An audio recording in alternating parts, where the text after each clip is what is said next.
Steaks, burgers, and free because this offer is only available for a limited time. Visit omahasteaks.com and enter Garden in the search bar to shop exclusive anniversary packages and save 50% off site-wide during the Omaha Steaks Anniversary Sale. That's omahasteaks.com, keyword Garden in the search bar. See site for details.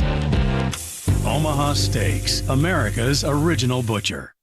This is a special alert to all Americans who own a vehicle with less than 200,000 miles with an auto warranty about to expire or with no warranty coverage at all. Due to a decline in the economy, CarShield is announcing a low-cost month-to-month vehicle protection plan that is now available to the public to save any driver out-of-pocket expenses on future auto repairs. Call now to find out how you can pay almost nothing for covered auto repairs. Yes, you heard that correctly. Pay almost nothing for covered auto repairs. An open phone line has been established for all drivers to call for a free quick quote. Call 800-898-6155 now. Drivers who are covered will not have to pay for covered repairs again. This protection plan is at an all-time low. Additionally, drivers who activate this vehicle protection today will also receive free roadside assistance, free towing, and car rental options at no additional cost. Call this for your free quick quote today. 800-898-6155. That's 800-898-6155. What do you have to lose? Call 800-898-6155. Again, 800-898-6155. Advertisement sponsored by Allied Injury Group, not available in all states. This important message from Allied Injury Group reminds you that if you or someone you love was injured in an accident that wasn't your fault, you deserve financial compensation for your medical expenses, lost wages, pain, and suffering. Don't rely on insurance companies to look out for you. If you haven't spoken to an attorney, call our legal experts now. Work accident, truck accident, collision with an uninsured driver, or a slip and fall. Allied Injury Group has helped clients win hundreds of millions of dollars in damages. They're available 24/7 to take your call and fight for you. Remember, if you or someone you love suffered injuries in an accident that wasn't your fault, like being struck by a drunk driver, a collision with an 18-wheeler, were a victim of workplace negligence or more, get the financial compensation you deserve. Call Allied Injury Group for a free consultation now. Call 800-781-1815. That's 800-781-1815. Again, 800-781-1815. Wesley Financial Group is not a law firm. This story is called The Ugly Truth About Timeshare. If you think you've done your family a favor by buying a timeshare, you need my help. Hello, I'm Chuck McDowell, CEO and founder of Wesley Financial Group. 10 years ago, I started helping folks cancel their timeshare. And in the process, started what's now called the timeshare cancellation industry. Timeshare is the only thing that you can buy that you can't tell me how much it's going to cost or when it's going to end. When you buy a timeshare, you give them a blank check to fill out any amount they want for annual maintenance and assessment fees. The crazy thing is, this never ends. Even when you die, your family's now going to be stuck with this burden. Stop the insanity today. Call my office now. If we take you as a client, I guarantee we'll cancel your timeshare or you'll pay nothing. Call for your free information kit. 800-462-3333. That's 800-462-3333. 800-462-3333. This is Giants baseball. Nothing like it. There's a long drive to right. It's headed for the bay. On KNBR and KNBR FM, San Francisco, a Cumulus media station. Now the batting order. We will begin with batting in that leadoff spot. KNBR 680 presents hitting leadoff. The leadoff spot. And that ball is gone. A home run, leading it off. Live from the KNBR studios with your host, the Waterboy. Hey, Waterboy! Marcus Boucher. Waterboy, do your thing. On KNBR 104.5 and 680, the sports leader. And that's how this game gets started. Crawford swinging. He hits a high drive into center field. That's hit well, but back, all the way back to the wall. It's gone! A home run! Thomas went back and stopped as if he were going to catch it. And then he really was saying, I don't have a clue, I don't see it. And it hit the back wall of the bullpen out there, and the Giants have tied the game. The 3-1 pitch. And Wade hits a drive to right field. It is gone up over the right field wall. There's that first home run. A line shot and a screamer. It puts the Giants ahead 4-3. Here's the pitch. Up and away. A snap to the first, the tag, and he's out! Patrick Bailey picks off Perdomo. That's the call on the field. The D-backs may well challenge that and have the umpires in New York weigh in on it. That's challenge. And they've already challenged. They didn't even check with their video room. But Patrick Bailey, what a weapon. And the tag was applied, and it was not close. Patrick Bailey, ball game. What's up, everybody? Happy Wednesday morning. It is the Waterboy Marquise Boucher from the Murph and Mac Show, taking you up to 6 a.m. this morning with my guy Overnight Cole on the board this morning, still filling in for Overnight Dave and doing a great job of getting us all the highlights from last night's comeback win from the San Francisco Giants, beating the Arizona Diamondbacks 4-3. And I think the story this morning is Patrick Mother Blankin Bailey and the Arizona Diamondbacks continuing to test his arm. Hell, not just the Diamondbacks, the entire league around the country. Whether it's a guy like Fernando Tatis, whether it's a Juan Soto, I don't care who it is. Buyer beware. All the runners out there, everybody that's out there trying to steal bases, do not run on Patrick Bailey. And this is on a night where Patrick Bailey didn't even start behind the dish. It was actually Blake Sable who got the throw-out party started. Got to give a tip of the hat to that kid, Blake Sable, who we've criticized a lot on this show and on the KNBR airwaves for his skills or lack thereof behind the plate.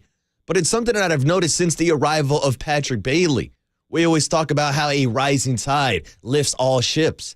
That's what we're seeing right now with Blake Sable. The throwdown that he had earlier in the game was beautiful. It was probably the best throw I've ever seen Blake Sable make. And I don't got the official stats or anything like that, but I'm sure his pop time would back up that statement as well. And he went to the post-game crew and talked all about how he's been taking little small things away from Patrick Bailey. Whether it is the way he sets up his hips when he gets out of the squat with that perfect pop time down to second base. About how he'll throw from different angles. Hell, last night we saw Patrick Bailey throw out Jace Peterson from his knees, folks. From his knees. We've been talking so much about how great of a pop time he has, and for the people out there who are not inside baseball and don't understand what a pop time is, it's the time from when the ball hits the catcher's glove to whoever is receiving the ball down at second base, the shortstop or the second baseman. Last night, it was Brandon Crawford letting the ball get deep and throwing down tags. Patrick Bailey has been absolutely phenomenal since he's been called up. Leads the major leagues in batters caught stolen. 19 of them since he's been called up. I mean, we've had this conversation a few times on whether or not this kid is going to be considered one of, if not the best catchers in Major League Baseball. Hell, I'm saying don't even look at the National League Rookie of the Year award. We're going to start talking about golden gloves for this kid, Patrick Bailey. Something that, you know, he already achieved as a minor leaguer, winning the minor league gold glove before he came up. And that's why we were so excited to see what this kid can do defensively, how he helped shut down a team like the Arizona Diamondbacks who like to run wild on the base path. But last night, they got clocked by Patty Bazooka, Patrick Bailey himself. Phenomenal performance by him and overall the Giants team to get a comeback win against the Arizona Diamondbacks. It was a win that I think a lot of people wanted just for the sake of like team morale. And I'm not even talking like team morale, the guys on the team. I'm talking about fan morale. I'm talking about San Francisco Giants fans who were not very happy yesterday at the MLB trade deadline, where we saw Farhan in the front office kind of sitting on their hands a little bit and not going out and making the quote-unquote big move. Hell, the only move they made was A.J. Pollock, bringing him in, and they traded what? Some cash and a player to be named later? So that's why yesterday on the show I said, it's not a big deal that they're bringing in A.J. Pollock, and shout out to A.J. He actually squared up a ball pretty nicely in his first at-bat. Corbin Carroll tracked the ball down, and hey, welcome to Oracle Park, A.J. Pollock. But when I saw this move be made yesterday, I said, this can't be the move. It's a move, but I don't think it's the move, and it didn't cost the Giants anything. So I had no problem with another veteran pickup. But really, what I did have a problem with was not the lack of action at yesterday's trade deadline, but it was the fact that they decided to send down Marco Luciano. Now, again, if we're in this current era where we're talking about competing for the postseason / letting your young kids play and looking at your future, why would you send down a Marco Luciano? Well, there's a few reasons to think about. A, the kid's still only 21 years old. There is people like Mike Krukow, who we talked to a couple weeks ago, who said he might not be ready for the major league level. And after playing only 4 games, I think he showed that he can hang with major league talent. Probably does need to fine-tune his arsenal just a little bit. Only played 4 games, went 3 for 11. He did have 5 strikeouts, so he struck out at nearly half his at-bats. But to me, this is more about roster space. It's more about a guy like Mike Yastrzemski going to the IL and him being out potentially 2 to 3 weeks. That's why you bring in an A.J. Pollock. Now, we mentioned yesterday you could have called up a guy like Elliot Ramos, who went deep again yesterday for the Sacramento River Cats. He's swinging a hot bat right now, and we'll see if he gets called up sometime later this season, and we'll see if Marco Luciano does come back up to the major leagues. Because right now, when you're looking at this roster, when we're talking about infield depth, it's going to get deeper over this next week. Whether it's a guy like Thairo Estrada, who is eligible to come off the injured list as soon as this Thursday. Obviously, we've all seen Brandon Crawford back in the lineup. Hell, we saw the bomb that Brandon Crawford hit yesterday to tie that ball game. And so now you're looking at a situation where because Marco Luciano does not have that position versatility like a Casey Schmidt, where he can play second, can play short, can play third base, they decided to send him down and keep up a guy like Isan Diaz. Again, Diaz is a guy that can play second, has the quote-unquote lefty platoon advantage. And he made a nice play yesterday on a barehander, diving in, charging a big hopper. But still, man, I wanted to see this kid play more. Like I said, maybe we'll see him down the stretch in September if the Giants are serious about competing. Or if they're not, bring him up and let him play anyways. I think Marco Luciano is going to be a centerpiece of this future, and we got a glimpse of it when we saw Patrick Bailey, Marco Luciano, Casey Schmidt, and Luis Matos as your defensive lineman right up the middle last week for the San Francisco Giants. So maybe that's the key takeaway from yesterday's game, from the non-action at the MLB trade deadline, is that the Giants have faith in these kids to help them compete for either a wild card spot or that NL West title. Because you saw the guys who stepped up big yesterday. Whether it was rookie Blake Sable, rookie Luis Matos, who came big with the RBI double, who was on base when Brandon Crawford hit that home run, or whether it was another rookie named Patrick Bailey, who we obviously started off this whole entire segment praising about guys trying to steal bases on him. So that's your core right there. That's your group. But also, I think if you're looking at the other side of the argument, you look at a team that is in that wild card hunt. Basically, what they showed you yesterday is that they're not going all in to win this year. So if you're not going all in to win this year, then why not sell at the MLB trade deadline? Yesterday, I was looking around at that lineup, a lineup that didn't come out until 30 minutes before the game, and it was missing Wilmer Flores. Now, we all know that Wilmer Flores has been the hottest hitter for the San Francisco Giants. Hell, he's been one of the hottest hitters in baseball with the second highest OPS behind Shohei Ohtani in the month of July. And that's why I was joking with a couple guys in the bullpen the other day, like, oh, Wilmer's got to be in the lineup every single day. I don't care if it's a righty on the mound. I don't care if it's a lefty. I don't care if it's a dude that throws ambidextrous. Wilmer Flores needs to be in the lineup. And last night I'm looking at that lineup, and Wilmer is not there.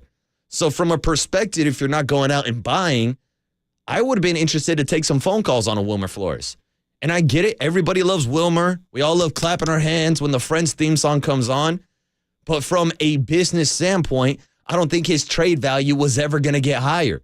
And that's why I probably would have capitalized on that, especially when you do have Thairo Estrada coming back, with Brandon Crawford, with Casey Schmidt, with Marco Luciano, with J.D. Davis. Where is Wilmer going to play down the stretch? I don't know. He's going to be a pinch hit bat off the bench. I thought they could have got some trade value there. It's the same reason why I actually entertained the thought of maybe trading an all-star Alex Cobb. Now, the Giants do have a team option for next year, so they can bring him back and maybe entertain that whole situation next year. But again, this is a guy that at 35 years old, his trade value was at an all-time high. And if you're not going to go all in, why not continue to build for the future and surround the prospects that you already have with even more prospects for guys down the line? But that wasn't the move they took either. The Giants stayed put, and they basically sent a message to all their fans and the guys in the clubhouse that they are comfortable with the current roster they have. So 808 KNBR is the number. Are you confident in this Giants roster? Are you mad that they didn't go out and make a big trade at the deadline yesterday? They didn't go out and get a Max Scherzer, who's now playing with Bruce Bochy and the Texas Rangers. They didn't go out and get a Justin Verlander, who's now playing with Dusty Baker and the Houston Astros once again. There was a lot of movement yesterday, but the Giants were not involved. So we can break down some sound from Farhan Zaidi talking about the MLB trade deadline. Also got some great sound from Gabe Kapler and some great sound from Patrick Bailey also talking about everything that happened in last night's game, the battle of the All-Stars between Zach Gallen and Alex Cobb on the mound. After Alex Cobb was dealing with some illness, decided to tough it out. And apparently it was all hands on deck for a guy like Logan Webb, who almost bumped up his start by one day. I know they called up Sean Jelly. A lot of interesting moving parts in that Giants rotation right now. Look no further than a guy like Sean Manaea, who's been moved from being a starter to a bulk inning guy to him being on the mound last night and getting his first career save. Now, we'll put that career save in quotations because it's more like Patrick Bailey got his first career save with that back pick down at first base. So on the other side, why not get into some of that sound? But real quick, before we break and continue our Giants MLB trade deadline discussion, I got to give you guys a quick follow-up on 49ers training camp yesterday, where yours truly, Murph and Mac, were all live from Levi's Stadium. If you missed the show, you can check it out on KNBR.com. I did the entire first hour live from Levi's. And then we had a parade of guests with your quarterback one, Brock Purdy, joining the Murph and Mac show. Talanoa Hufanga, Fred Warner, all fantastic interviews that you can download on the all-new KNBR app. And really just being out there on the practice field was an awesome experience, watching the guys go back and forth. Now, I didn't see any fights that happened at camp like it was reported a couple days ago. This was day 2 of pads, but there was some physicality. There was a big moment where Dre Greenlaw actually lowered his shoulder, put a nice hit on Christian McCaffrey, and set him down to the ground. And you can kind of hear that kind of anxious anxiety from the crowd and like the offensive line coming up, getting in the face of the defensive line, and people wondering whether or not there was going to be a brawl. But it was actually a cool moment of Dre Greenlaw and Christian McCaffrey kind of talking it out, shaking hands, and then there goes Christian McCaffrey jogging up the field, finishing off the play.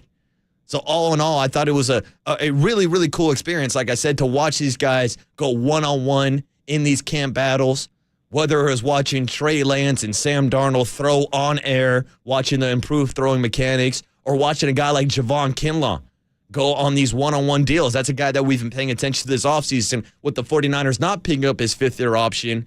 He looked pretty impressive in person and looked slimmed down, so that's going to be a name we keep an eye on. And we can look at Kinlaw and look at Javon Hargrave, or Javon. It's Javon Kinlaw, Javon Hargrave. Got to make sure you clarify those first names. Hargrave was out there suited up for the first time. He looked like a monster of a man. Still didn't see no Nick Bosa yesterday at 49ers training camp. I believe it's now day 9 of the quote-unquote holdout for Nick Bosa. But we have a ton of 49er highlights that we can get into. We could talk Brock Purdy, Trey Lance, Sam Darnold, the goal line offenses yesterday, and hell, we can even talk kickers this morning. Jake Moody was out there booting 60-yard field goals. The guy's got a hell of a leg. We'll see if that carries into the postseason this year for the 49ers, as we've been talking Super Bowl or bust expectations. I'll break down my experience from 49er training camp later on in the show. But on the other side, like I said, let's get back into some Giants baseball. Let you hear that sound from Patrick Bailey, Gabe Kapler, and some explaining from Farhan Zaidi on why the Giants were not making moves at yesterday's trade deadline. It's the Waterboy Marcus Boucher on a Wednesday morning on KNBR 104.5 FM and 680 AM, the sports leader.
Grounded out. Perdomo runs. The pitch is taken. Here's the throw from Sable. The tag. He is out at second. Great throw, Blake Sable. Right on the corner of the bag. Just perfect. I mean, maybe not the reputation and the pure mechanics of Patrick Bailey, but that was as good as it gets from Sable. Here's the pitch. Up and away. A snap to the first. The tag. And he's out! Patrick Bailey picks off Perdomo. That's the call on the field. The D-backs may well challenge that and have the umpires in New York weigh in on it. And they've already challenged. They didn't even check with their video room. But Patrick Bailey, what a weapon. And the tag was applied, and it was not close. You found the leadoff spot with your host, the Water Boy. Hey, Kershaw! The Dodgers! Marcus Boucher on KNBR 104.5 and 680, the sports leader. Hey, Diamondbacks! Don't run on Patrick Bailey. Or matter of fact, don't run on Blake Sable either. What's up, everybody? Welcome back to the leadoff spot on a Wednesday morning. It is Marcus Boucher, a.k.a. the Waterboy, taking a look at the Giants' comeback win last night, 4-3 over the Arizona Diamondbacks. And as you heard on the rejoin, they can challenge all they want. The replay reviews are not going to show you anything different. Instead of challenging the replay review, they probably should stop challenging Patrick Bailey, who continues to impress as one of the best catchers in baseball, folks. And he's going to start getting that recognition with guys like JT Realmuto, with Sean Murphy, with some of the best catchers in the National League and, hell, the entire MLB, because he continues to just let guys think they have an opportunity to steal a bag on them and then, bang, hoses them out. Best pop time in baseball, or number 2 right behind JT Realmuto. But hey, maybe those numbers are improving, just like the pop time from Blake Sable looks like it continues to improve each and every day. And with the addition of Patrick Bailey, who is also a rookie, I believe probably a year younger than Blake Sable, these guys are now learning from each other. More specifically, Blake Sable is taking tips from Patrick Bailey, taking some of his techniques, and putting it out there on the field. Yesterday, he put probably his best throw on film, hosing out a runner on second before Patrick Bailey came into the game, throws out Jace Peterson off of one knee, doesn't even got to get out of the squat, and then as you heard in the final call, Dwayne Kuiper dropping a nice little nugget. Patrick Bailey gets his first save of his major league career with the back pick down at first base to get Perdomo leading off. And this is all meanwhile while Sean Manaea is in the game for his first save opportunity. So there's plenty of things to get into with this game last night, whether it is Patrick Bailey, Blake Sable, a guy like Alex Cobb going out there dealing with an illness, giving you 6 innings of strong work. But it all starts with the guys behind the plate. It started with Blake Sable, and it finished off last night with Patrick Bailey. So here is the man of the hour, Patty Bazooka himself, talking about when he knew this back pick was an option for him and him making eye contact with Lamont Wade Jr. down the line. Shout out to Lamont for getting back to the base and getting that tag down. Also, here was Patrick Bailey talking about the play that ended last night's game. Yeah, I think Perdomo was getting him. Looked like he was getting off. Looked like he was trying to steal. And it's just obviously a really aggressive base running team. And Lamont kind of pitched before. I think we both kind of made eye contact. It was like, yeah, I think it's a good time to pick off, and worked out well. What kind of feeling does it to do that to end a game? Have you ever done that before? No, I don't think so. It was obviously pretty cool. It's weird because like the replay, you're not really sure like if you get him out or not. So like the emotions like kind of hit, and it's like, all right, like you kind of got to relax a little bit. Like you don't know if he's safe or out, and then it's definitely cool to finish a game like that. I mean, how about that? The walk-off pickoff. You rarely see these in the MLB. When we're talking about walk-offs, it's usually the home team in the bottom of the inning. No, this was top 9. This was Patrick Bailey taking advantage of an Arizona Diamondbacks team that does like to steal bags. A team that is 3rd overall in team steals in the MLB. They have 106 total stolen bags, only behind the Tampa Bay Rays and the Cincinnati Reds. So this is a team that all year long has been getting pretty wild on the base path.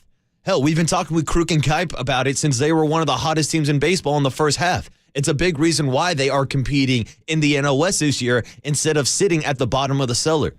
It's because they will put the ball in play. They will get on, they will play some small ball, and they will try to steal bags, which leads to their kryptonite, Patrick Bailey, a guy that has been, again, phenomenal all season long. He's played 449 innings so far this year, has thrown out 19 guys. Since the moment he's been called up, nobody has thrown out more base runners than Patrick Bailey. And so here was his skipper last night, Gabe Kapler, who dropped a great quote about Patrick Bailey, saying that he's worth his weight in gold. Well, here he was last night also breaking down Bailey's performance, Blake Sable too, and how the Giants were able to control the run game from the Arizona Diamondbacks. Yeah, it's one of those teams that you plan like several series out against, and like how are you going to set up your catching? Not because we don't believe in Blake to be able to shut down the running game like he did today, but more because you're probably going to want Pat in as many innings as possible against a team like that. And you really want to plant the seed in opposing teams' minds that you're going to pay for it. It's not going to be you're going to take your chances on the bases, and a team that's good on that is that good on the bases is going to run, but there's going to be a cost, and you're going to make an out here or there, and maybe that just keeps a runner at first base from time to time. Oh, trust me, the seed has been planted. The word out is around the league, or maybe it's not, because people continue to try to steal bags. And in 2023, where they do have the bigger bases with the pickoff rules, we talked a lot this offseason about how big the run game was going to be this year and how the stolen bag is back in baseball. Look at a guy like Ronald Acuna, who's on pace to hit like 40 bombs and still 80 bags this year. Like, people are running wild, and that's why it's so important to have a great catcher behind home plate. And that's why when I was looking at these MLB trade deadline, I was like, Patrick Bailey right now, to me, is untouchable. He's the number one prospect, I think, on this roster right now that is contributing at the highest level day in and day out.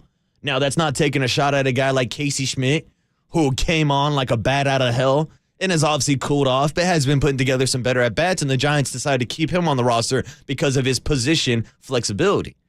You look at a guy like Luis Matos, who has been getting hot. Last night had a big RBI doubled and scored that tying run on that Brandon Crawford 2-run home run. He's been productive. But this is plain and simple. Nobody has been more productive, especially on both sides, whether it's in the batter's box or in the squat, than Patrick Bailey. And that's why, again, last night or yesterday or the last 3-4 days leading up to the MLB trade deadline, there was a lot of talk about whether or not you do sell the farm system to go out to get a Shohei Ohtani.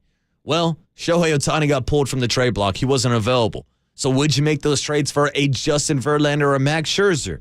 Which, again, when you're looking at it from a face value, who wouldn't want a Justin Verlander or a Max Scherzer? But when you get into the contract details, when you look at these guys expected to make $40 million next year while also being 40 years old, to be honest with you, I don't think the Giants were interested in those options. Now, who knows? Maybe they didn't make the calls. Maybe they did make the offers. But yesterday, at the trade deadline, it was crickets. And that's why last night's win felt so important, because it seemed like team morale was low. And not on the actual team, but just around Giants fans, whether you went on Twitter or X or whatever the hell they call it, whether you're looking around social media, listening to Adam Copeland yesterday on the sports leader Giants pregame, he wasn't too happy about the MLB trade deadline. The Giants really didn't do anything except for bringing in A.J. Pollock, a 35-year-old that's hitting, $175 this year? So the Giants would try to repurpose him, retool him, reuse him, which, again, I get it. It's a Farhan thrift shopping move. I just thought there was going to be something else. And I also didn't like the trickle-down effect of Marco Luciano being now sent down back to AAA. The kid only got to play 4 games. And I understand why they did it, because Thairo Estrada is coming back. And when you do look at the middle infield, it is more valuable to have a guy like Casey Schmidt who can play second and third. Now, there were clips over the weekend of Marco Luciano taking ground balls at second and turning double plays with Brandon Crawford, but he's a kid that didn't log any time there in the minor leagues. So maybe down in Sacramento, he will work on some of that versatility. Maybe he'll get some innings at second base, at third base. But then again, he was only in Sacramento for 6 days before he came up to San Francisco. So he's almost got as much playing time with the Giants as he does the River Cats. But we'll keep an eye on Marco Luciano over the next couple weeks and the Giants' decision to keep Casey Schmidt and Isan Diaz. Got to go with the platoon advantage, despite the fact that you called up Marco Luciano and then had him hitting in the 3-hole in his third ever Major League game. Again, that's just what the Giants do with their analytical matchups and the platoon advantage, disadvantage. I complained about it with Isan Diaz the other night. I complained about it on Friday night with Brett Wisely when the Giants did not use a pinch hitter because, Brett Wisely's a lefty, despite the fact that he was hitting 173, struck out on 3 pitches, and then got sent down to AAA himself. But, hey, he was a lefty versus a righty. And I don't want to digress too much this morning after a big Giants win, but that was some of the frustration that I heard around KNBR and around the interwebs from San Francisco Giants fans. And that's why, again, even though A.J. Pollock squared up that ball last night, it's going to go in the books as an out. And unless this is a guy that's going to be a key contributor down the stretch, it's really not a move that moves the needle. Now, again, you got to look at the Giants' current roster, look at Yaz being placed on the IL. Lamont Wade has had some oblique issues. Now, he was in our lineup last night, so I think he'll be fine. But the Giants really were pinching pennies at the deadline, and I was expecting Farhan Zaidi to make like a last-second call, kind of like he did last year, sending out Darren Ruff to get J.D. Davis, but there was nothing. Nothing, just crickets, so why not get an explanation from the man himself, Farhan Zaidi? Now, this was before the game on Monday. Farhan talking about the move to go out and get A.J. Pollock, what it means for the Giants' current roster, and he also mentions the decision of sending down a Marco Luciano versus a Casey Schmidt. And I think as we look at, Casey's a big one. I think his at-bats have gotten a lot better over the last couple of weeks. He, hasn't had a ton to show for it, but I think we've seen some really good things there relative to when he was really struggling. Marco's come up and done a nice job. I think he's had good at-bats, even though there's been a few strikeouts in there. But and that's where getting a guy like AJ who, is going to give you quality at-bats every time and not having to lean too much of our younger players in the last couple of months is important. So we'll just kind of continue to look to supplement there and see if there's another guy like that. See, and that was the thing that scared me. The last little clip of that quote from Farhan Zaidi. Yeah, we're going to go out and look for another guy like that. What, for another 35-year-old that's hitting 175? A guy that's going to give you quality, consistent at-bats? And again, not hating on this guy. This guy's had a pretty good Major League career, but I just don't think this is the move that's going to put the Giants over the top to compete in the postseason. And maybe it's because you are going to get a guy like Mitch Haniger back who has resumed baseball activities. So again, you can kind of sell us on this message that, help's on the way. Here comes Thairo Estrada. Here comes Mitch Haniger. Cool. Those guys were on the team when the season started. It wasn't until the kids came in. It wasn't until the prospects of a Casey Schmidt, a Luis Matos, a Patrick Bailey. Hell, I even throw a Marco Luciano into the group until people really started to get excited about this team. But I guess maybe that's the other way to look at it. You should be excited that these kids are still here, that they didn't go out and overpay for a Verlander or a Max Scherzer as much as it would have been nice to have more than 2 starting pitchers in your rotation. And that's what I think it came down to. I think it came down to the bottom line price. And something that we've talked about a lot with the additional wild card team, there are so many buyers now at the MLB trade deadline. There's really only 3-4 sellers in the major leagues. You look at teams like the Oakland A's, the Kansas City Royals, throw in maybe the Chicago White Sox, Detroit Tigers. Outside of that, no one's really selling too much at the trade deadline, unless you are the New York Mets. I guess we can throw them into the conversation also. They're selling everybody. What a dumpster fire that was.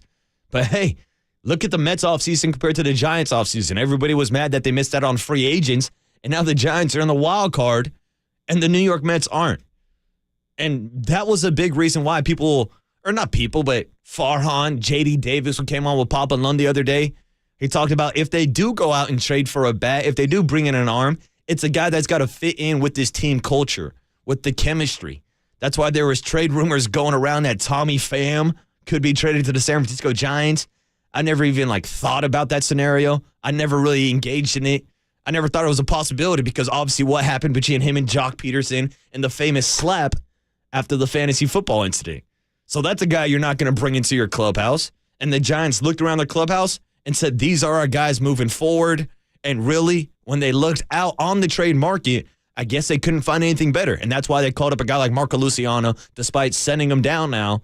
It's a big reason why they didn't go out and trade for middle infield depth. Now, I still would have liked an arm in that rotation, But you saw some of those trades. It was a high asking price for some of these starting pitchers. Here's Farhan Zaidi on the supply and demand issues at this year's trade deadline. I don't know what the sort of broader perception is, but it wasn't a super active deadline, and a lot of the bigger names that people thought might be moved at the deadline were not. And, you know, teams that were kind of on the bubble decided to push in. So,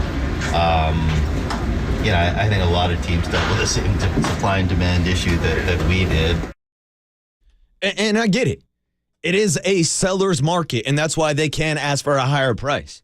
But when you see Verlander go from the Mets to the Astros, when you see Scherzer go from the Mets to the Rangers, when you see a guy like Michael Lorenzen, who was an all-star this year for the Detroit Tigers, go to the Philadelphia Phillies. We saw earlier Lucas Giolito went to the Anaheim Angels.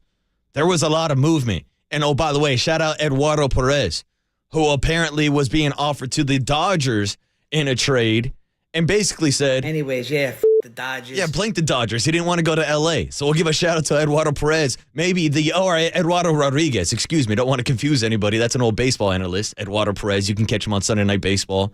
But it was Eduardo Rodriguez who turned on the Dodgers. But there was a lot of pitchers on the market. But again, you got to pay the cost. And was it worth the price of giving up some of your prospects? Here was Farhan Zaidi on that very topic on whether or not the Giants could have gone out and got a fifth guy in their rotation.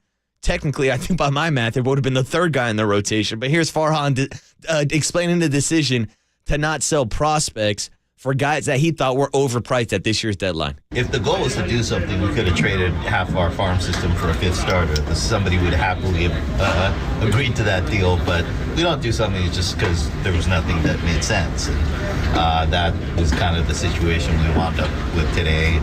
We took a look at some, probably complementary pieces, the best way to do it, a little more infield depth, but obviously we feel great about how Thairo is doing, and going to continue to give the younger infielders who've been around an opportunity. And that was Farhan Zaidi breaking down why they did not sell the farm system. Because, again, how many times have we talked about it on this very show? Guys like Kyle Harrison, guys like Carson Wisenhunt, who is now dealing with a little bit of an elbow injury. We'll get you an update on that when I hear more updates on that. But there has been an update on Kyle Harrison, who, of course, missed the Futures game this year dealing with a hamstring injury. Then he was out for a couple weeks.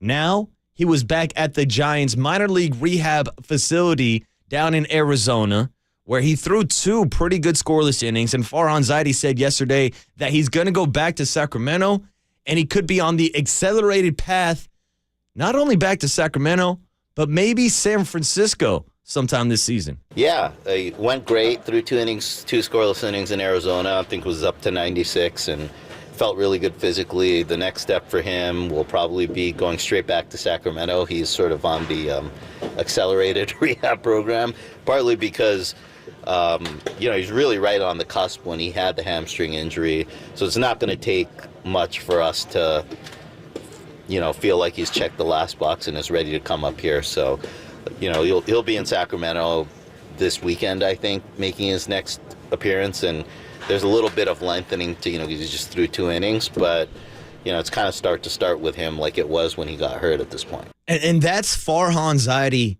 essentially saying Kyle Harrison is right around the corner. He's on the accelerated rehab program. He doesn't have many boxes left to check. He's on the cusp. There's not much, folks. This right here is music to my ears. I'm one of these guys that have been pointing at the MLB trade deadline all season long, talking about when Kyle Harrison could be called up. And I think it was a couple weeks ago, if not a month ago, I said, hey, if the Giants are maybe sellers or buyers at the MLB trade deadline, I think that's going to be the time frame of when we can see a Kyle Harrison. Now, it sounds like that process was actually delayed a little bit because of this hamstring. Hell, for all we know, if he didn't get injured, Kyle Harrison could have been in the rotation as soon as last month. So it sounds like there's not a lot left for Kyle Harrison to achieve down at the minor league level. The only thing we're really looking for is him to kind of expand, maybe go 4 or 5 innings and show Farhan, show Gabe that he can be in the rotation moving forward. Because, again, you only have 2 pitchers in your rotation. It's Logan Webb pitching tonight. It's Alex Cobb, the all-star who you saw on the bump yesterday. Outside of that, it's bullpen games. It's Ryan Walker. It's Scott Alexander. It's John Brebbia. It's the bulk games with Alex Wood, Sean Manaea, Ross Stripling. And again, I think you can win games during the regular season, during the marathon that is 162 games, with these bullpen performances, with these bulk games.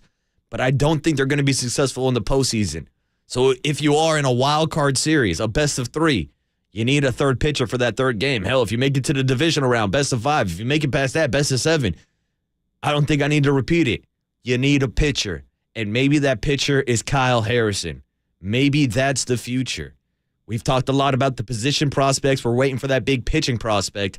It sounds like Kyle Harrison is waiting in the waters. We'll keep you updated on how his performance is this weekend in Sacramento and how soon he could be up on this Giants roster, which I think would send a great message to all the fans out there who are worried about the Giants' lack of activity at this year's trade deadline. Here's actually a message from Gabe Kapler, not specifically to the fans, but to the team and the guys in the locker room, that he and the Giants front office is confident in this group's ability to compete for a postseason spot. I think it sends a pretty clear message to our clubhouse, which is we believe in you. We believe that you can. This is a club that can get to the postseason. It's a club that can go deep into the postseason. You think back to our offseason, we signed Sean Manaea, we signed Ross Stripling. These are 2 guys that are on our team right now that are trending in the right direction. You can make a really strong case that these guys will be in our starting rotation as of now, and things can always change. We've got Tristan Beck on our roster, who has also been a starter. We just saw Jacob Junis go 3 scoreless innings and look phenomenal in a starting role. We've got guys who can start baseball games for us, so just kind of believe in the group. It's kind of funny hearing Gabe talk about how he's got guys to start baseball games, but then they go out there and continuously use an opener instead of the same guys he just listed off. I mean, hell, last night we saw Sean Manaea in the 9th inning for the first time in his career closing out the ball game, after Camilo Duvall, Taylor Rogers, and Scott Alexander all pitched the night previous and apparently were unavailable. I got to say, it was a little sketchy seeing Sean Manaea out there in the 9th inning in a 4-3 ball game against the Arizona Diamondbacks when you are currently in this pennant race for the NL West. But it was Patrick Bailey who ended up saving the day. Sean Manaea gets the credit for the save. But as Dwayne Kuiper told us on the TV broadcast yesterday, that's the first career save for Patrick Bailey. He really was the man of the match and a guy that we're going to be looking for towards the future of this core with the San Francisco Giants. Hopefully soon enough, Kyle Harrison will be rejoining him and Marco Luciano will get the call back up to the big leagues. But tonight, it's the other Giant homegrown prospect, Logan Webb, taking the bump. And I do want to see Patrick Bailey behind the plate again, slowing down Corbin Carroll and those speeding Arizona Diamondbacks. That game first pitch tonight, 6:45, as always, right here on KNBR. Shout out to my guy, Paulie Mack. I know they're doing a Grateful Dead giveaway with some hats tonight. Make sure you get out to the ballpark for Game 3 of the series before the day game on Thursday, Game 4. Giants-Diamondbacks tonight on the Sports Leader. But on the other side, the Sports Leader sent the Murph and Mac Show and the Waterboy down to Levi's Stadium to go check out 49ers training camp. I'll give you some of my highlights and takeaways on the other side. It's Marcus the Waterboy Boucher on a Wednesday morning on KNBR 104.5 FM and 680 AM, the Sports Leader.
Now Crawford swings and he hits a high drive.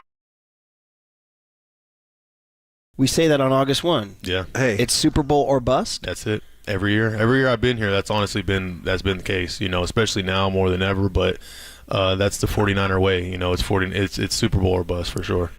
The leadoff spot with the Waterboy Marcus Boucher continues. Check with Waterboy, all right? Check with Marcus. On KNBR 104.5 and 680, the sports leader. All right, welcome back to the leadoff spot on a Wednesday morning where the 49ers will be looking to paint the Lombardi red and gold this year after the Murph and Mac show and the Waterboy live with the leadoff spot was live from Levi Stadium yesterday. And that interview was with Murph and Mac. Fred Warner sitting down in the kids' room yesterday at 49ers training camp. Shout out to the 49ers and everybody in their PR and communications department. Our guy Peter and Zach hooking us up with a long list of 49er players to interview straight off the practice field yesterday.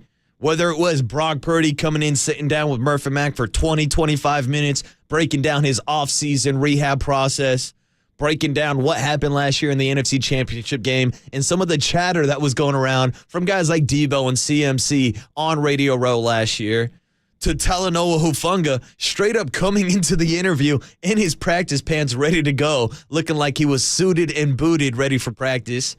Then we had Fred Warner to close it all out, and then it was time to hit the practice field where I got to go and say what's up to our guy T-Rock, Tim Ryan, who should be starting up his interviews with Murph and Mac every Monday morning, coming up shortly with the 49er season.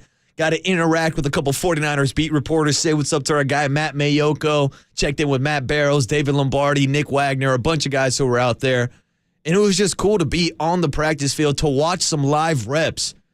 If you've never been to a 49ers training camp, I highly suggest it. There's a whole 2 bleachers where fans can go and hang out and get a bunch of autographs. That was one of the coolest things, was watching the fan interaction with guys like Debo going up to sign autographs, Christian McCaffrey, Trent Williams, and the entire 49er roster interacting with the fans on the sideline. But it's cool. You get out there, you see guys doing their individual groups. Everybody breaks into their own little position pockets. You get the offensive linemen going one-on-one, warming up for the day. Posted some photos on my Instagram of George Kittle doing some over-the-shoulder catch. And in the background of the photo, you can see guys like Sam Darnold throwing on air, guys like Trey Lance, Brock Purdy, going through all their routines. And that was probably my main takeaway from yesterday's practice, despite just the physicality of the one-on-one drills between the defensive line and then the offensive line. Guys like Javon Kinlaw and Javon Hargrave putting on impressive performances. But to me, it was more about the quarterback play, which seems to be a storyline for everybody covering the 49ers. And it was watching the throws of a Sam Darnold and Trey Lance. Now, I guess we should start with Brock Purdy, since he is the man that we've been talking about so much. And from everything I saw, the arm looked pretty damn healthy. It didn't look like there's been a loss of velocity that people have been talking about. Hell, according to Greg Papa, the 49ers GPS, their tracking system, actually showed that Brock Purdy might be throwing harder now than he was previously, which, hey, happens sometimes when guys have Tommy John surgery. Not because he's got a brand new tendon, but because of the rehab process and how much emphasis guys put on their shoulder, their elbow, their forearm, going through the rehab process to get back to 100%. So overall, I thought it was a good day from Brock Purdy. Did have a couple incomplete passes, had a dropped interception, but had 2 big red zone touchdowns in the goal line offensive series. Found Debo Samuel over the middle, and I believe it was George Kittle in the back of the end zone on a nice little double move. So some good from Brock Purdy.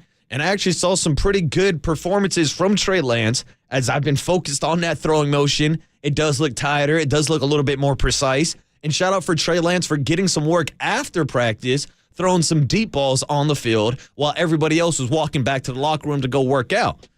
And that was the thing that I wanted to see with my own eyes. I wanted to see the arm strength of a Brock Purdy. I wanted to see the throwing motion of a Trey Lance. And I wanted to see what all the hype was about with Sam Darnold. Because we've heard a lot of it this offseason with our guy Matt Mayoko saying he might be the greatest arm talent the 49ers have always had. And I kind of laughed to myself. I was like, all right, we can't be serious. This is the same Sam Darnold that was seeing ghosts with the New York Jets.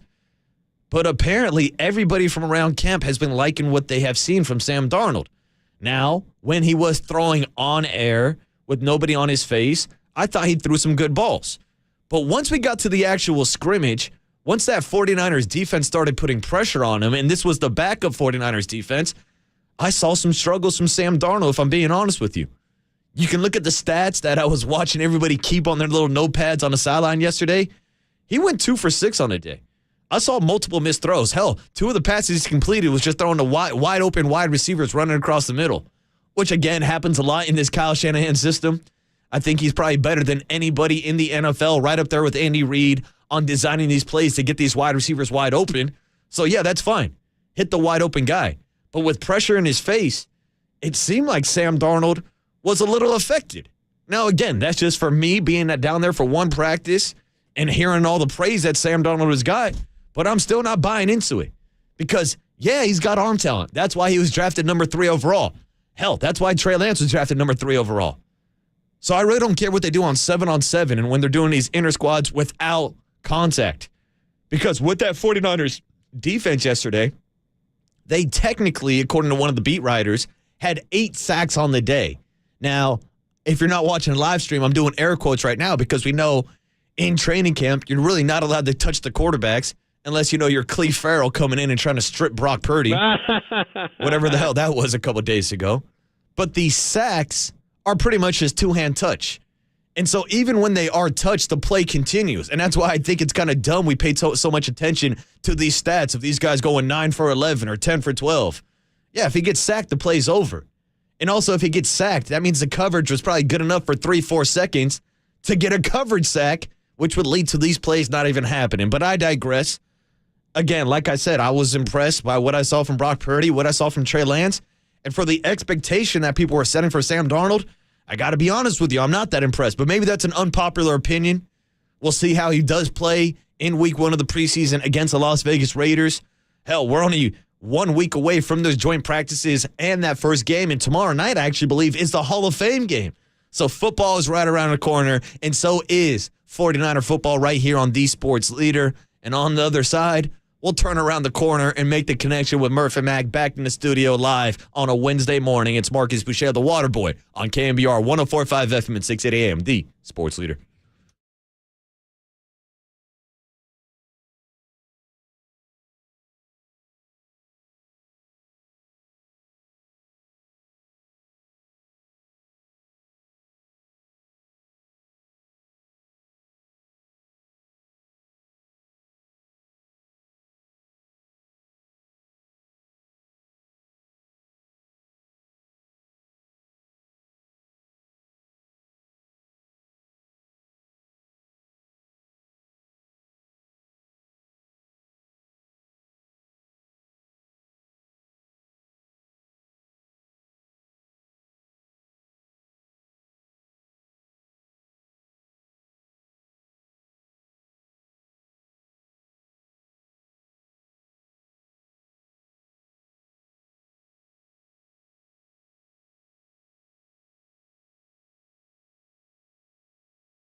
Yeah, the intensity definitely cranks up with the pads on for sure. I feel like so far it's just been a lot of hits, probably more than I've seen in my other camps for sure. And I think that's just really a testament to Fred and Dre and those guys and kind of how they run our defense. We kind of go as they go. So, I mean, if they're coming downhill and putting their hat on the ball carrier, I mean, that's what everyone else is going to do. So it's really we just move how they move. So we watch them after the first play, the tone is set of what kind of day it's going to be. And I can tell that's definitely been different here for sure. You found the leadoff spot with your host, the Water Boy. Hey, Kershaw! The Dodgers! Marcus Boucher on KNBR 104.5 and 680, the sports leader. Look at this, 6:01, and we're getting a leadoff spot rejoin. That's not Van Halen. What's going on? Hey, good call, that is not the correct music, but it is a leadoff spot on a Wednesday morning. The voice you heard on the rejoin was Isaiah Oliver, a man that we saw on the practice field yesterday, and two guys I saw down at Levi Stadium were my boys Murph and Mac. As the leadoff spot and the Murph and Mac show both did a live broadcast from Levi Stadium. Boys, I got to say, it was a little bit of a longer commute for me coming back up to San Francisco this morning. Welcome to our world. Welcome Shoes back, on the other boys. foot today, Marcus. Welcome back to the studio. How we doing today, boys? Hey, like the consent, what are those circles they do where the circle goes over the other circle and you do is that a Venn diagram? Ooh, dude, nice. Look at that. I got some knowledge. Not to be confused with the Lindsey Vonn diagram. Ooh, I thought you were talking about the Led Zeppelin diagram on Zeppelin 4 with the interlocking circles. That's it, too. That'll work, too. You know what I'm talking about. When Waterboy comes back at 6:02, those Venn circles go over each other. I'm going Zeppelin circles all leadoff day. spot goes into the Murph and Mac show. And by the way, Murph, you know what the best part of the Zeppelin circles are? All the stoners back in the day used to try to figure out, what does the feather mean? What do the circles mean? They don't mean anything. Nothing. I got news for everybody. All those symbols we spent all those hours, they don't mean a damn thing. Sorry, Paul, I'm mesmerized by the image behind you. Soak it in, Look at dude. that. Soak it in. Bro, we got Max got what do you want, art cathode behind him. rays? If you want to check the live stream, dude, we got rotating pictures. Now we got nines. And how about the Giants photo that was just up behind Paulie Mack? Had some smoke in the background. Right, well, that's appropriate for me. Looked like we're out here in Club Dub celebrating. Secondhand smoke. No, that smoke was coming from Patty Backpick. Oh, Patty Bazooka, the smoke off the gun. That is the arm of Patrick Bailey. Patty Guns, man. I tell you what, you know who he is? He's a one-man trade deadline blues killer. Because if they lose that game last night, first of all, the crowd was like empty. There was nobody there. No. Everybody's depressed with no moves. They lose to the D-backs. Patty Bailey's like, I'm going to save the entire city. Send everybody home happy. Yeah. Patty Batman saving the city out here, yes. Nice. Patty earbuds with his wire swinging around. We need to talk about that earbud swings. thing. Yeah, it's like when the statue's built, it's going to have that earbud hanging down. Just dangling it off like it's one of his earrings. With Yaz giving him like a forearm shiver. Who has those earbuds in? Is like an operator, an airline, but who has those like earbuds that like dangle? Like nobody? I'm trying to figure out. John Lund on a break? It's got to be like a heavy machine operator or something like that. I don't know. It's just a hell of a look. Yogi Berra, Johnny Benz, they never had this freaking earbud Buster Posey, no wires. Yeah. But I got to say, the look of the guy, when he backpicks you or ends your life, he just stands in front of the plate, waits for the other team to cry about it, chomping on the gum. No expression. Zero. Ear dangling, earpiece dangling, backwards helmet. I'll just be chewing my gum until you guys get your video. I'll be here throwing fools out. I'll be here all game. You guys keep looking. He's still out. That's it. Take another lead. I'll do it again. And now he's got his protege, Blake Sable, throwing out dudes also. That had to be the best throw of Blake Sable's life. 100%. Dude, that was an incredible throw by Sable. It really was. Yeah, great job by the Giants. Patrick Bailey, Blake Sable controlling the run game of the Arizona Diamondbacks. And now Logan Webb is on the bump tonight. 6:45 first pitch, but it is 6:04 a.m., so we should start the Murph and Mac show. You are listening to KNBR, AM and FM San Francisco, a Cumulus media station, the sports leader, and the Murph and Mac show starts right now. Good morning, and welcome to the KNBR Morning Show with Brian Murphy and Paul McCaffrey on KNBR 104.5 FM and 680 AM, the sports leader. That Farhan giggle was present last night in the. Did you watch his pregame press conference explaining his no moves at all, Paulie Mack? He had the giggle going, you know. The mid-sentence laugh. We all have our little. He's never going to lose that. I think he on his dying day. He's going to have that mid-sentence laugh. It's my last day on earth here today. Doctor says I have 3 weeks left. Yeah, with the laugh, totally. He's got the Doctor says this is terminal. With the laugh. I'm probably going to check out in about 10 minutes. Better bring in my family and friends now. Jeez, my God. I got morbid in a hurry, right? I don't know. I did it. I just joined in. I did. I just joined in. Anyway, wow. Well, I'll tell you what. Thank God those guys won that game last night because there would have been some saltiness. Yeah, and I told you, I was telling Murph, by the way, good to be back in the studio with our new big screens and Giants logos. If you put on the video, you can see it behind Paul. Keep streaming. I'm telling you. Me. Just it's in your best interest to keep streaming. But where's Murph now? There we go. Okay, welcome, Murph. Welcome. By the way, welcome to the stream. You'll note the hat because I woke up late today. Oh, really? Yeah. About that. Yeah, tell me and Paulie Walnuts about it. Yeah. Well, let me tell you, can I, and listen, just quickly, here's my old man lament of the day. iPhone alarms. 808 KNBR. So if you've set an alarm to wake you up every Monday, Tuesday, Wednesday, Thursday, Friday. Yeah. Then you have to disrupt that routine during the middle of the week. iPhone doesn't offer that. I mean, iPhone does everything in the world. How do they not offer a little prompt that says, return alarm to regular schedule after one day? And you hit yes. No, you have to you have to reset your recalibrate alarm for the entire. And you got to recalibrate. It's not rocket science. No, I know I should be able to walk and chew gum at the same time. Okay, reset. But dude, I mean, how's my memory? Am I going to remember to frickin'? You got to reset because you got to reset it the next day. You got to reset. Long story short, I didn't reset. Yeah, you're all hatted up today. Well, you know what though? You're going to be But I made it thanks to Check with Candace. Shook me awake at 5:05. Worst feeling known to man, right there. Worst feeling ever. But when I actually knew in my math that I would make it, so I was like, oh, I'm good. See, people don't get to this about this job. There's other jobs, a lot of other jobs where give or take 5-10 minutes. I had problems coming in, no problem. Hey, the meeting's going to start in 5 minutes. Grab your stuff. We'll see you in there. Like with us, dude, the show's at 6. Whether we're here, whether Murph set his clock or not, it's very unforgiving that way. So good for you. Way to hustle up. Yeah, way to throw a hat on. It's 209 who got it. Secret Service Man is the only other guy with the earbud like Pat Bailey. Thank you, 209. Yeah, it's a good call. It's a Secret Service They get a squiggly line with the bud. Yeah, see, that's the difference. It's a squiggly line. Squiggly line. Yeah, it's like a coil. Yeah, so Secret Serviceman and Pat, is that his new nickname, the Secret Serviceman? It could be. That's it right there? Could be. Somebody wrote in Pat Man, because I called him Patty. I like that. I was just going to answer that guy, Patty too. Bailey as I like Pat that. Man. So anyway, wow. Well, listen, they needed it because I was pissed. I was pissed yesterday at 3. I was like, and Farhan's like, yeah, supply, demand. I'm like, hey, yeah, I'll tell you about supply, demand. We demand something, you supply it. That's my supply and demand. He's not supplying, though. He's holding back. I'm paying, as Mike DeVolder said to me, Devo checking in, our old KNBR account exec. So, totally. He was pissed, too. He goes, and yet we continue to go and buy all their things. That's what he said. We go buy all their things. We buy their tickets. We buy their hot dogs. We buy their Ghirardelli sundaes. Give me something.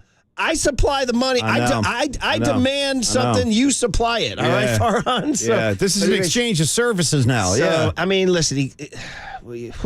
So anyway, I get it. It was a tighter market. I get that. But, dude, as the great Bob Agnew said to you, dazzle me. Well, that's a lot of pressure on the guy receiving that demand right there, too. Dazzle me.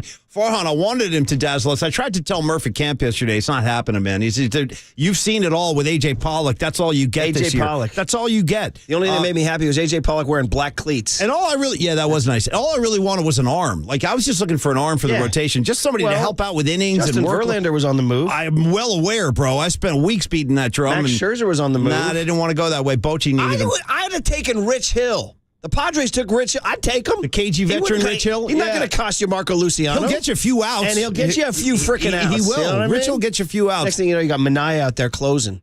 That was odd. I said to my salty kid yesterday who thinks he has all the answers, I'm like, your openers, right? Your openers and all. You're starting to see the lag effect now when you got Minaya and Luke Jackson. You know what's crazy? I said, stretch that into September and October, kid. You could bake a riff into the whole Minaya thing. And I got no problem with Minaya. I thought he was great the other day, actually, when we came in for long relief. But I was going to say, maybe it was Bailey with you know what? I don't see Doval out here. I got Minaya. Let me end this game myself. Let me just throw this runner out. We'll all go home. It was almost like he took matters into his own hands. But dude, I wanted the arm. You wanted a variety of things, maybe a bat, maybe an arm, and you're getting nothing. Both, and I got to say, I'm a little surprised given the position that they're in. But again, that's the message they've been beating into your head, which is that we have all we need right here. We all we got, we all we need. That's like the high school football team says, right? But so they're telling. There's two things saying. A, they're just throwing it against the wall, saying, "Hey, if we can win it in 23 with the kids, God bless." But mostly, I took them as, "Hey, we're just playing for 24." That's what I took. Well, do you qualify this year? Which is going to be a great year because the kids will all be a year older, and it's going to be, everything's they'll have payroll flexibility. Shohei will be hitting leadoff. Well, come on now, you kidding me? Do you think? Do you qualify this year as a success if they simply make the postseason? No. No. Okay. I mean, I'm just saying they might look at this and say, like, hey, we got. I tell you, I could get hit by a truck crossing the street, man, and I won a World Series. And they have the financial. That's the thing is they have. They have the money to do this stuff, and they've been go get Verlander. You go eat or Scherzer, or you can eat some of that money. So you know what I said to Susan on Friday? I said specifically about Verlander. I said, listen, Verlander's still sitting there. They need a guy who's not going to get, who's unflappable going down the stretch. And I said, what about the money? Is that the problem? Is it just too much money for Verlander? And Susan was like, no, they got more than enough money to bring in Verlander. She was adamant about that. So, they got the means. They ain't spending it, buddy. That's the thing that's not great about the message for the fans, which is like, we're doing our part. We're coming out. The fans have come back. You got to give us something in return. And again, I say, well, there's A.J. Pollock and black cleats. As Devo said, we keep going and buying all their things there. All that said, Patty Bailey is the one-man trade deadline blues killer. Okay. Yeah. Because they got the win. We got to put the stamp on it before we sign off and get the guest list for the first segment here, buddy. Because Rob Manfred sound asleep. He said, wait a minute, I thought you guys were dead. The crowd was dead. You guys were down 3-0. Why are you calling me? Kai Carrera says, because we got guts, suit. Put this one in the books. Comeback win. San Francisco Giants 4, Arizona Diamondbacks 3. Oh, it's all good, baby. It's all good. Oh. We're a little rusty. Santa Clara took us out of our routine. Took us out of our iPhone alarm routine and took us out of our winning routine. Beautiful the computer baseball. is broken. Nice. Nice. Did it get traded at the trade deadline? Nice. All right. Beautiful baseball. Beautiful baseball. The beautiful baseball. That's some kind of good, isn't it? Yeah. It's unbelievable. Runs are cool, man. Tell you what we can do. Spatula. Tap, tap, tap. Enthusiastic fire emojis. There, I just did it. Well, can we do the home runs then? Yeah. Is that okay? I got you covered right there. Okay, because how about me talking to Brandon Crawford's dad when Brandon Crawford hit home run number 6? Bombs away. And then this guy who's just been, chugging along, man. The only thing that slowed him down was back tightness in July, but he's having a really nice year. And oh, by the way, if you need to throw a back pick to him, he'll catch it and tag it. He'll catch it and slap down the tag. Lamont Wade, number 10. Bombs away. And we can't play another save for Doval because it was not. He wasn't out there. No. Another save for Pat Bailey. Oh, wait a minute. You found it? He did. Okay. The computer's now fixed. All right. We're back from Santa Clara. It was a day off. It was a little funky with Brock Purdy dazzling us in the quads and all that. So there you go. Hey, Manfred took the call, put it in the book. San Francisco Giants 4, you suit. Arizona Diamondbacks 3. Oh, it's all good, baby. It's all good. Beautiful baseball. Beautiful baseball. The Giants. Fun. This is some kind of good. This is unbelievable. Runs are cool, man. Enthusiastic fire emojis. Now we feel complete. Clink, clink, clink. Now we feel complete. No trade for you, but we'll give you the montage. Hey, no trade, no new Giants coming in, but I can't tell you this. We are going out tonight, Murph. It's Grateful Dead Tribute Night, Triples Alley before the game. Grab a ticket. I think there's still a couple left. Trixie Garcia will be on hand, a beautiful daughter of Jerry, and then NBA Hall of Famer, friend of the program, Bill Walton, Murph's UCLA brother. And I'll be out there. And by the way, there's talk in the wind that there could be a special appearance tonight by an unnamed VIP. I'm just going to leave it at that because it's not confirmed. But the Giants have been talking to me, and they're saying they're trying to bring in this one dude who would kind of change the whole dynamic of the event. So we might have a special guest on top of Trixie and Walton, and I know I'll be out there as well. So come on out and say hello. And walk out with a tie-dye hat. That is quite the tie-dye hat, Murph. Yeah, tie-dye hat is good, for sure. By the way, I hope Trixie Garcia does better than Trixie Murphy, who puked on your boy yesterday. Nice. Yeah. You don't get that every day. Just sitting on my lap, looking all cute. And I was actually saying to Kansas, I said, look at Trixie. After all these years, how cute she is. And that, yeah, that's a tough moment. I said, uh-oh. She just puked on me. Yeah, that's a tough moment there. Poor little girl. What part of your body got hit? Like the waist? I was wearing those San Francisco Giants sweatpant joggers I got from Baseballism from the book signing Brad and I did a while ago. So right around the thigh of the sweatpants. Nice little warm patch. Yeah. It was kind of brownish and creamish. Kind of thing, let's go to break. Let's get out of this. All right. It's Pat Bailey's world. We're just living in it on KNBR 104.5 and 680, the Sports Leader. Richmond, shout out to you for supporting KNBR, Richmond's sports leader.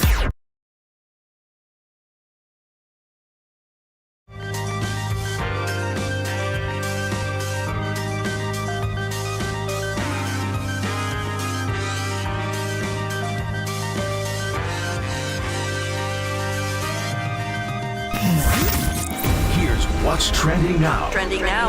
On KNBR.com. Brock Purdy, Talanoa Hufanga, and Fred Warner all stopped by the Murph and Mac Show live from Levi Stadium yesterday at 49ers training camp. So to hear all three of those interviews and more, check out what's trending now on the all-new KNBR app.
And now, time for the Protect Your Assets with David Hollander Business and Technology Report.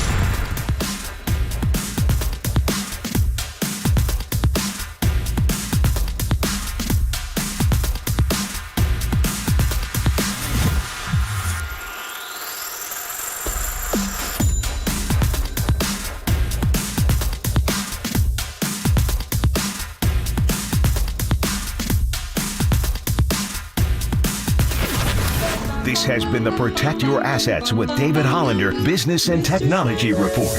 Do you want to pay less taxes this year? Learn more. Listen to David's show every Saturday morning on KNBR or call 1-866-PROTECT. Follow the leader on Twitter at KNBR. For once again, we are the sports leader. KNBR 104.5 and 680. There goes the runner. The pitch is taken outside the throw to second. Is right there. The tag. He's out. Patrick Bailey threw from his knees that time. And cut down Jace Peterson. Here's the pitch. Up and away. A snap to the first. The tag. And he's out. Patrick Bailey picks off Perdomo. That's the call on the field. The D-backs may well challenge that and have the umpires in New York weigh in on it. And they've already challenged. They didn't even check with their video room. But Patrick Bailey, what a weapon. And the tag was applied, and it was not close. There he is, man, the Secret Service man with the earbud dangling out, chomping on the gum, no expression. That's become now an iconic look of the summer, is the Bailey backwards helmet, mask off, chomping on the gum, and chewing, waiting for that video replay as they all trot out and say, I'll just stand here. He's still out. And then sometimes probably he'll chew it, make it flat like a little surfboard, kind of come out of his mouth, come off the tongue a little bit. His look is definitely part of the appeal, man. Things dangling down by the ear. Yeah, the wires flipping, the gum, the thin mustache, the nod. No expression. None. Almost maybe a little pissed. Like he's nodding a little bit. Like, yeah, that's what I do, man. I throw fools out. And I think it was... and then the kerchief. Totally. The rapper. I think it was Mikey Yaz in the handshake line who kind of gave him a little, jack to the chest. And at that one moment, he smiled. Then he wiped it right off his face. It was fascinating.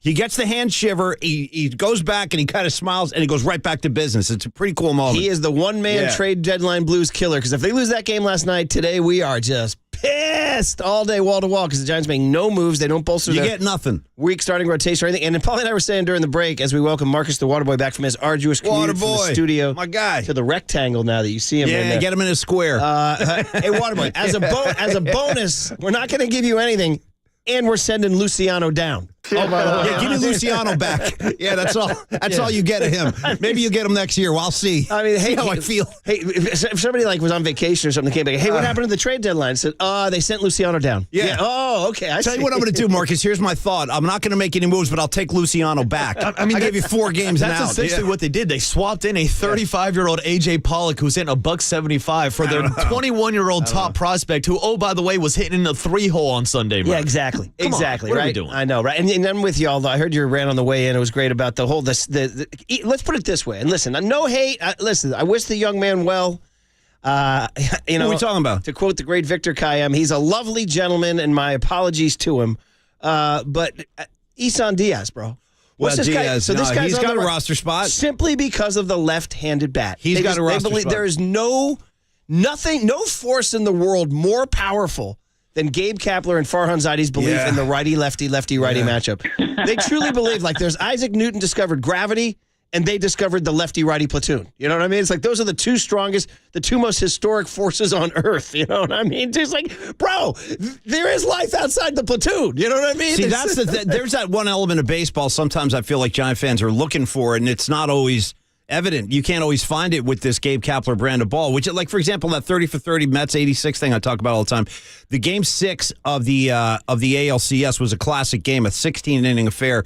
And how about this? The Mets were losing 3-0 going into the 9th inning. Davey Johnson has a hunch. He talks about the decision. He goes, you know what I'm going to do? I'm going to pinch hit Dykstra right here. So he brings up Lenny Dykstra to go lefty on lefty, lead off. Dykstra triples. Mets rally, tie the game. They scored 3 runs. Farhan would say Davey Johnson's an idiot and he got lucky. He got a World Series ring that year. Yeah, he would say he's an idiot and he got lucky. Dykstra tripled. He got a World Series. The Mets put a 3 spot up in that night, so they tie the game. Then it goes extras until 16, and the Mets put a whole bunch of runs on the board. But it all started with a gut, with a hunch. Yeah. That's the thing you're not getting with this baseball. So to your lefty-righty matchups, you're not going to get hunches with these guys. Speaking of lefty-righty matchups, Waterboy, I'll give you one they had at the end of the night. Sean Manaea versus Christian Walker, and I was. You don't think Christian Walker was licking his chops, dude? No. I saw he's 4 for 19 career off Manaea, but guess what? He's still liking that matchup. So I mean, you bring in a lefty there, you got to, because he wanted to get Corbin Carroll out, and he did. Yeah. But he had Christian Walker right after him. So, and he winds up, Patty Bailey says, let me take it. I got the wire. Let me I'll handle this. Yeah. So anyway, so Isan Diaz staying on the team. And again, nice young man. Yeah, nothing against He's Diaz. played 150 big league games, Waterboy, and his career batting average is 178. Oh, you don't like a batting average? His career OPS is 550. I know. Now, I don't care if he's a left-handed bat, and he's a decent glove, but I'd rather have Luciano on the roster than him. Hey now. All right? Yep. So anyway, that's my... I feel you, Murph. I think a lot of Giant fans feel you. All that said, sweet win last night. Yeah, it was a good win.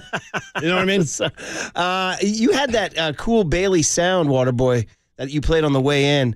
First of all, the depth of his voice, the Bosa-like depth of his voice, and just the total expectancy that he is the baddest dude on the field. Now, I got this Bailey montage over here. It's seldom played. Yeah. I think today I actually was thinking last night, this is how I am, this one is like a one and done. I actually wasn't even sure if we had one. Let's get back into this thing, because Tony and I already communicated today. Shout out Creative Tony. He's up.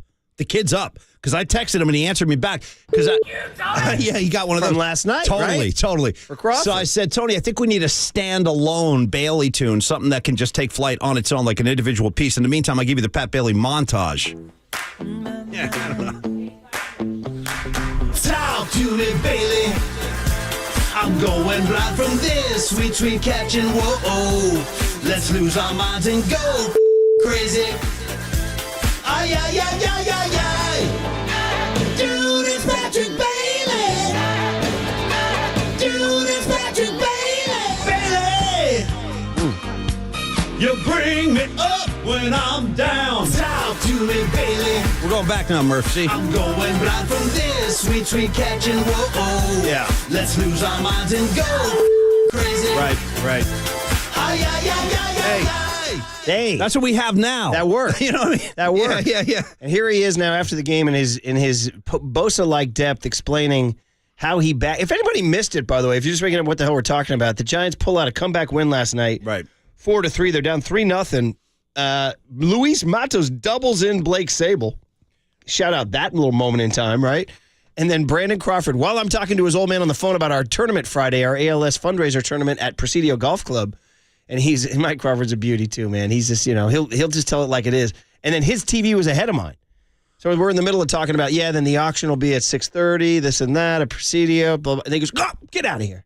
I said, what? And he goes, aren't you watching? I said, I'm watching. He goes, I said, your son's digging in the box. He goes, oh, I'm ahead of you. and then he says real calmly, he goes, he always does better when he goes to the middle of the field. Nice. He says, it's like a little league dad. That was a hell of a shot. By the way, say Mother May I, maybe I drop a Murphy May I, because I feel like, you know what, dude? Let's give the guy his love. Oh. Why not? It's been too long. I want a little bit and a little bit. I said it's Brandon Crawford here. Check out my all-star hose. His back is so hot. I'm gonna take my clothes off. It's Brandon Crawford here. I'm balling with my bros. His back is so hot. I'm gonna take my clothes off. Listen to Kaler selling out that nice vocal. falsetto, totally. Incredible work there. But yeah, so if you missed it, he hits the huge 2-run homer off of Zach Gallen, too, who's a nasty customer. Deep shot, nice shot. So it's 3-3, and then the Giants get the game-winning shot from Lamar Wade. We already played the montage. And then so it's 4-3, and the Giants have a situation. They're in the ninth inning. They don't have Doval. And who started the ninth? It was Ryan Walker. Nice Ryan call. Walker, There you who go. pitched well in the ninth. third. Yeah. But his pitch count was getting up there for a guy who's used in short term. Yeah, right. And he walked Perdomo. Is that what he did? I think he walked, or was it? No, it was a base knock. It was a base knock into right field. So the Diamondbacks had the leadoff guy on, and then the Giants bring in Sean Manaea, and you're like, okay, what's going on here? Well, Manaea gets Corbin Carroll. He gets him to, what did he pop out or strike out? I forget, but he got him. It was a great job by Manaea. But now Christian Walker, their big bag slugger, who hit, by the way, the longest home run I've ever seen at Oracle Park. Last September, I'm with the kids at a Giants-Diamondbacks longest one you've game. ever seen? Ever. Bonds. Number one. Wow. Number one. Okay. Go look it up in the stat. Go look up Christian Walker's home run in September of 2022. I might actually. I think he hit that thing out. Look it up right now. I want to see this thing. Out near the damn scoreboard. Christian Walker. It was the longest home run I've ever seen. Yeah, at Oracle. And anyway, he's up, and I'm thinking, oh, here we go. This thing. And if you don't know, Pat Bailey makes eye contact with Lamont Wade. By the way, shout out eye contact, Paulie. And like eye contact moments in sports history, like Magic on a fast break, or here's the only problem. Joe and Jerry improving or something. Here's the only problem, if I may, just poke gently and playfully at some of the interesting dynamics out at large today. Murph, there's nothing wrong with eye contact as long as you don't invade my personal space.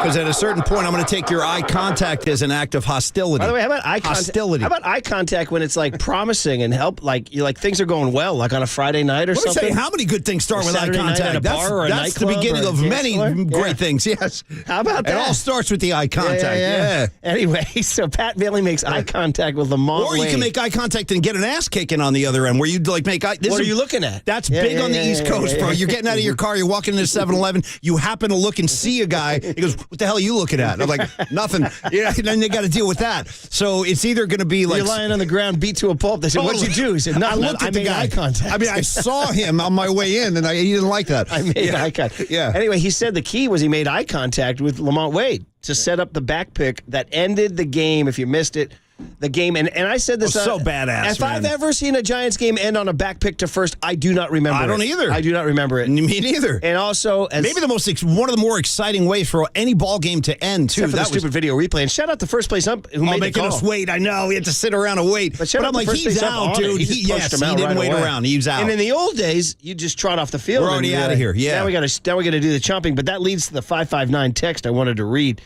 said the next move is someone find me that Patty Bailey GIF.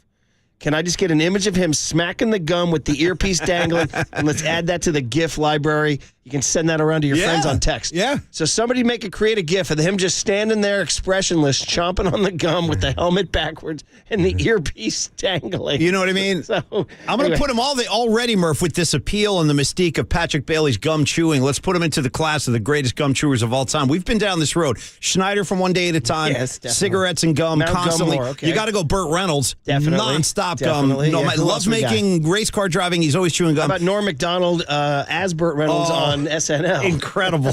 Incredible. Oh, what about the guy up north, Pete Carroll? Oh, Pete yeah. Perpetual gum. He's in the Hall of Fame, too. He's in the Hall. So Mount Gummore, we're going to go I got Reynolds, Bailey. Schneider, Yes. Bailey, and Carroll. That's a great foursome. All right. Great foursome. We'll play that sound on the other side. All Why don't right. we get the guest list going on a Wednesday, August 2. Somebody said, I forgot the texter's area code. He said, Giants trade deadline. You'll get nothing and like it. Get it? Nothing like it? Right. Yeah, Right. pretty good. Right. That's pretty good. Nice. Okay, I'm holding up Triple E's.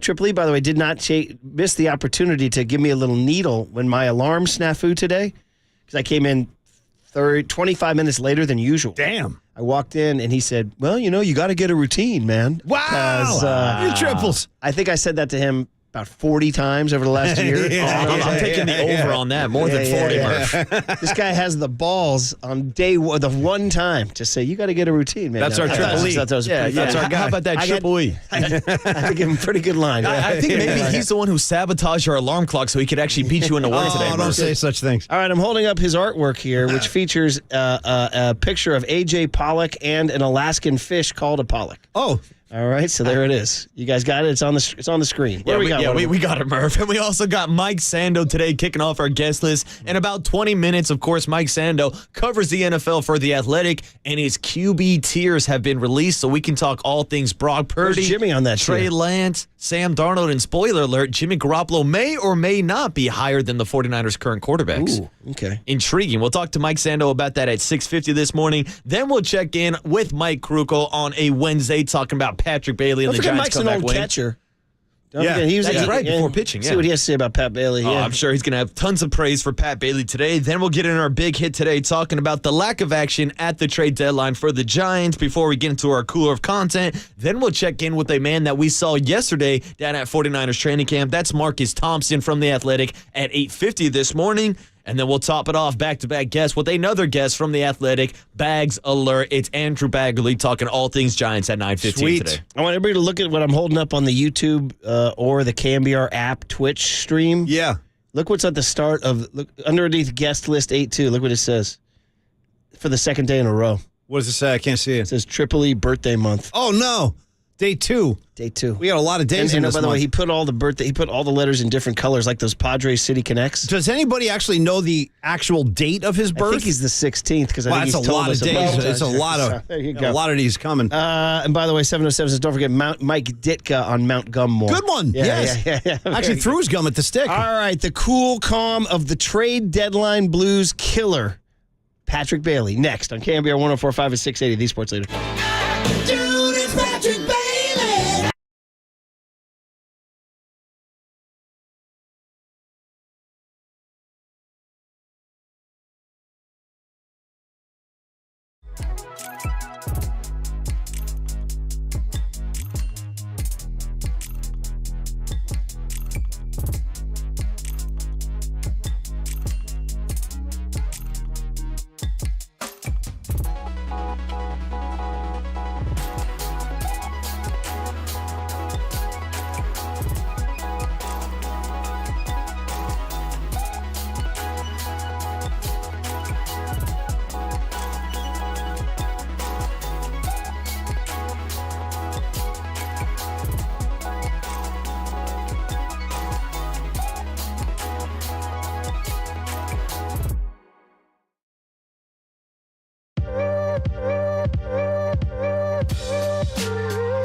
Listen to the Sports Leader anywhere, anytime. Download the all-new KNBR app. Now, Murph and Matt continue live from the KNBR Casino Matrix Studio. Casino Matrix Progressive Jackpots are here. Where are you? Just drop in. Please play responsibly. 1-800-GAMBLER.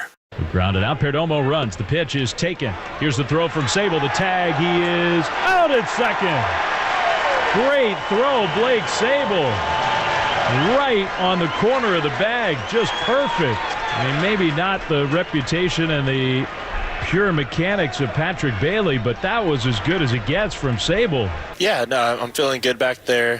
Been working a lot with Albie, in the unseen hours, as he likes to call it. But, even also having, Patrick on the team who, in my opinion, is the top defensive catcher in the league. And, I've been watching a lot of video of him throwing and kind of learning from him. And I was making jokes tonight, getting the throw out a second, then he goes in there, throws a guy out from his knees, and then a back pick. And I'm like, all right. He's going into the advanced part of his crash course for me. So I'll be looking at those videos and, hopefully continue to get better and learn from him. Blake Sable talking about learning from the foot of the master there, Pat Bailey and Craig Albernaz. I like that. The unseen hours, Paulie. Yeah, man. The unseen hours. That's you rehearsing with the Freestone Peaches. I have a gig next Saturday night. Come on out to the Old Town Theater in Lafayette. Of which, quick digression for anybody who remembers the great 104.5 K-Fog which we occupy to this day. I have a soft spot in my heart for K-Fog, and I always will. I think every single person who lived in the Bay in the 90s and 00s for sure does. Murph, shout out world-class rock. Yes, so, and somewhere Jackson Brown, Melissa Etheridge, and totally, and Lyle Lovett just smiled. All yeah, right? man. Anyway, so you ain't kidding. But anyway, so I posted all those pictures of us from Santa Clara yesterday on social media, and everybody can see them on my Instagram at KNBR Murph or Facebook if you're friends, or Twitter or X, Waterboy X. Yeah, X. Look at this now with the big logo. Yeah. And you get all these comments, right? And people say, Brock is great. I really enjoyed it. Block, you guys got me in the mood for 49er football, blah, blah, blah. And then this out of nowhere, there's this one comment, John Grappone. Oh, that's my guy. So John Grappone was maybe the best DJ at K-Fog. Good afternoon. You got Grappone He here. was the coolest. He was the Pat. If Pat Bailey was a DJ, he'd be John Grappone. Grappone was amazing. He was the afternoon pipes, cool the knowledge, guy. Pipes, knowledge. Hold on, Paulie. I got Pete Townsend coming in. Give me a second. I wasn't even in radio in the 90s. I was a sports writer, and I was like, I just got to listen to Grappone. Yeah, he's cool. Totally. Yeah. Totally. Anyway, somehow, some way, he and I became Facebook friends, which was exciting for me. I was like thrilled when he friended me. I feel the same way, dude. The guy's a rock star. And like he would never come, and all of a sudden, out of nowhere, he comments on the photo of me, Paulie, and Fred Warner. Oh man. And he says, the guy on the right plays a pretty mean guitar. And it was like, he's talking about Paulie, obviously, not Fred Warner or me. No. And I was like, I just screenshotted it and sent it to Paulie right away. I said, Murph, made my night. I said, me too. Made my night, night too. That Grappone's commenting on my photos. And shout him out for just being the coolest dude going. And I missed that. There's a gaping hole in the programming in San Francisco, in my opinion. I know we occupy 104.5 now, and I'm proud to be at that position on the dial, but on the other hand, like I miss K-Fog, I miss your Grappones, Bill Evans, Annalisa, Dave Morey, Peter Finch, on and on, Renee. So much talent at that station. And when I started in radio, Murph Grappone was like one of the first guys I ever met, and that's how we bonded. Hey, Paulie, Matt, grab your guitar, head up to my place. We're going to get some pizza. We're going to jam. As soon as I get done talking to Ray Davies, we can start playing some stuff. He was like, that's the thing. He's so cool that like he was a friend to Ray Davies. Like when Ray Davies from the Kinks would come to town, he would call Grappone because that was like his boy. But anyway, real quick on the Peaches, I want to plug that. It's next Saturday night, August 12th, and it's a breast cancer benefit. So your money is going to a very good cause. Go to freestonepeaches.com. Where are you guys playing? Old Town Theater in Lafayette. Oh. And I'm singing the whole set. So come on out. And Hey now. Yeah, singing the whole right. set. Come on out. Marcus has been there. You've seen it go down. You can eat off the streets out there. I can't That's wait. nice out there. We went and played a scrimmage out there against that team that eventually knocked us out of sectionals on quite a dramatic turn of events. Not one, but two umpire conferences in the sixth inning of a 5-5 game. Both of them overturning calls that had gone in our favor. Damn. Like, how about mixing up? one of them? How about 1-1? I get both of these. Now you get nothing. Anyway, point being is that we went out there to play those guys in a scrimmage, and I said, you can eat off the damn streets. Awesome, man. So, Paulie, make sure to have your meal on the street. I will. Right, I will. I'll lead off this curb. And Murph, real quick, if we random a question for you, I'm surprised you haven't mentioned anything about. I hate to even bring this up, but you're my go-to guy when it comes to World Cup football. And Murph, what are we doing over here with Italy now? Wait a minute. What are you talking about? I got it. Is this? What are you looking at? I'm looking at Women's World Cup. Yeah. Well, Women's World Cup is not. Italians aren't like great in women's. Okay. No, we're the USA is the team, and that's the team that's scuffling. You see, Ann Killian goes, "Where's the magic?" or whatever her headline was. She goes, "The magic is missing." I'm calling it trouble in paradise on the U.S. women's team. What's going on? What's the? They got no chemistry. They're destroying themselves from within. Yeah. The enemy within. Anyway, damn. Back to Pat Bailey. Okay. All right. Yeah. We were talking about Pat Bailey after the game, and if you missed it, his back pick to end the game, which I think of, and I don't know. Shout out. We need Sarah Langs or somebody on this. Has a Giants game ever ended on a back pick at first? I mean, there's been a lot of games, so maybe. I can't remember one. That's a great By the way, Sable didn't start. I mean, Bailey didn't start the game. Nope. And that was brilliant substitution by Gabe. Pressing a right button there. Pressed a green arrow button there. We like the club.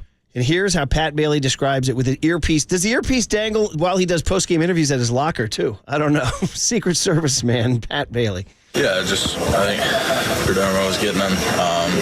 Looked like he was getting off. Looked like he was trying to steal. And it's just obviously a really aggressive base running team. And Lamont kind of pitched before. I think we both kind of made eye contact. It was like, I think it's a good time to pick off, and worked out well. What kind of feeling does it to do that to end a game? Have you ever done that before? No, I don't think so. It was obviously pretty cool. It's weird because like the replay, you're not really sure like if you get them out or not. So like the emotions like kind of hit, and it's like, all right, like you kind of got to relax a little bit. like you don't know if he's safe or out, and then it's definitely cool to finish a game like that. All right, the Nick Bosa of the Giants. There he is. By the way, if you need more, he's joining Papa and Lund today at 12:45. Is that right? Wow, Walt out here booking his A off after his outstanding performance in that Instagram video on the trade deadline. If anybody missed it, go to KNBR's Instagram. Very funny skit on Walter getting traded. Also, John Lund with a nice performance too on his. We got to win now. Yeah, we had to trade Walter. We had to win now. Murph, I just want to know why the Murph and Mac show wasn't involved in those Walter trade talks. Great call, buddy. I like Great our call. squad because I like our squad. I think we have all we need. All right, That's well, why. here he is, Farhan Zaidi, who lives to make trades, not making a trade. So listen, we know the guy's not an idiot. We know he's smart. I'm smart. I'm Farhan. And so I guess he would tell you the right deal wasn't there.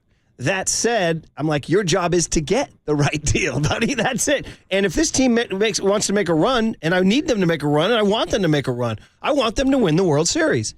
I don't want them just to go 86 and 70, whatever. 86 and 76, is that it?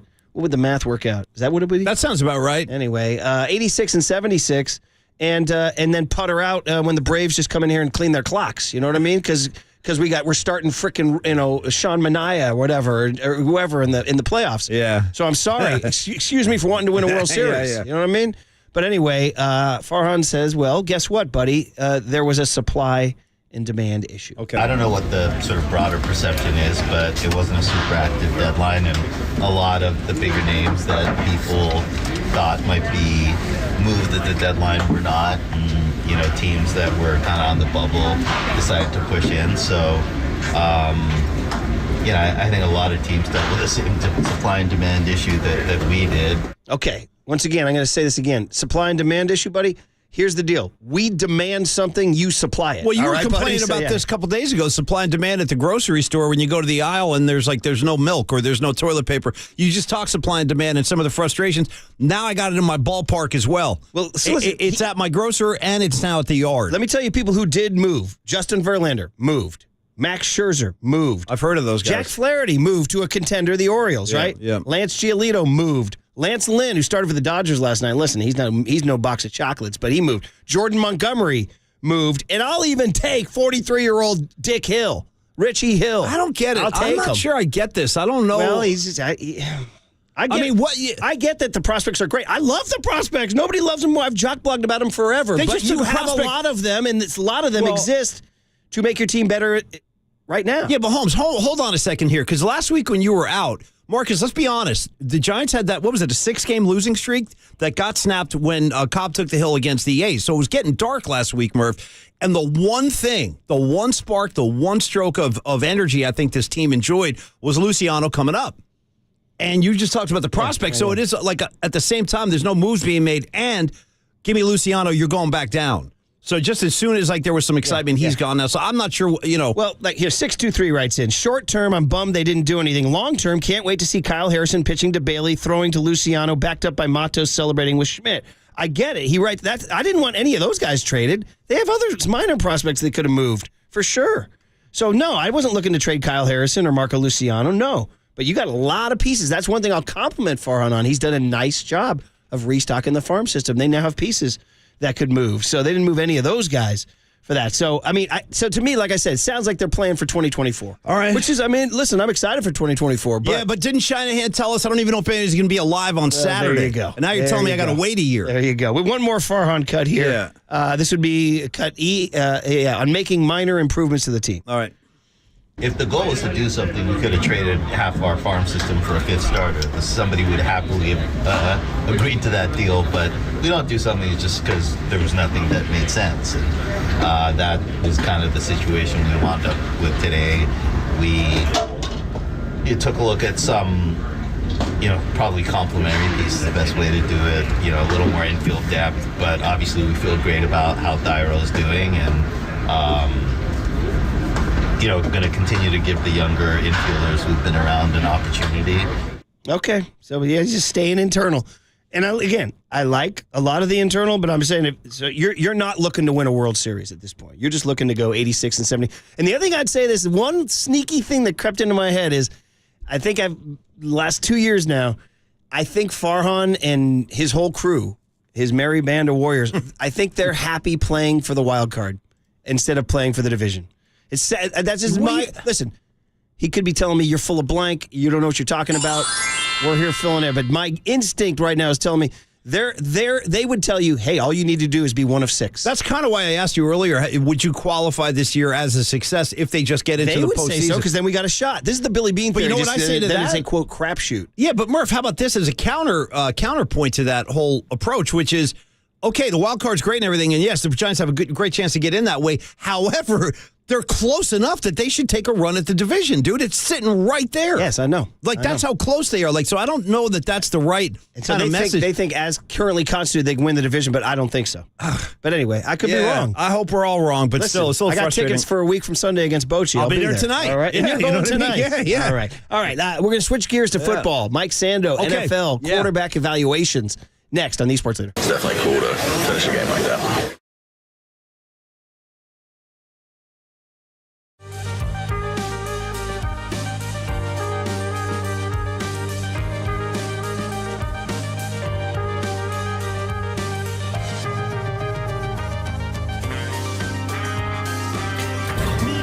From the Chilton Auto Body Traffic Desk.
KNBR heads, fill your feed by following the sports leader on Facebook. This is KNBR 104.5 FM and 680 AM.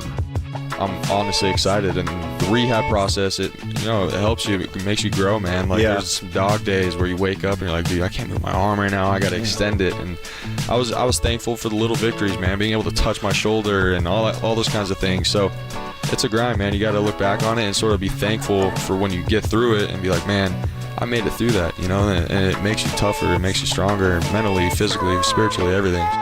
That's a good cut there from a very entertaining interview, I thought, with Brock Purdy yesterday. Not because of us, because of him. He was really, we weren't sure if he was going to be expansive or full of cliches. He was expansive and reflective. Yeah, he was good. Talking about that. If anybody missed it, Brock Purdy yesterday sat down with us for about 20 minutes. Go to KNBR.com, check it out. Well worth your time if you want to get to know your dude, your guy, QB1, Brock Purdy. But of course, we're going to talk about quarterbacks right now after I tell you you're listening to KNBR and KNBR FM, San Francisco, the sports leader, a Cumulus media station. Mike Sando does such a great job writing about football for The Athletic.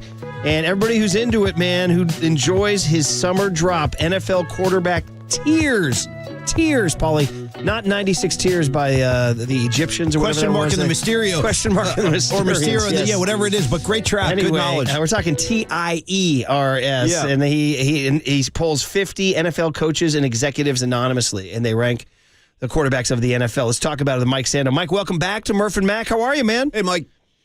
I'm doing well, thanks. Yeah. We had Brock Purdy yesterday down in Santa Clara. Wondering, everybody's going to wonder where does he even factor into the tears argument? Yeah, we put him on there. I think it's a little misleading for the guys who haven't played much because Tier 4 is reserved for don't have enough information, or in some cases you're just a guy we wouldn't want to have start the whole year, like a veteran Ryan Fitzpatrick-y type guy, right? Good backup. But in Brock Purdy's case, he got 26 votes in Tier 4, and then 24 were already, after whatever it was, 5 regular season starts, ready to move him above that. So I think it's, some 49er fans might look at it and go, wait, shouldn't he be higher than the top of Tier 4? Maybe, but, I think you have to understand that when you have so few starts, that's a huge component of being in Tier 4. And then I think you throw on top of it, obviously a favorable situation under Kyle Shanahan where other quarterbacks have done well. They won a ton of games with Jimmy. Very high margin for error when you have a top defense. You punt the ball, big deal. You get it back. The score is the same. And then you wouldn't say, like, there's some amazing elite traits where you're like, you know what, I think this guy is going to challenge for Tier 1 next year. So it's a little bit more of a conservative, probably, eval of him with some reality just being he has to kind of overcome, too, the gravitational pull of his draft status, right? It takes more than probably 5 games or if it's a couple more in the playoffs, even though he had good success. That's interesting, Mike Sando. 2 different quotes you have from your anonymous sources. The one is a really glowing one, an offensive coach. He said, you watch the kid play, he's an absolute gamer. He has the intangibles, the moxie, the want to, the leadership, all that good nebulous stuff, right?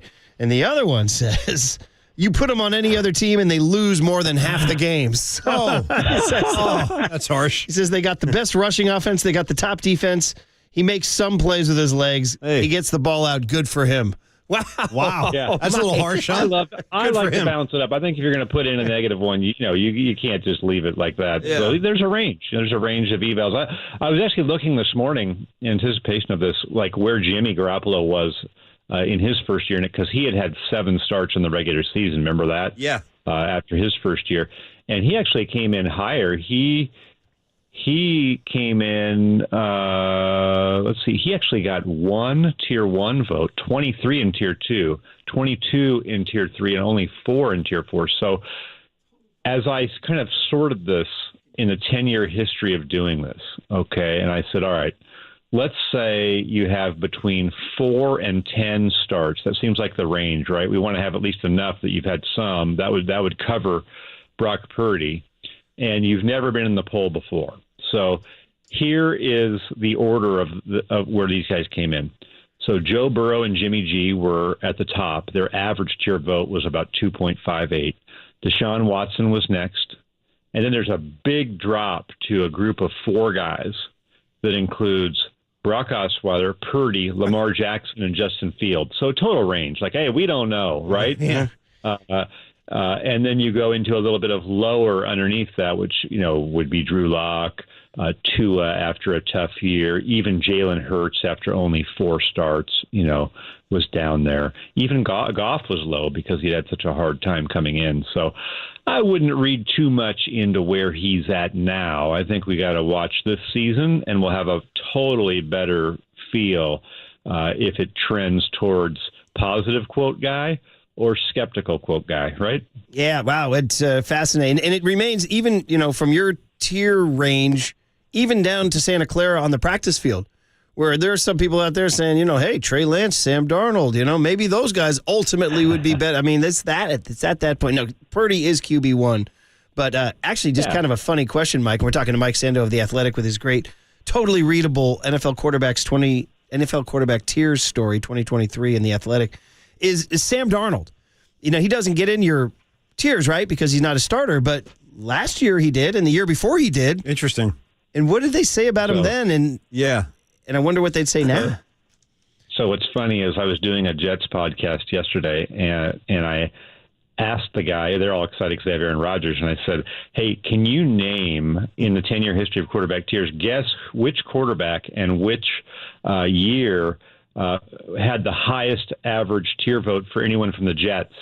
And it was Sam Darnold going into 2019, which tells you a lot about the Jets' quarterback history, in the last the last 10 years. So I'll dial up Darnold here. I think Darnold's always been one where the physical ability is higher than his ability to pull it off and functional ability, right? And what he actually does in the games, the decisions he makes, and some of those things. So I think people have been enamored with his ability to throw the ball, and they kind of project what they think that should translate to, and it doesn't seem to be in the result, show up in the results. So he basically got worse every year he was in the tiers. Wow, so, that's interesting. Yeah, so he started out. It's like the more they saw him, the less they liked him. Oh, that's harsh. Yeah. Yeah. Well, yes, but I mean, I think you also have to look at the situations he was in as well. He wasn't with Kyle Shanahan with a good defense and a good organization. I mean, that's let's just say you're a tier 3 quarterback. And what that means is you're a legitimate starter, but you're reliant more on what's around you to win. You're not going to drive the team's success, but your team can win with you. Well, if you just take like Tua. Tua is a classic tier 3 quarterback for a lot of people. You put him in the, Chan Gailey world where they don't even want him to play, and they're trying to play Ryan Fitzpatrick, and they have no line and no weapons.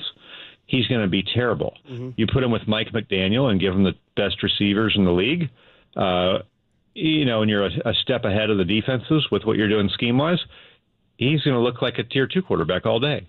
So, Sam Darnold has probably been in some really bad situations, but he never was able to build on the promise. And I think, he's a guy in search of a good situation.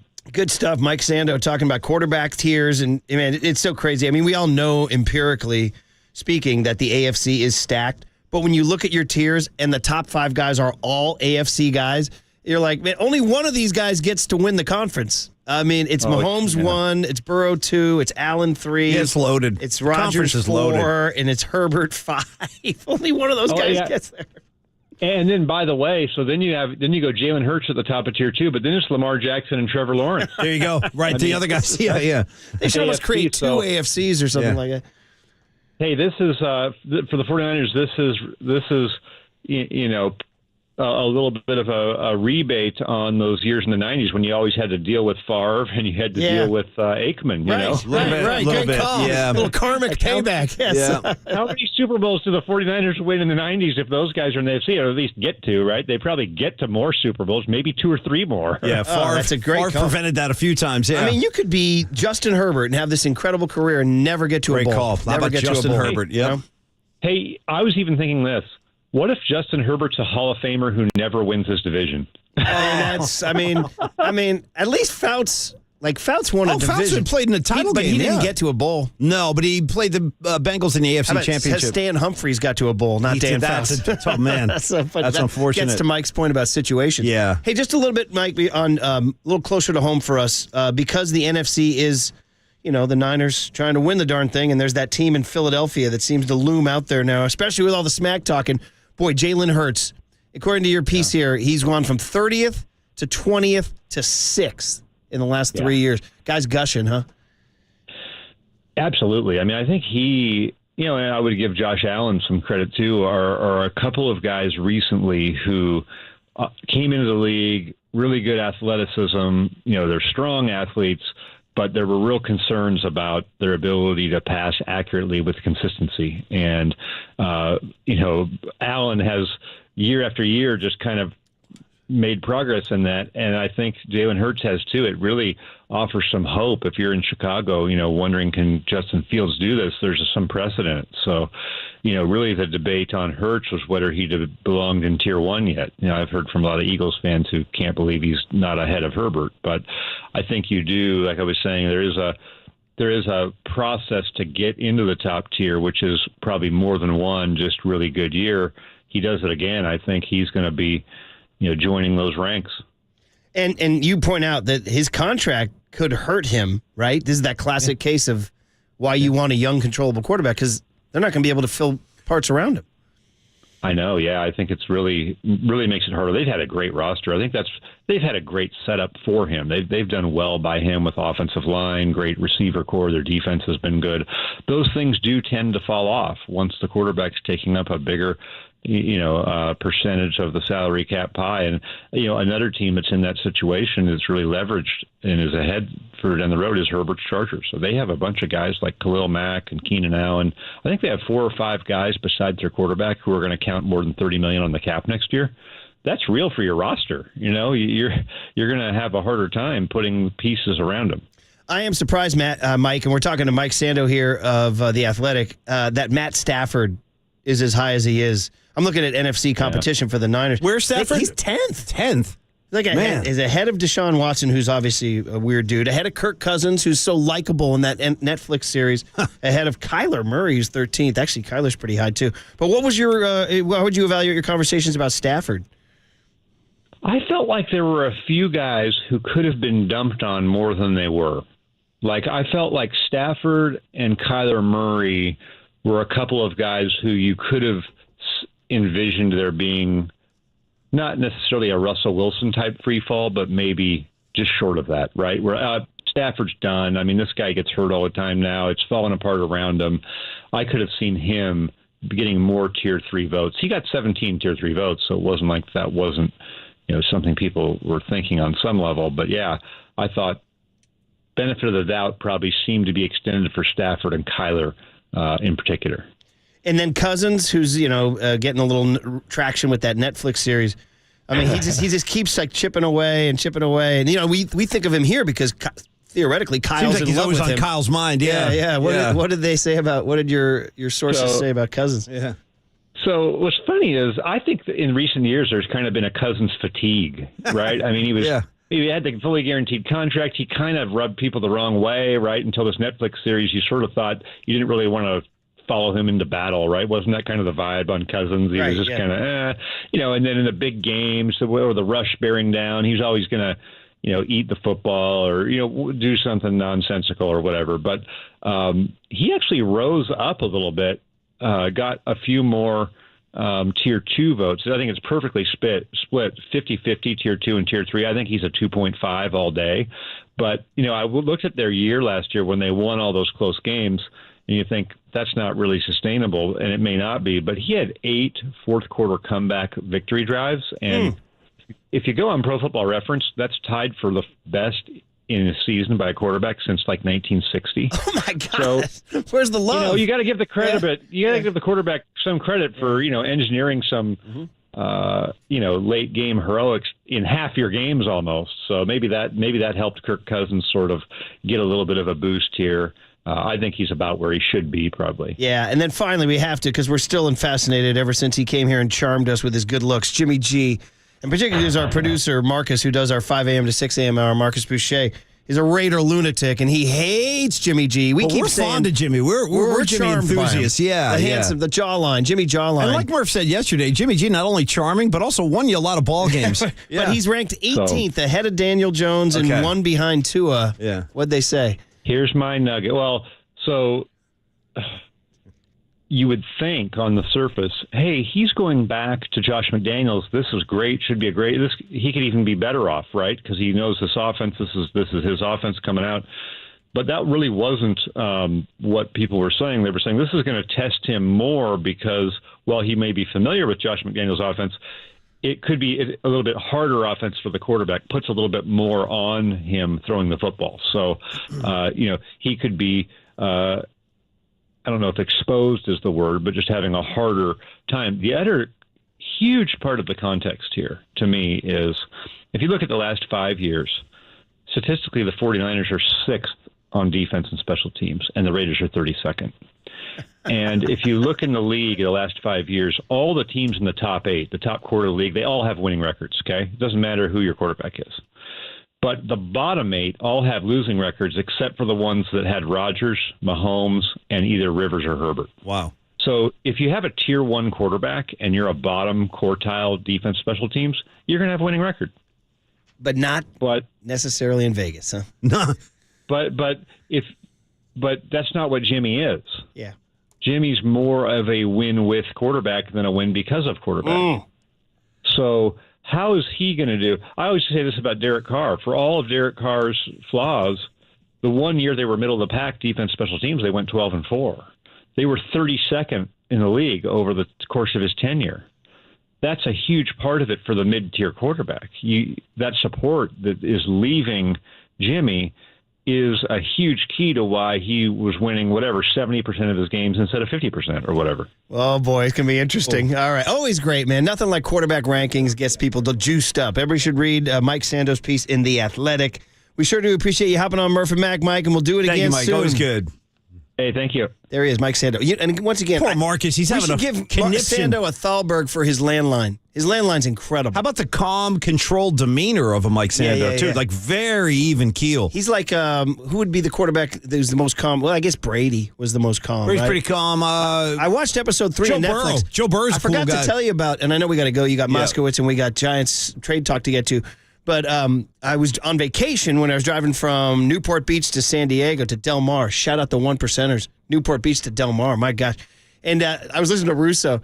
And Russo's like, what's that Netflix series? Got no use for it.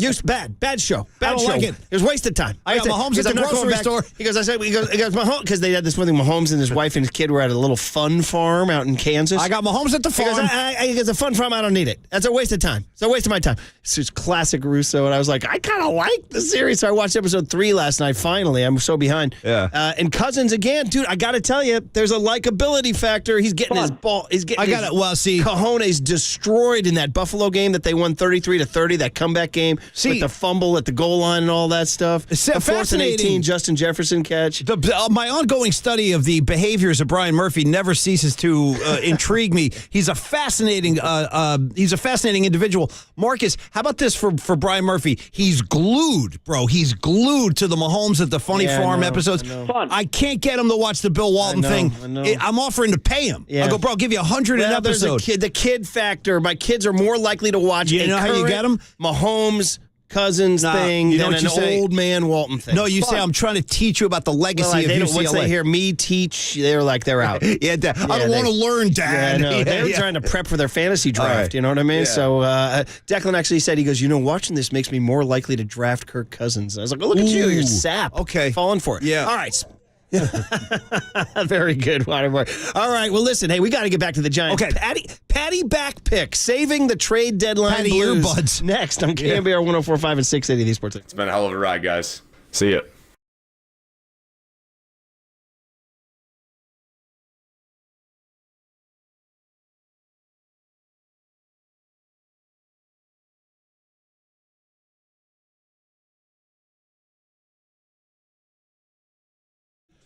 All right, everybody. Paulie Mac saying good morning, and thanks so much for listening to Murph and Mac today. So Steve Moskowitz is a good friend of mine. I've known him for a long time, and he's been in business for over 30 years here in San Francisco as a tax attorney. And probably the question, Steve, I hear more than any other from our listeners as I say good morning to you is, ask Steve Moskowitz what I should do if I haven't filed my taxes or from this year or previous years. Make sure you ask Steve that because they're looking for an answer. Steve, how are you? Good morning. Hi, Paulie. Thanks. Doing great, and I do have an answer. Okay. First of all, this is a very common problem. You know, a major question I get is, Steve, have you ever seen a case like this before where somebody hasn't filed tax returns? Yeah. Yes, my entire career. Right. Literally thousands and thousands of people. We know exactly what to do, how to do it, who to do it. And the number one reason people don't file returns is because they didn't have the money to pay. And they didn't file the first year. Yeah. And the second year comes around and say, well, how can I file year 2? I didn't file year 1. And then it becomes a lifestyle, a criminal-like lifestyle, and it ruins lives. Bottom line, we'll file all the returns you need to file, no matter how far back you have to go. And if you owe money and you can't pay it, which is a common case, right, we'll make a deal for you. And then you can have a normal life. And we do everything for you. In almost all cases, you don't have to talk to the government, deal with them, have anything to do with them. This is a great point from Steve. There's no need to stress about not having the funds to pay your taxes. Just reach out to Steve. He's got a plan for you. Call him at 1-888-TAX-DEAL and visit Steve online as well at MoskowitzLLP.com. From the Chilton Auto Body Traffic Desk.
And now, time for the Protect Your Assets with David Hollander Business and Technology Report.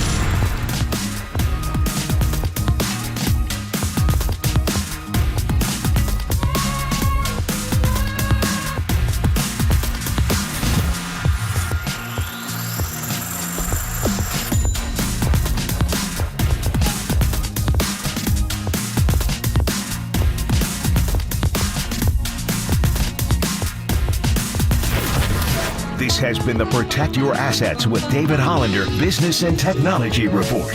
Concerned inflation will ruin your dream retirement? Learn more. Listen to David's show every Saturday morning on KNBR or call 1-866-PROTECT. Listen to the sports leader anywhere, anytime. Download the all-new KNBR app. Now, Murph and Matt continue live from the KNBR Casino Matrix Studio. Casino Matrix Progressive Jackpots are here. Where are you? Just drop in. Please play responsibly. 1-800-GAMBLER.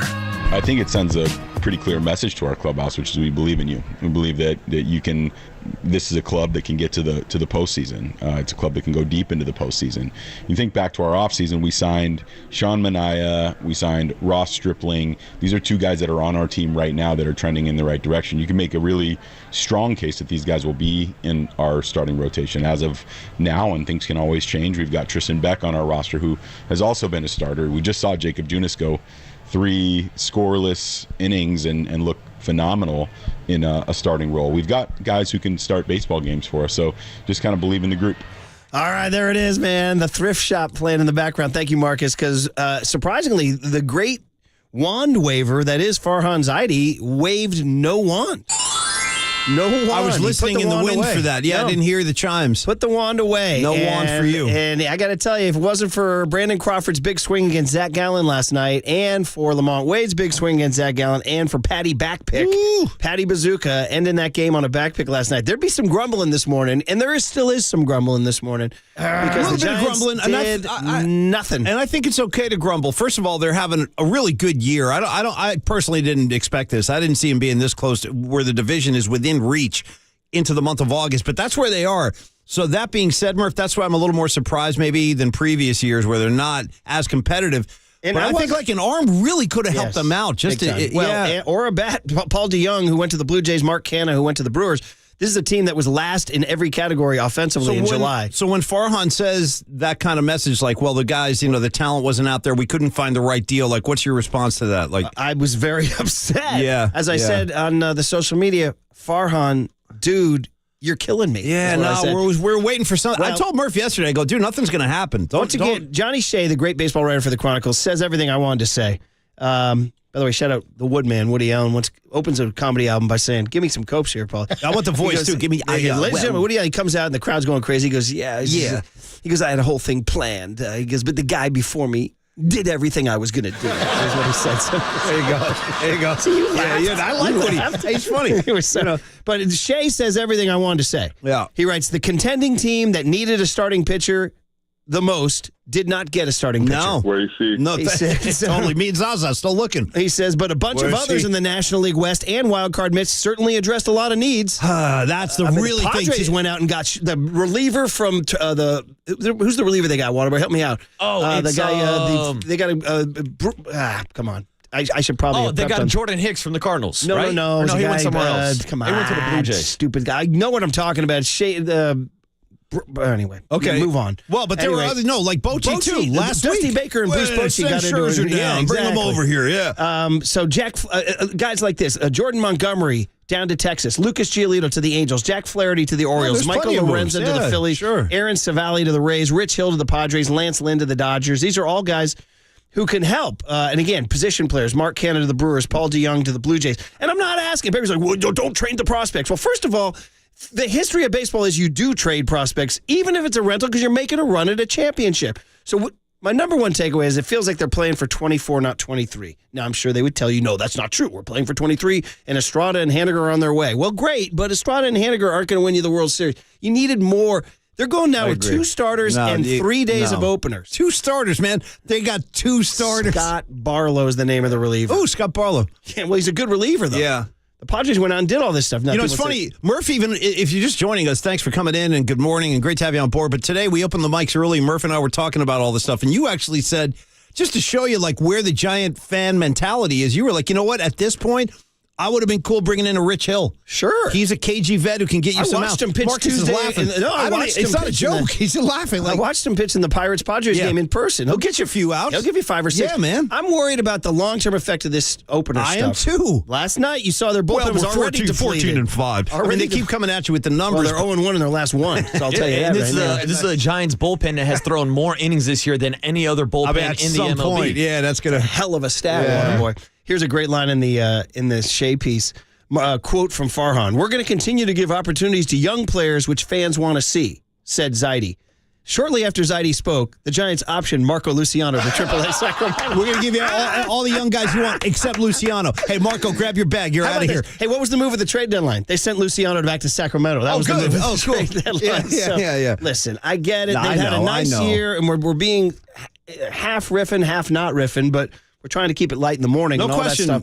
But your job was to dazzle me. Your job was to get creative. Your job was to make this team better. And riding as currently constituted, I don't think is going to win you a World Series. You missed Murph during the break, Marcus. I got some kind of unfiltered at KNBR Murph, a couple of takes where he was saying, like, look, I was on a text thread with a bunch of dudes, and there was one rogue Dodger fan. He's an old UCLA buddy of mine. On this thread. I won't tell it as well, but Murph's point was basically this one jackhole Dodger guy was coming in going, like, complaining, belly aching. Oh, it's a trade deadline. I can't believe we didn't even make any moves. Yeah. It's like, bro, have you seen your lineup, Holmes? Have you seen? Well, he was bitching about it. By the way, the Dodgers did acquire Kike Hernandez, Ahmad Rosario, Ryan Yarbrough, Joe Kelly, and Lance Lynn. I thought the Giants were interested in Joe Kelly for a while.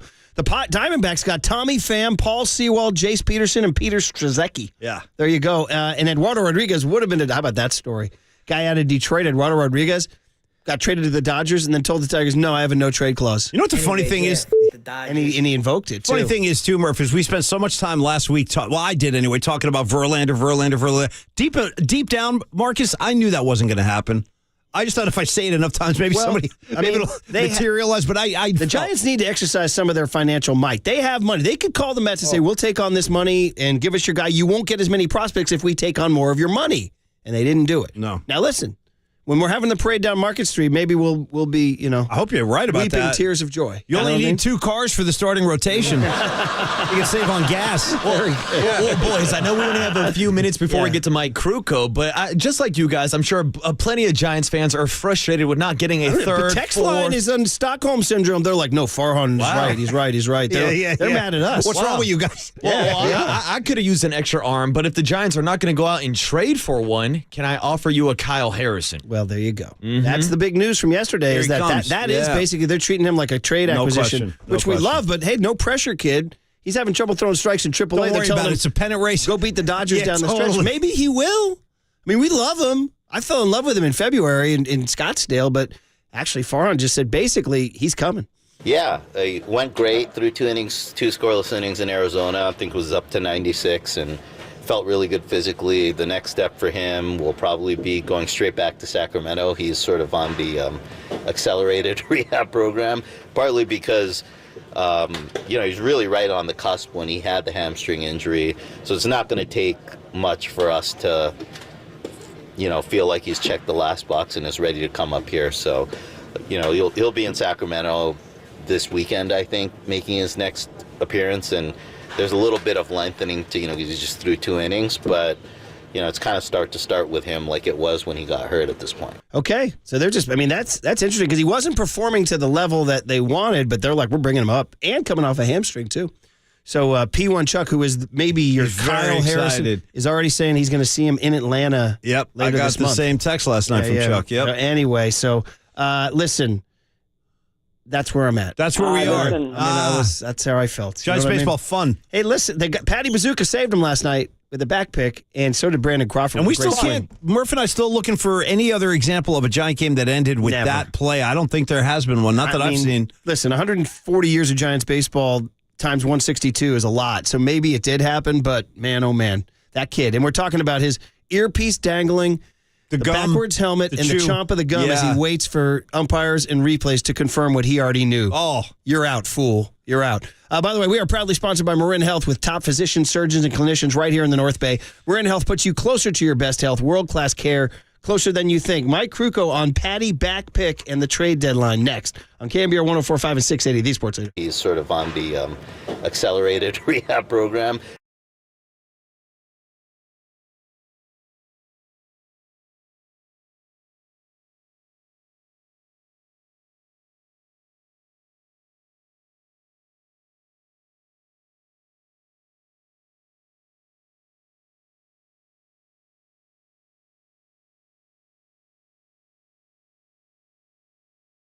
Be caller 10 to 415-896-KNBR for your chance to win a pair of tickets to see your Giants take on the Tampa Bay Rays Monday, August 14th. First pitch, 6:45. Presented by Toyota, the MVP of MPG. With class-leading MPG and more hybrids than any other brand. Toyota, let's go places.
Bay Point, shout out to you for supporting KNBR, Bay Point's sports leader. Good morning, Bay Area. Good morning. Good Lord. Brace yourselves for KNBR's Power Surge. The sports leader welcomes you to Murph and Max Power Hour. Giants fans, there's no question we've got the best in the booth. That's why Murph and Mac catch up with Kruk right now. He hits it high. He hits it deep. It's out of here. Adios, pelota. Good. Sponsored by NorCal Honda. Visit your local Honda dealer today.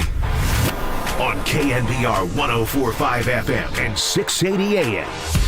All right, back pick to end a game at first base. Unbelievable. People are finding that a couple years ago, Buster Posey back picked Justin Turner at second base to end a game in 2017. Sweet. Which I had forgotten about. Still doesn't count as a first base back pick, which Pat Bailey had. Still incredible finish to a very dramatic day yesterday.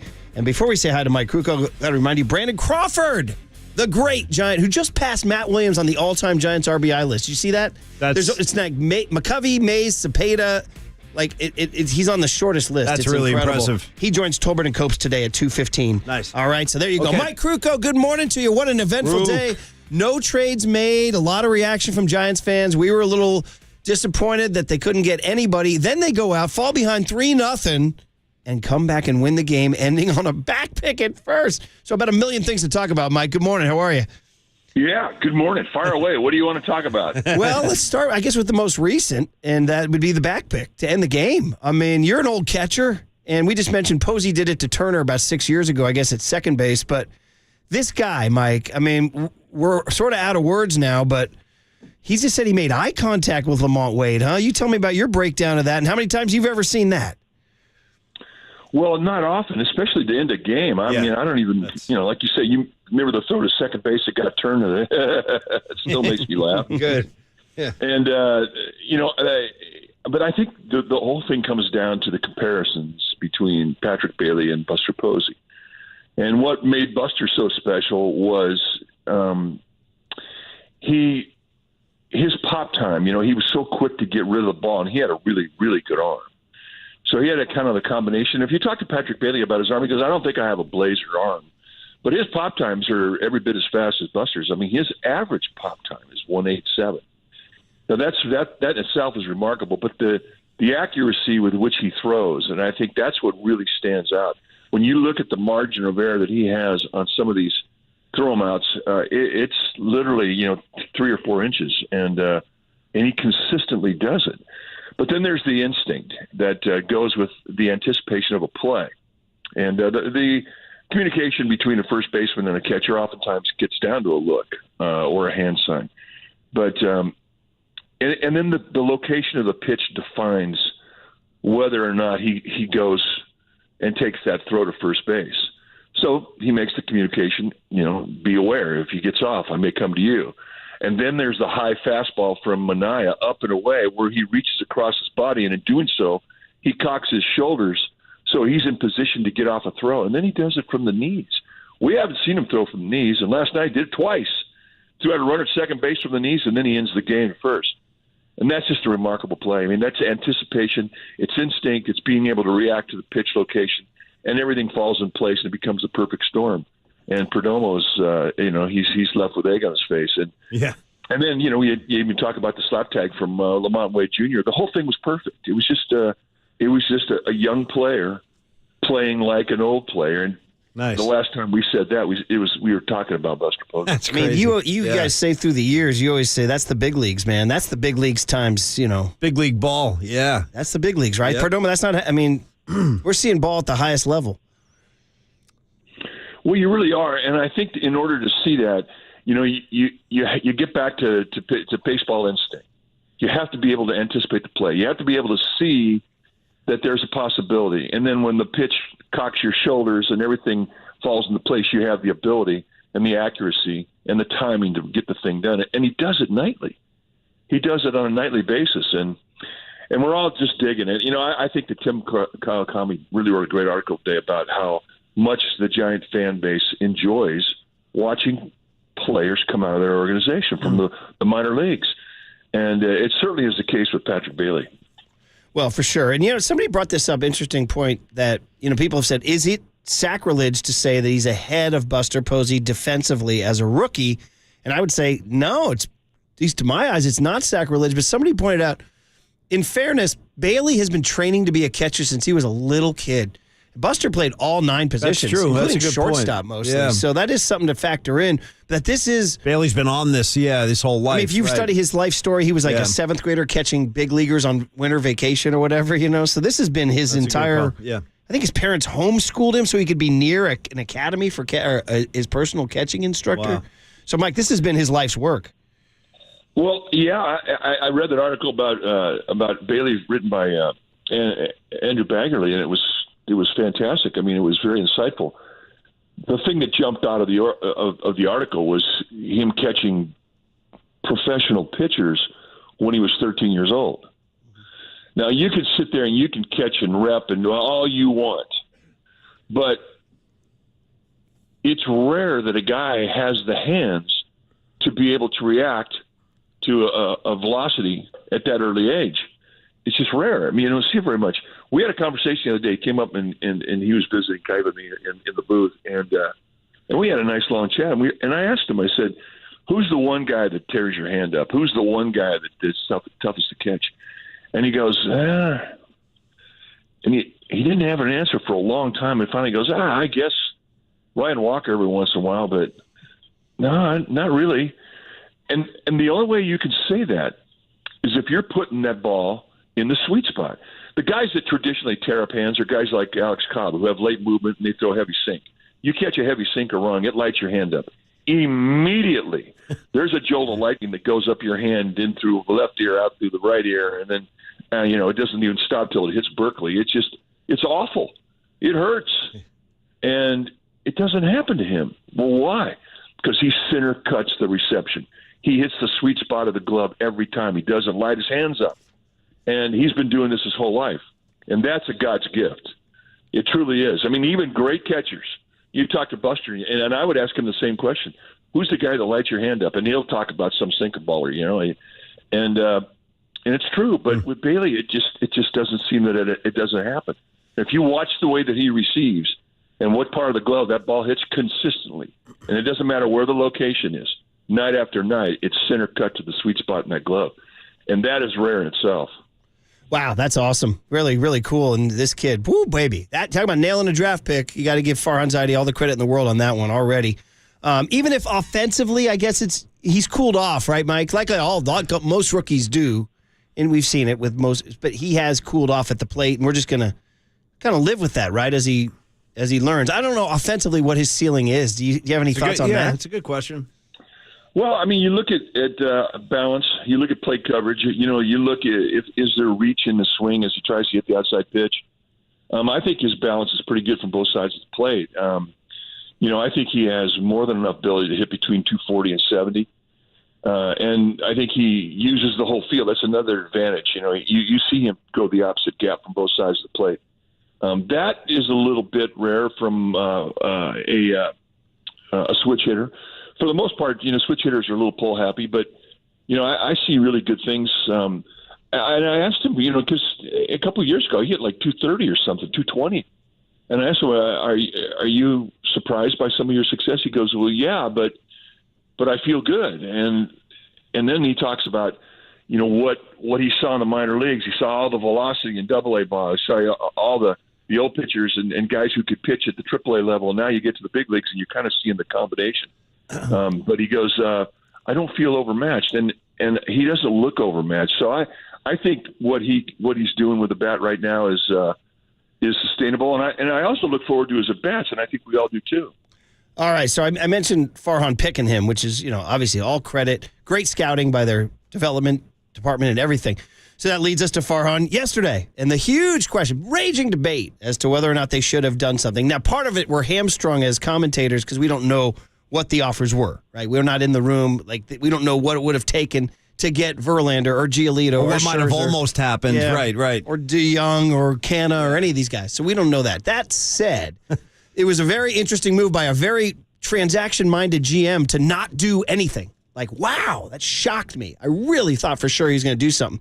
And what's interesting to me, Mike, and Tim Kawakami writes about this, and you mentioned, is that he's saying we love our prospects so much we're going to ride with them. And I guess that presents a two-part question, which is kind of like, aren't like Sabian and Al Rosen and guys like that in the past, they say, well, prospects are pieces to go make your team better now and make a run. And you can look at any number of trades.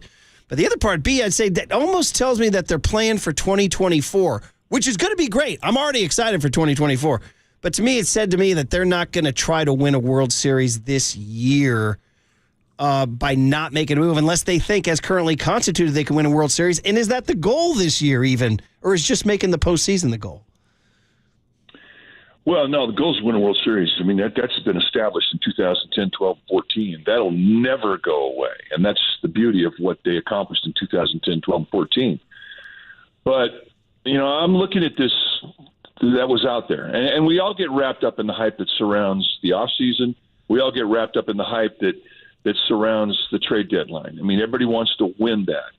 And I'm looking and thinking, well, okay, Verlander would have been a nice ad. Well, what did they pay for him? They paid their first prospect, which for us would have been Kyle Harrison, and their fourth prospect, which would have been either Matos or Luciano. And then they're going to need $51 million for a 41-year-old pitcher. And I'm thinking, does that make sense for this organization? No. I don't want to see them lose Harrison or Luciano or Matos. So that kind of banged Verlander. And then, I liked Kenna a lot, and I thought there was kind of a need for it. But, you've got Henniger coming back on the 13th of this month. They initially thought he was going to come back the 1st of September. Well, now he's coming back early, as is Estrada. Tyro's coming back this weekend. So I just didn't think the urgency for picking up a guy like Kenna was point on. Plus, I don't know who you give up for him either. Again, you got Henniger coming back. And that kind of went along this whole line. What else was out there that was really inviting that you wanted? Well, I wanted Arenado. Well, you had to literally have given up 8 prospects to get him. You still had control of him contract-wise. But did that make sense? No. Nothing really made sense about taking him and giving up prospects to bring somebody in to fatten up this team, because I didn't think that there was anybody who was significant enough to make a difference with this club as they go forward. I really thought that the people who were traded out there this year was a little thin. And we talked about this on Monday, and I anticipated that this probably could happen, and indeed it did happen. But I'm glad they held their ground, because I don't want to see the strength of this organization, which is becoming its minor league system. And we've seen it. They've debuted 9 guys this year. Yeah. They debuted 9 guys last year. And what we're seeing out of the minor league system right now are guys that make contribution that we want to see grow within this organization through their career. We don't want to see them go away. So I kind of feel happy with what happened. And I think Scott Barlow, that the Padres pulled the trigger on him late. I think he would have been a pretty good ad. But then who do you replace in the Giants bullpen? Honestly, who would you rather? Who would you move? This bullpen's been crazy. And I want to tell you some other stats that came out yesterday. You take a look at what they did in the month of July. They went 12-13. They were last in hitting. They were last in runs scored. They were last in on-base percentage. They were last in OPS. They were like 27th in home runs. Well, what held them together? Defense. They were second in defense. And that bullpen. Now, why would you mess with that bullpen? They are unique as anybody that I've ever seen. They got 4 or 5 guys that can throw 4 or 5 innings, the bulk guys. Their back end of this thing, anchored by Doval, is lethal. And they do it on a nightly basis. So I'm glad that they stayed put, given that they held on to their minor league system. And remember, back in COVID days, they lost a whole year of development. Nobody developed. It set them back. Well, guess what? They're catching up. And not only have you seen 9 debuts this year, but there's guys down there that are coming. And we all believe that now because we're seeing the product hit the mainstream, and we're starting to see it on the field. Well, So I'm pretty happy with how things went with this trade deadline. Well, I understand your argument and all that. I think what's going to come down to is for the next 2 months, going with 2 starters and 3 bullpen days is the gamble. It's right now. You're either on, so it's like there's a fence. You're either on that side of the fence. Yes, they can do it. They're 14-5 in openers, or you're on my side of the fence, which is like I do not. My every baseball instinct in the world tells me this is not going to work all the way through August, September, and October. Like I said, I'm looking to win a series, not just go 85-76 or whatever the heck the numbers is, 85-77. So that's my thing, Mike, is like I go from the Sabian Rosen generation of like we're here to win it. We have a chance, and you didn't. I'm not looking to trade Luciano or Harrison, but I thought you could have been more creative to get at least a Rich Hill for a starter, because this whole. And Johnny Shea wrote this in the Chronicle. They're saying they can do this. Webb, Cobb, and 3 days of bullpen mania. That seems to be what they're saying, right? Well, they've thrown more bullpen innings than any other bullpen in baseball. I think they've thrown like 462, and they lead everybody else by 30 innings or something. Well, who's tired down there? Nobody. What they've done this year is completely redefined the rotation. And I think what they've done this year is going to be how other teams choose to go forth. Because, we've seen other organizations in the past try the piggyback thing. You saw the Colorado Rockies do it, where they said, okay, we're going to have one guy go 4 innings. We're going to back him up with another 4. And, okay, it was great, the piggyback thing. It didn't work.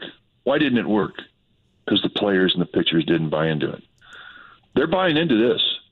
What the Giants have done now with the opener and the bullpen is working. You've got bulk guys, veteran bulk guys, Junis, Minaya, Stripling, Wood. These are guys who would be in the rotation with other teams. Now you're bulk inning guys. And this format of putting in your closer or your opener, letting them go an inning to 3, and then flipping it over to your bulk inning guys, and then you have the back end of your bullpen, be as solid and as consistent as this team has been. They're going to be able to pitch and give you a chance to win all the way through the regular season and as far as they go in the playoffs. They are. We're not used to this because it's unorthodox. We've never seen it. Historically in the game, we've never seen it. And they're recreating a rotation that gives you a chance to win every day, and it isn't burning out your bullpen. That was my concern. You're going to burn out these arms. Well, guess what? They haven't done that. Well, the other interesting wrinkle I thought, Mike, about yesterday was the fact that Farhan is now kind of openly acknowledging Kyle Harrison is not far off. I mean, he basically said it's not going to – I think his words were, it won't take much for us to bring him up at this point. We know what he can do. He looks good. So that's just another wrinkle, Mike. I guess, yes, the bullpen thing will continue, but they could be adding Harrison, and that'll be an adventure. I mean, Murph asked earlier today, is he ready to go out and beat the Dodgers in a pennant race? I guess we're going to find out, but that's something Giant fans are pretty eager to see, Mike. Well, that's a great question. But what are they going to ask him to do when he gets up here? They're not going to ask him to toe the line and be a starter and go 7 innings and beat the Dodgers. They're going to ask him to take the ball and be a bulk inning guy perhaps and throw 3 or 4 innings that puts 4 zeros up against the Dodgers. That's what they're going to ask him to do. Yeah. And this kid's capable of doing that. That all fits right into their equation. I mean, that's the thing. We cannot evaluate what they've done by what we've seen historically compared to other teams in other years because they're not doing it that way. They've redefined it. And I think, because of the success that they've had doing it this year, you're going to see a lot more teams do it. And I'll tell you the other reason for it. It's economical. You're not having to pay $43 million to a 41-year-old pitcher. Well, yeah, it's a 41-year-old pitcher whose last 7 starts, his ERA is 1.49. You know what I mean? He's a dude. He's a horse. He's a dude. And he's well. Who doesn't want him? I totally want the guy. I'm Mike. I'm gonna just. I mean, listen. I'm as big a fan as anybody. Color me skeptical that this can work all the. And again, I'm stating. No, Murph. I'm not coloring you skeptical. I'm coloring you old school.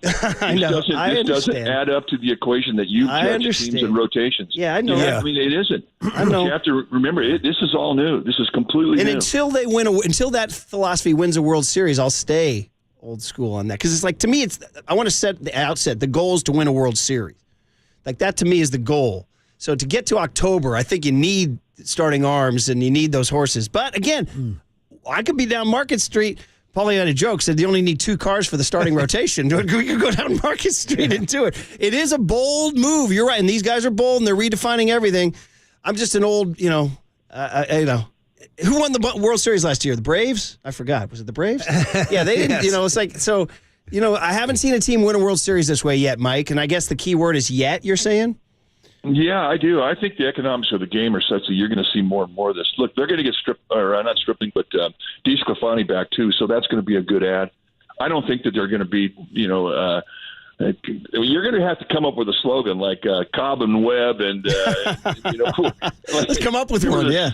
Remember the Spawn Insane and Pray for Rain thing that the Milwaukee did? Yeah. Yeah. What rhymes with the Webb? rotation had 2 guys and went to a bunch of bullpen. So, I don't know, maybe we have seen it historically, but no, I know, man. I feel you.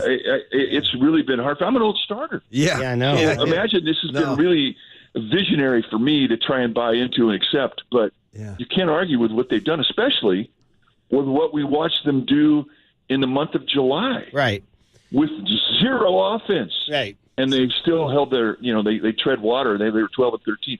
That and Kapler, I mean, we haven't given this guy enough credit. I mean, he had a great month. I mean, keeping these guys afloat with that lack of offense, my goodness. No, you're right. And they're making it interesting as heck to redefine 140 years of baseball for sure. And they're in it. And it's fascinating. And it's all this good stuff, man. Just last couple minutes here. Then, did you look around at competition? I know your only opponent is yourself, and you got to deal with your own clubhouse first and foremost. But just thinking what the Padres and Dodgers. The Dodgers added Lance Lynn, whose numbers are terrible, right? He's 6.49 ERA, whatever. He went 7 innings last night. Gave up 3 solo shots, and I saw. So, things like that. And then the Padres, as you mentioned, interestingly, they went in. Like you mentioned Brower, the reliever they got, and they mentioned that Rich Hill. And it's interesting that the West, they went in a little bit. I don't think I'm really that surprised because their GM is pretty aggressive, and I think he enjoys winning the offseason and winning the notoriety of the trade deadline. And I was not surprised that they held that team together. I would have been really surprised if they started breaking up the Padres. I mean, I think that you can get well in one 10-day period. We're getting into the last 55 games. How many games is it? It's about the last 50 games. Something like that, yeah. We're getting down to it. So I'm not surprised that they are in it. I just think that this National League West is going to be a barn burner all the way through, and I do think the Giants are going to be right in the middle of it as we go forth. And I do think it's going to be incredibly entertaining. So, I mean, we'll see how everything drives. I mean, that's the thing about trade deadline. It takes you a couple of years to see who won the whole thing. Right, that's very true. Yeah, very true. Mike, am I right? 44 games left? What? Wait, the Giants Is that possible? No, that can't be. Got 2 months left. Wait, I'm sorry. I say 54 games. Yeah. 54 games left. So, anyway, it is really, really interesting. I guess last one that's a bummer for us was Marco Luciano getting sent down. How do you think that plays for him? The clubhouse. Do you think they told him, hey, you'll be back up soon? I don't know. They kept Casey Schmidt. They kept Isan Diaz, and they sent Luciano down. Well, I mean, he needs to play. And the other thing, too, is, if you've been out at the ballpark here last week, he's been taking balls at second base. But he's never played second base. So they have him kind of earmarked in the same type of role that we're seeing Casey Schmidt play, where you can play 3 positions on the infield. He needs to go down there and just – you can't take ground balls and then throw them in a game at the big league level and say, okay, go play second base. He's going to go down there. And you watch what he does now down in Sacramento. He's going to play second base. He's going to learn that position, and he'll be back up. There's no question. I mean, he's a talent. We've all recognized that. I mean, he's going to be fun to watch for years. And but they need to get him some reps at second base, and that's why he went down. Yeah, so I'll be curious to see when he comes back and see what happens with Schmidt and Diaz going forward. And obviously Thairo Estrada comes back. That changes everything. So, all right, well, good. I mean, big, heavy philosophical discussion, Mike. We always enjoy it. And the Giants won the darn game last night on Patty. We're calling him Patty Backpick. Patty Bazooka. Yeah. And, Mike, we're certain to get a kick out of his look with the earpiece dangling, chewing on the gum, just placidly waiting for the video replay to confirm what he already knew, right?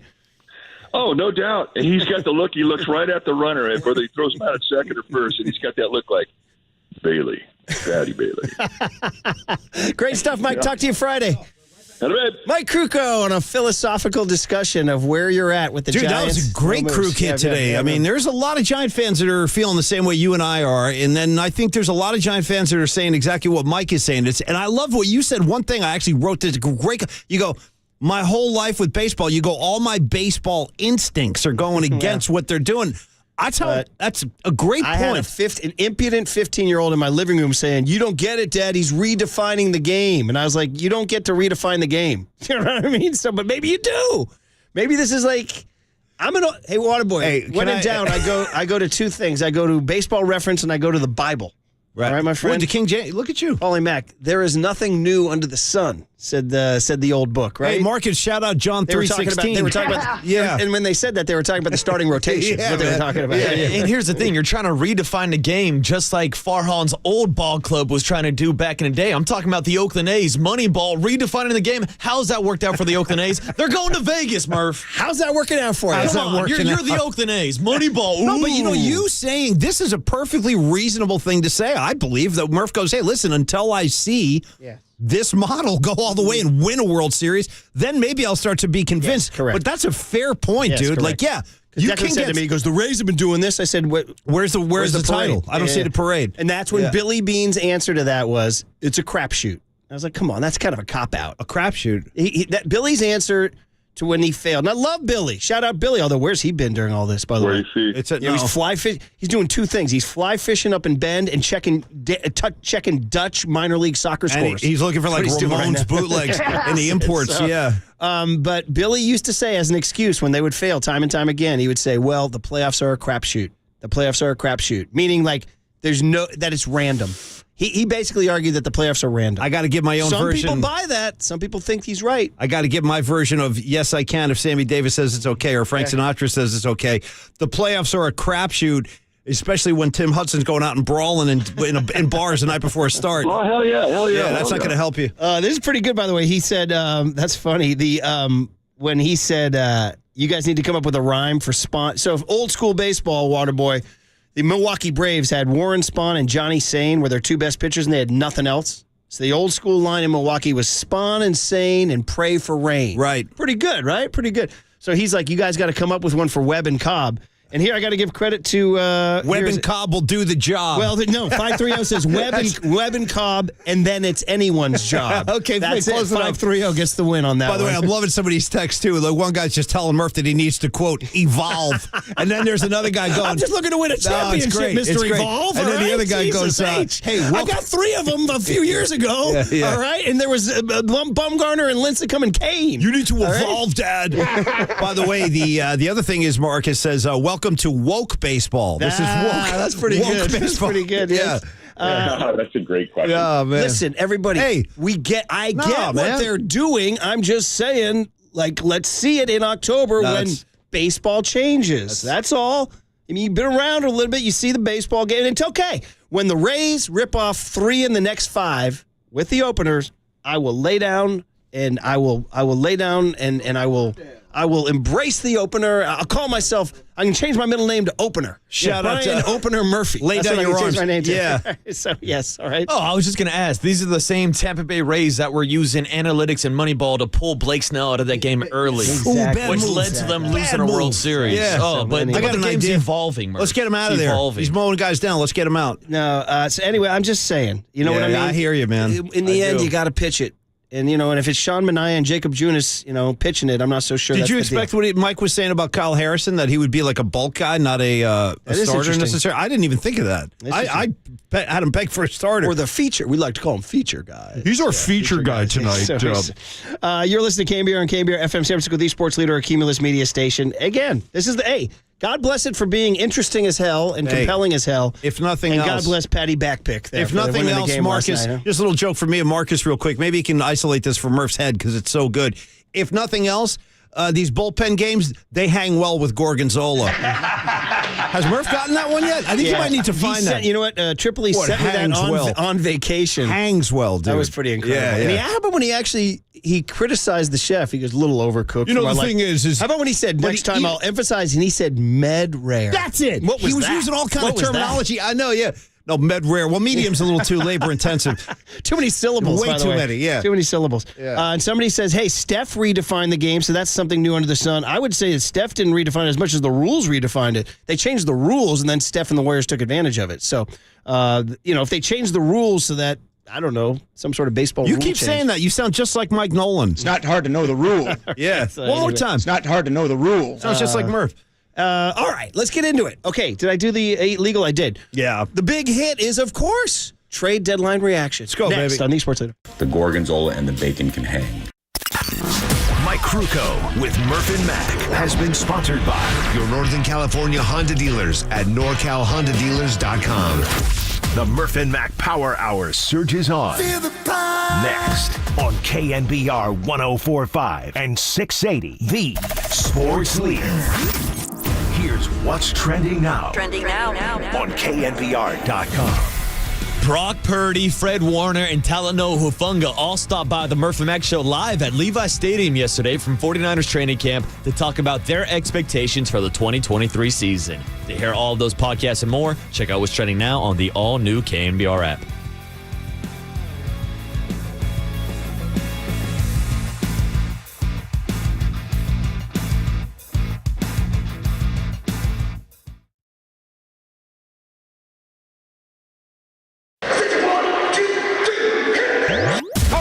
This is Murph and Mac's Big Hit. I'll take a hit. Hit me. Hit me. A hit is a hit, you pathetic schlepper. Drive ball into left field. Nice hit. Sponsored by Benjamin Moore Paints. Experience the Benjamin Moore retail difference at their independently owned, authorized retailers today or at benjaminmoore.com. On KNBR 104.5 FM and 680 AM, the sports leader. 2-2 pitch. Pollock bounces it toward the middle, and it's through into center field. Estrada was playing over toward the hole, and so that one bounces right on through. Will Smith comes in to score. 4-0 Dodgers. Pollock lines one into left field. That's going to be a base hit toward the line. Taylor's in to score. Dellinger rounding third. He's going to score. Here comes a throw into second. A slide by Pollock, and he's in there safely. Pitch. That one is hit high and deep to left field. Sable back. It is gone. A.J. Pollock in a 2-strike count takes Jacob Junis deep, and it's 6-0 Mariners. Is that our A.J. Pollock sound package? So Triple E does the sound package for the big hit. He doesn't tell us what it is. We give him creative freedom. Paulie, we like to nurture our talent and let the freedom flow, and he just gave us an A.J. Pollock package for the big hit intro, which is, of course, trade deadline reaction. 808 KNBR is a phone number. You want to talk about a day for calls? Today's a day for calls. I got to tell you, I actually will salute the primitive kind of photoshopping that Triple E did today. To your point about the big hit artwork, it's Farhan holding a couple of fish. It's just an intriguing image. It caught my eye. He decorates them every day now. He's holding the Pollock. Right. That's what the fish is, the Pollock. Mount Pollock more. We're going to go AJ, Kevin, the comedian from San Francisco, who's been in the studio. Too, yeah. Jackson, and then so the fish, AJ, Kevin, the comedian from San Francisco, and Jackson. Murph, how did you like this? First time I've ever done this. I just did something. I'm going to call this airbrushing. Did you see me do the air paint? Yeah, I like that. I've never done that before. That's the first time I've done like an air paint. I once went to a Giants. I'm air painting. I once went to a Giants opening day, and there was a guy doing that behind home plate. Bro, all right, I'm still recovering from that guy. I really am. Throwing the paint splatter. Like, what's this guy doing? We have Farhan sound queued up about the trade deadline. If you're just getting in your car, first of all, good morning. It's the Murphy Mac Show. We're back from Santa Clara. We're back in San Francisco. We're back on your stream, YouTube, and the KNBR app on Twitch. You can check us out. I barely made it to work today because I forgot to reset my alarm. Check out Murph's hat on the stream today. My Valley Little League All-Star hat there. By the way, how much thought went into that hat selection, or was it just like... It was the hat in my car. Got it. It was I usually leave one...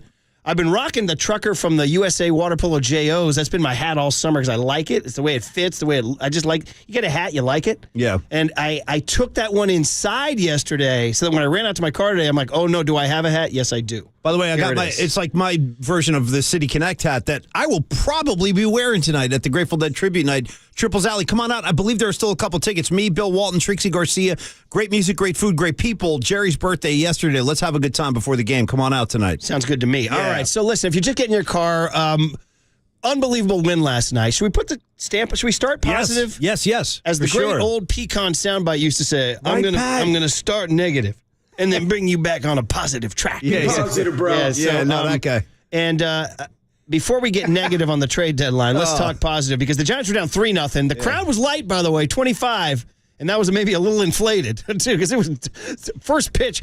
At first pitch, I was I think the fans are telling you what they think of the trade deadline, dude. It was sparse. You can see a lot of silver out in the bleachers. Dude. Yeah. Anyway, Giants are down 3-0. You're like, are they going to lose this game flat line? No way. Blake Sable double. Matos doubles. Matos has been hanging tough, by the way. We're not talking Matos enough. Not yet. He's hanging tough. Yeah. He's not having that Casey Schmidt dive. That Pat Bailey dive at the plate. He's hanging tough. He had the big double, and then Brandon Crawford. I'm talking to his old man Mike on the phone because we're doing a golf tournament Friday out at the Presidio for ALS fundraising, and Mike's going, get out. I'm like, what are you talking about? He goes, look at your TV. I said, you're ahead of me. He's only getting in the box now. He goes, well, stay tuned. So we have like a North Bay delay going. And then he said, he always does better when he stays in the middle of the field. Nice. So anyway, Brandon Crawford homer, Lamont Wade homer, and then Patty Bailey comes in late as a defensive replacement, back picks Perdomo to win the game. A thrilling win for the Giants. Kai Correa calls Rob Manfred. You got to record it. Manfred said, wait a minute. Yeah. You were down 3-0 and you did nothing at the trade deadline. I thought you was dead. Sure. He said, we're quite alive, suit. Put it in the book. San Francisco Giants 4, Arizona Diamondbacks 3. Oh, it's all good, baby. It's all good. Beautiful baseball. The Giants. Fun. This is some kind of good. This is unbelievable. Runs are cool, man. Enthusiastic fire emojis. There it is, baby. And while we're at it, Brandon Crawford, Mike Crawford's boy, number 6. And Lamont Wade Jr. is just having a nice, solid year. When he's not getting barked at from his body barks at him sometimes. Instead, he played last night, caught the back pick, and hit number 10. Bombs away. Also, Marcus and my headphones wanted to tack something on postscript here.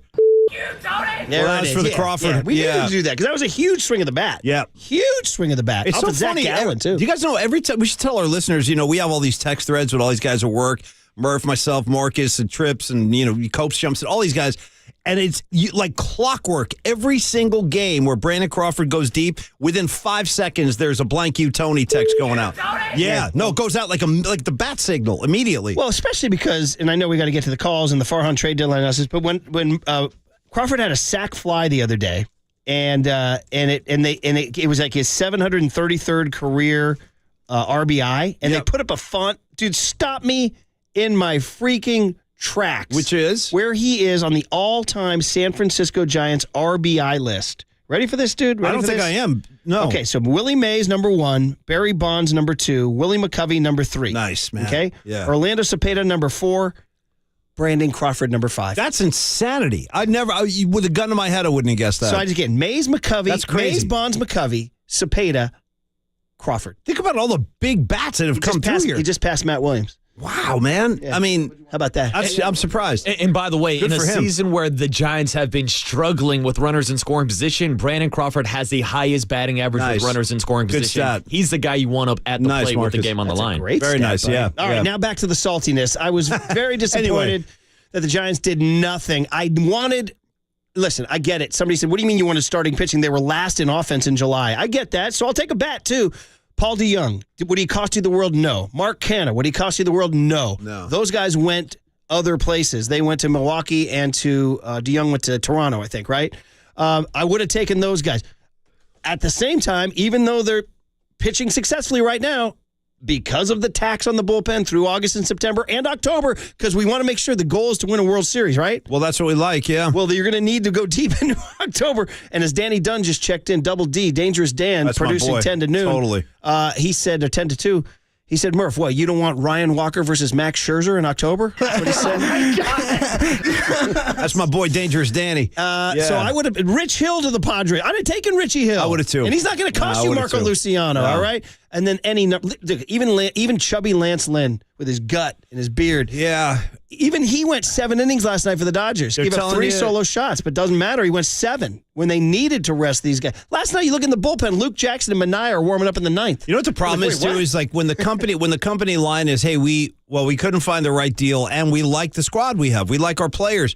The only problem with that is that's the same company line you hear every year from every single team that doesn't make a move. It's the same exact thing. Correct, yeah. And then So anyway, and then when you make a trade Marco Scudero, Hunter Pence, on and on and on. What Brian Sabian and I go to the school of Al Rosen. Bring me Kevin Mitchell, Dave Dravecki, and Steve Bedrosian. I like that school. You go for it, and that's a what good school. prospects exist for too. By the way, it's so funny. Like people always talk about There's another theory too that prospects are just prospects. I mean, they haven't done anything in the big leagues, right? And there's zero guarantee that they will. All of a sudden now we're loving the fact that all these guys, we think Von Brown's going to be Willie Mays. You know what I listen, mean? I'm with Grant you, McRae man. is going to be Bobby Bonds. You know what I mean? I It's am like- with you. This, unfortunately, though, the way it was, like all of the messages we were getting last week were coming back.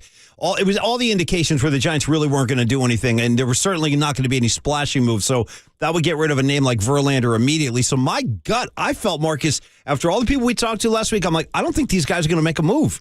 I don't think they're going to do anything. And yes, they brought in Pollock, I know, but how much of a difference maker is that? Well, I mean, I guess we'll see, but it's certainly not splashy, to use your word, Murph. You're still waiting Funny, for he that. ran into one to start the game, and but as Waterboy said this morning, goes down in the books as an out. Almost. That might be all he has, right? We're talking warning track now. All right, so 808 KNBR is the phone number. How are you guys feeling? Maybe you're loving it. Maybe you guys see a ticket to a championship here. Here we go. Starting with Front Row Chris. Nice. In San Rafael. There you go, Chris. San Yeah. Rafael. That's Front my Row hood. Chris, good morning. You're on KNBR. Hey, good morning, guys. Hey, Murph, I don't think you realize this, but you've already been dragged into the future. Marcus is your opener, and you guys are the feature. So come on. Yeah, that's pretty good. That's pretty good. man. Secondly, like that. just one note on the future. You got these young guys. Well, Ohtani's going to be shopping for a 10-year deal. And you can look at our team, and we've got some guys for him to look at and go, yeah, this team's going to be good for the next 10 years. You trade those guys away, what do you got to sell him? Well, I agree with you on that, and I wrote that in a Jock blog that one of the features they should sell to him is that he's on a team, an aggressive young team on the rise, or a dynamic young team on the rise. I wasn't looking to ship out Luciano and Harrison and Bailey. No, I was talking about lower-level prospects to get just arms and depth. They need arms and depth as bats. So you weren't going to get those big arms for mid-level guys. No. I understand that, but like I said, I would have taken Lance Lynn or Rich Hill to beef up a rotation that right now is, what did they say, Webb and Cobb and anyone's job, I think. Yeah, that's what we're going with. Obviously, the teams that were dealing those guys weren't going to give them up for what you were willing to give for them. I think. Well, like I said, Lance Lynn went. Go look. What did the Dodgers trade for Lance Lynn? They didn't trade Miguel Rojas. Nobody that we know. They didn't trade their guy, their stud. Hey, real quick before you go, why do they call you Front Row Chris? Real quick. That's an old story. Comes from the Flatiron. Pat Quinlan gave me that name. One night we were out at the park, and I was sitting in Bob Lurie seats down on the dugout. That's it. He was about 10 rows behind me, and he yelled out, "Nice, Chris!" I didn't know we were dealing with Flatty royalty and a friend of Pat Quinlan. And a Bob Lurie reference, and Bob Lurie seats. See, for life. Now we've entered into the made man situation. I'll see you at the Flatiron, buddy. Totally. I ride with the Quinlan. This guy knows what he's talking about here. That's Front Row Chris. Yeah, no doubt. And the Quinlans are Marin legends and were bat boys for the Giants back in the 70s, too. Johnny D in Fresno is checking in. What's up? We got callers down from Fresno. What's up, Johnny D? How are you, man? Murph, Mac, it's JD, and you are my favorite. Right on. So, listen, last night when I was listening to Midnight Replay and they played just a part of the post-game rap, Dave and John were talking that they had a off-the-record conversation with Farhan, and then he said that he was down in the clubhouse and that the players were adamantly coming up to him and telling them that they did not want to lose somebody like Kyle Harrison or any of the other younger guys that are actually, doing well this year. So I think while I'm not super happy that they didn't get an arm, I am super happy that they didn't give up any of the young guys because – I don't want another Zach Wheeler situation. I don't want another Joe Nathan situation where we give away. That's an interesting take, Johnny D, because it's like that's kind of the entire essence of it right now. Every trade in the history of baseball, except for rare ones when you're trading a star for a star, involves trading a prospect for a big name, and that's how it's been done forever. And on the Carlos Beltran, Zach Wheeler trade, we all embraced it. At the time, we're like, yes, Beltran, let's go win the World Series again. Yeah. And then you're like crying later, well, we had to give up Zach Wheeler. Well, the Hunter Pence trade, they gave up Tommy Joseph and who was the other guy? They gave up two guys who did not pan out. That's a great call. And there's any number of trades where they didn't pan out. Marco Scudero, all these guys. So, it's like you can kind of choose the trade to fit your argument. Like, the Zach Wheeler trade. At the time, we loved it. Yeah. Like, you know what I mean? I do. And these prospects exist for a reason. And by the way, every year you draft a whole other class of prospects. You replenish them over and over again. This is what GMs do. They try to make their team better. I'm trying to win a World Series, Johnny. That's what we're doing, JD. I'm trying to win a World Series. I hear you, But like I said, do you really, in your heart of hearts, think that we're going to win the World Series with 5 rookies on our team? No. We got to at least give these guys some playing time to. That's why. So Johnny D, that gets to my point where I said, and maybe this is just ultimately we'll just have to accept this as an answer, and I'm not furious about this, but. What? They're playing for 2024, which is okay. As long as you come out and say, hey, listen, we'll take what we can get this year, but we are primed for the future, then that's the answer. I'll accept that. I'm not going to throw any chairs through the windows or anything. I'm not full of rage about it because I am excited for 2024. But I am disappointed that they didn't make any kind of depth move to make this year any better. Now, listen, again, we could be going down Market Street and laughing our A's off at how Farhan outsmarted the whole world. I'm just saying it's not likely. But I'll just accept it this way. They're playing for 2024. That's the deal. And that's I guess, an acceptable answer on one level. Maybe not my favorite level, but I'll take it. Okay.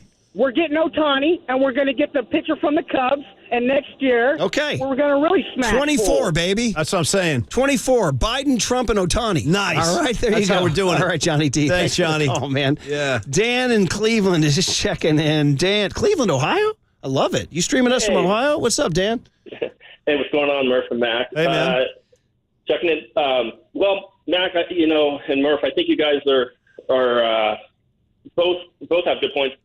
The point with Rich Hill or Lance Lynn that I would take is that, that's not going to win you a World Series this year. And I don't even think a Verlander is going to do it, to be honest with you, this year. So, and those prospects that are going, for Lance Lynn and the Joe Kellys, they're not bad prospects. They're not blue chippers, but you're giving up, something there that they're not, those guys aren't coming for free. So, you got to, the last couple of callers have said this same thing. I think it's the long view right now. And I would love to get a few pieces. I like October baseball. I don't need a World Series every year, or, I'd like one.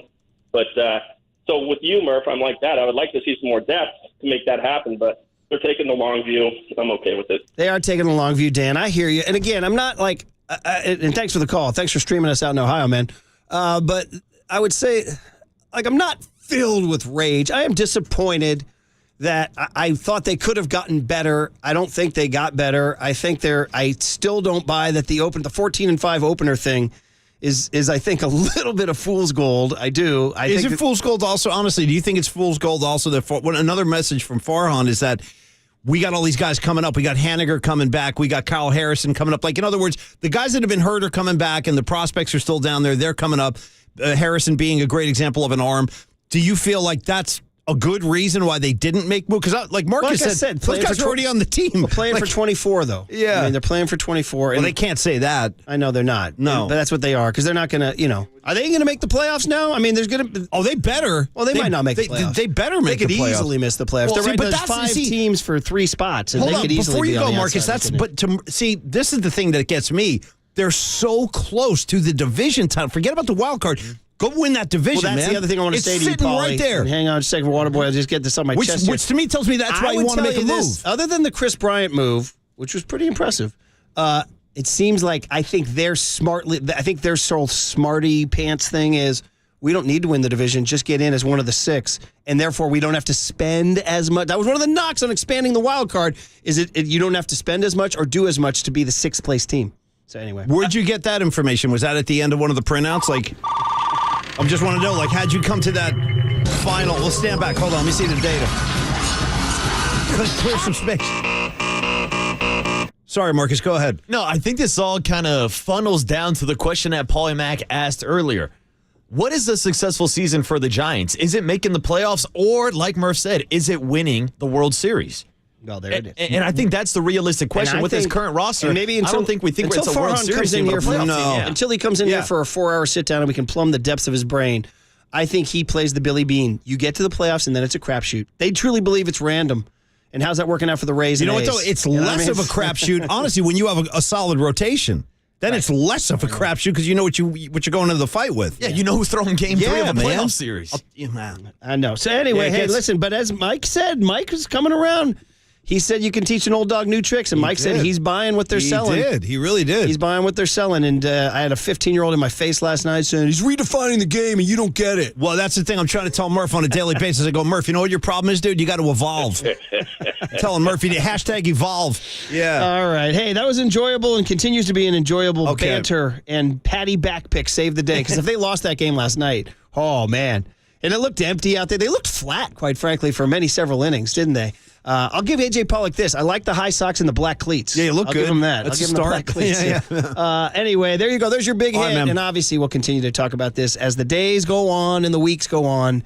And they take them on tonight. By the way, what is the plan tonight? I haven't even checked tonight's... Logan Webb, I think, right? Yes, Logan Webb. We got Webster out there. All right. So there you go, Paulie. You get to go see... I got Webb on Friday, and I'm getting him on Wednesday. I almost feel like Farhan's pissed when Logan Webb pitches because it doesn't get to show off how smart he is. You know what I mean? It's less enjoyable when we win with Webb. Yeah, we got to do it the way the old guys do it. He goes in there and goes, hey, listen, Logan, I apologize in advance. I might have to ask you to go 5 or 6, and I am sorry. Actually, how about the guy pitching for the Diamondbacks tonight? You ready for this?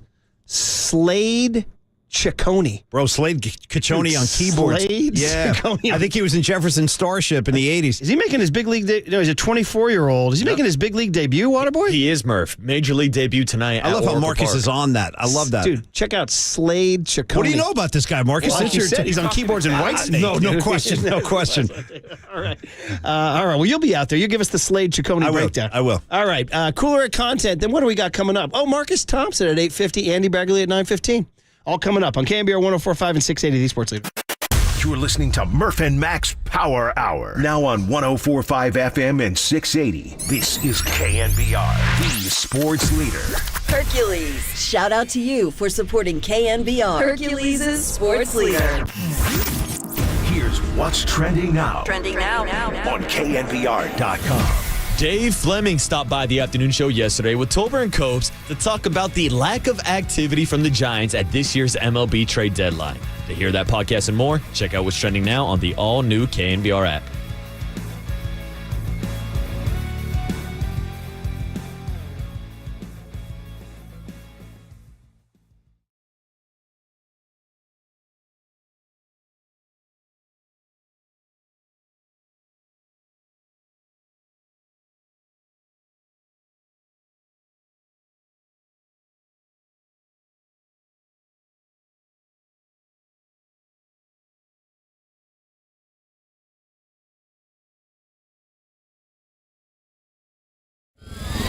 And now, time for the Protect Your Assets with David Hollander Business and Technology Report.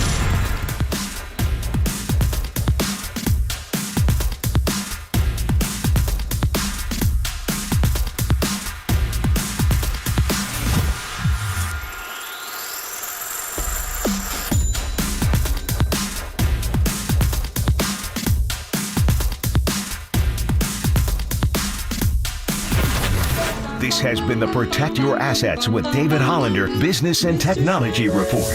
Do you want to pay less taxes this year? Learn more. Listen to David's show every Saturday morning on KNBR or call 1-866-PROTECT. Crank up Murph and Max Power Hour. All right, everyone, chill.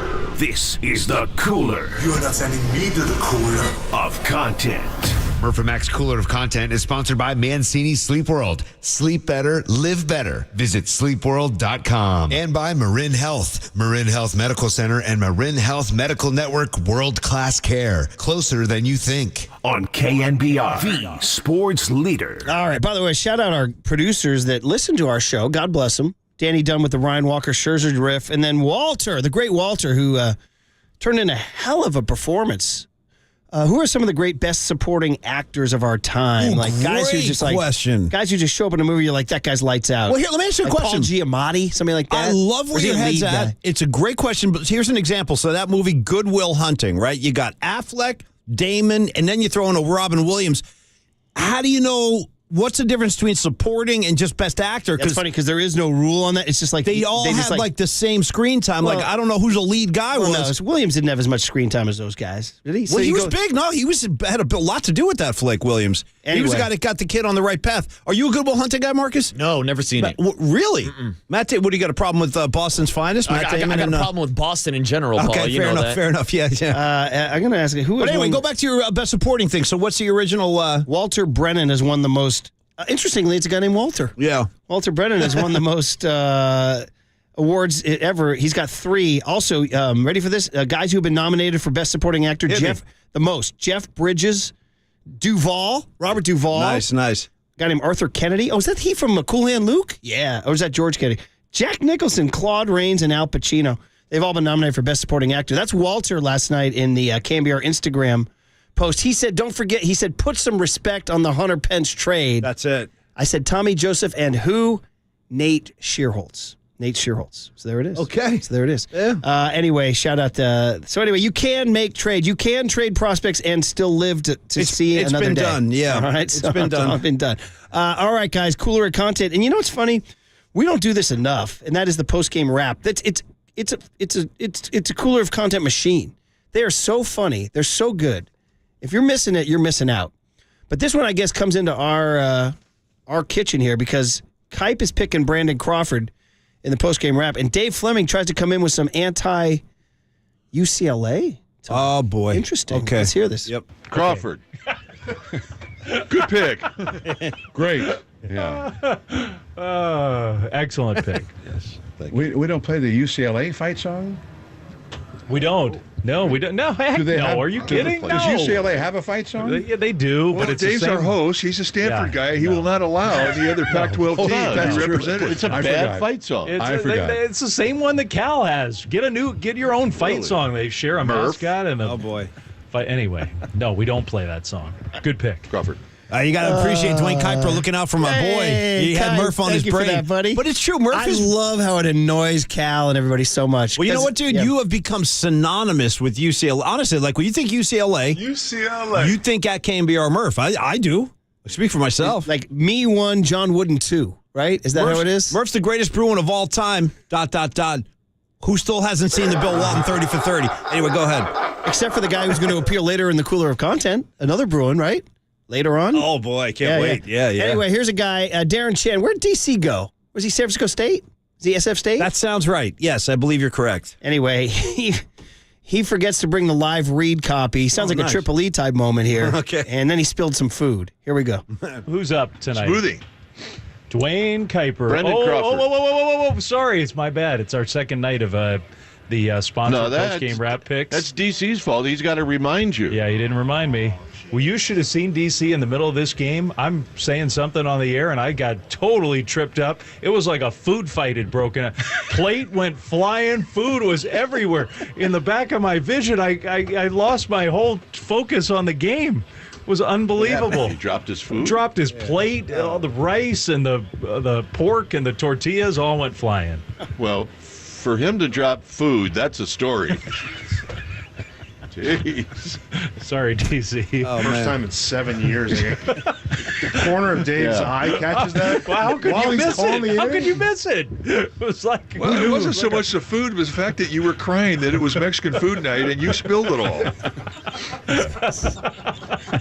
It was the weeping that tipped me off. Listen to DC. You know what? These guys are having too much fun, Let's man. take a moment of appreciation from my main man, Darren Chan, DC, great engineer of all the Giant games. He hopped on the mic there. I'll tell you what, he could walk in this room right now and give you 2 hours of rock-solid radio. He's like that. He's a jack of all trades, a Swiss Army knife in radio, Murph. He'll engineer the show. He'll make it sound good. He'll give you content. If we gave him the keys to... If Mary Burner in New York City said, I need Darren Chan to run Cumulus Media, there'd be a bidding war. There'd be a bidding war for the company. Yeah. First time in 7 years. That's my boy right there for life. Hey, this one, we thought, if you watched the end of the game last night, they had to go to a video replay for the back pick to confirm the Patty back pick. And it was borderline 49ers Cowboys playoffs 2022. In which that game ended on a video replay. We sign our show off every day. Do you want to do the Cowboy one first? That's the end of the game. Yeah, remember that? Perfect. Well, this happened last night. They had to go to a video replay. And we think this is sort of a baby version of that. Okay. After review, the call on the field is confirmed. The runner is out. The game is over. Boy, great ear.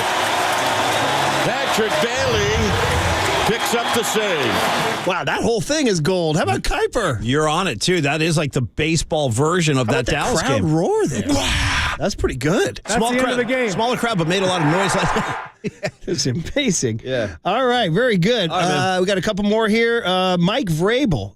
Where's he now? Is he the head coach of the Titans? Vrabel, Yeah. yes. So he's talking about Derrick Henry, his running back, who bought me a fantasy championship. Once again, one of two. Smart selection. One guy wrote in yesterday. He goes, Murph, tell me your secret. How do you win fantasy championships? I said, pure luck. That's what it is. Anyway. You select a running back, which is not like the most... So Vrabel did a riff on 5-year-old kids trying to tackle Derrick Henry?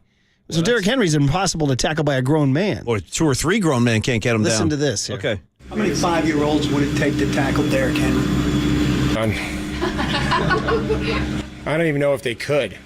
How many kids would die in the process, I would imagine. I don't know. Do I need to give you a number? Like a legitimate number? What's the area?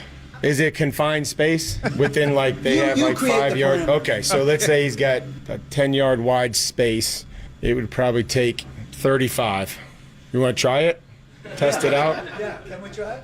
Sure, as long as you're one of the 5-year-olds. Damn. Rainbow with some riffing there. He's like, what do you need? Body count? Sure. 30 dead kids. You're just like, how many kids? What's the space? Yeah. The guy asking it had like a Howard Eskin vibe, didn't he? Yeah, I heard that. Yeah, a little bit. A little bit of that. Yeah. Remember because Howard Eskin confronted Gabe in Philadelphia. Gabe, we need to know about the coconut oil. Remember that whole deal? I do. He calls it the elephant in the room. Gabe, there's an elephant in the room. Hey, so my buddy, I skipped over the Benji one, I guess. So my buddy, Coach Jeff from Mill Valley Little League, is a Cardinal lunatic. Really? He stalks the Cardinals. He grew up in Iowa. He's a Cardinal lunatic. Like, out of his mind.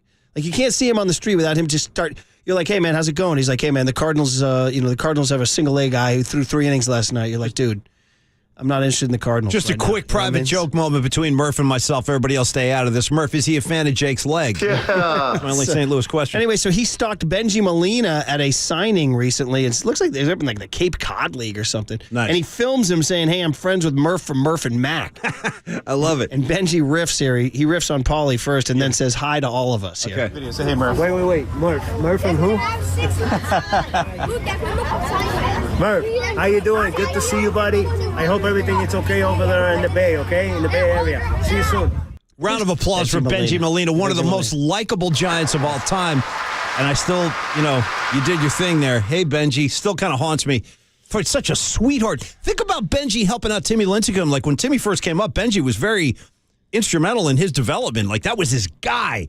And then Murph let him have it in the postseason. That was very true. No, and he's still being cool about it. And that's the thing. Murph was the one out here chanting, hey, Benji. 5, it's a good 4, chant. 4, 3, 6, 4, 3. 6, 4, 3. Hey, Benji. And it's a good chant. And then Benji turns around and goes, Murph and who?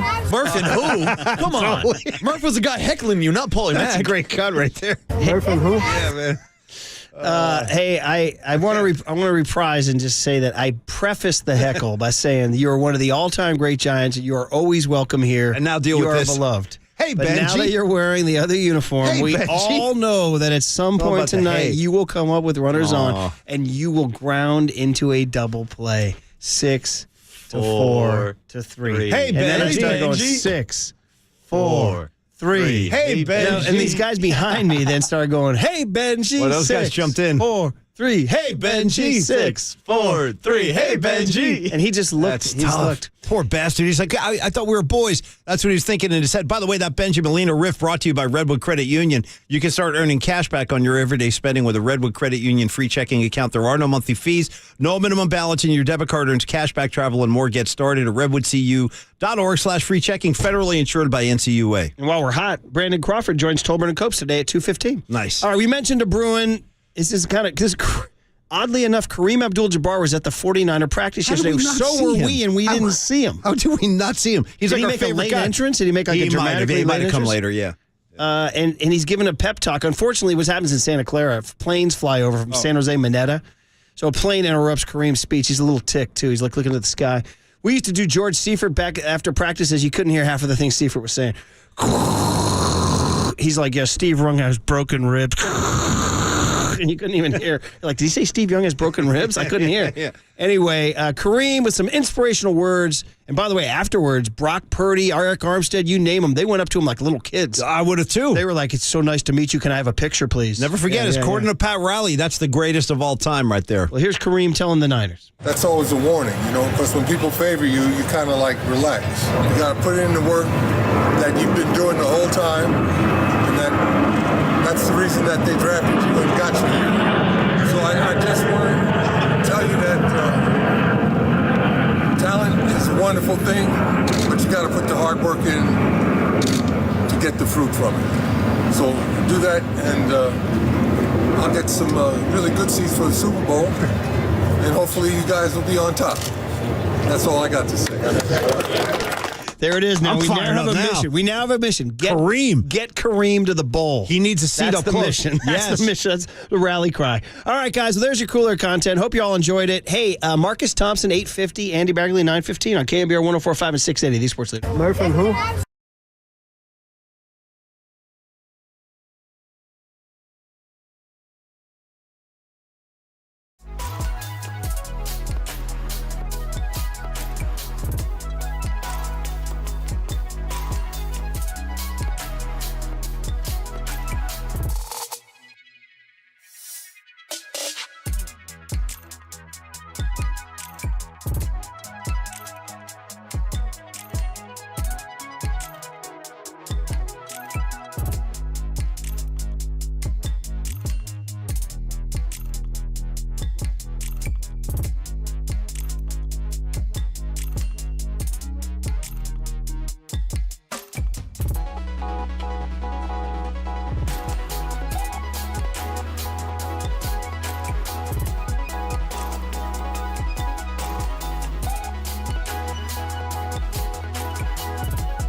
Listen to the sports leader anywhere, anytime. Download the all-new KNBR app. Now, Murph and Matt continue live from the KNBR Casino Matrix Studio. Casino Matrix Progressive Jackpots are here. Where are you? Just drop in. Please play responsibly. 1-800-GAMBLER. There goes the runner. The pitch is taken outside the throw. To second is right there. The tag. He's out. Patrick Bailey threw from his knees that time. On cut down, Jace Peterson. Here's the pitch. Up and away. A snap to the first. The tag. And he's out.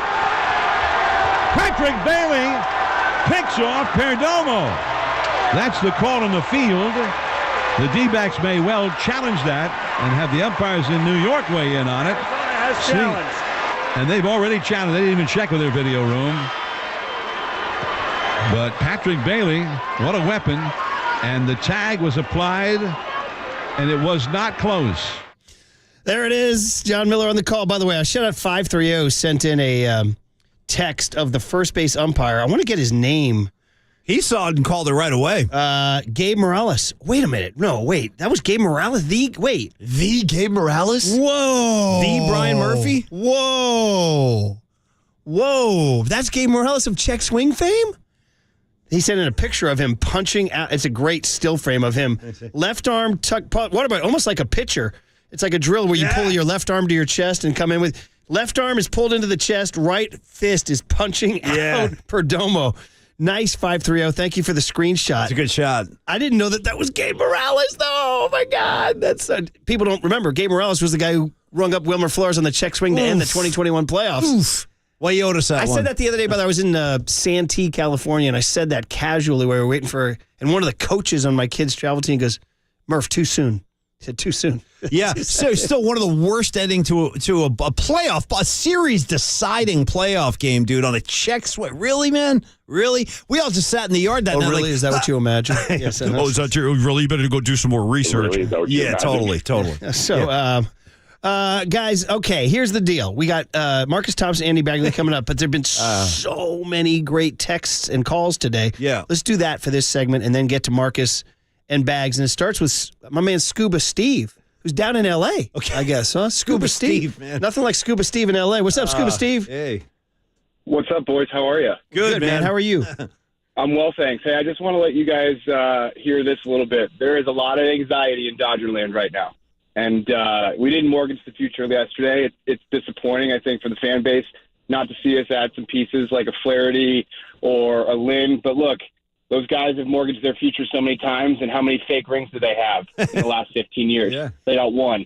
And they're always going to let us know that they think that they're the superior beings. But the fact is, you know, all those Western Division championships don't mean anything if you can't win the whole big enchilada. I'm with you, bro. Anxieties are high down here, baby. All right, you're dropping I love some it. serious. We know it's true, boys. We know it's true. It's the orange and black all the way. You're dropping some serious knowledge, and you're awesome to be holding it down in the middle of the belly of the beast, man. There, buddy. So don't be a stranger, Scuba Steve. Call again. Thanks, boys. All right, buddy. That was pretty good. Scuba Steve down there with the electric eels. So I had a buddy. I was on his text thread with some old Bruin pals, and one of them, unfortunately, is a Dodger fan. And he just gave me, blocks of text, taking up my entire iPhone screen, bitching about the Dodgers. Bitching. So to Scuba Steve's point. What do they have to be unhappy about? They have one of the best rosters. You want me to hear some of the stuff he said here? Look at their lineup, dude. Their roster is low. It's an all-star team, and it's been that way for the past, 10 years? I can give you some of his complaining. And by the way, he was complaining about Mookie. Oh, please. So then I sent him a text, said 280, 27 bombs, 68 ribs, 940 OPS. Yeah, no, he's the problem. And he's like, okay, well, maybe, another bad, right. He goes 0 for 8 with a lot of strikeouts. He gets homer happy. Oh, like last night. Yeah, when he hit a homer. Exactly. Yeah. That's a problem now, I guess. So, but hey, he's right, though, to Scuba Steve's point. There's a lot of anxiety down there. And he was pissed. So they think that the Dodgers. He says Buehler sucks, but they knew he was September at best. Losing May was a huge hit. It's been an absolute disaster. Buehler what he sucks. says. That's why it's so crazy they're in first. All the more reason to push the chips in the middle of the table and go for it with a bold bet on the present. By the way, Murph, Mookie, Smith, and Muncy are currently 0 for 8 with 6 Ks against 3 pitchers with a combined 6 ERA. And then he texts in a month later, he goes, Mookie just homered. Then he says here, He goes on and on and on. He says, I'm pissed about this. The Dodgers haven't won a real World Series since I was working at Numero Uno Pizza in college. They have 4 legit All-Stars in their prime. They're in first place at the break yet, have no realistic chance to make or much less win the World Series, and they chose to basically stick with a patchwork rotation, an exhausted bullpen, and a MacGyvered infield rather than go get someone who could make a difference. Why? Because they hope the unproven talent they aren't willing to part with might get them to this same position in future seasons. So there you go. I mean, that's a Dodger rant.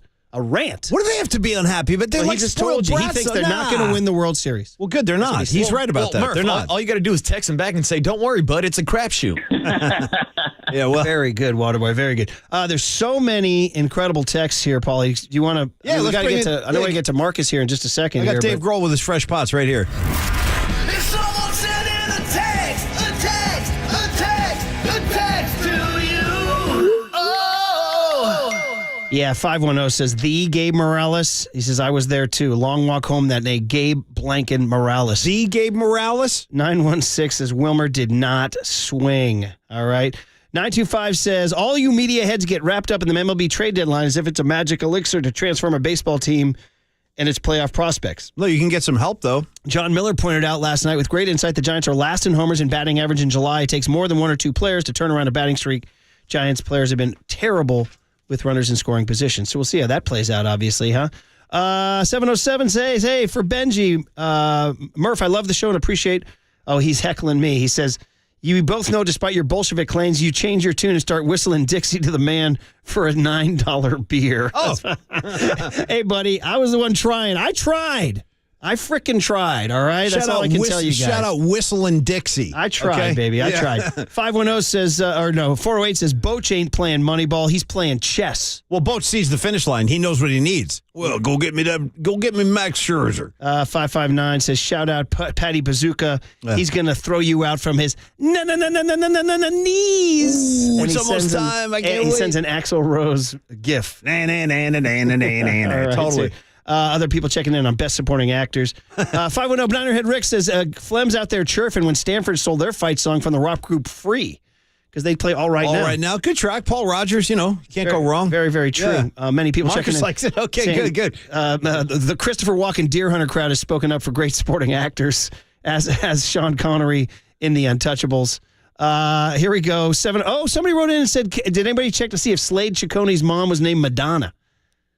That's actually a legitimate question. How about that? That's her original name, Marcus, yeah. How about that for knowledge? Madonna's last name, yeah. She's Paisan. How about Madonna's kid Slade going against the Giants tonight? Yeah, Madonna's kid's on the hill tonight. I don't know if you guys knew that. 916 says, I'm sure glad we hung on to our opening day hitter in the Bronx, 3-hitter Wilmer Flores. You guys all but ran him out of town on opening day. Look at him now. He's one of the hottest hitters in baseball. Yeah, the same Wilmer Flores that wasn't in the lineup. I was going to say, where was he last night? I was looking for. What are we doing? I don't know. What's the matchup thing? And 415 says, who says A.J. Pollock can't be the 2023 Cody Ross? Well, let's hope that he turns into that. That would be great. But that's asking a lot. Like that. That's what made. Well, don't get me going. All right. Yeah. We'll get you going with Marcus Thompson next on KNBR 1045 and 680, the Sports Leader. Ow! Scoop and Steve, damn you!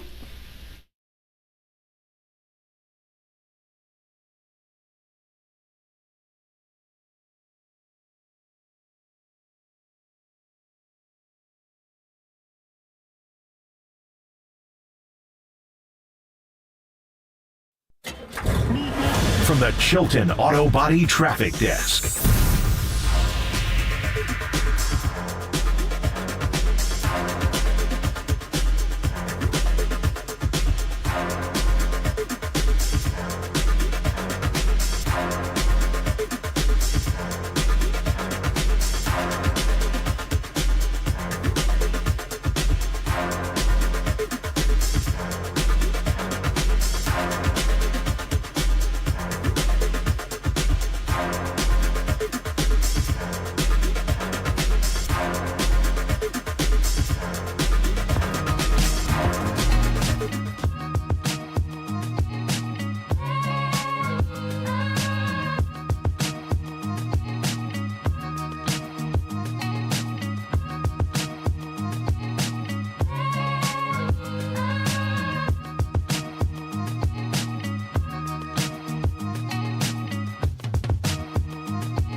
We say that on August 1. Yeah. Hey, it's Super Bowl or bust. That's it. Every year I've been here, that's honestly been the case. Especially now more than ever. But that's the 49er way. It's Super Bowl or bust for sure. The KNBR Morning Show now continues with Murph, Mac, and Marcus. It's our Dubs insider from The Athletic, Marcus Thompson. Sponsored by Truett & White. Trusted by the pros for over 75 years. Let them be a one-stop shop for all your building material needs. Visit TruettandWhite.com. All right, you're at KNBR 104.5 and 680, the sports leader. Well, I just say the same darn thing. You're listening to KNBR and KNBR FM San Francisco, the sports leader, a Cumulus media station. That's like a false start, Brian Murphy. How about Marcus Thompson showing up in Santa Clara going, you all paint me as the Steph whisperer. I got football takes, too. He does indeed. I got football takes. Oh, yeah. There he was out on the gridiron yesterday in Santa Clara under the warm South Bay sun. Nice day. Watching Brock Purdy and Sam Darnold and Trey Lance and Brandon Allen and all those quarterbacks. George Kittle, all those guys, yeah. Marcus Thompson, it was great to see you yesterday. How are you, man? Hey, Marcus. What's up? He's still recovering, man. Did you see Kareem yesterday? We missed it. I can't believe we missed showed up at the Kareem. end of practice. Bums me out. Totally missed that. I was like, what? Yeah, me too. It's like, when did he show up? Nah, I was talking to Fred Taylor. But I don't know how you miss Kareem in a venue like that, by the way. That's what we were saying. What are we doing? How did we not see Kareem Abdul-Jabbar walking around? Wait, Fred Taylor, the old Jags running back? Yeah, the old Jazz running back. He was there with, the Pivot podcast was there. Huh. Ryan Clark and Fred Taylor. So I think they're getting the 49er.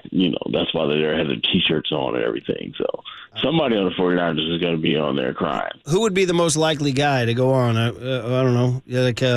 Who's the best talker? Kittle, probably, right? Kittle? Very good call. Yeah. Great talker. Yeah, Kittle will be great. I would imagine, Fred Taylor was what, 98 draft? Right, something like that. Yeah, 90s, late 90s. Oh, he's prior to that, wasn't he? I'm going John Lynch. Okay, a little Florida connection. Yeah, I'm sure they, took the field together. They probably met in a few holes on the field, right? Good stuff, man. All right, buddy. We need to get your vote on this 49er quarterback situation. It's raging. And it's funny. What's amazing to me is like how many different opinions there are. There's no unanimity on this whole thing. Some people say Brock. Some people say Trey. Some people say Darnold. They do, yes. I don't know. What do you think, man? What's your read? Help us. Brandon Allen, your starting quarterback. Week 1. Lock it up. Lock it up. That's the fourth take. I know, right? Just being different. I mean, it's Brock's job to lose, right? Mm-hmm. Yes. Mm-hmm. Yes. I mean, that's how it feels. If Brock is healthy and he looks anything like we saw last year, they've already got that built on. That's the one advantage he has. Is they've watched him win games. They've literally watched him win games. They've watched him win playoff games with this team. So it's Brock's team to lose. The question is, how much do they push him? How does he respond when the reps get heavier? How does he respond when he gets hit in games? That's what makes this next part fairly riveting. But to me, it feels like they've got so much invested in Trey. It'd be hard to make that your third string quarterback. So I feel like if Brock's your guy and he's healthy, whoever they don't pick next is probably on the trading block because, man, if you're Sam Darnold, why you want to be third string? You had the best camp in a while. You probably impress some teams. You could probably get a shot somewhere. And if you're the 49ers and you spent 3 first-round picks, you make a guy your third, he can't win a second string job at least. Like it just feels like Purdy, and then they've got to make a choice for who that backup is. And I like Trey. I'm sorry, I've watched him too much. Well, I mean, that funny thing about Trey is when you say you like Trey, there's so little to go on. That's the problem. Like, we haven't seen a lot. What are you going on? Mostly that, the potential. Like we've seen in Kyle Shanahan's system, like what happens when, you can make the throws, you can hit the guys, but when you can make a play out of nothing. And that was the thing they were missing. Like you go back to, the 2020 Super Bowl, like just because Jimmy couldn't move, like it limited their offense severely. So we saw when you have that extra element, how crazy it goes. So you put the skill set into that situation, it seems to make sense. And he has that thing that, they seem to not have the big arm and the ability to move. I'm intrigued by that. With Sam Darnold, like, he's obviously talented. We've seen the low. Like, it wouldn't be shocked if he got out there and he looked, if he struggled mightily. So perhaps that, grants it in a close race, you lean toward, but mostly you've just invested in Trey. You've invested time in him, and you have it in Sam Darnold. So to me, I'm just leaning towards Trey just because, like, I've seen what that type of player can do in Kyle Shanahan's offense. It's interesting that Mike Silver reported in the Chronicle that the best offer they got for him was a 5th rounder. Oof. I mean, the NFL trades can be harsh. You'll get guys. That's very harsh for a guy drafted as high as he was. I mean, guys. Yeah, that's. Once you drive the car off the lot in the NFL, the depreciation on guys is amazing. Immediate. Yes. Oh yeah, it's brutal. I do feel like a couple good preseason showings, it'll go up though, right? Yeah, maybe. You can slap some wheels on that thing, put some 20s on it, and get the value up. Put a new deck in there. It'll get value up a little bit. But to me, I feel like he needs to definitely go out there and look really good in preseason to be worthwhile. Yeah, I mean, this kid is such an interesting case. I mean, right now you're looking at a draft where out of that group, looks like Justin Fields might have been the guy. And then you're hearing more and more that if Kyle was left to his own devices, he would have taken Mac Jones, but that he sort of, I don't want to say he crumbled because he's Kyle Shanahan, he can make his own decision, but he sort of, I don't know, went with the flow and took the higher ceiling guy, I mean, that draft pick's going to be analyzed for a long time. And the other part of the question, Marcus, is how amazing is it that if they blew the Trey Lance pick and blew all that draft capital, and they're still considered Super Bowl favorites right now? Good call. Yeah. I mean, because they ended up landing, the Mr. Irrelevant who turned out to be really good, right? Like that's how it goes, right? Like sometimes you miss, sometimes you get super lucky. But also they have like the best defense in the league. They've got all these weapons, so a lot happened. There's a lot to go with that. To me, I just feel like I understand this idea he wanted Mac. To me, when we watch Brock Purdy do his thing, it validated the reason. Now the question is, can Trey Lance make the throws and the reads and stuff that they need for the offense to hum? So when you get to the point you got a 3rd and 7, now dude moves out of the pocket, it matters. But that is going to matter. Like, I don't know now, whatever, but you think if Brock Purdy plays in that game against Philadelphia, he's not going to win that game just standing from the pocket. Against that Eagles defense, he's going to have to move, right? They were coming at him up the middle. Like, we've seen this movie play out. We've seen it get to the NFC Championship game, and then eventually a great defense, you got to be able to improvise.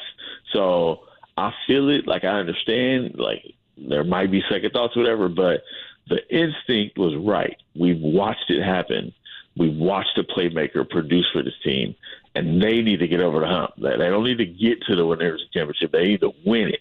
They need to win a Super Bowl. So I feel like the validation is in the thought process. Like, yeah, all right, here's what happens when we got a quarterback who's not just stuck in the pocket, who can make throws and move. They've seen it work, and I think they would have won that NFC Championship game if Brock Purdy plays, and that's validation to me.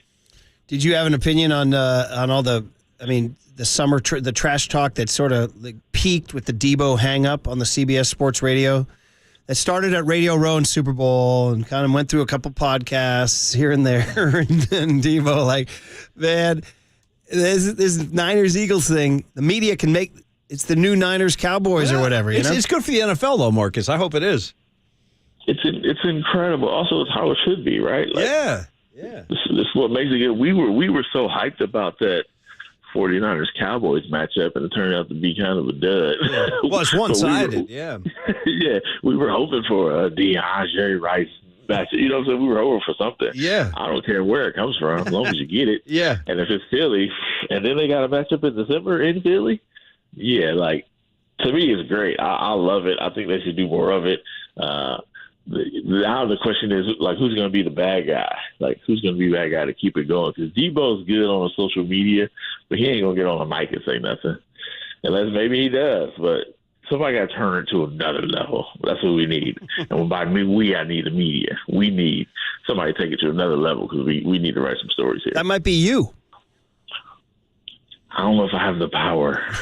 I'm still pushing from the power. Like, hey, Brandon Allen, then bait him into saying something since he's going to be the starting quarterback. There you go. Brandon Allen Brandon Allen takes on Jalen Hurts, right? Yeah.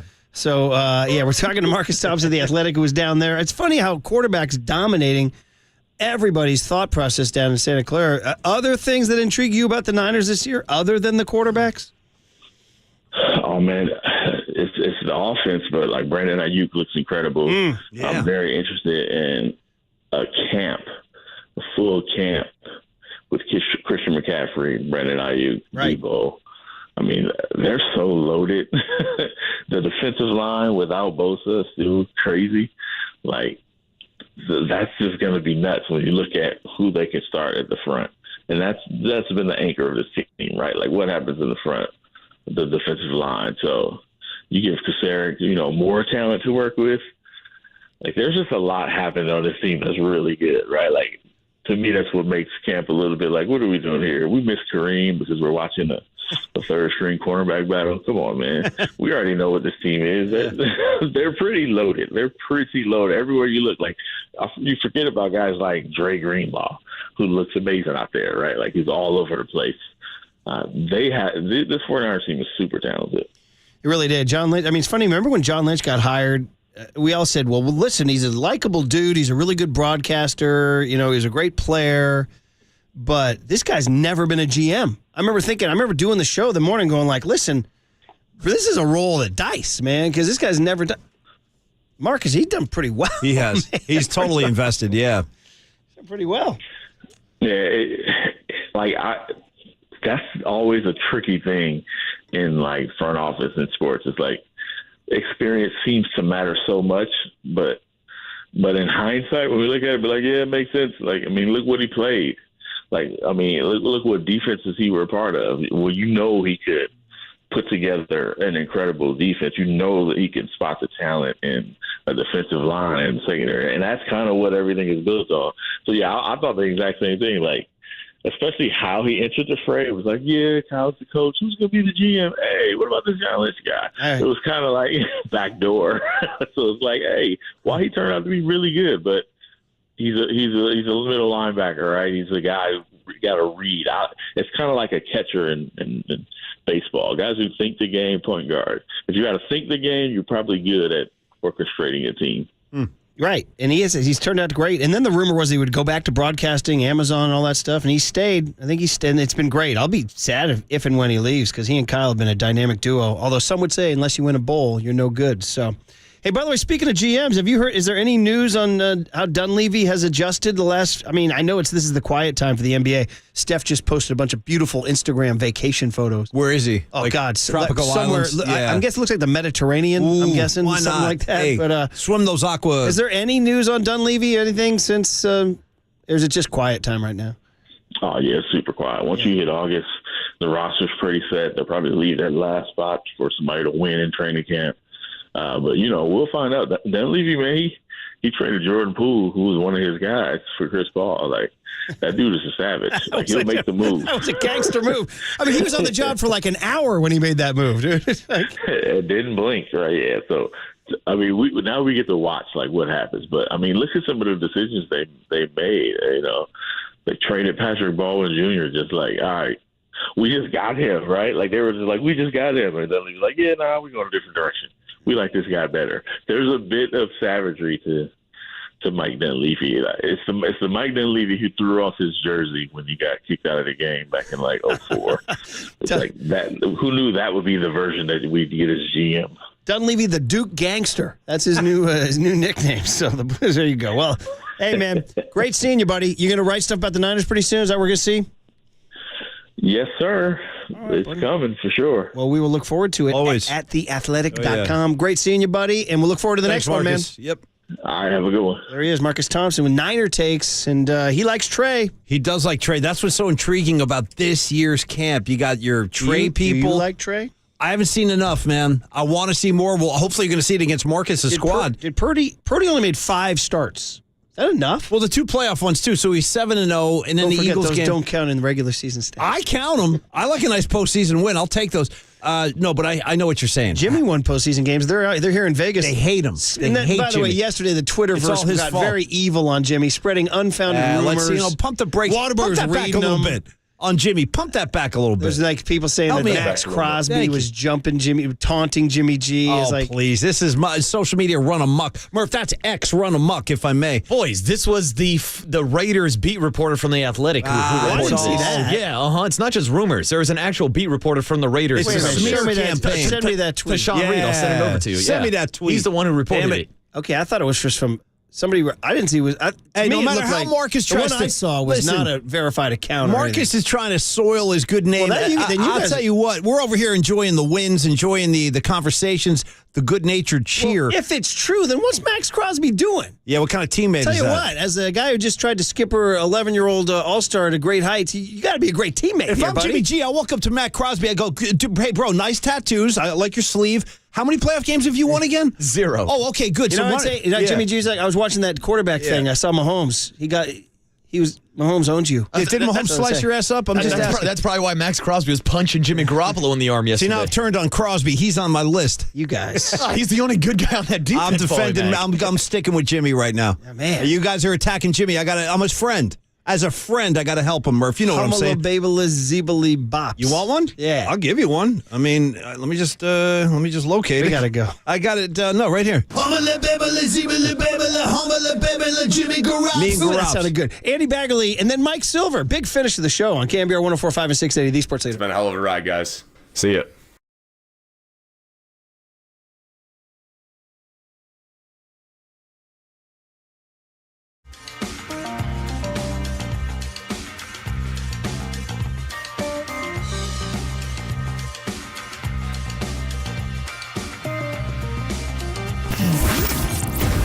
What's trending now? Trending now.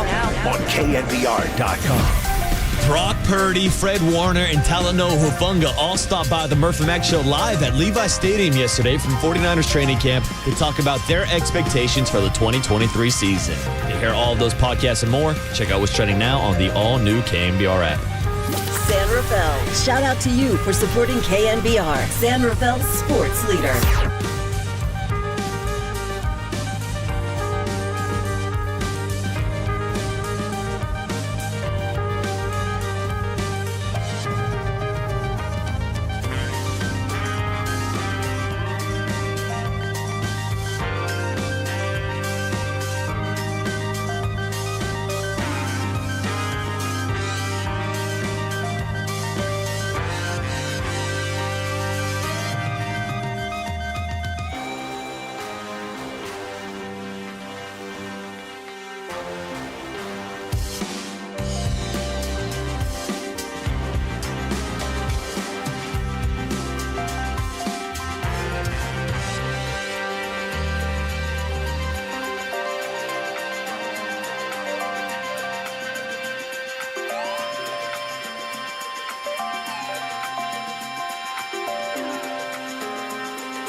Now, time for the Protect Your Assets with David Hollander Business and Technology Report.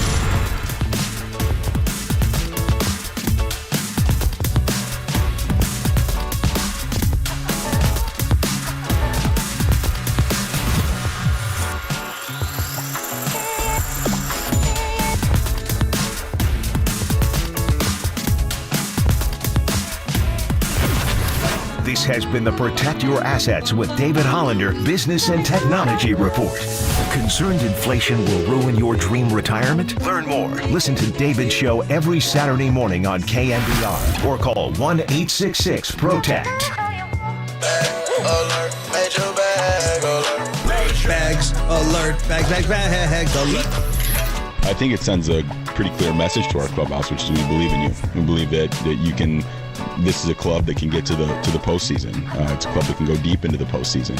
You think back to our offseason, we signed Sean Manaea, we signed Ross Stripling. These are two guys that are on our team right now that are trending in the right direction. You can make a really strong case that these guys will be in our starting rotation as of now, and things can always change. We've got Tristan Beck on our roster, who has also been a starter. We just saw Jacob Junis go 3 scoreless innings and look phenomenal in a starting role. We've got guys who can start baseball games for us, so just kind of believe in the group. Andrew Baggerly covers the Giants for The Athletic, and he's on with Murph and Mac.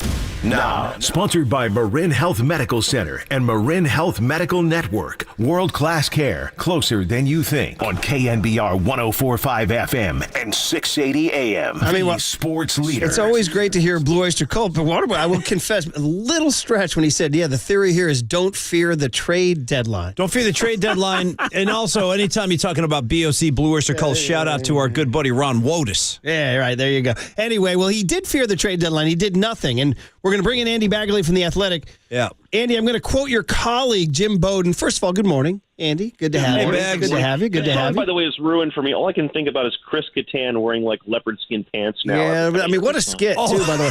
You know, I read... That's a good call, man. I actually read something recently. Yeah. I don't know how it came up on my thread, but that the Blue Oyster Cult, when that skit first came, they were pissed. Oh, of course they were. They have no sense of humor. No, they have since come around to realize how great it is for their career. It was like a free ad for those guys. Exactly. Yeah. So, anyway, how many times has that song played because of that? I mean, totally. But first they were like, oh, yeah, they're insulting us. Anyway, your colleague Jim Bowden from The Athletic, he said he graded every team's trade deadline. San Francisco Giants, grade D. Oh. Quote, this was a bizarre trade line for the Giants. They did nothing to improve the team. For a team that's in the thick of the division and wildcard races, standing pat made no sense to me whatsoever, unquote. Anyway, I thought it was an explosive quote to start the interview with, Andy. What do you make of Jim Bowden's take? Well, what I make of pretty much every take, I think grading the trade deadline is dumb, frankly. I think it's a content-generating exercise, and you don't really grade the trade deadline. It's not, you don't score points. It's not a point-scoring exercise. It's an opportunity to make your team better. And you know, the Giants, if you look at the people who were moved at this trade deadline, you know, who was the hitter and pitcher who generated the most WAR this season who was moved at the deadline? You probably can't name them. Paul DeYoung? No, Jamer Candelario and Aaron Sable. And if you think either of those guys is going to win their team a pennant, then you're probably their mom or dad. I mean, it's not. This was not a trade deadline where the division races or the playoff picture really fundamentally changed for anyone. You know, although obviously Scherzer and Verlander are big names, and a lot of money was pushed around, and they both went from the NL to the AL. But really, in terms of the NL playoff picture, the biggest change is probably that the Mets kind of, you know, sold off a lot of their team, and they still have, I think, 7 games left with the Marlins and 6 with the Phillies. That's probably the biggest way that the NL playoff picture is going to be impacted. I mean, you know, Kike Hernandez here, or, you know, Paul Sewald is a good reliever, so the Arizona did help themselves there.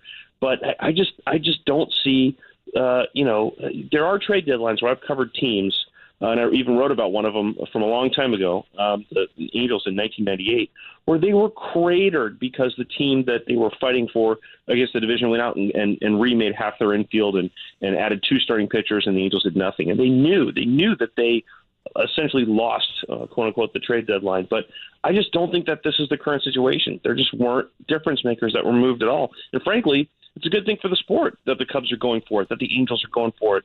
Those fans of those teams, want, no matter what you hear on social media, most fans want their team to be invested and go for it. So, I think this is actually, even though it was bad for us in the, sort of headline generating business, I think it's good for the sport that there weren't a lot of big names moved and a lot of teams sold off.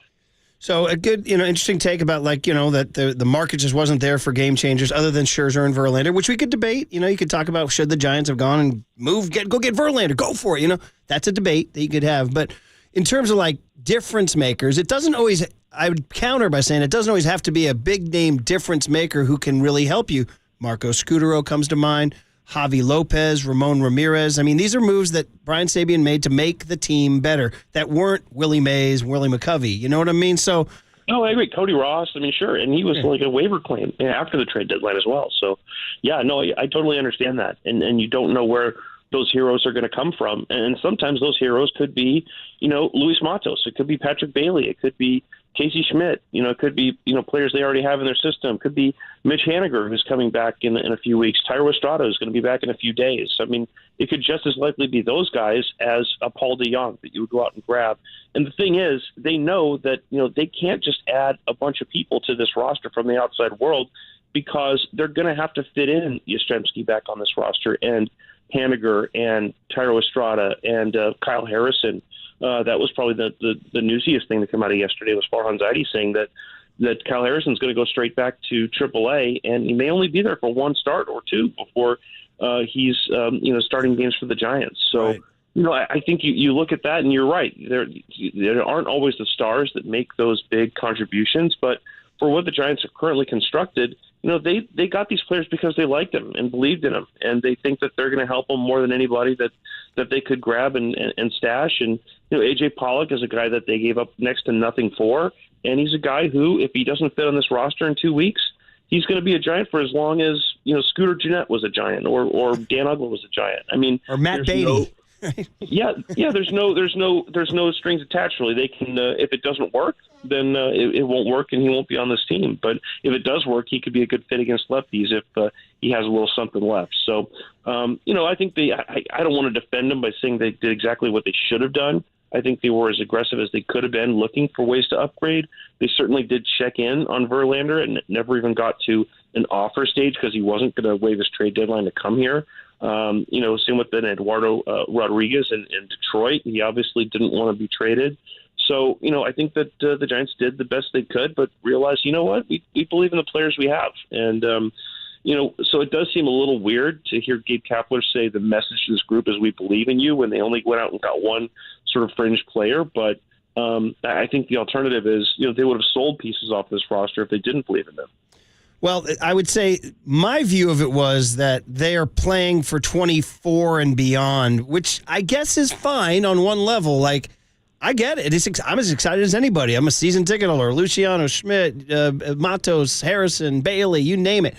But they can't come out and say, yeah, we're holding on to these guys because we want to be good in 2024, 25, and 26. I mean, that's what I guess my question to you, Andy, is sort of the war of are you trying to win the World Series every single year? Or are you trying to play the long game? It seemed to me like their answer was we're playing the long game here. And maybe that's an acceptable answer, depending on your viewpoint, or maybe not. I mean, they definitely could, be sort of exposed for being overconfident in what they have. It certainly could happen. And I'm sure that there'll be people ready to pounce on them if that's what happens and they, are 5 games under 500 the rest of the way and miss the playoffs. But, I do think that they want to try to win this year, and they just didn't see, a starting pitcher out there that was better than what they have. And, I know it is a little bit of a topsy-turvy situation because they're going with a lot of the openers. You think, well, it's Webb and Cobb and TBA after that. Oh, by the way, pause you right there. We went with Webb and Cobb and then anyone's job. That's what we're working on. You can use that, okay? I like that. You do. You go ahead. It's yours. Go ahead. Sorry, I interrupted you. Go ahead. And we're having this whole other discussion about, well, is it a bulk starter or a feature starter? What do we call these guys? And, I mean, honestly, it's just it has worked. Then you think, well, this isn't sustainable. But this is where I think if Kyle Harrison can come up and he can be a guy who can start conventionally and and get you through 5 innings. I think they're going to protect him real carefully because they want to make sure he can throw meaningful innings into September and they hope beyond. But that could really help to stabilize things. But they probably do need one more guy, whether it's Stripling, whether it's Kyle Harrison or whoever it may be, to kind of step up and be used, I think, a little more conventionally, just because you are going to run into those pockets of the schedule where you play 11-inning games twice in a row. And that means you have cumulative all go 3 in a row. And that left him in a really tricky spot yesterday. Mm-hmm. And they need Alex Cobb to, if he wasn't able to step up and sort of gut it out like he did, they were going to start Logan Webb on short rest. You don't want to do that on August 1st. So, there are some risks that you take with this approach, but so far they've been able to manage it okay as a roster. And not only that, give themselves a chance to win in all those sort of TBA games. And they're frankly not really looking to change it because it's been working for them. And I totally understand the skepticism. I think some of it is warranted. Yeah. But they didn't think that they could go out and get another pitcher that was better than the innings that they thought the current people could provide them in however form or function they provide them. Well, you just said it. I mean, they just said Lance Lynn to us is not worth Ryan Walker or whoever.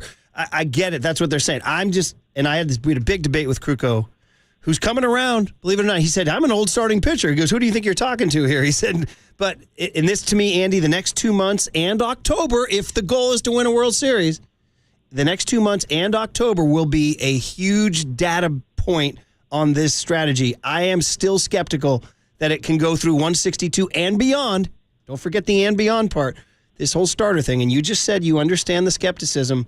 I do. I have a little of it myself. I do. But, on the same token, I really think you got to make an honest assessment of this team and say that this team is probably not one player away from being a team that you would point to and say, oh, this team's the favorite to win the pennant. The very few teams are in that position. The Atlanta Braves are I think, going to be the favorite regardless. And, the Dodgers obviously have experience and they get there and they know how to play there. And they've got star-level players like Betts and Freeman. But so I don't think there's anything the Giants could have done to elevate them past, those teams. And so, they are going to be an underdog, I think, from this point to the very end of the season, however far they go. And I don't think there was any player on the market that could have changed that. By the way, the schedule gets really interesting. Now, the A's this weekend is a break, right? You'd think you can smack them around. But after that, the Angels, who are trying to be in it, and then Texas, who's Texas with Scherzer, then Tampa Bay, oh my goodness, Atlanta, oh my goodness, Philly, Atlanta again, Cincinnati, and San Diego. Even the Cubs I'd throw in at the end of so this next month, Andy, is a huge gauntlet. Yeah, the players know it too. I was talking to one the other day, and he was rattling off their series coming up, and a lot of players keep their head down, don't even know who the next opponent is because they just try to take it literally one day at a time. But a lot of others, they sort of survey the room a little bit, and they see and they think, wow, it's going to be this way for all through August, and then September is September, right? So, but you mentioned Scherzer. That he's not the guy I'm looking forward to seeing when Texas comes to town. I think it'll be the guy in the opposing dugout. That's going to be a lot of fun. Right? Of course, that'd be so much fun. So, and by the way, if you go to Giants' website, they're selling tickets.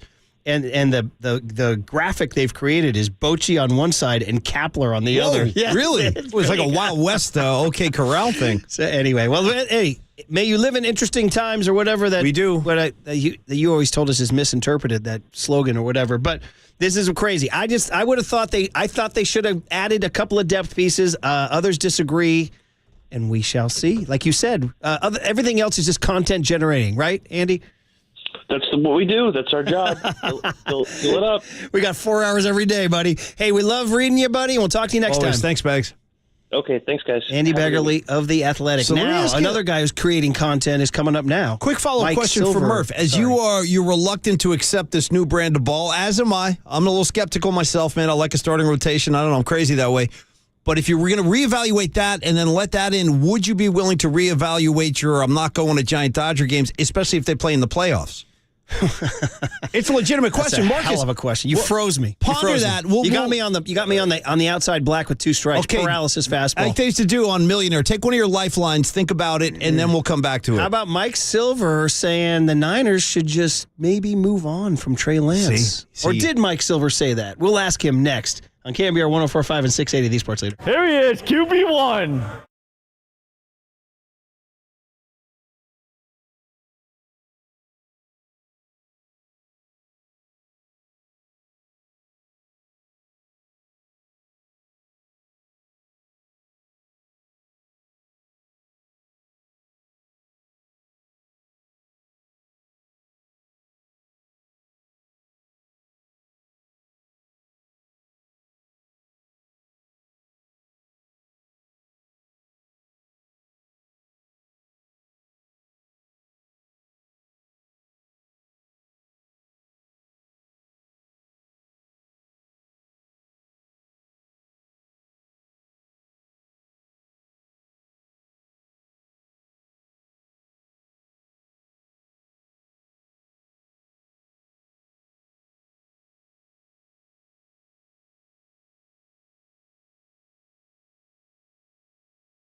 Listen to the Sports Leader anywhere, anytime. Download the all-new KNBR app. Now, Murph and Matt continue live from the KNBR Casino Matrix Studio. Casino Matrix Progressive Jackpots are here. Where are you? Just drop in. Please play responsibly. 1-800-GAMBLER. I'm honestly excited, and the rehab process, it helps you. It makes you grow, man. There's some dog days where you wake up and you're like, dude, I can't move my arm right now. I got to extend it. And I was thankful for the little victories, man, being able to touch my shoulder and all those kinds of things. So it's a grind, man. You got to look back on it and sort of be thankful for when you get through it and be like, man, I made it through that, and it makes you tougher. It makes you stronger mentally, physically, spiritually, everything. Well, there he is, Brock Purdy, on our show yesterday. Very expansive and reflective Brock Purdy there. Going in after just 5 regular season starts, 3 playoff starts, and, of course, the famous UCL surgery heard around the world. He shows up in the quarterback room. There's Sam Darnold, Trey Lance, and Brandon Allen, and Mike Silver sitting there because Mikey's as fascinated by this as anybody. He's our awesome friend from the San Francisco Chronicle, Mike Silver. Mike Silver. On the guest line. Yeah. Mikey, good morning. What's up, man? Hello, gents. How are you? We're good, man. A little Tom Petty for you, buddy. Yeah, that's for you. I mean, listen, we can give you anything. Were you at any of the Dead and Company shows, my friend? Well, I was at the Friday and the Sunday, but on Saturday we had to go across the bay to see one Neil Young at the Greek Theater. How was Neil over there? Yeah, that's right. How was that, man? It was killer. It was solo and a lot of acoustic and deep tracks. So you got to really love Neil, which, of course, we do. Great time at Oracle. Saw him in Boulder as well. Nice. Nice. And, so now we say goodbye and look forward to the next Wolf No Brothers question. tour. Let's no get question. after it. Hey, don't tell anybody, Mike, but I've heard in the wind that there might be a New Year's show at the Warfield. I'm just talking. With I'm Dead just and telling Company? you. Yeah, I'm just telling you what I heard. No, with the Wolf Brothers. Okay, all right. Yeah. Use your connections, baby. Let's go. You know what I mean? I'll be there. Yeah. Oh man. All right, buddy. Well, listen. You know what? I won't be there because I'll be in Washington D.C. Murph, it's the worst schedule ever, and I say that as someone who has avoided holiday NFL work literally more than any journalist in history. I'm very proud. Yeah. But they got me this year. Thanksgiving night in Seattle, Christmas night in Santa Clara, New Year's Eve day in Washington, D.C., among other things. Yeah. Dude, you're lucky to do it, my friend. Lucky to do it. There you go, buddy. Hey, man, listen, you've been doing QB controversy since God was a little girl 30-plus years ago, number 8 and number 16, and elbows and everything went into it. Locker rooms divided. And now you got another one here, buddy, because there's 4 quarterbacks, 3 of whom could be starters, Darnold, Lance, Purdy. And you are fascinated. You keep writing about it. Where's Mikey on Wednesday, 8/2/23 on the 49er depth chart? How do you see it shaking out, and what should they do with this crowd?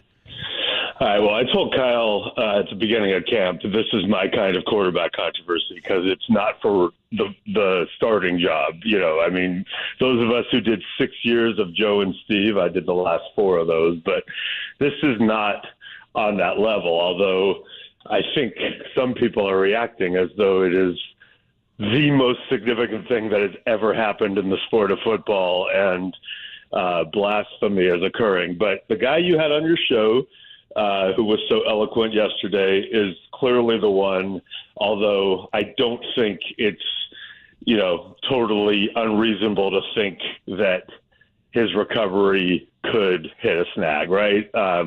Obviously, we hope there are no big snags, and it looks great. There could be an issue with the load of all these throws as they build up in games and practices. It's a contact sport.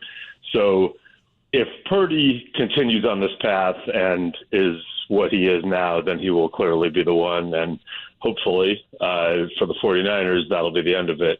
You've got Sam Darnold, who I think many of us have looked at over the last, 5-6 years and thought, doesn't look so great. Had a couple coaches fired on his watch, kind of, and, whoa. But doesn't really matter what we think. The guy who is making the decisions, Kyle Shanahan, seems smitten with him. And when I talked to him last week, he brought up Steve Young in terms of career trajectory. That is obviously exceptionally high praise. And he has looked pretty good at camp. He had a great day the other day. Then you've got Trey Lance. Obviously, they have so much invested in. And I think it's fair to say that they all believe he's better than he was a year ago when he clearly couldn't seize that number 1 job. And the reason I say he couldn't seize it is because they brought back Jimmy Garoppolo in late August as a hedge because they were worried about that. So he's better. Kind of had a rocky beginning to training camp, but had a good day a couple days ago, which is good. So you would think that'd be the end of it. You know what? They'll keep 3. They have PTSD from last year. They're going to hoard all 3. And, Darnold and Lance will compete for the 2 over the summer. And, unless someone blows them away with a trade offer for Lance, that's what they'll do. But the signals we've gotten since camp started don't really quite add up to that. And I can't think of a reason why Kyle Shanahan would give 4th-stringer Brandon Allen so many reps relative to what he has given even 3rd-stringers like Purdy last year in the past at this stage, other than to believe that Kyle is evaluating Brandon Allen more closely and thinking about him as a guy who may be on his football team. So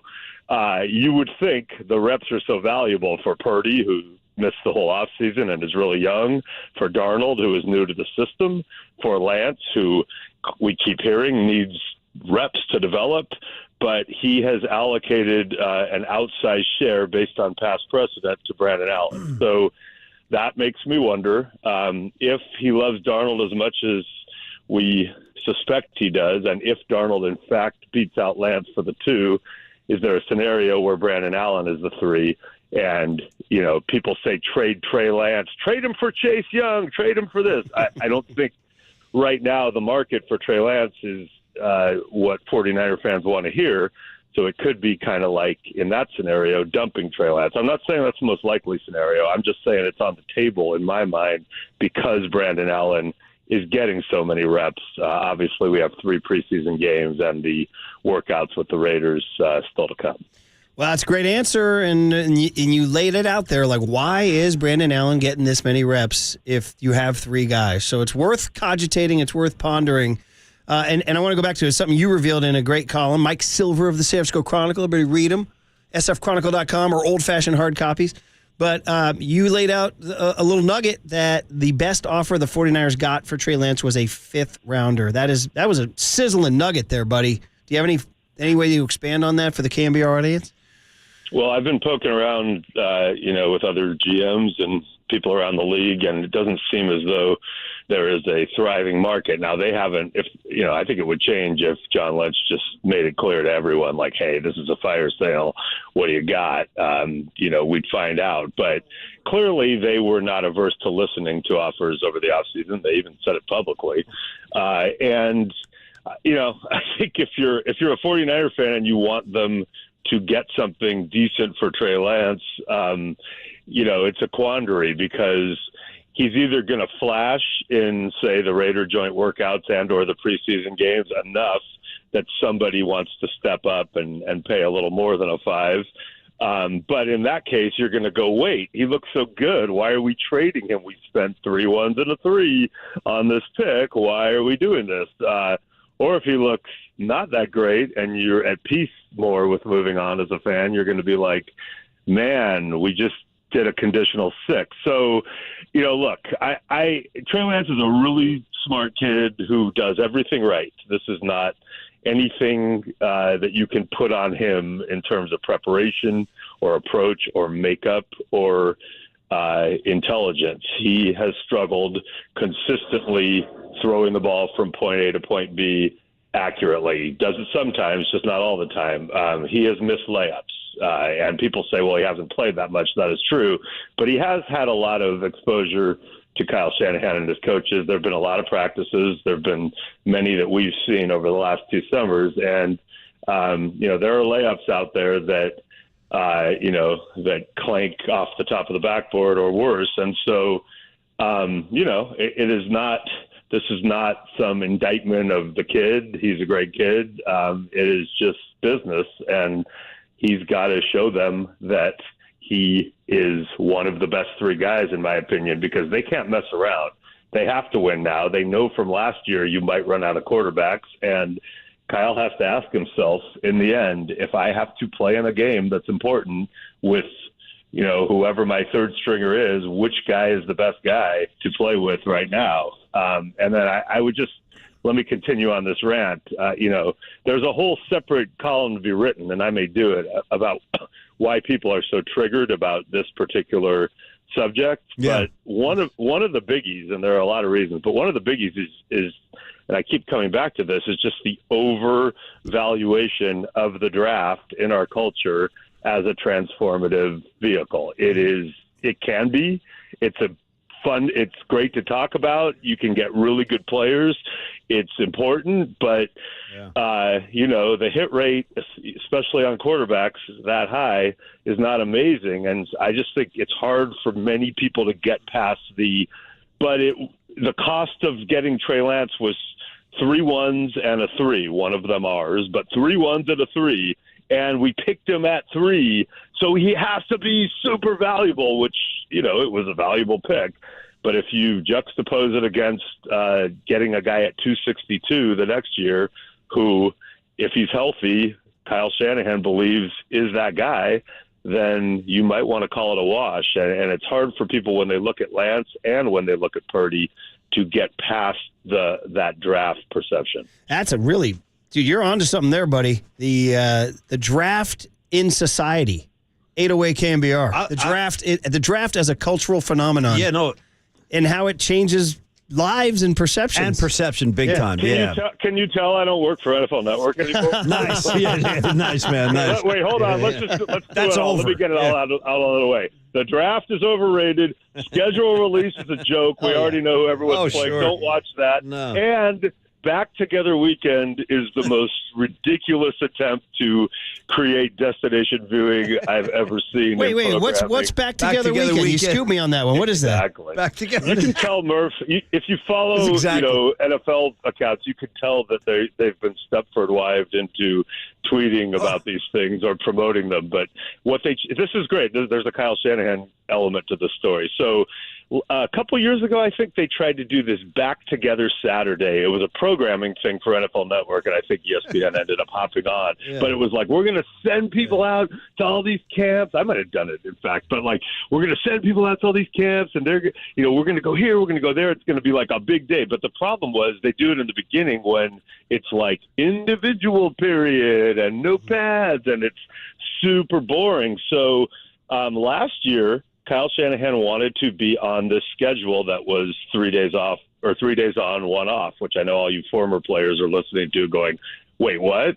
They don't do 2-a-days and now they have 1 out of every 4 days off? Yes, it's true. But that's what Kyle wanted to do. But he had to deviate from that because he had to do a 4th day on because he had to do Back Together Saturday, which did not please him. So this year, Kyle was among a group of coaches, I am told, who said, we are not doing that stupid thing. We're doing our schedule. And lo and behold, it's no longer Back Together Saturday. It's Back Together Weekend. Okay, as long as... Which is even worse. Yeah, I just looked it up. So, yeah, it's an NFL Network thing. Yeah, just scraping. They're trying too hard. You're right, Mikey. Just let's play the damn game and see what happens. Fair enough. So anyway, enough. By the way, I love free Mikey. Just out here, just saying. Me too. Now you're taking on the man. Now you're taking on the man. We're out here talking about old NFL Network programming, Neil Young shows. This is what we're looking for, man. Yeah. Hey, man, great stuff in the Chronicle as always. Yeah. I'm loving you on a quarterback situation, so keep it up. And, thank you, Mike. And the boy's doing great, by the way. The boy's doing great. Oh yeah. You know what? That's the best news of all. I got to tell you, well raised. Let me just say this: any kid that comes to work wearing a Kevon Looney jersey, that's my boy right there. Well, that's it. There you go. Ain't Steph Curry. 2 words, great mom. Without question. Man. I can vouch for that. All right, buddy, be good. Take care. Mike Silver, San Francisco Chronicle. Hand it over to Papa and Lund next on The Sports Leader.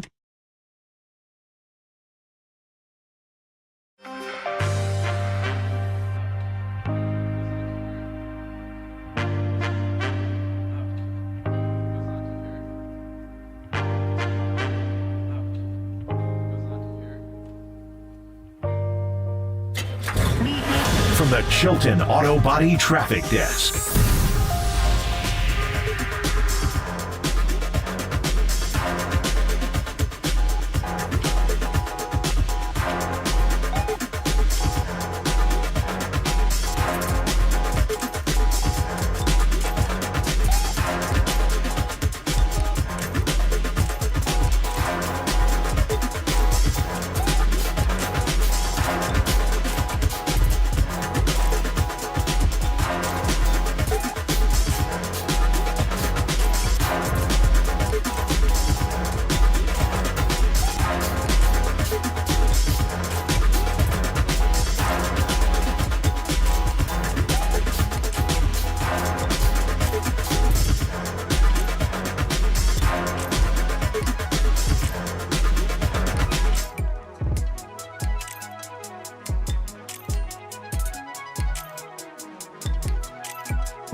KNBR heads. Our digital team is dropping daily dimes on TikTok until it gets banned. At the sports leader, we are KNBR. All right, Paulie, we do the face-off, and I switch over to the other seat. Hey, while you're switching seats, shout out to De La, by the way. Nice, Marcus. I want to tell you, De La Murph. Salle? Close, De La Salle. Oh, well, De La Soul. Very good. Murph is riffing hard on the way out. Has anybody ever done a De La Salle, De La Soul? And it's crazy that I never even thought of that till you said it.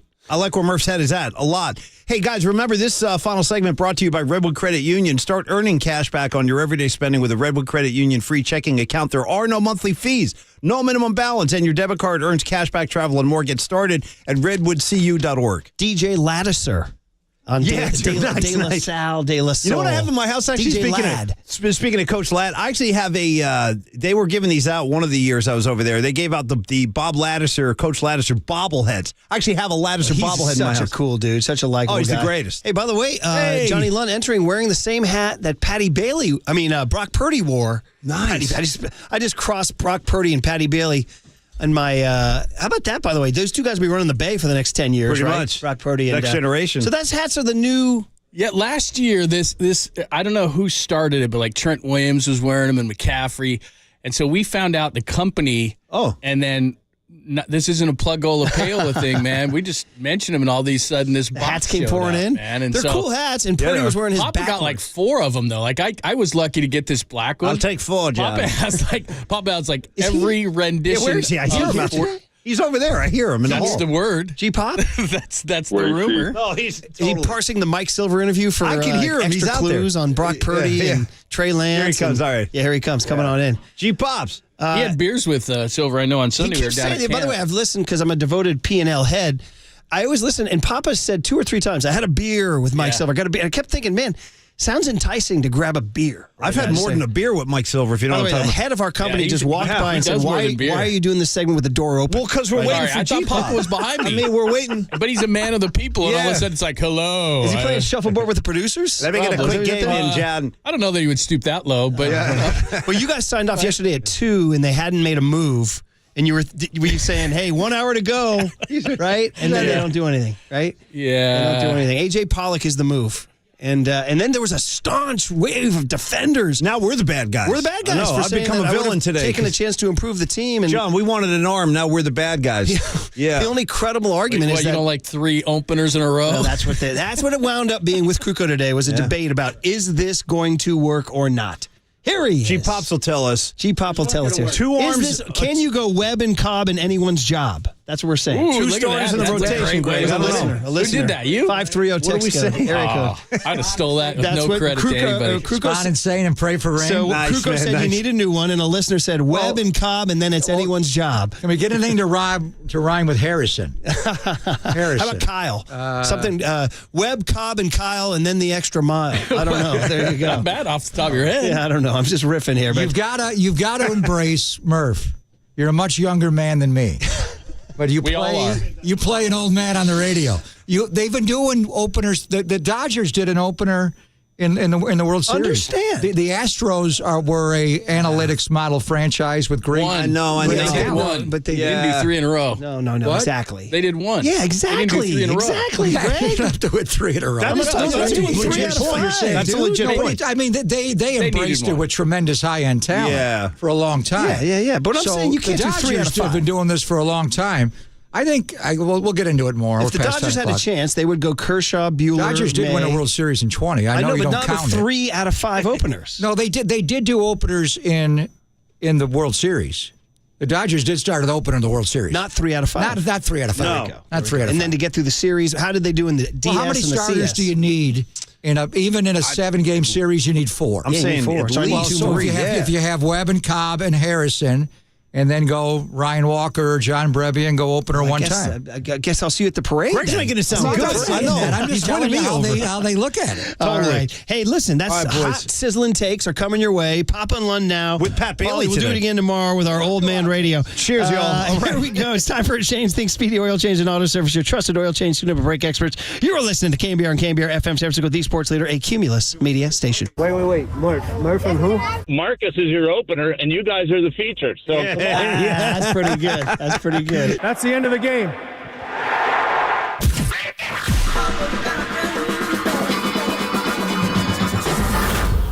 Ladies and gentlemen, Prepare yourself. prepare yourselves I love it when you call me Big Pop. for Greg Papa Sleeping Flight is Superman. San Francisco. and John Lund. It's 10 o'clock. Let's hit it. This is Papa and Lund That's right. We're getting it going. on KNBR 104.5 and 680. The Sports Leader. Here's the pitch. Up and away. A snap to the first, a tag, and he's out! Patrick Bailey picks off Perdomo. That's the call in the field. The D-backs may well challenge that and have the umpires in New York weigh in on it. And they've already challenged. They didn't even check with their video room. But Patrick Bailey, what a weapon. And the tag was applied, and it was not close. I think it sends a pretty clear message to our clubhouse, which is we believe in you. We believe that you can. This is a club that can get to the postseason. It's a club that can go deep into the postseason. You think back to our offseason, we signed Sean Manaea, we signed Ross Stripling. These are two guys that are on our team right now that are trending in the right direction. You can make a really strong case that these guys will be in our starting rotation as of now, and things can always change. We've got Tristan Beck on our roster, who has also been a starter. We just saw Jacob Junis go 3 scoreless innings and look phenomenal in a starting role. We've got guys who can start baseball games for us, so just kind of believe in the group. That's Gabe Kapler leading this in. Of course, we will talk all about last night's game. Great snap throw by Patrick Bailey, and therefore Patrick Bailey will be on the show at 12:45. So spend your lunch hour wherever it is. Maybe it's in your car or in your cubicle or whatever the case may be. But make an appointment right now, 12:45 for Patrick Bailey with that snap throw to end the game against Arizona, and they score the magical 4 runs, so they are 50-13 when they score 4. When they score less, they're 9-36, 3 or less, and that was the magic elixir from last night. We'll get into all of it. John Shea with the trade deadline in which the Giants did nothing, but they did get A.J. Pollock, who had a really nice ball to left field, into the glove. I wasn't with everybody else. I didn't think that was going on. I thought he got too much topspin and didn't backspin it, but in any event. So I am in studio as I promised you. The main reason is to get out of training camp mode between the morning practices and the nighttime walkthroughs are very educational for me. I love those. But I just wanted to prove I could put on pants. So I just took a shower. How's my hair looking? Am I Guy Haberman? I was walking and talking to you today, and I was going to save it for the air. I haven't taken a shower, I think, since the Swifties show on Friday. So I just wanted to prove that I'm a human being. Plus, you got the little hair in the front that's kind of sexy going on. The little hair in the front? Yeah, just kind of, a little wave or something. Yeah, a little wave in the front. Jack Lord. Hawaii 5-0. Yeah, you got that. I am the Lord of the Flies. Yeah. So anyway, I wanted to come in studio, but mainly because I wanted to calm you down, because I knew, and I heard Cope and everybody, they did not, and John Shea is going to join us at 10:30, and John, I don't think he's too happy. He listed all the players they could have gotten, but the bottom line is, everybody was first of all, the game last night, and Patrick Bailey, I think when we do the interview, we got to do it from our knees. He went Manny Sanguillen, meets Tony Pena, meets Benito Santiago. Who were some of the great throwers? Was Pudge too much from his knees? Pudge would be, he'd get low and get you with his cannon, and the Benito sunglasses Santiago, on. did you say? Benito Santiago. Manny Sanguillen was the first one of the Pirates. He'd sit right down. But Tony Pena, it's been a lot of them that threw from their knees, but the throw out, first of all, he didn't even start the game, and then he comes in and throws a runner out at second from his knees, and then the back pick. He's the best back picker in the Bay Area since Steph Curry. To end the game. Sable was actually good defensively. He had a nice throw. He had 2 back-to-back plays, which leads to not trading Joey Bart, which we'll get into. That's the one thing Farhan said, is that he could be part of the roster in the playoffs.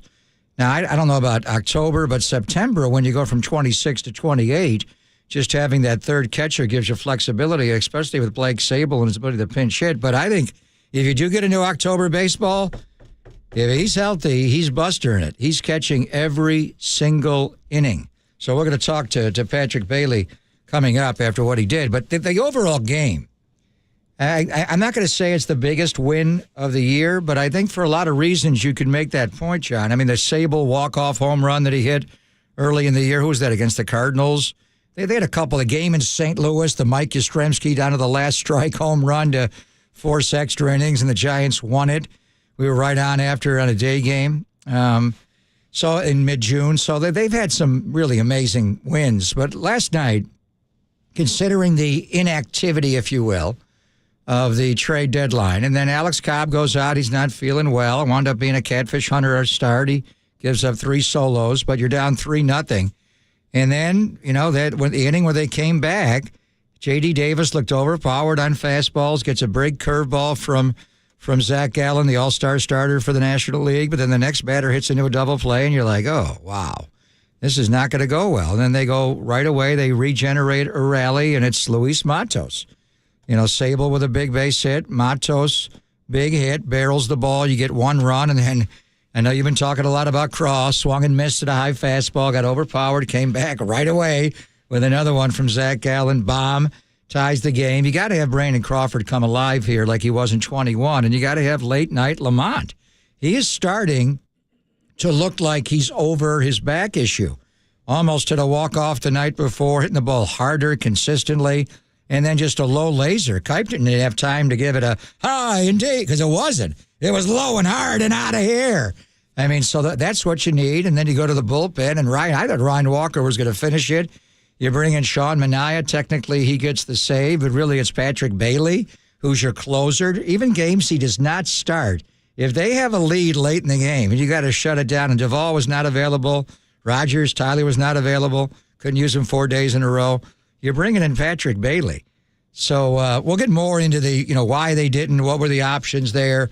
But I thought last night, I'm not going to say it was the most exciting win of the year, but considering everything we just laid out and if you would have lost that game 3-0, I wouldn't be in studio. I'd be down in sweats in Santa Clara hiding from you. But they win last night. I take a shower. I put on pants.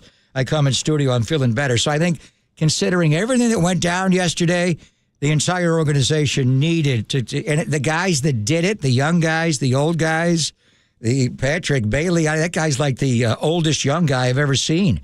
He reminds me so much of Brock Purdy. Tremendous win last night. Yeah, absolutely. We'll get into it. And again, the magic number is 4. They're 50-13 when they score 4.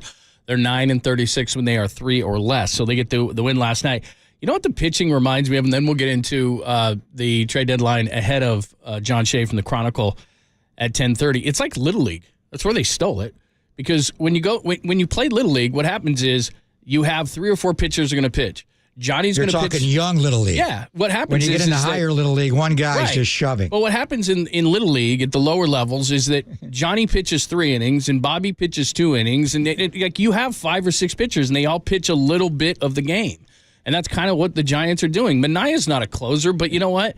And this is why I think Alex Wood doesn't like it and DeSclafani doesn't like it, because you hear this from pitchers all the time. They like to know when they're coming in. They like to know they can get prepared. I think they know when they're coming in. They just don't tell us when they're coming in. They know when they're coming in. Yeah, but what they're used to in their career is I'm going to pitch the first 5 or 6, and so they prepare a certain way. They come to the ballpark at a certain time. They do certain things. And what's happening now is that they look at this whole thing and they say, look, maybe Ryan Walker's going to open. Maybe Ryan Walker's going to be in the middle of the game. Maybe Sean Manaea is going to be the feature guy, the term that they're using. Maybe Sean Manaea is going to close the game. But they know that Ryan Walker, I'm sure, was told, we can't, our back-end bullpen guys aren't available. Maybe that day he was. Well, how long do you need to know? I know that, but what I'm saying is that if you have a routine. He did a great job. He did, but if you have a routine, and that's, all these guys say this. I'm not saying it from experience. I'm saying it from talking to tons of guys over the years. They have a routine. They get to the ballpark. They do their stretching. They do those things. If you're a closer, if you're a late inning guy, we've talked to all these guys, Affelt and so forth, Javi Lopez, they do certain things a certain way at a certain time. Well, that's not how it's going to work with the Giants. And if you can't adapt to that, then you're not going to pitch for him. Sean Manaea's got to be happy because he's pitching well. You know, all these different guys, you could be the opener, you could be the closer, you could be the middle guy, you could be the feature guy. That's what they're doing. And the reason why, and the Giants are famous for doing this anyway, even before all this started, they don't want to tell you who's going to start anyway. So during that day, as you're trying to formulate your game plan of how you're going to attack their pitching, this is much more than an opener. Let's throw an opener out there and things. This is strategic in terms of this is how we're going to play this certain game against this certain lineup, and the offense doesn't know what you're going to throw at it. That's what they're doing. Well, last night was different because they had a starting pitcher who had a stomach virus, and they weren't even sure he was going to pitch. They had Sean Jelly at standby, so they didn't even know Cobb was going to start the game, but Cap said it with John during the Cap show in the pregame. He never says people are down, but he flat out said Camilo Duvall, Tyler Rogers, was Taylor available last time? I think they were all shut down. They were not going to work 4 straight days. So that now Ryan Walker's role is going to change. He's going to go from not being an opener, but back to what he was, which was a setup guy. I actually thought he was going to finish the game. I thought he was going to take it right to the tape, and then he brought him in, and he brought the lefty.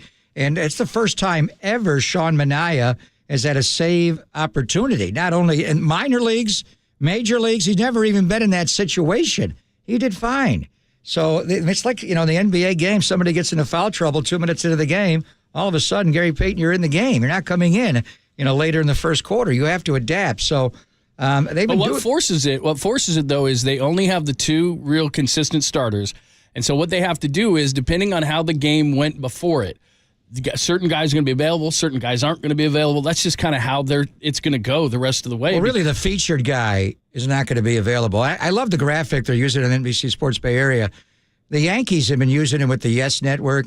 And I remember going when Rick Peterson was the Oakland A's pitching coach, he would do this, and I think he went 11 days. He counted 11 days. And not just the pitches you throw in the game, but every pitch you throw in the bullpen to come into the game. So, Rick was 20 years ago. So they're not overusing these guys. And to some extent, they're underusing guys. But they just got into 2 back-to-back extra inning games against Boston and against Arizona on Sunday and Monday. The walk-off with J.D. Davis on Saturday as well.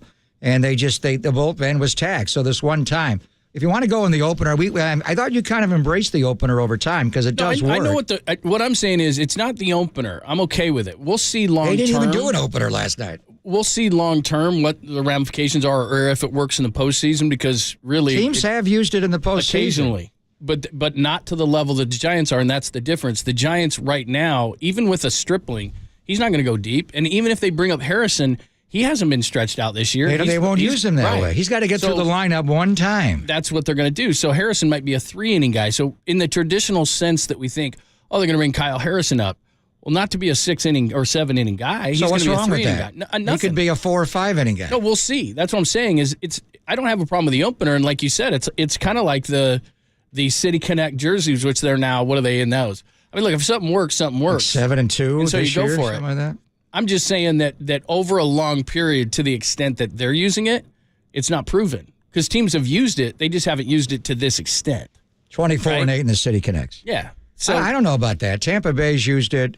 I mean, we can get into it all and why it was odd when we first saw it. It took a long time to figure it out, but they use it effectively, and I think now we're into August and they win with it. So is that the main takeaway from the inactivity at the deadline? They didn't go get another starting pitcher, so they're basically going to go Cobb, Webb, and then whenever Kyle Harrison comes up, which could be sometime next week. Well, and here's the thing, too, and we'll get deeper into this whole thing, is it seems like, to me, Paul DeJong is a different story on the hitter side, but from a pitching standpoint, I don't know that they had somebody that they feel like they could afford, and here's where I think... Or even wanted to come here, which waived their no trade. Which, Farhan again, said that. They might have been in on Verlander for a minute, but he probably made it clear he didn't want to be here. Scherzer, they might have been in for a minute. He probably made it clear that he didn't want to be here. I mean, those are the kind of things that you're dealing with in these situations. Rodriguez in Detroit. Eduardo Rodriguez didn't want to be on the West Coast, so even though it became public with the Dodgers, like you said, Farhan said yesterday that they were in on certain guys who didn't want to come this way, so that's fine. So we'll get into that whole conversation. I think they probably could have used a starter, but here's the other side of it for Giants fans who are going to get angry about it. And there's 2 sides to it. A, none of us know how expensive it would have been. And then to lead to that point, y'all love these prospects. Well, I got news for you. Joey Bart and Elliot Ramos and those kind of guys, they weren't going to get you much.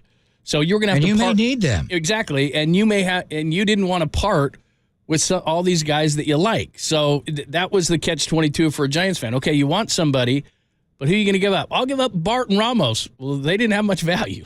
Did you just drop a y'all? Y'all. Was that a Southern y'all or a rap? Was that a rap y'all? There's 2 different versions of y'all. That's true. Anyway, we'll get into it. I never heard you yell me. It is an interesting trade deadline, and we were talking about a poll, right? Yes. So we were talking about a poll. Basically, thumbs up, thumbs down on how they handled the deadline would be it. So just two answers? I like that. Any way you want to do it. I was thinking like... I think John Shea's going to join us at 10:30.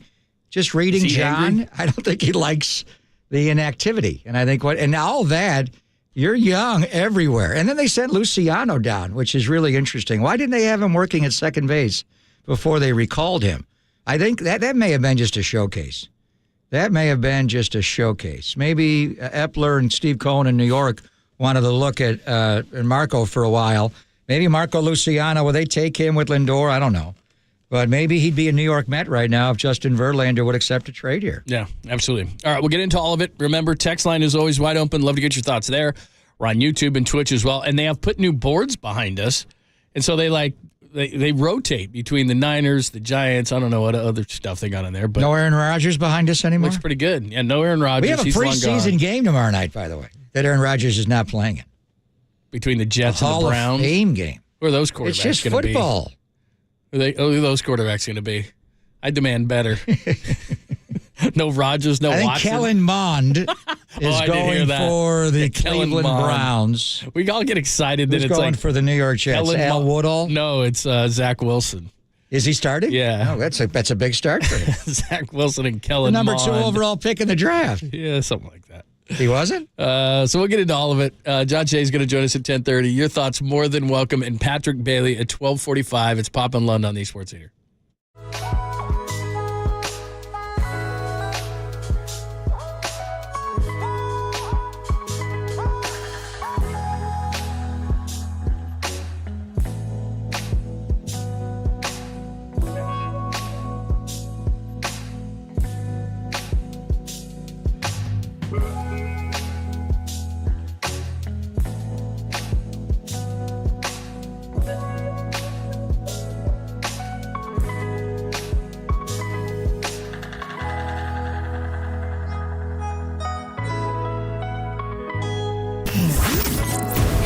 What's trending now? On KNBR.com. After not much has happened at the deadline for the starting rotation, Farhan Zaidi saying that it's not going to take much for the Giants to call up top prospect Kyle Harrison. Farhan said, he said that yesterday from the dugout. That story and more trending right now on the all-new KNBR app.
Listen to the sports leader anywhere, anytime. Download the all-new KNBR app. We are your proud home of Giants baseball. KNBR 104.5 FM and 680 AM.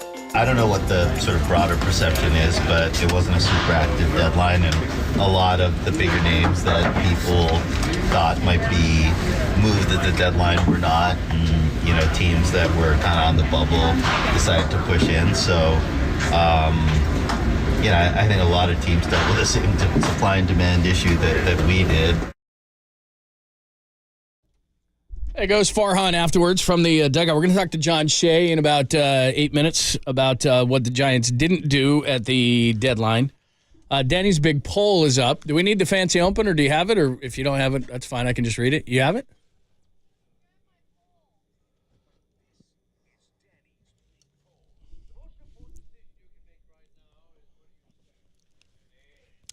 And I like how Danny did this. MLB trade deadline big poll at DannyDunn24. I will retweet it, as will KNBR, and you can vote. Only 2 answers. We didn't give you a middle ground. What did you think of the Giants deadline?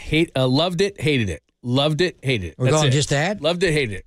I suggested this, and I could be wrong, but if we put like a meh, we'd probably get 90% of the vote. So you got to make a choice here. No fence sitting. What are you going, Yiddish? You going meh? Meh, okay. Eric Branch's favorite line? Meh. Is that Yiddish, by the way? How do you pronounce M-E-H? Meh. Yeah. Remember that one time I called Yiddish? Matt Mayoko Matt Meh Oko, and he got all... He loved you in that one. He got all offended. So that's it. Okay, so you know what's interesting about this? And I think Shea would be hated. He wanted them to do more. He cited all the players they didn't acquire. Now, could they realistically have gotten any of those players? Maybe some of the hitters, but the top-line pitchers... I don't know if they would have, waived their no trade. Anyway, everybody loves the call-up, and that's what, Farhan's flat out said it. Our fans like the homegrown player. What fan base doesn't? They all do, yeah. They all do. They get excited. That's what it's all about. You've been hearing about these guys. It's about potential, let's go down to the farm and have the farm report. And, Volpe, Anthony Volpe in New York is going to be the next Derek Jeter until he's not. When we have Melissa Lockhart on, the ratings go through the roof, and everyone listens to that podcast. But there's a point where some of these guys are your Lincecum, Bumgarners, and Tejada and Chavez and Mulder, Hudson, Zito, and some of them are trade chips. Like ultimately Hudson and Mulder became, and you sign Chavez, let Miggy walk. So and you got to know. The Giants, they made trades, but they kept the core to build the championships teams in 10, 12, 14. That's kind of what we kept asking, was who really would you trade? And John Shea will join us in a few minutes. John came right out and said, Roy, what we all thought, you're not getting Patrick Bailey. And we are going to get Patrick Bailey. He's going to join us later in the show. Can't wait to talk to him. What a savant he is. But beyond that, who would you trade? Would you trade Matos? Would you trade Schmidt? We haven't seen Harrison at the big league level. I've watched him throw. I want to see if he's got the arm side command, but he's got easy stuff. He can go through a lineup one time. I don't care what lineup it is. If he's in the strike zone, if he's not in the strike zone, the good teams like the Dodgers are spitting on it. And then they're going to draw walks and then, make them come in later and then they'll hurt them. But what you're saying, therein lies the problem. Because if you're a fan, just speaking from a fan perspective, they finally got all these guys up here that you've been hearing about for all these years. And then you want to trade them. Now, you want something back, but you don't want to give anything up. And Ramos and Bart weren't getting you anything. I'm sure when they called and they offered Ramos and Bart, they went, you want a AAA pitcher with a 5 ERA? If you wanted to get anything substantial, whether it's Matos or Schmidt or Luciano or Harrison or all these guys we've been hearing about, you'd have to part with one or two of those guys. And if I'm the Giants, this is back to what you just said, I don't know that I've had enough time to evaluate the guys I want to keep and the guys that I don't. And the best teams in the league, and whether you want to admit it that the Dodgers are or not, the Dodgers have made all these deadline deals with rental players over the last number of years, whether it's Darvish or Machado or Scherzer or any of these guys. They also traded away two of their best, Gray, the All-Star, Ruiz, the catcher. He was in the All-Star. Okay players. He's a good pitcher. They could use him right now. You have to have an All-Star from each team. They got Max Scherzer. He has good stuff. He's just starting his career. What these guys are now are not going to be what they're going to be later. Right, but none of those guys have come back and haunted them because the Dodgers? No, Josiah Gray wouldn't even be in their rotation normally if they were healthy. He would be in their rotation now. Yeah, because they're hurt. He's not a number one starter. Not right now, John. He's just starting his career. But the point is that you've got to know who you keep and who you move. And the Dodgers you don't know. You really don't That's know my point. even now. That's my point. Yeah, but you're making a proclamation about Josiah Gray. How old is Josiah Gray? The point, they gave up Gray and Ruiz, two guys. You know what the Dodgers can do? They can go out and get another one. Okay, but they also got it. They got Scherzer and Trey Turner back the other way. Both guys are gone. Have? They're both gone. They're neither one are in their organization. They didn't win a World Series with them. So does that trade ultimately a win? Absolutely, I take that trade. Why? 100 times out of 100. How long was Scherzer and Turner there for? I got two guys who could help me win. I got in a position to win. Josiah Gray's a mid-rotation starter, and Ruiz is hitting 220. All right. Like they got all those guys. My point is that Dodgers know who to keep and who to move, and they got all those guys. I don't think the Giants have had enough time to evaluate who they want to keep and who they want to move. It's not just what they've seen at the major league level. They have Kyle Haynes and everybody. But you got to see them. They go down and see them. That's what their jobs are. They watch them in every step of the way in the minor leagues. They have an assessment. Now, ultimately, where their career goes is up to them, and there are a number of variables. But Matos is going to be a good player. I think at one point he's going to develop power. There's no doubt he has the bat to ball skill. Jason Giambi had no power when he first got up. He just hit for a high average. He got in the weight room and other things with Mac, and all of a sudden he's on the cover of Sports Illustrated and he's winning the American League MVP. I'm not saying Matos will get there, but he's going to get older and he's going to have natural power. The other skills are there. You got Luciano and Schmidt. Bailey's a overnight sensation. The bottom line was they evaluated their guys and they decided. Did they think Bailey was going to hit like that when he first came up? Did they think Schmidt was? I mean, they haven't had enough time to know what these guys are. And Bailey may not. Bailey's starting as a hitter. He had 165 in July. I understand. I saw. He's not that. He's going to beat, but he has timely hits.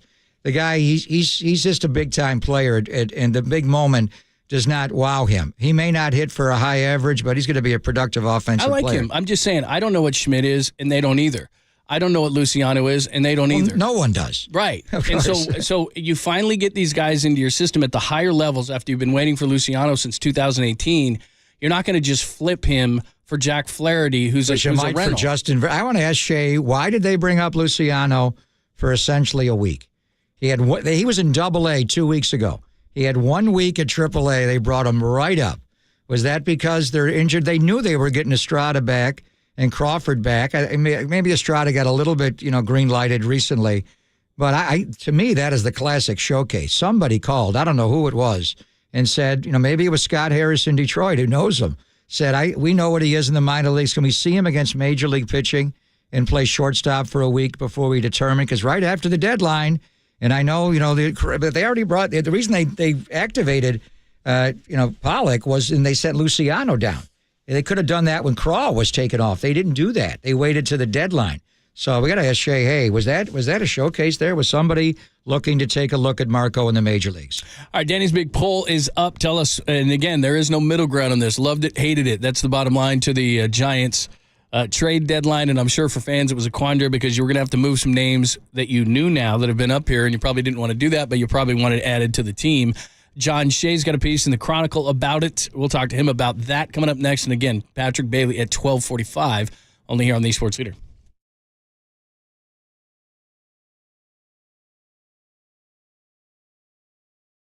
Be caller 10 to 415-896-KNBR for your chance to win a pair of tickets to see your Giants take on the Tampa Bay Rays Monday, August 14th. First pitch, 6:45. Presented by Toyota, the MVP of MPG. With class-leading MPG and more hybrids than any other brand. Toyota, let's go places.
Seam hits, filter out the noise, and kick it with KNBR on the gram for everything Giants. Follow the sports leader on Instagram at KNBR. If the goal was to do something, we could have traded half our farm system for a fifth starter. Somebody would happily have agreed to that deal, but we don't do something just because there was nothing that made sense. And that was kind of the situation we wound up with today. You took a look at some, probably complementary pieces, the best way to do it, a little more infield depth, but obviously we feel great about how Thairo's doing, and going to continue to give the younger infielders who've been around an opportunity.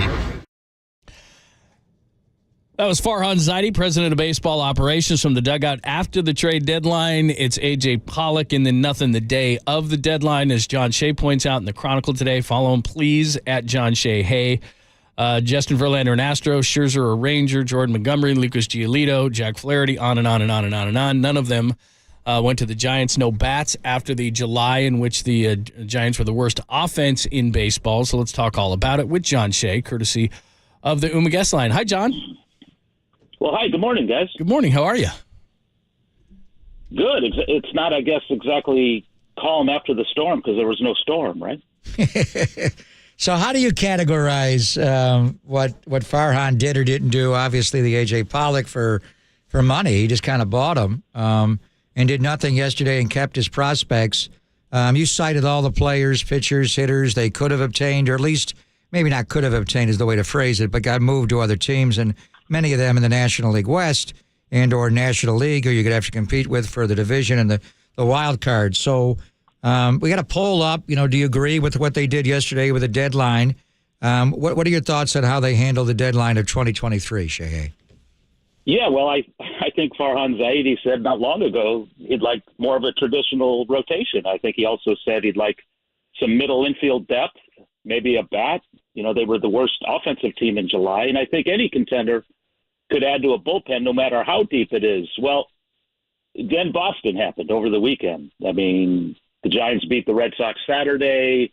It was Ryan Walker opening, Sean Manaea picking up the next 3, 4, 5, whatever it is, bulk man, feature guy, long man.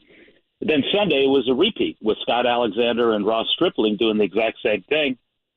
So once that happened, I think it clicked with the front office, with the coaching staff, said, hey, this could be sustainable. Look what we just did to a very hot and good team. So they continue to show this opening business works. They're 14-5 in games they've used openers, and yeah, Jacob Junis counted as an opener officially in their books because, I mean, he's been a reliever all year. That was the first time all season he pitched in the first inning. But, I mean, I wrote in advance they need the starter, and I'm sure you said the same thing, and I wrote in the wake of the deadline that this is very risky business, and to sustain a two-man rotation, it's never been done with the openers 3 out of 5 times. But my whole life I've been proven wrong. I could again. So how does he did say also yesterday, because I'm with you, they got 2 starters that they can rely on, and then Ross Stripling's pitching well, Manaea's pitching well, and in his roles, I mean, he's got certain guys, and as you said, they were encouraged by that over the weekend. He also did say that now that Kyle Harrison is back and he went at the complex, what did he go 2 innings, struck out 4. How does he work into all this equation, and how was his presence? Do you think that was something where they thought, well, we have Kyle Harrison, so we can use him too as they continue to rely on young guys? Yeah, absolutely. Yesterday I did ask Farhan, point blank, and if Kyle Harrison gets here, is he going to be in the rotation? In other words, you're not going to mix him up with all these long guys show up in the. He said, no, absolutely not. He will start. So the thing with Harrison is twofold. Number one, he can't always find the plate. He's got dynamic stuff and all of that. We know. We've seen the video. We've seen him live. And number two, he just doesn't go deep into games. 5 innings is the longest. You've seen a lot of 3 innings, 2 2/3, 4 1/3, and he's coming off a hammy. And the way Zaidi spoke yesterday, this is going to happen sooner rather than later, as in this month, maybe in 2 weeks, maybe even less. Maybe he'll give him 2 starts down there just to get his rhythm back, because he's been throwing. He threw over the weekend in Arizona. So, yeah, he's going to be the third starter. But, again, it's going to be taxing on the bullpen because we have not seen him ever go more than 5 innings. So this is not a traditional way of conducting business by any means. We've never seen it before. And listening to Alex Cobb after the game last night, he even admitted there is some fear in this. There's some worry in this. But given all that, he trusts the system, and he mentioned that with these 2 young catchers and with the way that Stripling and Minaya and even Alex Wood to an extent have picked up the slack after these openers come and go, he sees it working. I mean, you can't argue with 14-5. You can't argue with a couple and a half games behind the Dodgers in the West and leading the wild card race with the team they have, despite an awful offensive showing in July. So it's not like anything we've seen. So it'll be fun, I guess. It'll be pretty. The theater will be good, right? Yeah, and as far as Kyle Harrison, I sat right behind home plate in Sacramento and watched him pitch the Sunday of Memorial Day weekend, and he's got overpowering stuff. I mean, he has a deceptive delivery, high-velocity fastball, 93, 94, 95, just gets on hitters. His problem is his arm side command is so in and out, and a lot of easy takes. But I think what he does is start, and then he goes deep as he can into the game. Now, the one thing, and I just want to ask you about the concept of the opener, because we've seen Tampa Bay do it. The analytics is, Boston has been a heavy analytics team for a long time. They won a World Series doing it. Now, they got great talent. The Astros, likewise, Patella was there. They won a World Series doing it, a little more with the sign stealing and all that, but great talent. The Giants are doing it with not all-star caliber talent as far as the offense, but they're making it work, and it's been going on for a while. But there are a lot of numbers in baseball that kind of are true. A left-handed hitter against a left-handed pitcher is not a good matchup, except for the greats of the game. You want to avoid that. And his starting pitchers, John, and you've been covering the game for years. You got a great sense of history. Even in the Mays days, when, Marichal, was he as effective going through a lineup a second, third, or fourth time than he was the first time? No. It's just they didn't have any other arms to go to, and that's the way they did it. So the whole concept is that pitcher-batter matchup is paramount, and we're not going to start worrying about it in the 7th inning or the 6th. We're going to start worrying about it in the 1st when the lineup is set. So the whole concept of the opener and the evolution of the opener and what the Giants do with it, and maybe they're doing it more than any other team because they got more starters in the bullpen than they do in the actual rotation. But just give me your thoughts, because you know the modern game, you know history. A lot of pushback in the Bay Area specifically. Bochy ran the game differently than Cap and Farhan do with the openers. Well, first of all, I would take Marichal in the 7th and 8th inning. I would not pull him after 4. But look at his numbers throughout his career. That there was almost every pitcher in the history of baseball, you have to grant. That's where the evolution is. One time through the batting order, dominant. Second, not as dominant. Look at Alex Wood. That's why they won't let him go through the lineup a third time. It's no matter who you are. When you get to 60, 75 pitches, they have better arms in the bullpen now than they did during Marichal's days. Yeah, I wouldn't compare Marshall and Wood, put them in the same No, sentence, of course not. You know what I'm saying. But yeah, the overall concept and the date is overwhelming. Yeah. The greats of the game, I think, could overcome all that. Okay, right. But anyway, shoot. Did Bochy invent this opener in the Kansas City World Series when he used Hudson and Peavy in Game 6 and 7 and pulled them out like 2 minutes after they showed up and went to a bullpen, and Bumgarner being the guy who closed the door? It's interesting. Yeah. Yeah, and I mean, it's happened in the post. Well, the A's tried it with Kyle Hendricks. Liam Hendricks, against the Yankees. Aaron Judge, the second batter, hit a 2-run homer and the game was over. I think it was Judge. But, it was. It happens in the postseason. It's wonderful that it happens in April and May and June, maybe even July. Can it work in August and September? I mean, I guess I have my doubts because I've never seen it to this extent. And, they got a great bullpen. They didn't add anybody to deepen that bullpen. Brebbia is coming back maybe mid-August, late August. But last night, the high-leverage guys were not available because they had thrown 3 games in a row. So the Rogers brothers and Camilo Duvall. So they kind of had to ad-lib, and that's why you saw Sean Manaea, the first career save opportunity. So it's like every day they just have to outthink the competition with being creative and inventive and doing things that's never been done. Yeah, it does fool the opposition because they can't really set a lineup. Oftentimes the Giants don't name a starter until 2 p.m. on game night. And that's tough because the other team knows, well, we're only going to face this guy for a couple innings and then we're going to have to adjust. So it kind of taxes the other team. It's not traditional at all. So, I have my doubts, and I'd love to be proven wrong. And I think that maybe this team is able to do it like maybe no other team in history, but we'll see. John Shea has joined us, got a great piece about the deadline and what the Giants didn't do in the Chronicle today, and at John Shea. Hey, make sure you follow him. John, if I had a criticism, and I understand the pitching side, the offense was atrocious in July. It was the worst offense in baseball. You look at any metric. I looked specifically at Paul DeJong, and while he's not a perfect prospect, Toronto had Bo Bichette go down, and quickly they go on and they jump on him. And the reason why I liked him is because, first of all, Crawford's already missed 44 games. He's 36. He's probably going to miss more.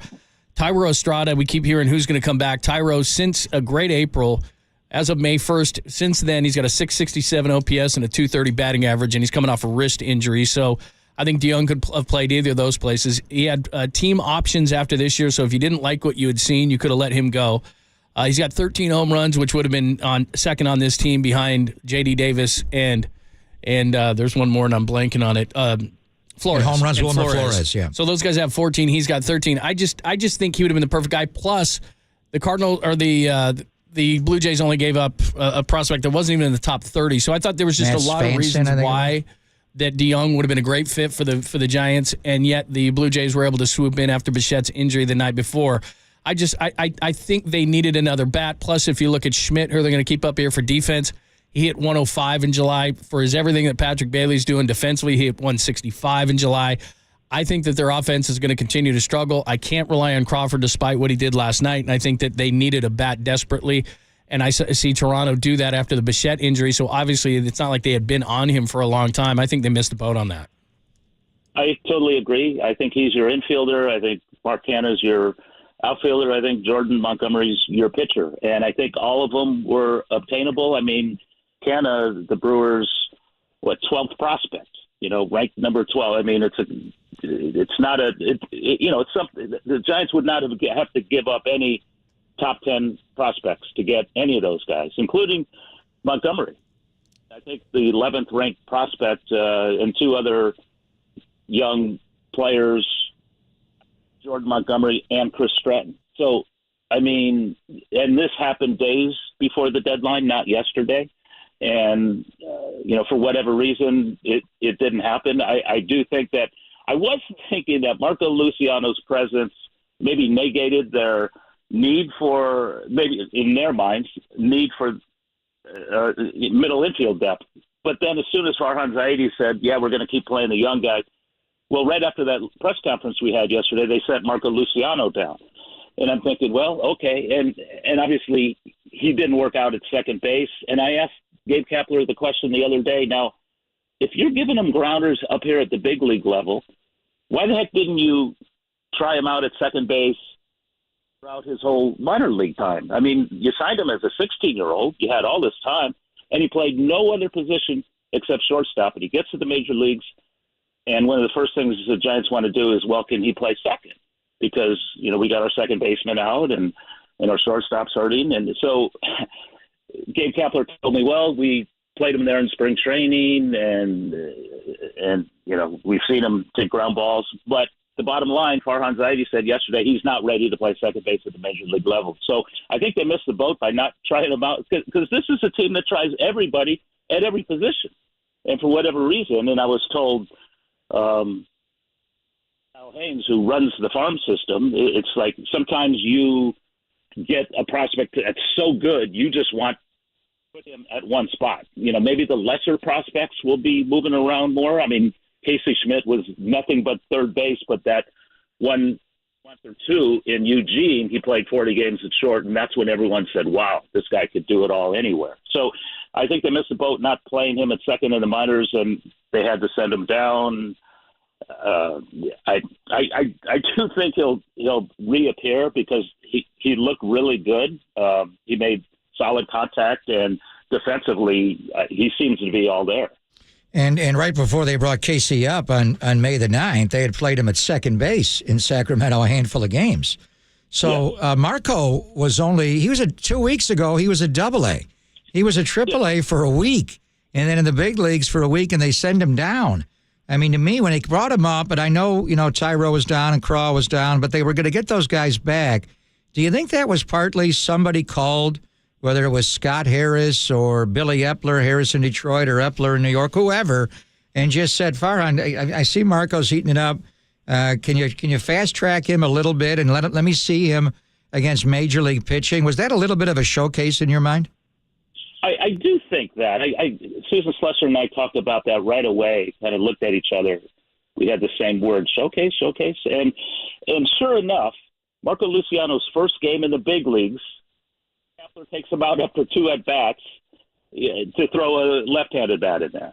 And I said, wait a minute, if you're showcasing him, don't you got to prove that, you know, he can hit, you know, lefties and righties? So that was a little odd. And somebody else told me that, yeah, no, we're not showcasing him. We got to win every game. We got to put our best lineup out there because the division could be decided by one game. The wild card race could be decided by one great game.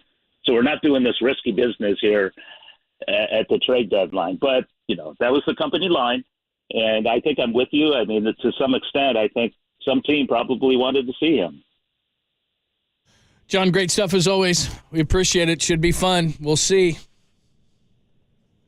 Yeah, we'll see. I mean, when they win the division by 5 games, I'll walk it all back. Absolutely. You know, the one thing you wrote, you were kind of I was on vacation and I was thinking, and you wrote it, just don't trade Patrick Bailey. Even for Shohei Ohtani, you didn't want to trade Patrick. I would have done that. He's going to join us at 12:45. Let's trade Johnny Bench, John. But have you ever seen a catcher? And Buster, when he came up, remember, he came up in September of 2009. And really struggled. He had like one hit. Came back up right before Memorial Day in 10. He played mainly first base until they traded Benji right around the 4th of July, and then Buster took off. But even then, you know, Buster at Florida State, they called the game from the bench. Have you ever seen a catcher that is just so natural? It's like we're watching a savant behind the plate. I mean, walk right into the major leagues and dominate behind the plate in every regard, John. Well, I was covering the San Diego Padres in 1987 when they called up a rookie catcher named Benito Santiago, who was Rookie of the Year that year, had a 34-game hit streak.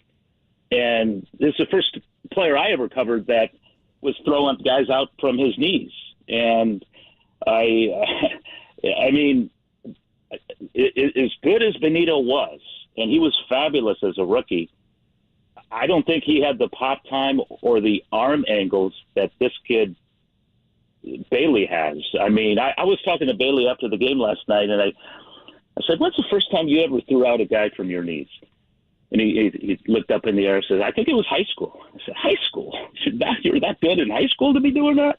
And he said, but before this year, he hadn't done it. Before this season, before joining the Giants, he said he hadn't really done it in a long time. So now he's doing it every night. And he was on his knees again when, he backpicked, first base to end the game. And he did the same, throwing out the guy at second. It's not just average base runners. I mean, Ellie De La Cruz, Tatis Jr., Starling Marte, Mookie Betts at third base, Corbin Carroll. Yeah. Yeah, Merrifield, Jorge Mateo. These guys are, 80% plus successful base stealers, and he's thrown them out by 10 feet. And I don't remember Posey doing that. And he might be heading to the Hall of Fame. Not to make comparisons, but the winning percentage, once this guy showed up, is all you really need to know about the impact he has on this team. Thanks, John. Great stuff. We'll talk to you soon. Okay, thanks, guys. Shay Hey. Make sure that you follow him on Twitter. He's got great stuff in the Chronicle talking about the Giants trade deadline, what they did not do. Pop and Lunch, sponsored by our good friends at Redwood Credit Union. Start earning cash back on your everyday spending with a Redwood Credit Union free checking account. No monthly fees, no minimum balance, and your debit card earns cash back. Travel and more. Get started right now at redwoodcu.org/free checking. Federally insured by NCUA. The great, and I do mean great, Hall of Famer John Miller joins us next, only here on the Sports Leader.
Listen to the sports leader anywhere, anytime. Download the all-new KNBR app. Now back to Papa and Lund live from the KNBR Casino Matrix Studio. Casino Matrix Progressive Jackpots are here. Where are you? Just drop in. Please play responsibly. 1-800-GAMBLER. Here's the pitch. Up and away. A snap to the first, the tag, and he's out! Patrick Bailey picks off Perdomo. That's the call on the field. The D-backs may well challenge that and have the umpires in New York weigh in on it. And they've already challenged. They didn't even check with their video room. But Patrick Bailey, what a weapon. And the tag was applied, and it was not close. Wow. This won't take very long, Dave. Wow. What a way for the game to end. Hola, Juan. That was expertly called, as always, by the Hall of Famer John Miller. The snap throw by Patrick Bailey. Patrick will join us at 12:45 today. John Miller joins us right now, courtesy of the UMA guest line after the 4-3 win last night. Hola, Juan. Hey. Was that Mexico City? Yeah, it was in Mexico. That's exactly what it was. We're doing a pregame in Mexico City. That's right. Man, what a wild season this has been. You bring up Mexico City and it seems like a whole different. It seems like a whole different season from now that we were in Mexico City. But this has been. It's a different season, a different schedule, and there's been so much travel to the Eastern time zone and Mexico City and Toronto, you name it. Staying in New York for Sunday night baseball and getting back to San Francisco at 5 a.m. Pacific time with a game that night. It's just been.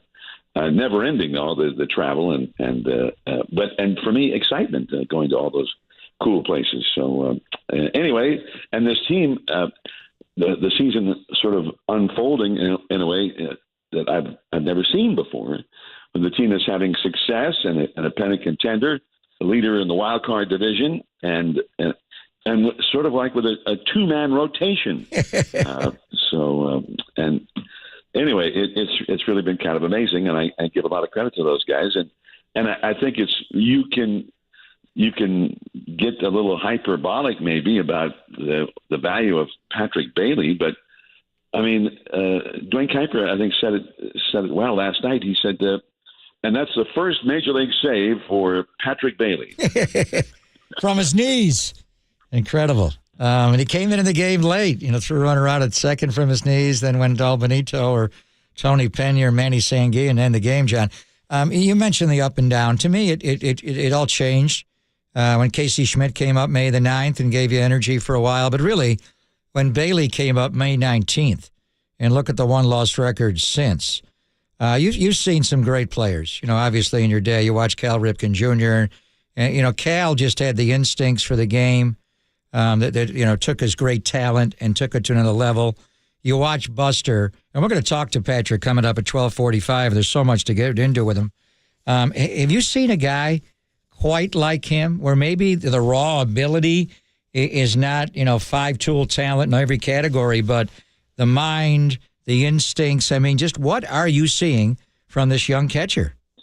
Well, I think, and he's hit fairly well. He was getting a lot of RBIs, especially earlier on. But I think, for me, the pitchers will all tell you that they really enjoy working with him. There were guys like Cobb who were at the start of the year calling their own games, using that PitchCom device to just call the pitches themselves, cutting out the middleman. But so they seem to enjoy working with him. He is extremely well prepared. He does exhaustive work preparing for each game, and I think they all feel confident just putting their fate in his hands, which is saying a lot for a rookie pitcher. You don't see that very often. But I think the main thing has been he's a great ball blocker. He can sometimes steal strikes. He does that really well, and they document those kind of stats now. But, his arm, it's such a quick release and so accurate. It's just kind of mind-boggling time and time again. And from all these different release points, he's lunging to his right to backhand a pitch and then throwing almost submarine style to second and putting it right in the bag with something extra. He throws sidearm with aplomb. And I remember the first time I saw him do that, it reminded me of years ago when I first broke into baseball in the mid-'70s, and Thurman Munson with the Yankees. And he was so unusual as a catcher. For him, getting rid of the ball in a hurry was everything, but he did not have a real strong arm. That's why he did that. But he threw sidearm all the time, and sometimes that ball just, would tail away, and the second baseman would have to come 10 feet off the bag toward first base to catch it. But Bailey does that, and the ball seems to tail right into the bag and right at the corner of the bag, low, and it gets there fast. So his arm is just remarkable, and I don't know how he does it, and I hope he doesn't hurt himself doing it. But, he is just a total weapon, because Pudge Rodriguez is the guy that, he was a weapon, and every runner at every base had to always be careful and really cut down their secondary lead. You remember that. Yeah. And that was part of his, guys didn't always score from second base on base hits because they couldn't afford to get the regular secondary lead. They didn't score from first base on doubles into the alleyway because they didn't get that secondary lead. But and I always remember the story, and I've told it to you before, but you've heard it before many times, but it sort of applies here. The first interleague game in history, the Giants played the Rangers, and Darrell Hamilton gave a little speech to his teammates in the clubhouse before the game about, don't take it for granted. This guy is tremendous, and he will pick you off, and you won't even know that it happened yet. And then Hamilton reached base to start the game, and Budge picked him off. And he somehow made it back to first safely. Will Clark was the first baseman. And, he was moving those arms around and somehow eluded the tag and made it back. But then he looked into the dugout, and the whole dugout, everybody was on the floor, you mean like that? Is that? Don't do that? Is that what you mean? So anyway, but that's Patrick Bailey. And I felt bad that the scene in the dugout was so poignant in the Arizona dugout after the game because, poor Perdomo was, remember, he got thrown out trying to steal earlier in the game by Blake Sable, who made a throw that looked like Patrick Bailey. And so he gets picked off to end the game, and he was disconsolate. And there was a very poignant shot of Christian Walker, the veteran teammate, trying to console him. And, because anybody who's ever played the game has had those moments. They've all had them. The greatest superstars have had those kind of moments. But sometimes when you're a young guy like Perdomo, it's hard to realize that. He was just so crushed. But that's the weapon that's Patrick Bailey. And what did he play? That was his night off last night to keep him strong. He's the closer. Right. He threw out a guy trying to steal in the eighth inning, and then he picked off a guy in the ninth inning on a team that relies on that kind of speed, and that's a major part of their whole attack. So, man, what what a night that was, and it was sort of like a microcosm of what he does for 9 innings a night. And last night he was the major figure in the game. He was only in for 2 innings. Amazing. The great John Miller is joining us. Of course, the Giants get the win 4-3 over the Diamondbacks, as we've been talking about. Patrick Bailey, he'll join us today at 12:45. By the way, the Giants didn't do much at the trade deadline, but didn't you briefly get traded to WEEI in Boston so that Will Fleming could go over and work with Dave Fleming? So you kind of got traded for a minute. I traded myself over there so that Will could come work with Dave. That's pretty cool. I said, Will is the only play-by-play man in their booth. Lou Merlone is the former player and the analyst, and he's really good. I really enjoyed getting to know him and to actually work with him. He's fun, and also it was cool when he came to our booth, because when he spoke, there was no question that he was this guy from Boston. Because, yeah, John, the Sox have not played well on defense lately, and the fans learn early in Boston. These Sox will break your heart, and so I mean, just get this real Boston bro. So, and he's fun and he's funny. So that was kind of fun for me. The only thing was I didn't get to hear Dave and Will together, and I really wanted to. 4 years ago when we played in Boston, that was Will's first year with the Sox, and he came over with Dave for a game and for an inning in one of the games, and then Dave went over to their booth. But they had, I think Sean McDonough was on the game that night, so they, Will could come over, and they still had a guy doing play-by-play in their booth. So anyway, I went over and did the thing with Lou Merlone, and then he came over for an inning with me in our booth. So and then I got some people on the Instagram, because I put something on the Instagram about Will and Dave doing the same games, and it's the kind of a cool thing, and plus they're both really good at it, and I got a lot of comments from people, and many after the fact they heard the two of them on the air together, and they were saying, man, that would be fun. Is like in every series if we got to hear you guys, and one of the guys from the other booth came over, and I remember Russ Hodges and Lon Simmons used to do that. They'd be in Milwaukee, and then one of the guys from the the Braves, they were the Milwaukee Braves at that time, they would come over for an inning, and Russ or Lon would go over to their booth, and I think that it was just, I always thought it was fun. So anyway, maybe we could do that, but it's just such an easy thing to say, this is what we should do. We had Pat Hughes when the Cubs were in town. The Hall of Famer. He was getting the Hall of Fame award, and shortly thereafter, so he came over, and that was really cool having him on as well. I think people really enjoyed that too. By the way, your Boston accent that you broke out, because you were in the Red Sox broadcast booth in the early 80s, John. Your Boston accent is right on point. Well, I don't know. I think when you're in Boston, if you do one, they're like... No, you don't want to do it to them. Yeah. But what was the story about you asked the guy to walk to a certain street, and he pronounced it how? Oh, I wanted to go. I was going to walk to the Boston Garden. The Warriors were in town, and Bill King left me a pass. I was going to go sit with Bill King and watch the Warriors-Celtics game at the old Boston Garden. And so I decided I wanted to walk down there, and I'm getting some directions from a Boston guy. He said, yeah, you go down this street, that street. When you get to Dord Ave, make a right, and it's a block ahead on the left. And I said, yeah, okay, this one, that one is it. And then when I get to what? Yeah, when you get to Dord Ave, make a right. And it's Dord Ave? Yeah. When you get to Dord Ave, you're not hearing well or what? Well, you mean Dot? You mean D-O-T Avenue? It's just, oh, for God's sake. Dorchester. You speak English? What? Come on. Wow. Long way to go. A lot of streets in Boston, that's what they say. When you're at Mass Ave, don't try to walk across that street. You'll get killed. Just Mass Ave, Massachusetts Avenue, Newbury, Worcester. But the Dorchester, Dot Ave, that one kind of threw me. But so that's classic. I mean, when you're talking about the two-man rotation, it's kind of a joke, but is that, I mean, when they bring up Kyle Harrison, they've got other guys that could start. They just don't choose to. When you started in baseball with Monty Moore in the A's games in '74, well, the A's had a four-man rotation back then. That was baseball. And then sometime, I don't know when you were in Texas or Boston, it switched to a 5-man.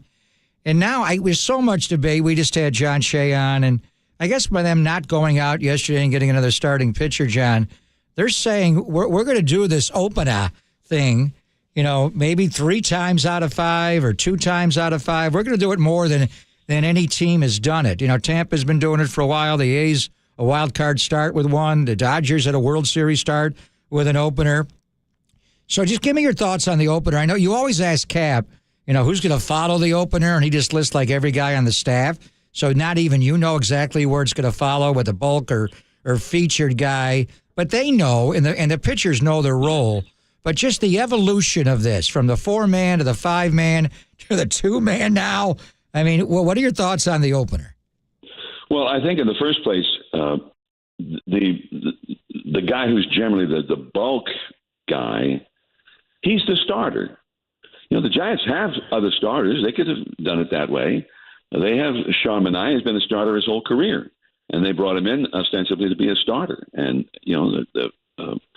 they didn't know that the season was going to go the way it's gone for DeSclafani, because they thought he was healthy again, and he got off to a great start the first 2 months, 8 weeks, whatever it was. And then he had this thing with the piano bench landing on his foot and hurting himself. He's never been the same since. So I don't know what's gone on there. Jacob Junis is a guy who's been a starter. And these guys can all go in and have gone in and give you 4, 5, 6 innings. Alex Wood, another guy. So they could go that way. And I give them a lot of credit for having the creativity to do it this way. I think the record shows when they've used the opener, they've done that 19 times. It seems like more, doesn't it? But it does. I think they've done that 19 times, where a reliever actually starts the game. And their record is 14-5 in those games. So there's no question about it. They've excelled in those games. But at the same time, I think the opener is not, the first time I remember that ever happening was Tampa Bay, when our old friend Sergio Romo was with the Rays. And they had a game with the Angels, who had a primarily right-handed lineup. Mike Trout and a bunch of other right-handed guys. And, they had some good hitters, and almost all the top ones were right-handed. And they thought, we could have Sergio pitch the first inning and face all these righties. He kills righties. And then when we bring in our left-handed starting pitcher, it'll be a little bit easier for him. And Sergio ran through the lineup in the first inning on 9 pitches, so they said, well, let's bring him back for the second. He got 3 more righties coming up, and they did. He went the first 2 and ran the table. And then they brought in their lefty, and he gave him 5, and all of a sudden now they're in the 8th inning, and they're set up for their stud relievers at the end of the game. So that was, I think, the whole point of it. I don't know that it's always been that way for every team has used the concept, but the Giants have reworked that and have gone way more creative on it, where they've found guys and it's really because of the guys that they're using. And Ryan Walker, Exhibit A, he's not a guy who could just go out and give you 1. If things go well in that first inning and he's had a good account, if he goes out and throws 30 pitches in the first inning, that's it. He's not going to go more. But he's been able to be lights out good and come back and give you the second, and then come back and give you the third, or at least give you 1 or 2 outs in the third, and you set up the perfect spot for the next guy. And sometimes the next guy is another reliever, or sometimes it's the guy like an Alex Wood or Sean Manaea or Jacob Junis or one of the guys, or Tristan Beck, or they've got some guys who are well capable of giving you 5, 6 innings or more. So I think that's the whole point of it. Now Sean Manaea has gone full circle on the whole thing last night, because they've had the 2 11-inning games. They've had 2 of their key late-inning guys had each pitched 3 days in a row, and Taylor Rogers had pitched 2 days in a row, and 4 out of the last 5, whatever it was. And so they have 3 or 4 guys they didn't want to use last night. And now here's Sean Manaea. He's the closer. And Sean Manaea, remember, had never even in the minor leagues ever even pitched in relief in any role. He'd only before this year ever had 5 games in the major leagues where he'd pitched in relief, and most of those were last year.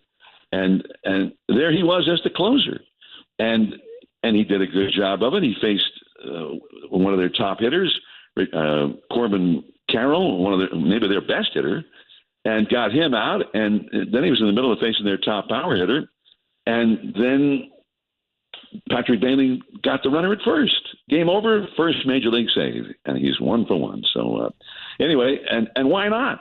I mean, he's well capable of getting a left-handed hitter out. He's been getting guys like that out his whole career. So, but for some guys, the thing has evolved where the whole idea of being the guy to get the final 3 outs, there's a mystique to it now, and I don't think we had that years ago.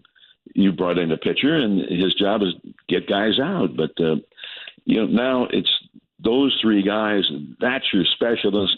And for some guys, it seems to freak them out for some reason. But I think for Sean, this whole season might have freaked him out. We're like, what am I doing? And because he did not get off to a good start. And I think that's the whole point. I think they would have been happy to use Manaea, happy to use DeSclafani, happy to use all those guys and use them as starting pitchers. But, a few of them, things were not going well. And Alex Wood, another example. So, and I think that the record shows that what they have done has worked out extremely well, and has worked out well for everybody, even though for a lot of guys, it's been freaky, just taken out of their comfort level of their normal preparation for a game and all of that kind of stuff. So, anyway, we'll see if they can keep doing it that way. And I don't think that would be their first choice. But I think also in those games, we're calling guys relievers who come in and pitch 4 innings, 3 2/3, 4 2/3, 5. And those really are the starters in that game. It's just that they didn't literally start the game, but they were the guys who were your starter and in that role that day. John, you're the best. Thank you so much for your insights. We appreciate it. We'll see you at the yard soon. Okay. I do miss the whole idea of the starters meeting other starters, those matchups. Oh, yeah. That was kind of fun as a fan. I remember the Angels one year in the early 90s. They had 3 left-handed starters, and they were studs. Jim Abbott was one of them. Yep. Chuck Finley, Mark Langston. And those 3 guys won 55 games that year. 2 18-game winners and a 19-game winner. And if you happen to face the 3 of those in a 3-game series, it's like, you were up against it. But they didn't hit that well, and their 4th and 5th starters, they probably, if you could go back in time, they should have used an opener and changed the whole concept, because their 4th and 5th starters were horrible, and they almost never won those games, and they finished in last place, 2 18-game winners and a 19-game winner, and they finished dead last. So it was fun for me because it was an oddity. And when one of those guys was on the mound, this is a premier pitcher, one of the best in the league, and they have 3 of the best in the league, and they're in last place. So I thought that was part of the fun of baseball, what made you a baseball fan. So, but if you had that to do now, it would be openers, and those guys wouldn't have finished as many games. They wouldn't have gone as deep in games and whatnot. And maybe they would have won a lot more games than they did that year. Maybe that would have been the other part of it. So anyway, interesting. And the game it evolves. So, and that's part of the fun of it as well. So, and talking to you guys, that's part of the fun. Too much fun. Love it. Too much fun. We got Logan Webb tonight. You got the Ace tonight. So no opener tonight. There you go. All right. Have a great one, John. Thank you, John. All right. Thanks, guys. Thank you, Hall of That Famer. is the great John Miller. A couple of notes off what John Miller said. I mentioned Thurman Munson. Do you know that today, 1979, August 2, 1979, the plane crash. He was doing touch and goes. I remember it so well. He was doing it in Akron, Ohio. He was doing touch and goes, and his last one of the day messed it up and crashed and died. That was August 2, 1979. So he mentioned make me that. Cry. I remember that. Right when he said it, I was like, "Today's." Well, growing up, we growing up in Buffalo, we got the Yankees games on WPIX. That was the first superstation before TBS and WGN, and we watched all the Yankee games. And Rick Cerrone caught. I remember the Yankees took the field that night without anybody in the catcher's box. They all had, the black armbands, and even Reggie. Reggie feuded with Munson when he first got there, in 77 and 78. Reggie got really emotional. So, but I've been saying that, Patrick Bailey won't remember Thurman Munson. But I've been saying that because we watched Thurman Munson. Thurman Munson was the 1970 American League Rookie of the Year. What a career he had.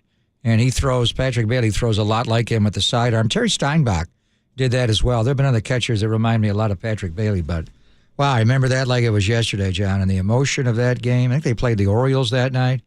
That was one of those, how many guys die in the middle of their career? Roberto Clemente in the 72 offseason died right at exactly 3,000 hits, but for Thurman Munson to die right in the middle of a season, and the reason he had the pilot's license is he lived in Ohio, but he would fly back and forth after Yankee games to go home to his wife Diane and the kids, and wow. I mean, that's, Kobe Bryant as this generation with the helicopter, and that generation was the great Thurman Munson.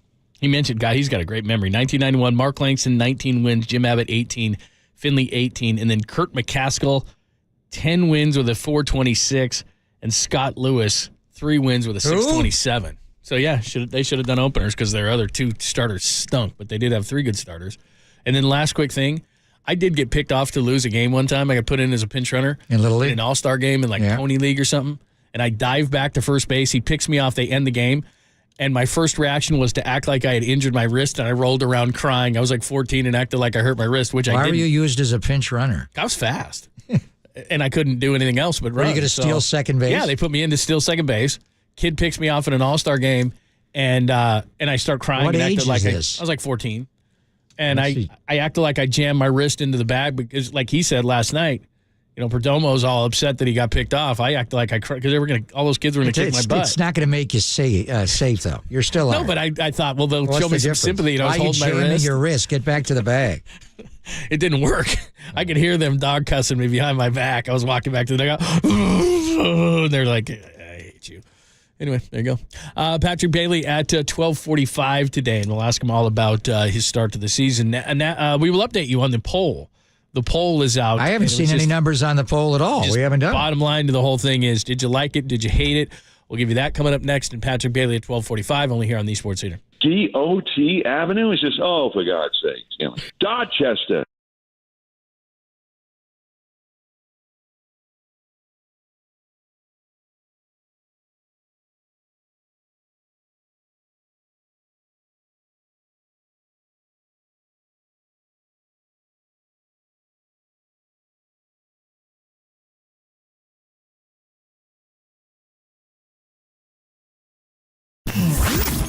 Here's what's trending now. Trending now. On KNBR.com.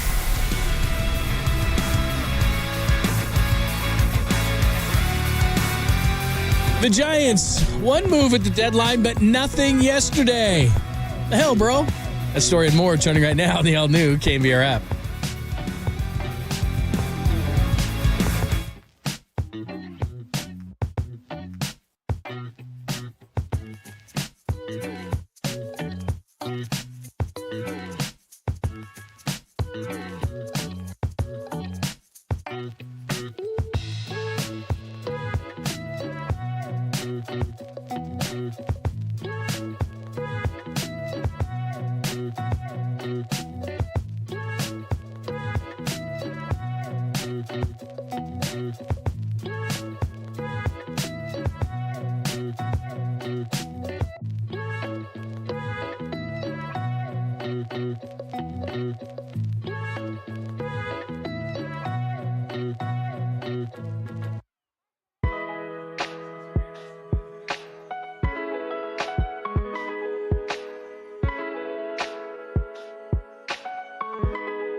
around the globe. Stream your proud home of Giants baseball 24/7, 365 on KNBR.com. This is the sports leader.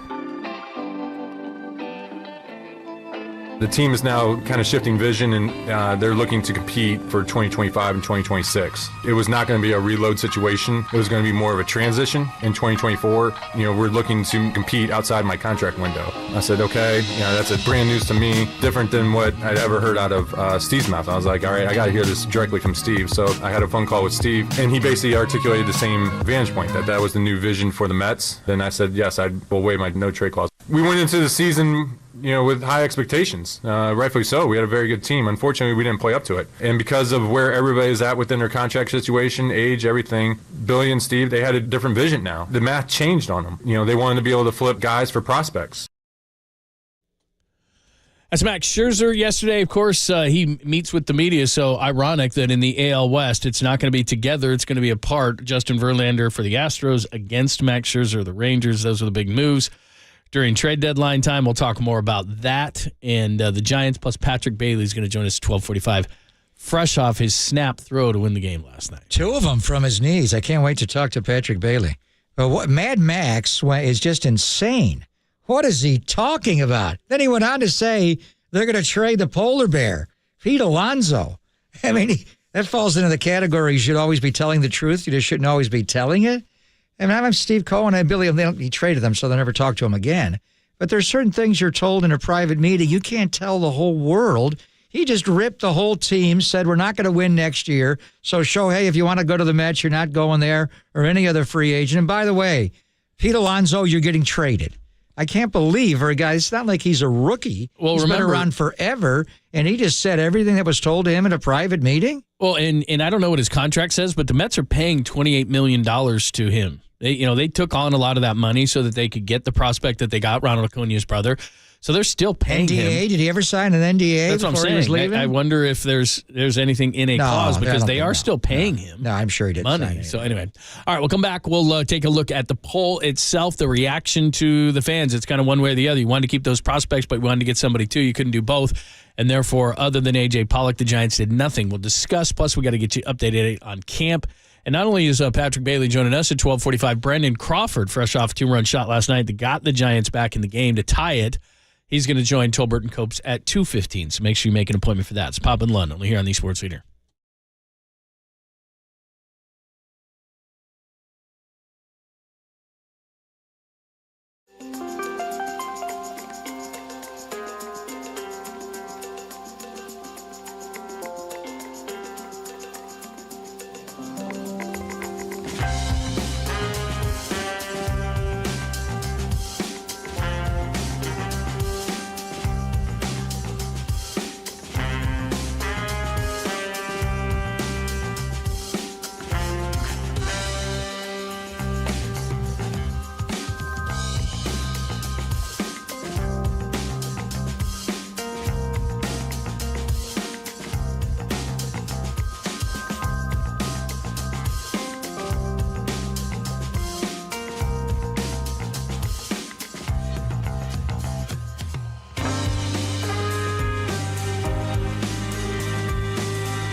Listen to the sports leader anywhere, anytime. Download the all-new KNBR app. We are your proud home of Giants baseball. KNBR 104.5 FM and 680 AM. I think it sends a pretty clear message to our clubhouse, which is we believe in you. We believe that you can. This is a club that can get to the postseason. It's a club that can go deep into the postseason. You think back to our offseason, we signed Sean Manaea, we signed Ross Stripling. These are two guys that are on our team right now that are trending in the right direction. You can make a really strong case that these guys will be in our starting rotation as of now, and things can always change. We've got Tristan Beck on our roster, who has also been a starter. We just saw Jacob Junis go 3 scoreless innings and look phenomenal in a starting role. We've got guys who can start baseball games for us, so just kind of believe in the group. That's Gabe Kapler. Thanks for joining us. Papa and Lund will give you an update on the poll. What did you think of the trade deadline? Text line is open as well. YouTube and Twitch, you can see our sweet, shiny faces as we were in the studio together, which is nice. We will get into what Adam Schefter said about the Nick Bosa contract negotiations, plus where we are in training camp. We'll do that in about 10 minutes. Bob and Lund, sponsored by good friends Pacific Coast. Pacific Coast Termite, the trusted company that's rated A+ by the Better Business Bureau. Call Pacific Coast Termite right now, 1-800-PACIFIC. That's 1-800-PACIFIC. MLB trade deadline, Danny's big poll, emergency poll today. 66% so far hated it. Really? 34% loved it. We gave you no middle ground on this thing. No, like a little middle ground. No middle ground. Who do they want? Who do they want? Who are they willing to trade? I mean, you weren't going to trade Bailey. Would you give up Matos or Schmidt or Luciano or Bard or Ramos? There's different hoppers, or Vaughn Brown or Kyle Harrison or Carson Wisenhunt. So, you know what? It's passed. It's moved on here. And you heard Cap putting the spin on it. There's two ways to look at it. We had J.D. Davis on Monday? Mm-hmm. And we asked him. I mean, if Farhan came to you and said, J.D., you're a veteran guy. You were the Mets. You've been around. Do we need a hitter? Do we got it? Our offense is struggling. And he kind of went both ways. So there's two ways to look at it. Either by not making a move and just adding A.J. Pollock, Luciano goes down. You're saying to the guys in the room, in the clubhouse, we think you're good enough. Now, are they good enough? Well, we'll get into that. Or, Sabes would try to add. Sean was talking about the 97 trade, when Brian first got the job, and I'm not an idiot when he trades, Matt Williams against Jeff Kent. And later he makes the big deal with the White Sox, the Kenny Williams We Surrender deal is how they dubbed it on the south side of Chicago, and brought in, Danny Darwin with all those other guys, and it helped win in 97. Sandy Alderson, his theory, whenever he was close, he felt like he had to send a message to his clubhouse that we're good and we're over the top, and certainly when you get an injury, you got to go over the top. Willie McGee, one year Dave Henderson got hurt. Henderson wound up coming back. He added Harold Baines, Willie McGee, and he added Harold Baines the same year. Hendry came back, and Willie McGee wound up winning the batting title in the National League, playing with the A's in the American League, but he's a local guy. So there's two ways to look at it, but I think they just covet what they have in the farm system, and it's this year and beyond. Murph made a great point this morning, and it goes back to, we got Bags on Friday. Remember we were talking to Bags, and you asked him last week, about adding a piece, do they need to? And he said, well, what's your goal? To make the playoffs or win the World Series? And the answer is both.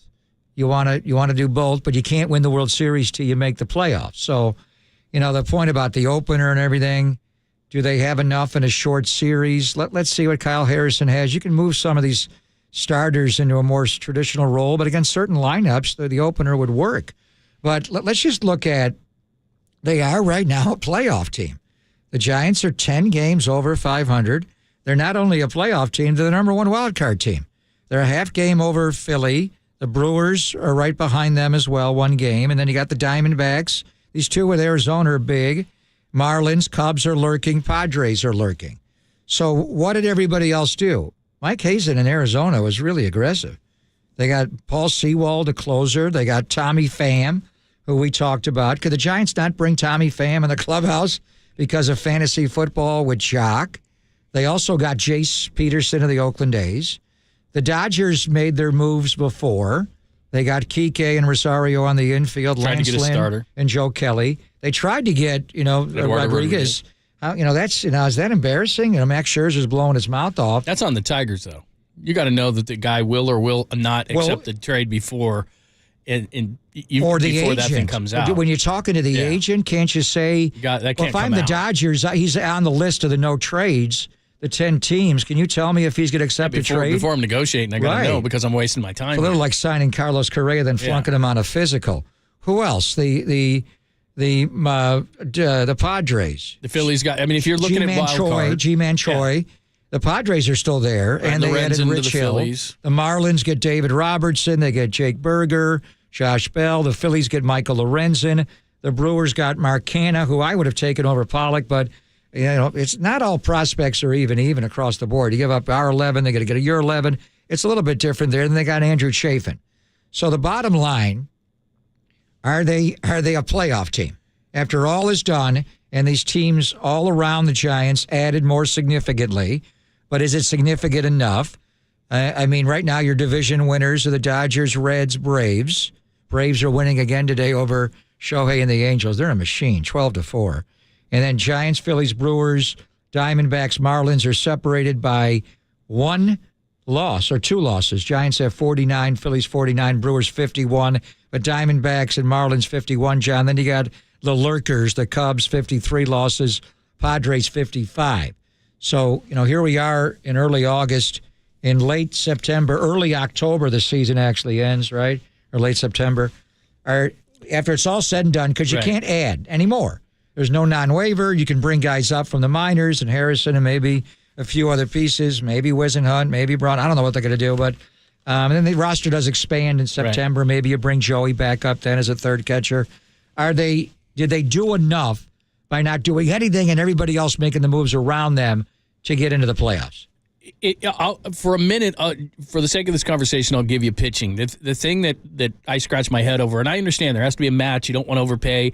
You just got these prospects, so you don't want to just give them away. But I'm taking all those prospects off the table because if we look at the hitters who moved, there generally wasn't top prospects. So there were opportunities probably to get these guys. You're just coming off a month in July in which you were the worst offense by far in baseball. You were screaming for a hitter.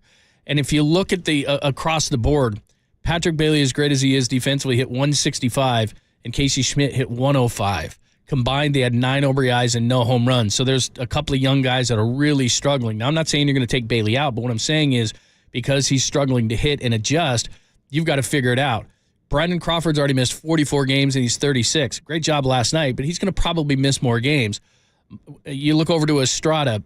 Since May 1st, he's got a 667 OPS and a 230 batting average. He's not exactly guaranteed, especially coming off a wrist injury.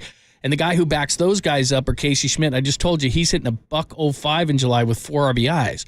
So you've got a major problem in your offense. And if you score 4 runs, you win. If you score 3 or less, they scored 15 of 25 July games. They scored 3 or less.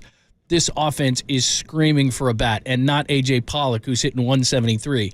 DeYoung got swooped in by the Blue Jays. He has 13 home runs, which would be second on your team. 14 home runs for a couple of guys, J.D. Davis and Flores. 13 home runs. Can play short and second. They didn't give up. Would he hit 13 home runs in this ballpark, though? But he's St. a Louis power is threat. different. But he's a power he's threat. He's had a 30-homer year in his career. And it's a non-top 30 prospect. I think they even if it's not DeYoung, there had to be a bat that you had to identify. You just had the worst offensive month in the sport. You can't ignore that, and it can't just be A.J. Pollock. However, having said all of that, I wasn't going to give up one of my top prospects, and only Farhan knows what the offers were, but I wasn't going to give up Schmidt, and I wasn't going to give up Matos, and I wasn't going to give up Bailey. I wasn't going to give up Harrison. Luciano. There wasn't those kind of bats. Now, if Ohtani had been out there, that's one thing, but once he got pulled off the market, there wasn't that big bat. Now, I mentioned Arenado, all those kind of guys. Those guys weren't up. It wasn't a trade deadline in which you had this hammer of a bat or, the pitchers. You had Scherzer and you had Verlander, but even that's not the guys they used to be. So there wasn't that big guy, especially with the bat, but they needed a bat. I mean, they are screaming for a bat. Well, the bats, Tyro Estrada is going to come back maybe as early as tomorrow, they're saying, if not Saturday. And then Mitch Haniger, we thought it was going to be like Labor Day. But reality is he may come back August 13th when he's eligible. I mean, the fracture's healed. So it's now just baseball activity. And, he's got a couple of weeks before he's eligible, August 13th, to get his swing back. And so I hear you. I I wonder if it's just, I think they're a playoff. I mean, the bottom line is, are they a playoff team? Now, there's no guarantee you're going to get in, and August is a tough schedule, but right now you're in. But the bottom line, when you look at the top teams, and I don't know if Farhan does this, but watching the Atlanta Braves, you get them into a short series. I mean, that team. That's another good It's point. a high level. You have to know who you are, right? When Baggs said, what's your goal, to win the World Series or make the play? Well, both. You want to do both. And you don't know. Did you think the Phillies last year would go to the World Series? Did you think the Braves, even when they won a couple of years ago, John? In 19. They had the exact same, almost the same record San Diego has right now. They're below 500. I think San Diego is going to make a run. San Diego's a team. The analytics all say. Can they win that? Now, San Diego, I think the Giants clearly have a better chance of making the playoffs than San Diego because they're 5 games ahead of them. But if they actually make the playoffs, that's a team that could run the whole table at least. Now, can they beat Atlanta? And then when they get up against the American League teams, but it's interesting to see how it all plays. What you just said is very relevant, which is, look, they're never going to market this, and they're never going to say this in public, but you do have to be realistic about what you are and who you are. Now, look, I know that they won the World Series in 10, 12, and 14, and they weren't the favorite to do so. But you have to look at your team and say, look, can we beat the Braves? Can we beat the Dodgers? Can we beat these teams? We just brought up these young guys, and they're showing promise, and we've been doing this for years trying to get these guys up. They weren't 1 or 2 players away. So are you going to trade away those kind of prospects for an unlikely run at a World Series championship? You're not. You're going to play the long game. And I know fans don't want to hear this. Next year. They get sick and tired of it. I understand that. But these guys are just getting their footing under them. Yeah. You don't want to break that up. No. I mean, when you look back on it, the offseason, missing out on Judge and Correa for different reasons, the bulk signings, the Striplings, the Manayas, the Hanigers, the Confortos, who else they bring in? There was a 5th guy that they paid pretty good money to. Haniger, did we mention? Yeah, Haniger. And Haniger started to pick it up a little bit, then the fractured forearm. The bottom line is, you're in a position now when Estrada comes back, and I think Lamont's getting a little frisky again. He's starting to get over the back, whatever they're doing to him. He's starting to drive the ball. I think Craw's going to have timely moments, J.D. Davis, and then obviously Bailey. We'll talk to Patrick at 12:45. But now you have with Pollock, you have what you struggled with was against left-handed pitching early in the year when Haniger and Slater were out, and now at this point of the year, everybody's pitching a left-hander against you. You get Pollock in the mix as well. Haniger comes back. You have Matos. You have Slater. You have a little bit of a surplus there, and they're going to go line change there. So, I think they are a playoff team. At the bottom line, are they good enough to win the World Series this year? Well, did we think that, honestly, in 10, 12, or 14? I mean, 10, they won the West. 14, will they get in as a wild card team? 12, they won the West. But, I mean, they never did it with high 90s win total. I mean, going into those playoffs, and they did it with pitching and defense, and it was a little bit different. But John Shea just texted me, you're right on about Marichal. Opposing OPS going up as the game progresses. Now, tell me what pitcher in the history of baseball where it didn't. But they didn't have, when they have an 8-man pitching staff then, and 4 were starters. You didn't have arms in the bullpen. But that's just the evolution of the opener. You can see those data because we'd always get it. What a batter hits with 1 or 2 strikes. Every hitter in baseball does not hit well with 2 strikes, just about. And then every pitcher in baseball, a starting pitcher, he's less effective the second time through an order or third. We've been saying that forever and ever. Now they just got the data and the arms in the bullpen where you bring in other guys behind to offset that. On the other hand, the OPS remained in 600s throughout the game based on a glance at his innings. So he's breaking it down here. Sounds like a Shea Hay column to come your way. The only way, look, I'm fine with the opener. I really am. It's just what the rest of the league is doing is they may go 5 innings. If it's a special pitcher, there's 1 or 2 of those for maybe every team. That guy might go 6 or 7 innings. But, look, unless you're a special pitcher, that upper special pitcher, you're not going more than 5. So essentially what they're doing is they're saying, look, we'll go the first inning with a guy. They're not going to be able to do their total plan. We'll go a few innings with another guy, and then we'll kind of just mix and match depending on either how tired our pen is or how effective or what the numbers say. But even Farhan has admitted they don't want to do that 3 times a week. They might want to do it once or twice a week, but they don't want to do it 3 or 4 times a week. That's where I think the difference is. And even playoff baseball, I mean, you love these pitching matchups like John was saying. I mean, last night we had the All-Star Alex Cobb against the All-Star starter Zach Gallen.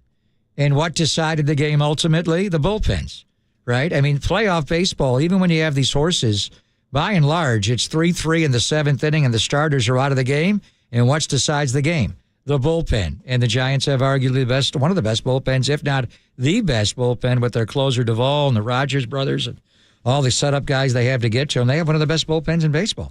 Patrick Bailey at 12:45. Adam Schefter was on with Pat McAfee today. Gives you a little bit of update on Nick Bosa and the rest of camp so far. We'll give you that as we hit up on the Niners. And do remember, we're down at camp on Friday and Monday. And I'm not divulging anything yet, but we are getting some pretty good names lined up for those days. So make sure you don't miss out on that. So we'll talk some Niners next. Only here on the Sports Leader.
since we're the sports leader, it only makes sense that you should follow. Find us on Twitter at KNBR. For once again, we are the sports leader.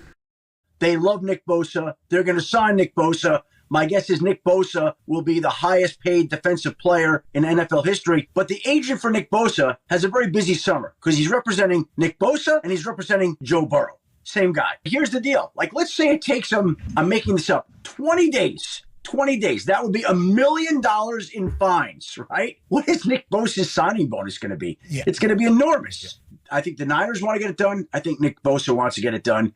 But I think both sides are practical and logical enough to know it's going to get done. He's going to be there. And if Nick Bosa misses a week or 2 weeks or 3 weeks of camp, do you think that that's going to slow him down in the regular season opener? I do not. He's going to be just fine. They'll figure out a way. My guess is that it'll be a deal that makes him the highest paid player, highest paid defensive player in NFL history. He'll beat Aaron Donald. And the two sides will be connected here for a long time, and it won't be an issue. That was Adam Schefter on with Pat McAfee talking about Nick Bosa's situation. We'll get into all of training camp, and we were down there on Sunday, and, of course, you got great insight into what's going on down there. So we'll get into a little 49ers talk here, but just to go on what Schefter said there, at this point, from what we're hearing, it sounds like he's going to beat the $31.7 million that Aaron Donald got over a 3-year contract. The bonuses and guarantees and all those things from a defensive player standpoint are what TJ Watt's, at least TJ Watt, it's at the highest, $80 million guaranteed, all those kind of things. I think he'll top those too. I think the sticking point at this point is if you look at the 24 salary cap for the 49ers, they've already got $271 million committed. And we talked about this the other day, Fred Warner, George Kittle, all these different guys, Javarius Ward, their number jumps appreciably. Deebo Samuels jumps about $20 million. And, oh, by the way, they're going to try to sign Brandon Ayuk long-term. So they've got a major issue in the cap in 2024. And sometimes what you try to do is you try to front-load a contract, back-load a contract. I think the issue is when does he get his money? When does he get that money? That's the issue. Because and how much should be in a signing bonus. Right. But they want to distribute over at a certain amount of time, and I would imagine the 49ers probably want to backload it because of their issue in 2024. And I would imagine Nick and his agent want to get the money as soon as possible. So I don't even know if it's the number necessarily, and it might be a bit of the number, but it's how and when the money's going to be paid out. Without a doubt. And it'll be based on how much he gets at signing. And, they talk about guaranteed money and then fully guaranteed money. And it's complicated. And then, deferred payments and how it is structured, if it's backloaded or not. But this is something. And Parag, even though he's now the chairman that leads the soccer team, he's very involved in this. And he's been kind of going back and forth between the UK and Santa Clara doing both jobs. But this is something this is not like it's a surprise. They knew the Nick Bosa contract was coming. What Schefter is talking about that is Brian Aralt, who is Nick's agent. It's CAA, the football wing of CAA. The Condons, Tom Sr. Was there, then the son, and now Aralt's running it. All indications he's a great guy. There's a great flow of communication. I don't know if Schefter is intimating or implying, whatever the right word is, that Aralt is so busy doing both contracts, it's delaying the other. Those are two separate negotiations. And can you imagine talking to Aralt after, and we'll reach out to him at some point. He's not going to come on the air now because it's confidentiality. But he's doing one deal with the Niners and the Yorks, obviously, and Parag and John and Adam and everybody, throughout the organization versus Mike Brown in Cincinnati and Duke Tobin. Very different in what they pay. But Cincinnati knows what they have in Joe Burrow. They're going to get him signed. Plus, they had a scare. He was on the practice field, and he had an existing calf injury, and he comes up lame the other day in practice. So both contracts are going to be done. I think, like they said, Joe Burrow is going to be the highest paid player in the history of football. He's going to pass all of them now. Justin Herbert and Jalen Hurts and what Lamar got. That's where he's going. And then that quarterback, category is a little bit different. And then the 49ers will work it out. And they know all the money, with Trent Williams and Eric Armstead and Kittle and how they structure it. It'll be fascinating to see Warner jumps, Deebo jumps. Javon Hargrave, his money will jump as well. And you mentioned Ayuk. They got to deal with Ayuk. And then, he's going to sign a long-term deal. you also have to brace for what if one of these quarterbacks, including Mr. Irrelevant, what if he balls out this year, next year, and now, we don't have a fifth-year option on him, and we got to pay him, Justin Herbert money or Jalen Hurts or Joe Burrow money? I mean, that's the great mystery right now, is you're doing it with a very low quarterback salary room, including Trey and Sam. Now, if Sam plays more, he's incentivized more, and obviously Brandon Allen and Brock, you don't make a lot of money. That's the one thing. Where do you budget the future based on the quarterback position? Do you have to pick one of these quarterbacks? And let's just say it's Brock, because they love Brock, and, Sam's got to prove it here. Trey's, they got to pick up a fifth-year option on Trey coming up in this offseason, John. What do they do there? That's not but do you even, you don't know. Maybe he has a great year this year, and he takes over. I mean, there's an injury factor, and we'll see. He could be this year's Jalen Hurts. But in any event, what do they factor? What number do they even put as they figure out a salary cap? So what would that be, 27? You got Brock under contract 23, 24, 25, maybe 26. Mm-hmm. What number do you even put in the quarterback room for Brock Purdy in 26 or anybody? Well, how do you know? Well, because Daniel Jones of the Giants is okay, and he just got a 4 in front of his He's got name. a lot of football to play. Brock hasn't. I know that, but he's tier 4, isn't he, Sando? You can't assume that. But I don't know what you do. You're saying worst case scenario? But what I'm saying is $40 million a year? At that position, if you are capable, and I'm not even saying you're a Pro Bowler or a Super Bowl winner or anything, if you find somebody who's above average, I mean, that's, to me, Daniel Jones hasn't proven anything. He had one good year. He runs better than he passes. He only threw, 15 touchdowns? His best attribute was he didn't throw many interceptions, and his number starts with a 4. You got a 4-year, $160 million. Oh, my God. But I guess you do budget that for Brock, but he's got to play a lot. We love Brock, but he's got to play a lot of football games to get to that kind of figure. So as you're looking at the salaries, isn't that what you hope? I mean, you're hoping that one of these guys can be. So do you budget the true starter? And if it's not him, we'll go out and buy a quarterback or bring somebody in. In 27, we're going to have to pay a quarterback $40 million a year to That's start. probably what they're doing. I mean, when they do their, right, every business does this. Yeah. Like, here's your 5-year projection. 10 years. You better put a 4 probably just at that position. Right. Because right now you're in a great spot. And like you said, they have $271 million to 54 players. Debo from 8 to 28, Kittle's at 20, Trent's at 28, Armstead's at 26, Hargrave goes from 6 to 15, Warner from 9 to 25, Shavarius Ward from 6 to 18. So you're looking at just jumps from this year to next, about $75 million. I mean, the cap is going to go up, but not that much. Right. Not that much. And you got to pay Ayuk. So what they're going through right now is, I would imagine they're pretty damn close on, he's probably going to be the highest paid player, as Schefter said. He's going to top the bonuses of Watt. But it's a matter of how do we distribute this contract out so that we can still survive and sign our players and satisfy you at the same time. And to your point, ordinarily you want to backload it, but do you want to make sure he's not making as much money when the quarterback room becomes more expensive in 27? Man, that is a tough job, isn't it? You're right. You're right on the money, because if you backload it, you're never going to have a cheaper quarterback room than this. Never. No, actually, he'll get the money in 26, 23, 24, 25. Yeah. It's 2026 where that quarterback room could jump appreciably. Yeah. So you're never going to have a cheaper room than this, because you're assuming. Even if you franchise tag him. I mean, Brock is still going to be cheap next year, but you're hoping then that Darnold had a good year. And it doesn't have to be Brock. I mean, if hopefully it's Brock and he balls out, it could be Sam, it could be none of them. And then you're open the market, and we'll see where Kirk Cousins is. He'll be over well, it's because everybody thinks Kirk Cousins is going to be a 49er quarterback at one point. By the way, watching the QB doc on Netflix, everybody all of a sudden loves Kirk Cousins. I don't. Why? I mean, he's no different as a player. He dresses at Old because he's Navy. a good dad. I don't know. What is it about Kirk Cousins we like? But if my wife dressed me like I was a model at Old Navy, that. The main takeaway from that? Without Nick Mullins, Kirk Cousins couldn't get a play calling. Not at all. I love the putting the play call in the ears. That's beautiful. Is that hard? That's amazing, isn't it? Why don't anybody of these guys want to go on there? I mean, Patrick Mahomes went on there. He did pretty good last year. He won the friggin' Super Bowl. So the rest of you guys are like, I don't want to go on there. They don't want to look bad. Mahomes went on there and won the Super Bowl. Why was Mariota on there? That's a great question. Well, that is a Mahomes was great because he battled through the ankle injury. Burrow's going to be on there. Burrow's the one that's agreed to it? Yeah, Burrow agreed to it. He's Anybody the only else? one? Like Jalen Hurts, all these guys said no. Didn't Brock say no? They asked Brock? No, they didn't ask. They didn't ask him? No. Rogers probably How said about Josh Allen? They asked Josh Allen? When does Hard Knocks start? I've seen August some 8th, clips. John. I've never been into Hard Knocks last year was the first time I got into it because of Dan Campbell.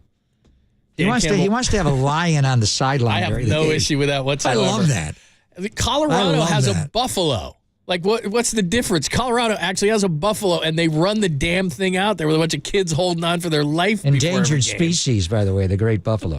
Exactly. The bison. I mean, at least with a lion, they would probably have it caged up like, an old Bugs Bunny commercial in the circus. Like, it's how cool would that be? When you tune in, at least for the beginning of Lions games? How about Justin Herbert? He'd be good on QB Doc. They ask him. You know what? I think he didn't say no. He said no? I don't know. I think he said, I'm not sure that they asked him. Yeah, he'd be pretty, because he was good on Hard Knocks.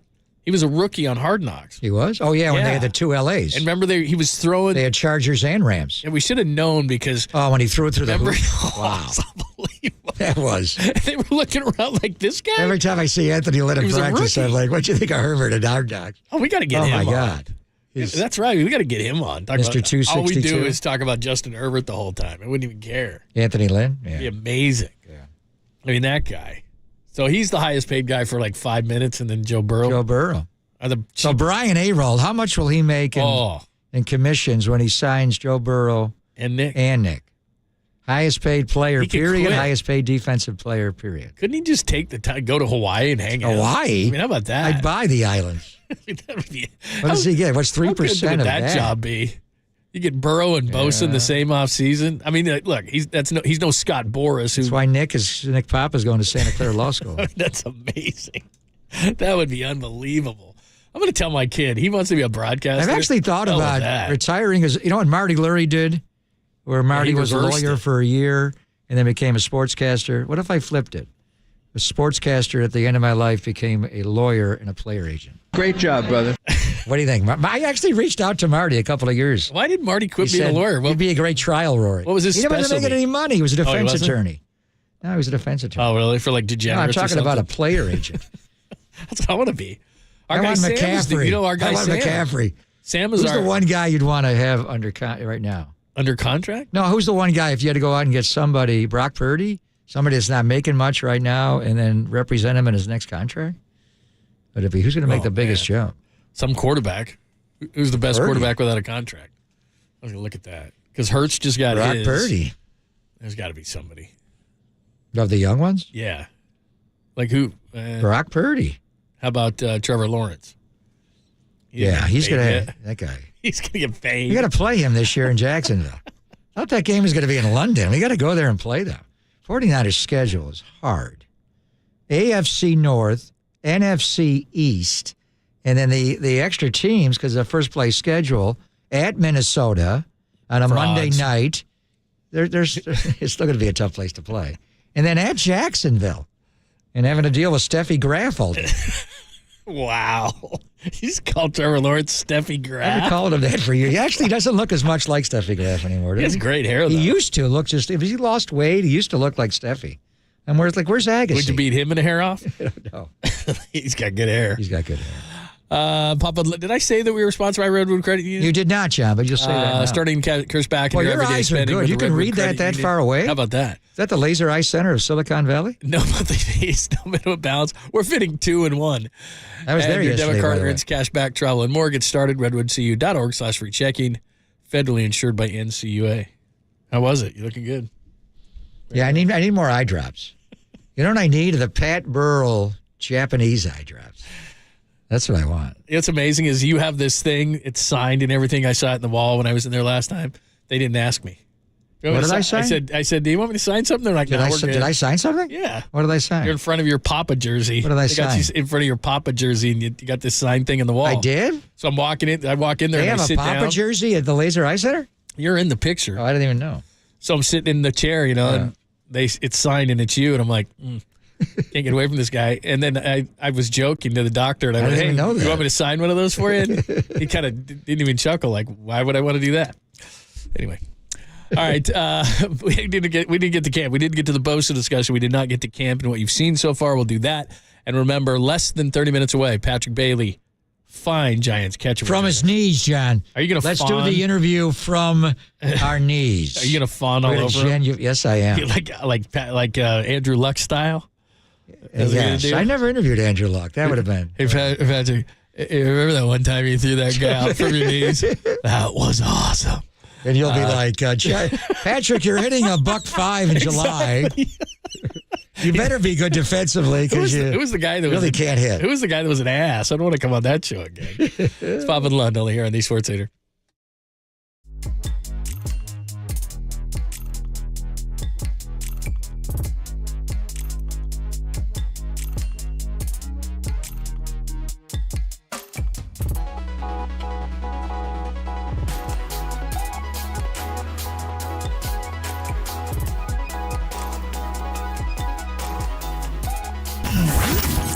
Here's what's trending now. Trending now. On KNBR.com. The snap throw heard around the Bay. Patrick Bailey ends the game last night with a walk-off pickoff. I don't even know if Buster Posey ever did that. That story more trending right now on the all-new KNBR app.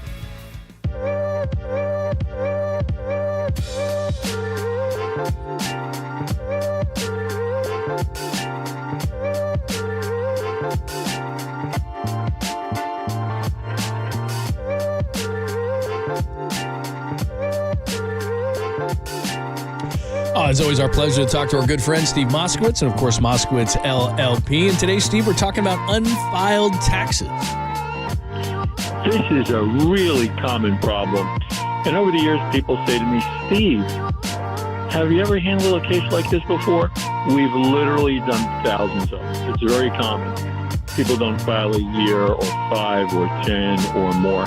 And the number one reason people don't file tax returns is because the first year they did it, they didn't have the money to pay it. And then year 2 came around and said, well, how could they file year 2 when they didn't file year 1? Or they got divorced and the spouse did everything and they just didn't know. Bottom line is this, whether it's 1 or 5 or 10 or more, we want to take care of you. We do a lot of these cases. Chances are you owe some money and you still don't have it. That's okay. We'll file all the old returns you need to file. We'll go ahead and make a deal for you, and then you can have a normal life. To have a normal life, call 888-TAX-DEAL. That's 1-888-TAX-DEAL. Steve Moskowitz, Moskowitz LLP, or simply go online at moskowitzllp.com.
And now, time for the Protect Your Assets with David Hollander Business and Technology Report.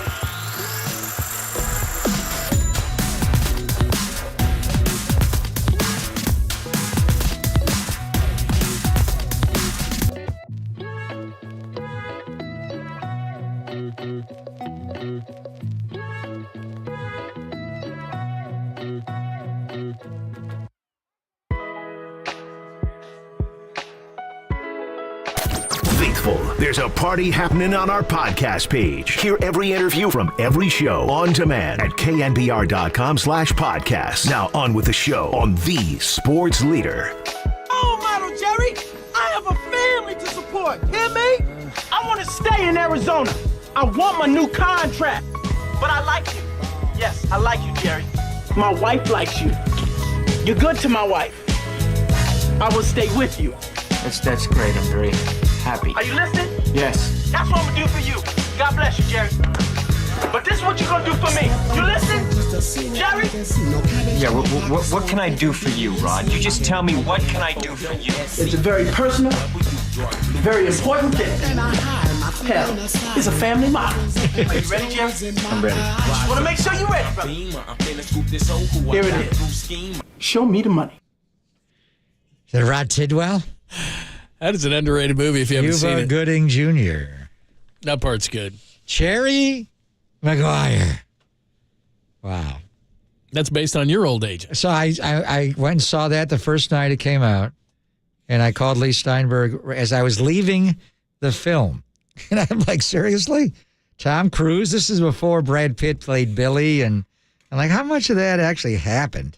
He said all of it. Every single scene happened. Who was his Rod Tidwell? Who was that? Well, his Rod Tidwell now is Patrick There was Mahomes. a player that told him that exact line. Show me the money. Show me the money.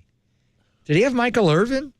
Yeah, he had all the quarterbacks. He didn't have Irvin. He had Troy and he had Steve. Yeah, Marino. No, he didn't have Marino. I thought he did. No, I don't think he had Marino. He had Troy and Steve for sure. Steve Bartkowski. He had all the quarterbacks. He's got Patrick Mahomes. Is Mahomes calling him now that Joe Burrow's A-Roll's getting him? And show me the money. He's actually saying, here is philosophical about how much do I take and then how much can we leave back to put in the roster. And that's Tom Brady was never the highest paid quarterback. That's what Rodgers is doing now. He really gave back $35 million? Yeah, I didn't believe it, but then I saw the breakdown of it, and he did. I mean, he gave it up. So if I'm Aaron Rodgers, I want it all in the offensive line. Doesn't he make like $105 million next year? No, that's what they adjusted down. So even his number next year is down. You really gave him back $35 million? There's got to be a salary cap circumvention somehow. That's what I mean. He's getting the money from the Johnsons. Woody's giving him the money somehow, some way later in his life. That's what I think too. Is he gonna retire and then all of a sudden it's gonna be like Brady and he gets a percentage of the team, but he's really not gonna give any money to the team? Well, that's a different team. Brady, you bought into the Raiders. What I'm saying is is Aaron Rodgers gonna be a percentage owner of the Jets? Why didn't Bob Kraft offer him to buy into the Patriots? Why is he on the Raiders? How weird is that? He already owns the Raiders. By the way, did you see the weather report for Las Vegas next week? 1,000 degrees. I did see that. It's 107 every single day. Your hair is not going to survive. I'm not worried about my hair. I am. What time are we practicing? I got to find out 7. right now. Have you heard that? No, I haven't heard that. No, I think it is. But I think they're early. I was told. I was told on Sunday that real early. No, have you seen their indoor facility? I'm saying like yesterday? midnight. It's coming right off the strip, and let's just go. No way. You're not going to complete any passes if you're doing a midnight practice in Vegas. I got to get a schedule for Vegas. I did hear that they do them that they go real early because John, when he was there, went 7 a.m. Well, he gets up at like 3. But 3:17. I saw video from their indoor facility yesterday. It's only 60 yards. You can't fit 2 teams in there. No, there's 3 outdoors. It'll be the outdoors. Yeah. Yeah. Anyway. Looking forward to it. Tom Brady owns the Raiders. Very odd. Yeah, I'm looking forward to it. A week from right now, we'll be there on an off day and a Wednesday. I'll be doing the show from a studio in Las Vegas, then hopefully off the practice field on Thursday and Friday. You're gonna need Are you coming, by the way? I'm thinking about it. I got family members that want to go down there, so I'm thinking about possibly, which I know they like when I do this at the last minute. It makes them very happy. So I may do that because that's what you're going to learn. I mean, people don't realize who's playing in the game. Trey Lance and Brendan Allen. Well, it's going to be kind of important. No, it's going to be important, but I'm just saying that maybe Sam Darnold. You're going to see Brock. Probably no Jimmy. See Sam. No Jimmy. Brian Hoyer. See the Raiders back up. Still don't have a schedule yet. I heard Vince Evans is going to play for the Raiders. So Rod Tidwell was Warren Moon? Really? Yeah. We've had Warren on the show before many times. I've never asked him that question. Is that it? Did Warren Moon tell Lee, show me the money? Get me out of the CFL and the Edmonton Eskimos? That makes sense. That does not sound like Warren Moon, does it? No. Wait a minute. Minnesota, right? Minnesota was his first team? No, Houston. Not Houston. The greatest loss in history when they were. That's right. Was it Randall Cunningham? No. Derek saying Randall Cunningham? I got to text Lee. Did Randall Cunningham say that? Text him right now. Show me the get money. This right. Yeah. That sounds like Warren Moon more than Randall. But anyway, when did any of this happen in real life? And he said every single bit happened. Even you had me at hello. Yeah, that did not. None of the stuff with Renee Zellweger happened. And Tom Cruise's character was much cleaner of a liver than Lee. No kidding. Man. Lee went through it. Yeah. But he came out of it. He's doing great. Came out of it. Except for Patrick Mahomes right now. After Joe Burrow signs, is going to be the 10th highest paid quarterback in the league. He's only the 10th best player in the league. He's on tier 4. He's not very He and Brock Purdy are down there. He's not very good. Boy, Mike Sando, if I were him, I wouldn't even do those quarterback tiers anymore because he talks to 50 people around the league and then he just publishes the results. Right. And he takes crap for it. And then he takes crap for it.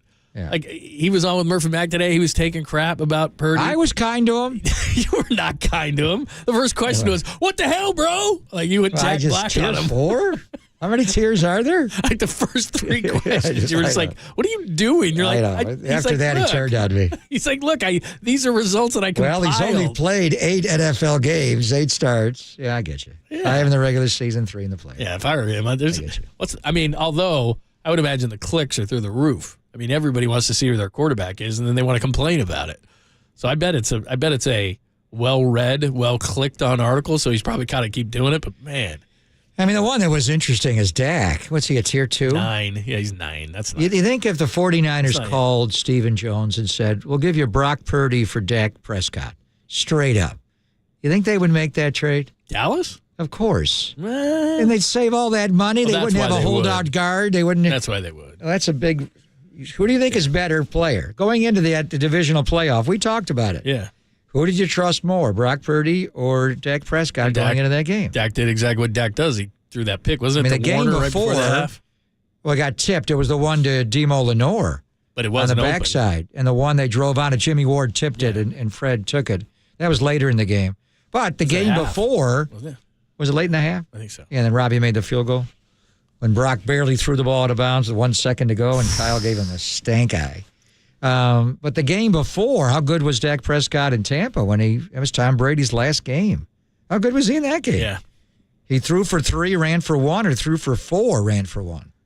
One of them, man. That was one of the greatest playoff games ever. Yeah, but then he slid too late against the Niners the year before. He spiked the ball too late, yeah. All right, what we've learned from camp so far, we'll give you that. And Patrick Bailey coming up in 15 minutes, Giants catcher. It's Pop and Len on the Sports Leader.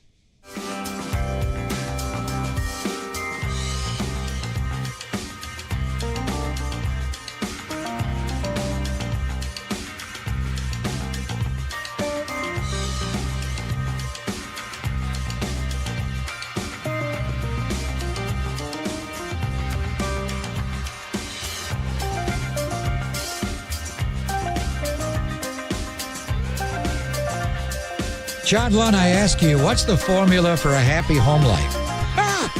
Never going home. No, actually, the perfect temperature, low heating and cooling costs, and attractive features is the formula for a happy home life. So architects and designers can easily achieve that formula for their clients at Golden State Window and Door. You know your clients can defend against the elements with a variety of options like triple pane glass that provides a comfortable temperature year-round while delivering energy efficiency. And that adds up to lower energy bills. That's a happy home life. And you get started by taking a virtual tour of Golden State showrooms. You're going to see a great variety of attractive windows and doors in all price categories from Marvin, Anderson, AG Millworks, True Style, and many others. When inspiration has grabbed you, click request an appointment on the GoldenStateLumber.com website and bring your client in to see and feel what appeals most to them. So Golden State strives to keep it simple and save you valuable time. Serving the Bay Area for 3 generations. Golden State. When you succeed, we succeed.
See this, filter out the noise, and kick it with KNBR on the gram for everything Giants. Follow the sports leader on Instagram at KNBR. Yeah, I think Perdoma was getting him. Looked like he was getting off. Looked like he was trying to steal. And it's just obviously a really aggressive base running team. And Lamont kind of pitched before. I think we both kind of made eye contact. It was like, I think it's a good time to pick off, and worked out well. Patrick Bailey's going to join us in about 10 minutes. Had the pickoff walk-off last night in a 4-3 win over Arizona. Sounds a little bit like Spicoli there. He's kind of laid back. You brace yourself. I know you know. He's not a great interview. We're probably going to have to ask him quite a few. I mean, when Buster came up, Buster was enlightening later in his career, but Buster would give you a 3-paragraph answer and sometimes a 3-word answer. Even after games, I've heard Patrick be interviewed by, John and Dave or the post-game crew on NBC, and sometimes he's brief. So we'll see how he is now. Are you saying we may have to talk? We'll see how it goes. We want to obviously get a lot out of the guy, and he's fascinating on every level. I love the concept, and Lamont Wade Jr. made a great tag on that, by the way, playing at first base. He's starting to get healthy and driving the ball the home run. But, Bags wrote about it in The Athletic a week ago. To me, quarterback's the most important position in American sport. Okay. Where's catcher? Where's catcher? Because you're running the entire pitching staff, and he just does it in a way that is just, I don't want to say he's a savant, but is he? And just Bags detailed, it's like these 7-on-7 camps that kids go to play quarterback. You're not playing other sports.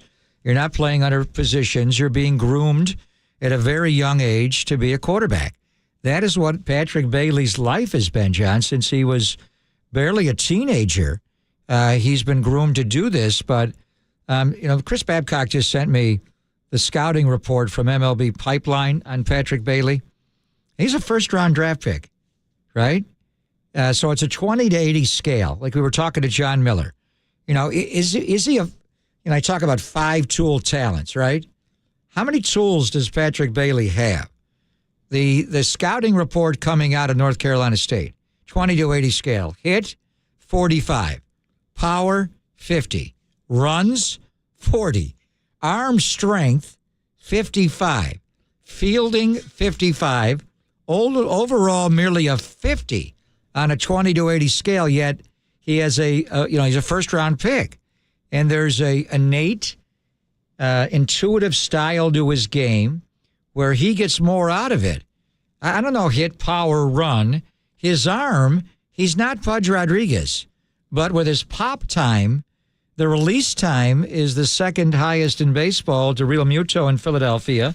He does it at all angles. The other thing, John Miller was talking about Pudge, and I watched his entire career. Pudge had a cannon arm. He was the Texas Rifle. But he would call fastballs almost all the time.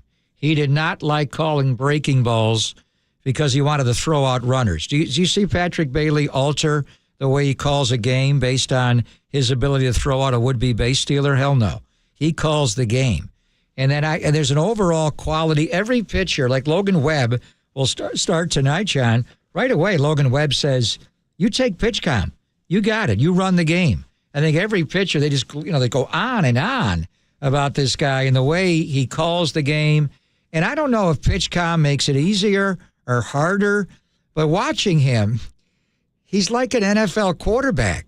First of all, he's got, in television we call it an IFB, whatever that little, doohickey he puts in his ear to hear pitch comm so he can hear the pitcher respond. But he's got the pitch comm on the wrist, so he's calling the pitch. But then if they want to come back to him, they talk back to him through pitch comm. It's like a quarterback having the speaker helmet.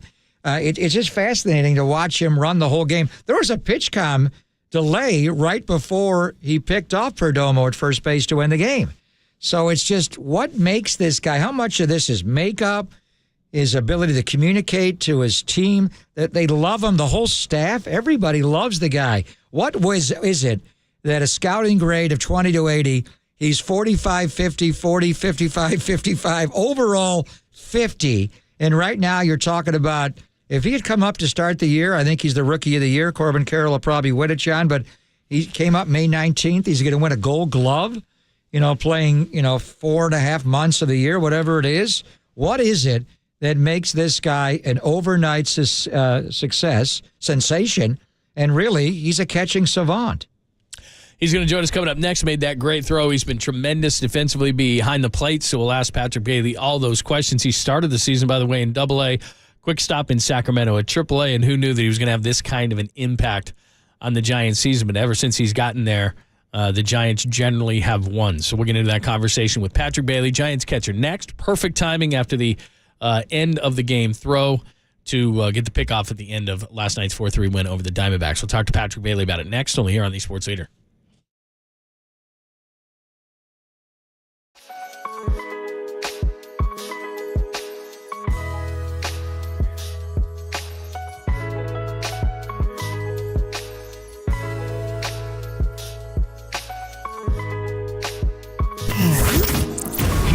What's trending now? Trending now. On KNBR.com. After not much has happened at the deadline for the starting rotation, Farhan Zaidi saying that it's not going to take much for the Giants to call up top prospect Kyle Harrison. Farhan said, he said that yesterday from the dugout. That story and more trending right now on the all-new KNBR app.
Listen to the sports leader anywhere, anytime. Download the all-new KNBR app. Now back to Papa and Lund live from the KNBR Casino Matrix Studio. Casino Matrix Progressive Jackpots are here. Where are you? Just drop in. Please play responsibly. 1-800-GAMBLER.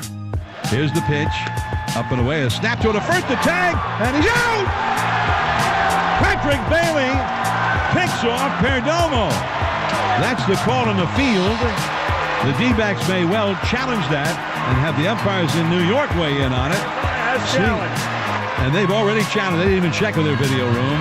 But Patrick Bailey, what a weapon. And the tag was applied, and it was not close.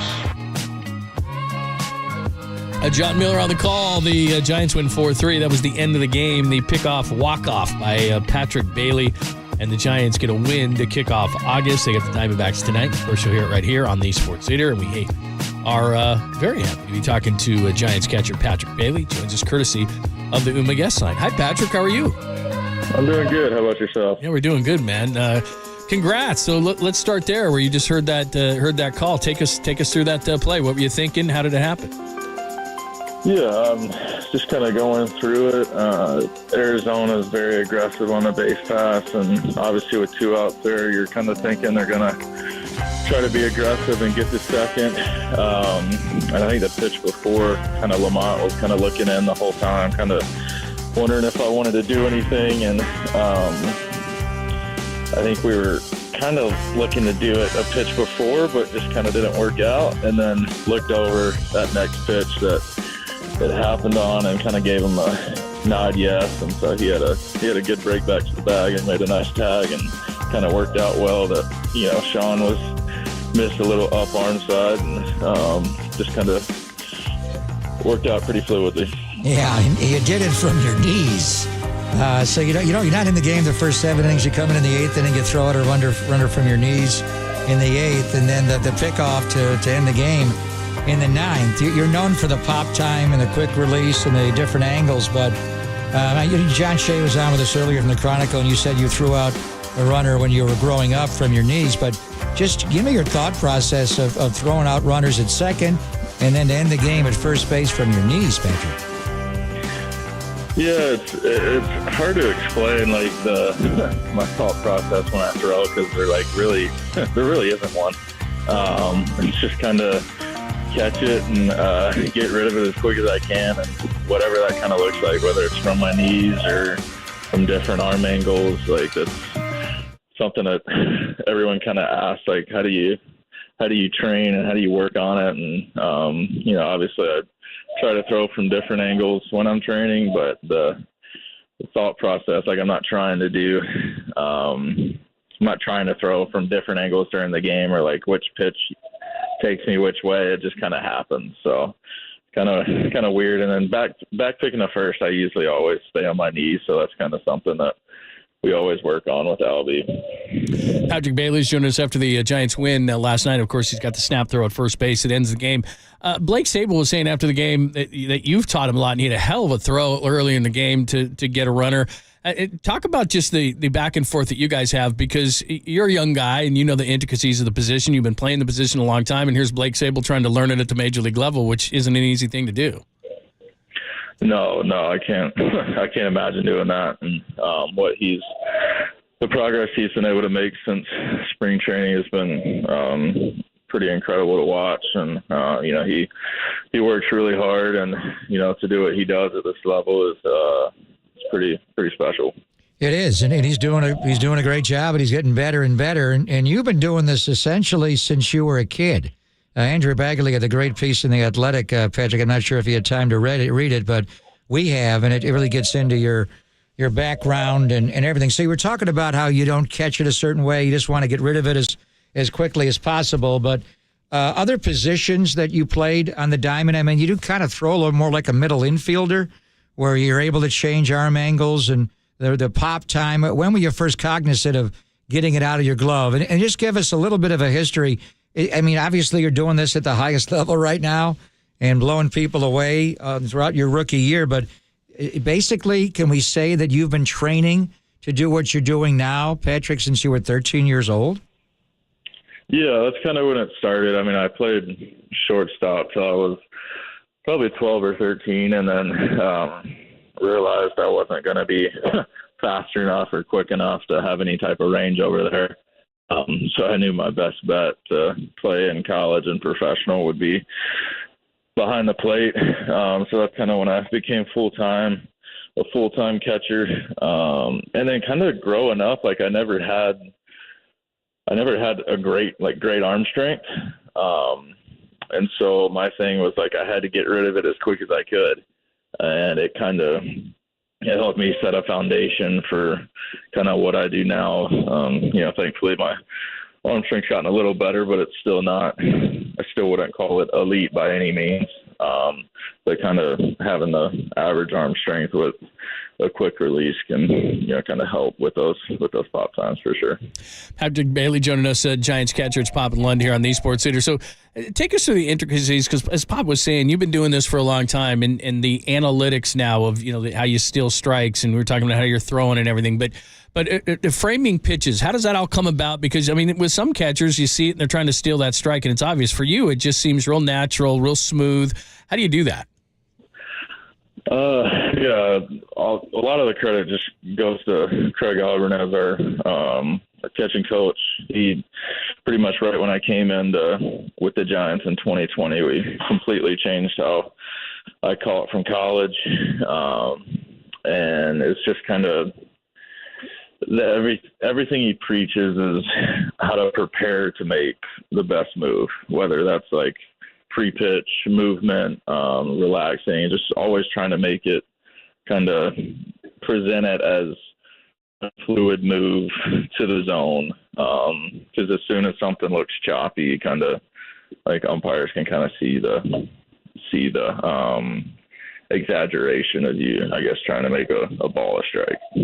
No, you don't look choppy. I mean, you are, right from the first game, it's like you were catching with a pillow. I mean, your hands are so soft. It's so great to watch. One question, you weren't at AAA very long, but the ABS system, the automated balls and strikes, which I guess they use that during the week, and then on the weekends you can challenge. So and we may have that in Major League Baseball. I don't think next year, Patrick, but maybe the year after. Were you able to frame? I mean, it's a computer, so I guess you can't dupe a computer. But did it change at all your thought process on the low one and framing when you were at AAA, when you were there with the automated balls and strike system?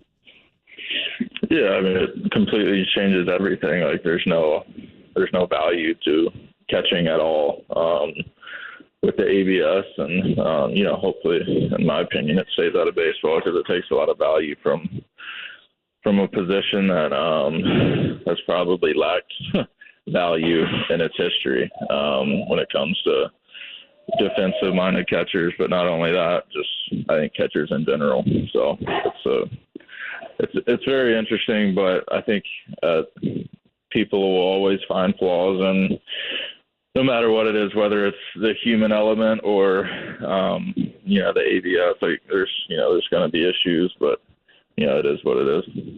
Patrick Bailey's doing this. What has it been like? You get drafted 13th overall, like you said, at NC State in 2020, and then the whirlwind starts. And whether it's last couple of years, Eugene, San Jose, Arizona Fall League, Eugene, Sacramento, Richmond, you come up to the Giants after 14 games at SAC. What is that whirlwind like to over the last couple of years play for what 6 or 7 teams before you now make it in the majors? What's that like? Yeah, I mean, it was a struggle. It was not the easiest road to the big leagues, but I think it helped me kind of learn how to fail, which is something that I think is important for players and young players, knowing that you're going to have your ups and downs, and you got to figure out how to get out of those downs and get it back up again. So now you're up and you are thriving, and this team has been winning ever since you were called up. Going back to last night and the pickoff to the back pick to end the game at first, right before that, there was a slight delay where I think the pitch comm went out, and you walked over towards the dugout and you came back. But my question is, you're obviously not a fan of the ABS system. Do you like pitch comm? And then we see you with the little doohickey just to put in the ear so you can hear if the pitcher calls it. But you also got, so you could call it from your wrist. So, and I think most of the staff giving it over to you, Patrick, where you do call, and then if they want to, in the old days, you'd shake or wipe, they just answer back with their pitch comment to your earpiece. So just tell me how that all works. Yeah, I'm a big fan of the pitch comms. I think that's probably one of the better things that baseballs come up with, especially with, you don't have to worry about stealing signs from cameras or stealing signs from second base. And then you have, I think with the new pitch clock, being able to just get the sign in before the pitcher even steps onto the mound is nice, being able to have more time to control runners and everything. So I'm a big fan of the pitch comms, and then, I think every pitcher kind of uses it differently, and, try to work with each pitcher the best they can to kind of get the best out of them. Patrick, before we even knew a lot of you, the pitchers were raving about you, and the veteran guys like Alex Cobb, for example. How hard is it for a young guy to come up here and get that confidence? Because it seemed like right away, even the veteran guys were like, man, I love throwing to this guy. Yeah, I mean, I don't really know how to answer that just from, I think, being able to be in big league camps for, a couple years in a row. I think I was able to kind of maybe earn some respect before even coming up here. And then just seeing how, catching the bullpens in spring training and catching the games, and every now and then being able to work with them and talk to them. So I think that kind of helped me kind of have a step ahead. And then just, I think, coming up and trust my ability and just trying to communicate as much as I could with the staff to figure out, what they need from me and how to get the best out of that relationship. I remember when the Giants first drafted you in that pandemic year of 2020, 13th overall, as John said, and right away, switch hitting catcher. Wow. That is a commodity. The great Ted Simmons in the Major League Baseball Hall of Fame is a switch hitting catcher. There's not a lot. What age did you, we know you're a natural right-handed hitter, but what age did you start to switch hit, and what was your thought there? And then I think, Buster was a great hitter and a great hand-eye coordination. Sometimes I think just being a catcher and being so in tune with that confrontation helps catchers that have the minds that you and Buster and other have to hit the ball. So tell me about when you became a switch hitter and all the work you put in as a catcher to help your pitchers. Does that help you hit pitchers? Yeah, so I started switch hitting when I was 11 or 12. I think one of my catching coaches at the time was pretty much like, hey, it would help out a lot if you could switch hit. Switch hitting catchers are valuable if you can catch and swing it from both sides. So I was like, sure, I'll give it a try. Was it hard right away to swing left-handed? Yeah, goodness, yeah. I mean, it took me 10 years. Still trying to figure it out now. And then I think the catching side of things, like putting the effort into being good defensively and handling a staff, I think more than anything just takes pressure off the offensive side of things. So, you don't have to feel like all your value comes at the plate. So you can kind of take the ups and downs easier knowing you're still doing stuff for the team to help win pretty dramatically behind the plate. So it's been a relief being up here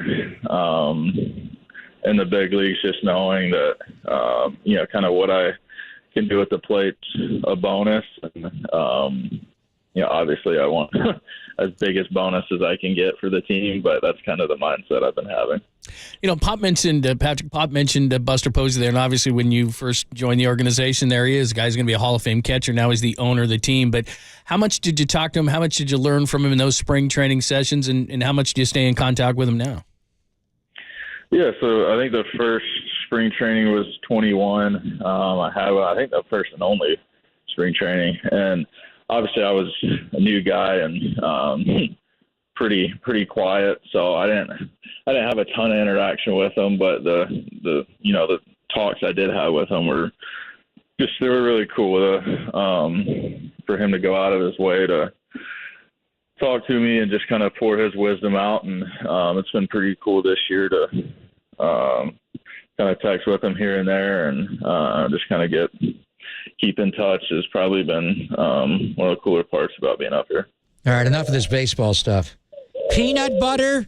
You love peanut butter, and you'll put it on anything, even pretzels? I do love a good peanut butter pretzel combo.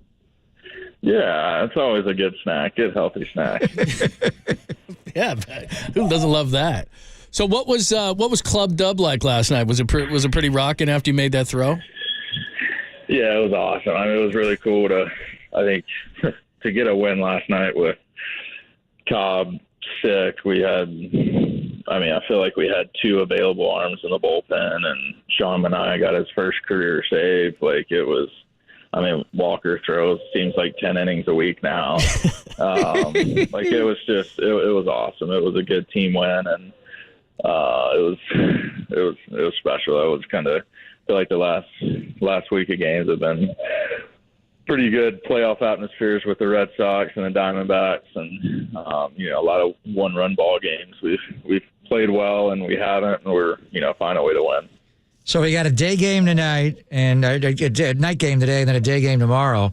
I love, even when you're not in the lineup, Patrick, you find a way to come in and catch Camilo or Manaea and get a pickoff there. So what's the plan? I mean, they're working you, and you obviously Blake's capable, but are you back in the lineup tonight? Will you catch the day game after the night game tomorrow? Do they lay that out for you? Yeah, I'm catching tonight, but I don't know about the day game tomorrow. I just kind of take it day by day. Hey, real quick before we let you go, and we appreciate your time, Patrick Bailey is joining us after the 4-3 win and the pickoff to end the game. I don't know. You were only down there for a handful of games down there at AAA. Did you catch Kyle Harrison much? Because we did hear yesterday from Farhan Zaidi that he could potentially be on the horizon after making his comeback. What would be your scouting report on one Kyle Harrison? Yeah, I've caught him quite a bit over the past couple of years. Incredibly mature high schooler on the mound, big-time competitor, just an electric fastball. And, if he throws it in the zone and can throw his off-speed pitches in the zone, it's one of the best I've seen. Very nice. Patrick, congratulations on the success, continued success the rest of the way, and we'll talk at you soon. Nice work. Sounds good. Have a good one. Thanks, Thank you, Patrick. There you go. Got like 18 minutes out of that. I think I like him more, John. Oh, I know. He didn't give me much on the peanut butter line. Yeah, I didn't give you I'm the media guy that says he loves peanut butter. Can we get the Nothing on that. The drop where Papa was saying, "You have these nice soft hands." What were you giving me the look when I went when I said when I doohickied him? When I went doohickey, did you? What is that thing called? I don't know. What is it? It's not a doohickey, man. Well, on television, it's an IFB. I think it's the exact same thing. It is. It's molded to your ear, just like the IFB gets molded IUD to your ear. or an IFB? Yeah, but you Wish don't want I to used an IUD. I wouldn't have all these damn kids now. You wouldn't want to get those. I had to go Maybe you did use an IFB. What do they call it? That's why you have all those little thing you stick in your ear. Yeah, whatever that thing is. So the text line is lighting up, and I do like the text line, Chad. Really interesting. Oh, you do? I love it. You would it's like watching the breakdown of the 49er quarterbacks on Twitter or X. They're all very reasonable people. Calm down. They're all drinking. The last two, though, does he sign like Nick Bosa? Sounds like Spicoli and Nick Bosa. Did you get a Bosa vibe from Patrick Bailey? That's a good call on the text line. You think so? Yeah, Did you get a Bosa? You can tell why he is what he is because he's a slow breather, laid back dude. He's just kind of like, hey, man, I like peanut butter. He went off on the ABS. He does not. He did not like that at all. You know what that all. is? You know what it's like? So I was down in Vegas one time. I know that's shock. And I was playing poker. And I think it was the Excalibur, they took out the dealers and they put in the machines that you could play. So it was electronic poker, but you were around a table with a bunch of people and it made the game faster. I liked it. But then there's a union for the dealers. And so the dealers lose all their jobs. Well, if Patrick Bailey, if you take and use a computer for the strikes. Sticking up for the home plate umpires? Well, no, he's saying sticking up for himself. It devalues the catcher, right? It devalues him. What did he say? And what he does in a position that's already been devalued. Right. So basically said we don't need Patrick Bailey. Should have traded him. That's what I'm saying. Like one more year than trade him and they go to the ABS. I mean, the throws are great and everything, still matters. But if you can't steal strikes, then he's so that value's completely. You can't dupe the. But can you dupe the computer? It's every single call. You know what they should do? Just go to the weekend thing. Go to the challenge system. Don't go to the full-blown automated balls and strikes. Not that the Giants have Bailey. It takes away a big advantage. Well, that's what I'm saying. Like that's why he doesn't like it. He went off on it. Because he hasn't gotten his big contract yet. And so before he gets his big contract, after he gets his, He still wants to compete. He wants to win more World Series than Buster. Because that's going to. He's a competitor. Can you imagine what they're going to do? Have Patrick? They took the automated. That pitch framing thing's not a big deal. So we're going to take $50 million off your contract. We're just going to. You know what we're going to do? Sable's a better hitter. We're going to catch Sable. Because we don't need you. We don't need you. You still got to catch and throw. You're still throwing guys out from his knees. You still got pop time. Yeah, that. I like that guy going into the interview. I like him more. You did talk about he was good. You did talk about his soft hands quite a bit. His supple hands. Yes. Doohickeys. I don't think he really likes peanut butter. I think he just said that to have something in the media guide. You think he likes peanut butter? He kind of dodged that one. Yeah, that was the shortest answer. I don't know. The shortest answer was it's a healthy snack. It sounds like my kid. It's a we healthy didn't even snack. get into smooth or nuts or anything. Stayed away from that. I used to like the nuts earlier in my life, but now that I'm an older man, they're a pain in the ass because they get stuck in your teeth. So now I like the smooth. Oh, here's a great line from the text line. They're getting better. Patrick Bailey and Sean Jelly. Peanut butter and jelly time. Very nice. That's a good one. Very nice. When I was down watching Marco and Sacramento, Polo. They had Sean Jelly coaching first base. I'm like, well, you couldn't miss that's him. the biggest first base coach in the history smart. of man. You're not that? going to miss him. Where's the damn it's coach? Sean Jelly coaching 6'10". first base? Wow. That would be pretty ridiculous. Wow. He gave us a good scouting report on Kyle Harrison, too. He did. All right, we'll continue and get you up to date, too, on the poll.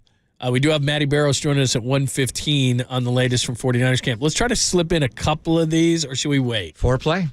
Should we wait? Let's wait. Because here's the thing. Foreplay's got a lot of good stuff. Crawford on the catchers. Yeah. Kapler on the trade deadline. Right. We got Shefty on both. In fact, let's just play one. You don't even have to do the fancy open. Shefty on Let's just Bosa? do the first one. Let's just do the first one on Crawford because Crawford. we just talked about the catcher. All right. So this was after the game, and I believe Laura Britt asked this question to Giants Brandon post-game Crawford live to Craw, yeah. about why guys are still running on Patrick Bailey. We should have played this for him, but here's what Crawford said. Sabe's done a great job. Whether he's been in left field or behind the plate, especially being kind of new to the position, he's done a really good job back there. He's been getting a lot better. He made a perfect throw on that Perdomo steal attempt, and then Patty's pretty unbelievable back there. He showed what he can do there at the end to end the game, but then pretty much the whole time he's been up, he's made perfect throws. He's really quick. And has done a really good job framing also along with that. So it's really fun to watch both of them. And then she asked, why do teams run him? He said, I don't know, but I hope they keep doing it. He's got some of the best runners in baseball. Yeah. And he's got a bigger man crush on him than I think you do. Did you hear him? He was just going on and on and on about him. So, and by the way, I got to give it up to Crawford.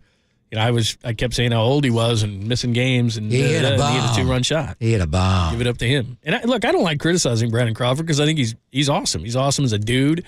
He's been here for a long time, So good for him last night, getting the two-run shot to tie it. You wanted to trade for Paul DeYoung and bench Crawford. I still do. It's not that I want to bench him. It's just they need infield depth. And Casey Schmidt hit 105 in July, and Crawford's already missed 44 games. All due respect to all those guys. And Nostrada's coming back too, but I would have liked to have seen that. But hey, what do I know? Maybe, why not stand pat? Maybe 3.2 runs a game is fine. When you have Pat is the line.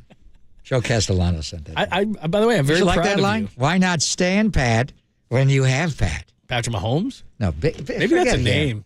Maybe Bailey. Maybe the Pat thing is big. You got to get him an ad for Bailey's. That'd be good. It's a fine product. I like it. Hugh Jackson liked it. It's not bad. Why doesn't he already have that? My gosh. What's wrong with people, man? We were all an ad for Bailey's? Remember we were all hyped up on Joey Bart? Remember what Bart's going to do with that? Oh, my gosh. What, all Ryan the Bart? marketing. Ryan Bart. Remember all that? We had that all mapped out. Did you take Bart all the way to Sacramento? Sorry. That is Joey will be heard from again. Joey will be heard from again. I thought he was going to be heard from on He's another going to win a team. big game before the season is over. You so? Yes. All right. I don't know. I just said that. Why not? I mean, Farhan was talking about him having on the postseason roster. He was? I don't know about that, but the September roster, totally. Yeah. 3 catchers. Let's go. All right, Matt Barrows. We'll play the rest of those because there's some really good stuff, including Jake Moody. is on there as well, talking about him making his 60-yarder. So is he going to come on with us, by the way, from Case? He's 19 for 20, by the way. Wow, John, that's going to live forever. 43-yarder. When he makes his first game winner in the NFL, we're going to drop that in. We'll probably drop that in when we have him on either Friday or Monday. When Number we're down 99 is going to have a 99 Madden rating. What day are we getting? What is Justin Tucker's Madden rating? Oh, Jake Moody. He's the best kicker of all time. Let's slow down. What's the longest field goal in the history of the 49ers? I got to look that one up. David Akers hit a 62 or 64. Did he? David Green Acres? Yeah, it's David Akers. I know that for a fact. He will break that record. It's either 62 or 63. Something like that. David Glad Akers. you know that. David Akers. Yeah. Okay. All right. Matty Barrows from camp, the latest, next. Only here on the Sports Heater.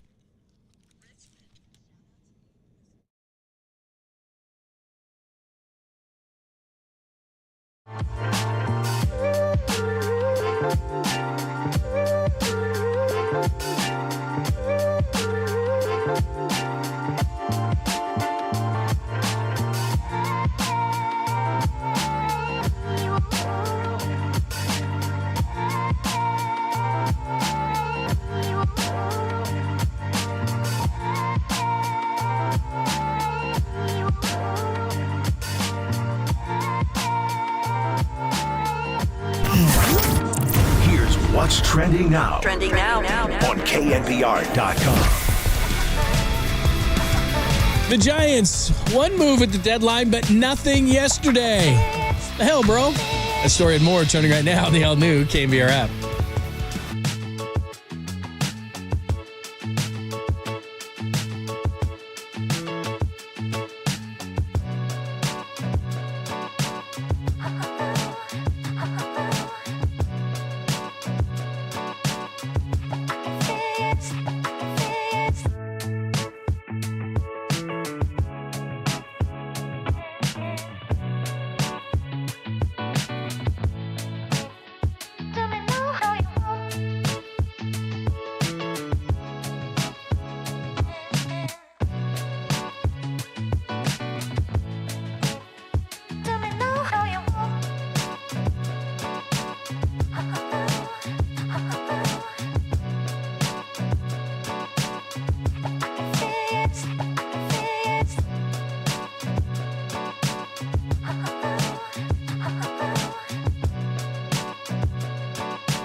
And now, time for the Protect Your Assets with David Hollander Business and Technology Report.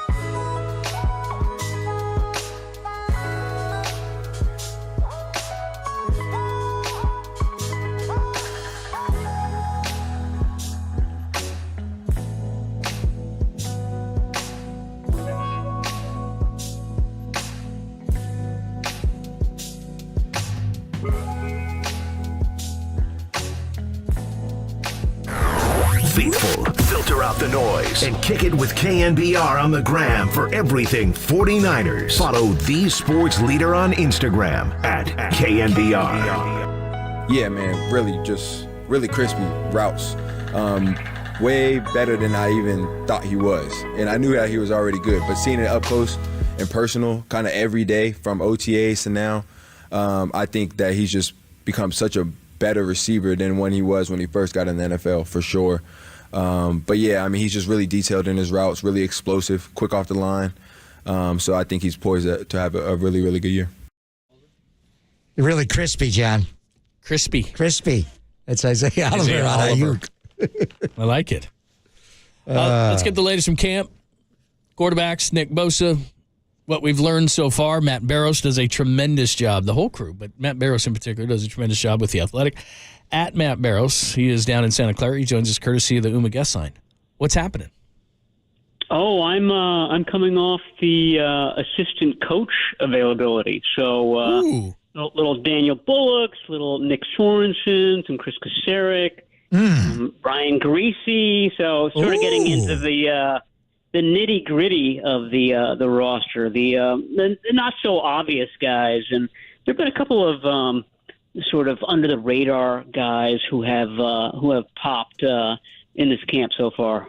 All right, we can go there, but since we're talking about Greasy, and I remember they did this in the OTAs, and they didn't post it on the website, so I couldn't hear this, but I read all your accounts, but. This is fascinating because these are the guys that are in the Bush's work. Let's just start with Brian Greasy and the evaluation of the quarterbacks. Anything good from what Brian Greasy said to you guys about his quarterback room, Eddie? Yeah, sure. I mean, snaps are sort of something that's being scrutinized, and how these guys can get all the work, the necessary work that they have to have with a limited number of snaps. And he was sort of dismissive of that as a controversy. He says that, a snap for Trey Lance is a mental snap for the other three guys, and so on and so forth. So he didn't really take to that storyline. I mean, to me, the most interesting thing he said, and we've been seeing it in practice, is that Trey Lance has just looked so much better from a mechanic standpoint. And the thing that these guys watch, we sort of become obsessed with the arm and how quick the release is, and is it a long windup? These guys are all watching the feet. And is the step on time? Is it in the right direction?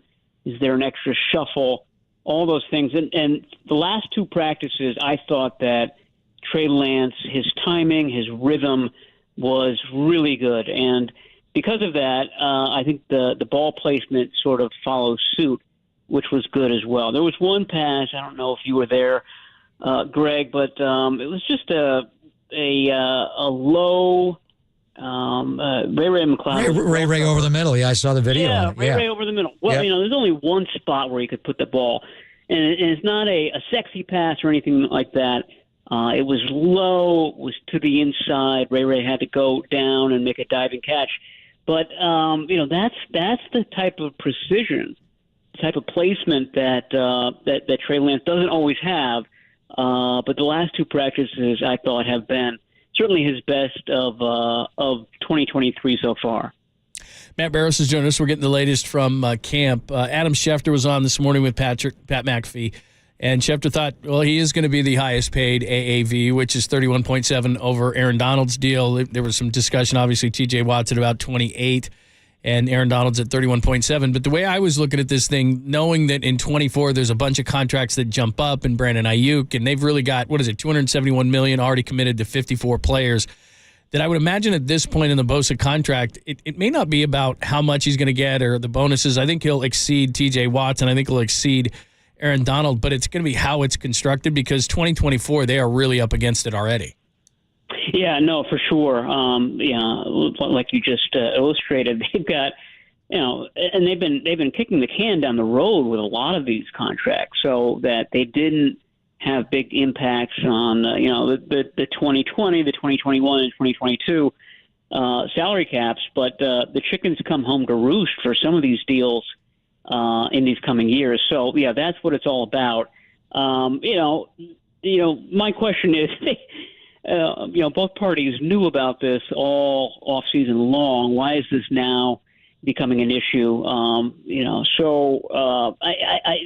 This is the world's most congenial holdout to this point. And they're not even going to fine Nick Bosa for the practices he's missed. And I don't think it'll ultimately be a big deal at all. But I am wondering, okay, why did it take this long to come to this loggerheads? I mean, both sides knew for months and months and months that this was going to be the landscape. So I'm not sure why we're now into early August that this hasn't been settled. With Nick not in camp, Cleveland Ferrell and Drake Jackson are getting a little more run with the ones. I'm interested in what Chris Kasarik, the D-line coach, told you guys. And watching Javon Kinlaw, his body looks leaner. I thought it was leaner last year, Matt, and then he has the knee issues, but he hasn't had that since he came back last year. Just the flexibility, that pre-practice drill where they all get down with the bars and they got to get low. I'm seeing him, and I get to see it play a little more on the field as far as pad level, but I'm seeing more flex in his knees. So tell me what Kasarik said about Kinlaw. And I know Steve Wilkes told you when he met with you recently that Eric Armstead is going to play D-tackle. We're not going to work him at end. But the bottom line, like the O-line, you want your best five out there, especially, in the base, the alphas, as you call it, and they call it. Is it conceivable that if Kinlaw's working well, they would put Armstead out at end with Nick Bosa? And then how big would that line be if you had Javon Hargrave with Javon Kinlaw inside? So did that come up at all with Kasarik today? Well, I'll go one step further. I mean, I've been watching the one-on-one pass rushing drills between the offensive and defensive line, and Javon Kinlaw has looked like the best player in those drills. I should note that Trent Williams didn't take part in one of those. He was undefeated in his 2 snaps that he took on the second day. But Kinlaw took a lot of snaps, and he was mostly dominant.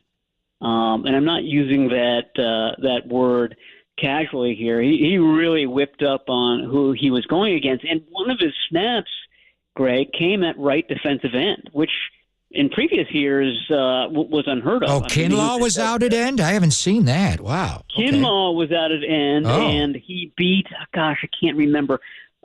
He beat Leroy Watson. So it was a backup tackle. But still, I mean, we're talking about a guy who's been exclusively a defensive tackle all of his life. And here he is getting a really good quality pass rush snap on the edge. But I think that speaks to where he is and how comfortable he is and how well he's moving. I know that his first opponent when he was lining up at defensive tackle. His first opponent was sort of looking for, quickness or, looking for Kinlaw to dart the outside, and Kinlaw went to his bread and butter, which is the power, and, very quickly drove him backwards 9 yards. It would have been a broken pocket situation, if not a sack. It was that sudden. So now we're talking about somebody who's got incredible strength, which we always knew, but there's an element of quickness to add to that opponents have to respect. Matt Barros is joining us. We're getting the latest from 49ers training camp at the Pop and Lund here on the Sports Leader. And you wrote about Ty Davis-Price, and it's interesting because, as you point out, he goes from about 214 to 230, played 230 at LSU, but he's looked much, much better in his second camp. And then you look at it, you got McCaffrey, you got Mitchell there, you got J.P. Mason there. If Ty Davis-Price is indeed better, how does he fit in? Yeah, it's a great question because, as good as he's looked, he's still number 4. And J.P. Mason is still ahead of him, and Mason has looked good too. Mason is a stalwart on special teams, and that's the reason why really Mason got more reps in the second half of the season than Ty Davis-Price. I actually think that Ty Davis-Price is the better runner. He's just more versatile. He can plow you over the same way that Jordan Mason does, but he has more wiggle. He can also get around you and juke you and get a 75-yard run. And not to say that Mason can't do that, but I just think there's more variability with the way that Ty Davis-Price runs. To me, I mean, he looks visibly better than he did last year. He and Drake Jackson, of all these second-year players, you're always hearing the coaches talk about the second-year leap and, the strides that some of these players are able to make from year 1 to year 2 is bigger than at any point during their career. The two guys who jump out to me are Drake Jackson and Ty Davis-Price in that regard, with maybe Marcelino McCrary-Ball being number 3 on that list. And I think he's got a really good shot at being the fourth linebacker, which is, the guy who would kind of step into a big role if there were any injuries at that position. Matty, we came in with Isaiah Oliver talking about the crispy routes of one Brandon Ayuk. So we're about a week into training camp now. 1 week in, would you say that Ayuk has been the MVP of training camp 2023? And then who would be some of the other candidates? Who's really excelled? Yeah, I would go extra crispy on the routes. I would supersize it. He's been, I don't even think it's close. He's just Mr. Consistency. He's the guy, if a quarterback is having a rough practice, a couple of incompletions in a row, that quarterback goes to Ayuk on his third one because that he's going to get open. So, it's the second summer in a row, really, where he's had that title as sort of the standout player in camp. I mentioned Ty Davis-Price. I think that Elijah Mitchell, and maybe it's sort of the contrast. He was a bit of a question mark in the spring because late in the OTAs and the mini camp, he's not out there. He's on the side field working through something, and you're thinking to yourself, oh boy. Elijah Mitchell has another injury. What's his training camp going to be like? He's looked really good. I think throwing to the tailbacks is an emphasis this year. I mean, they've got Christian McCaffrey, so that's a big part of their offense. And if McCaffrey comes out of the game, they're not going to install a different game plan. It's the same game plan. So all of these tailbacks have to be able to catch the ball. And to me, that's a theme, is that each of these guys, last year, Ty Davis-Price, it was maybe 50-50 on balls that went his way. A lot of drop passes, et cetera, et cetera. You don't see that at all this year. He's better, and I think Elijah Mitchell looks really good in that regard, too. He might be the fastest of those of that group. He and McCaffrey are probably very similar. But it means that he can get downfield very quickly, and there have been some of the biggest gains in the passing game so far in camp have been to tailbacks just as much as wide receivers.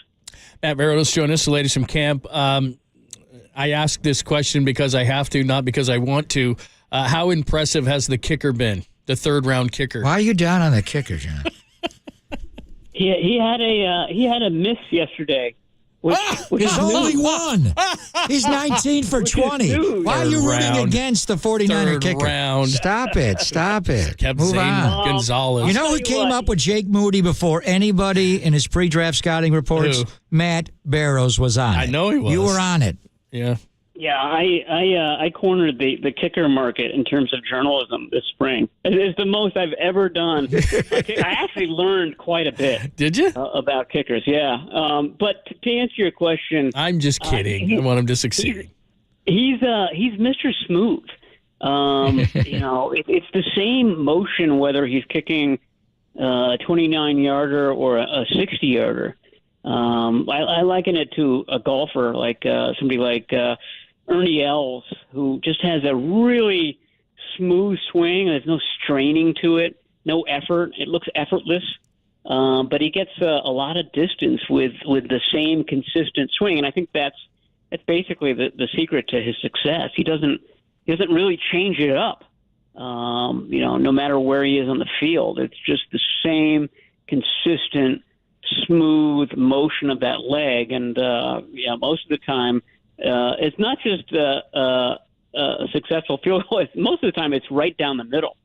So that's why the miss yesterday was so out of character. You barely ever see it kind of veer right or left, much less miss.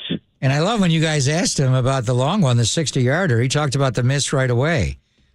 September the 9th of 2012, David Akers against the Green Bay Packers, 49ers franchise record 63-yard field goal, Matt. How many games does Money Moody play before he breaks that record? Yeah, that's a good one. I mean, you would want the... Not in Pittsburgh. Not the first game of the year. That's a tough stadium. Play Denver. Has anybody made a 50-yard field goal in Pittsburgh? That's a hard one. That's a hard one. That's a tough one. That's a tough one. I mean, and these kickers will tell you that Levi's isn't the greatest spot because that wind is always swirling. You would think that going south, with the bay at your back and the wind coming at your back would be the direction to go in. But sometimes that means that it just kind of is whistling around the stadium. You're actually getting a headwind because of it. So I can't think right now of at Jacksonville. I'm going at Jacksonville, November the 12th. What about indoors? Dome places. Yeah, Minnesota. How about Minnesota? Minnesota. Yeah, exactly. You got SoFi. Oh, the second game of the year against the Rams. Mm-hmm. That's going to be my call. Is the Minnesota game? We're Minnesota gonna have, on Monday Night Football. We're going to have a 64-yarder. Or is he more likely to go chase McLaughlin and kick one into the tunnel? Just kidding. I'm just kidding. Against Seattle on Monday Night Football when they were 8-0, bro. It almost hit Jennifer Lee Chan in the head. He also made one to tie the game, but he missed the one in the overtime. Yeah, that's John right. John does not like kickers, man. I like kickers. No, he does not like kickers. He doesn't like them. We'll figure out where Jennifer sets up. Yeah, she was in that tunnel. Yeesh. Look out. That thing's going to get you. Oh, you're the best. Anyway. See you tomorrow, brother. Thanks, man. All right. Anytime, guys. Talk to you Take care. soon. That's Matt Barrows. He's down there.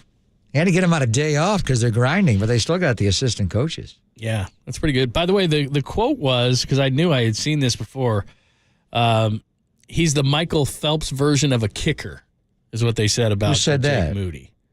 Brian Schneider? Yeah. What does that mean? I could think of a lot of things. I mean, that's John. what I'm saying. Like, was Michael Phelps known for his cool? He was natural. I know he smoked a lot of weed. Yeah, the bong hits. That's what I was going to say. So does Jake Moody smoke weed Can before Jake and I room together in Vegas? He couldn't handle it. I got to spend another night in Henderson. He's a young guy, 22, 23. He's like, he'd be like... He does. His eyes kind of look like that a little bit, like he's perpetually bonged out. I'm just wondering, is that what he means? I don't know. Is this really chill? Anyway. Great stuff from Matt Barrows. We have a little bit of, we owe you some foreplay. There's a couple of good cuts we want to play for you, and a little bit of Caboose Pistol. We'll do that next on the Sports Leader.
Follow the leader on Twitter at KNBR. For once again, we are the sports leader. KNBR 104.5 and 680.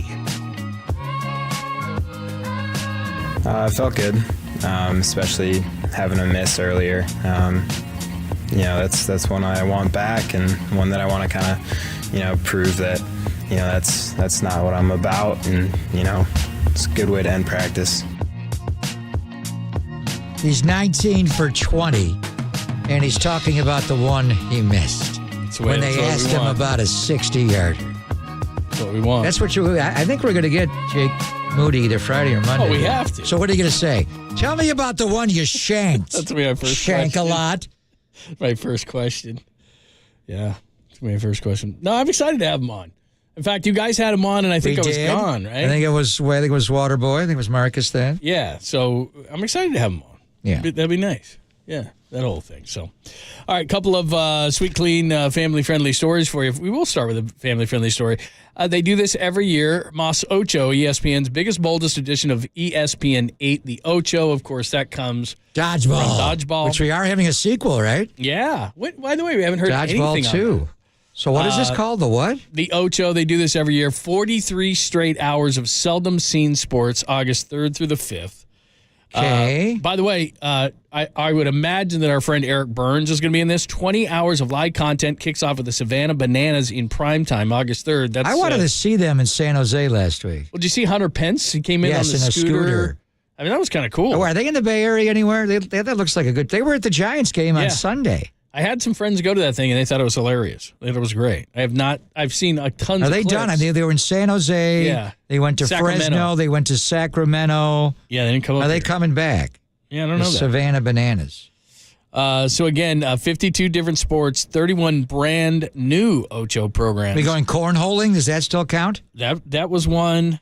What else do they got? Pickleball's too big now, right? Yeah, they probably wouldn't do that.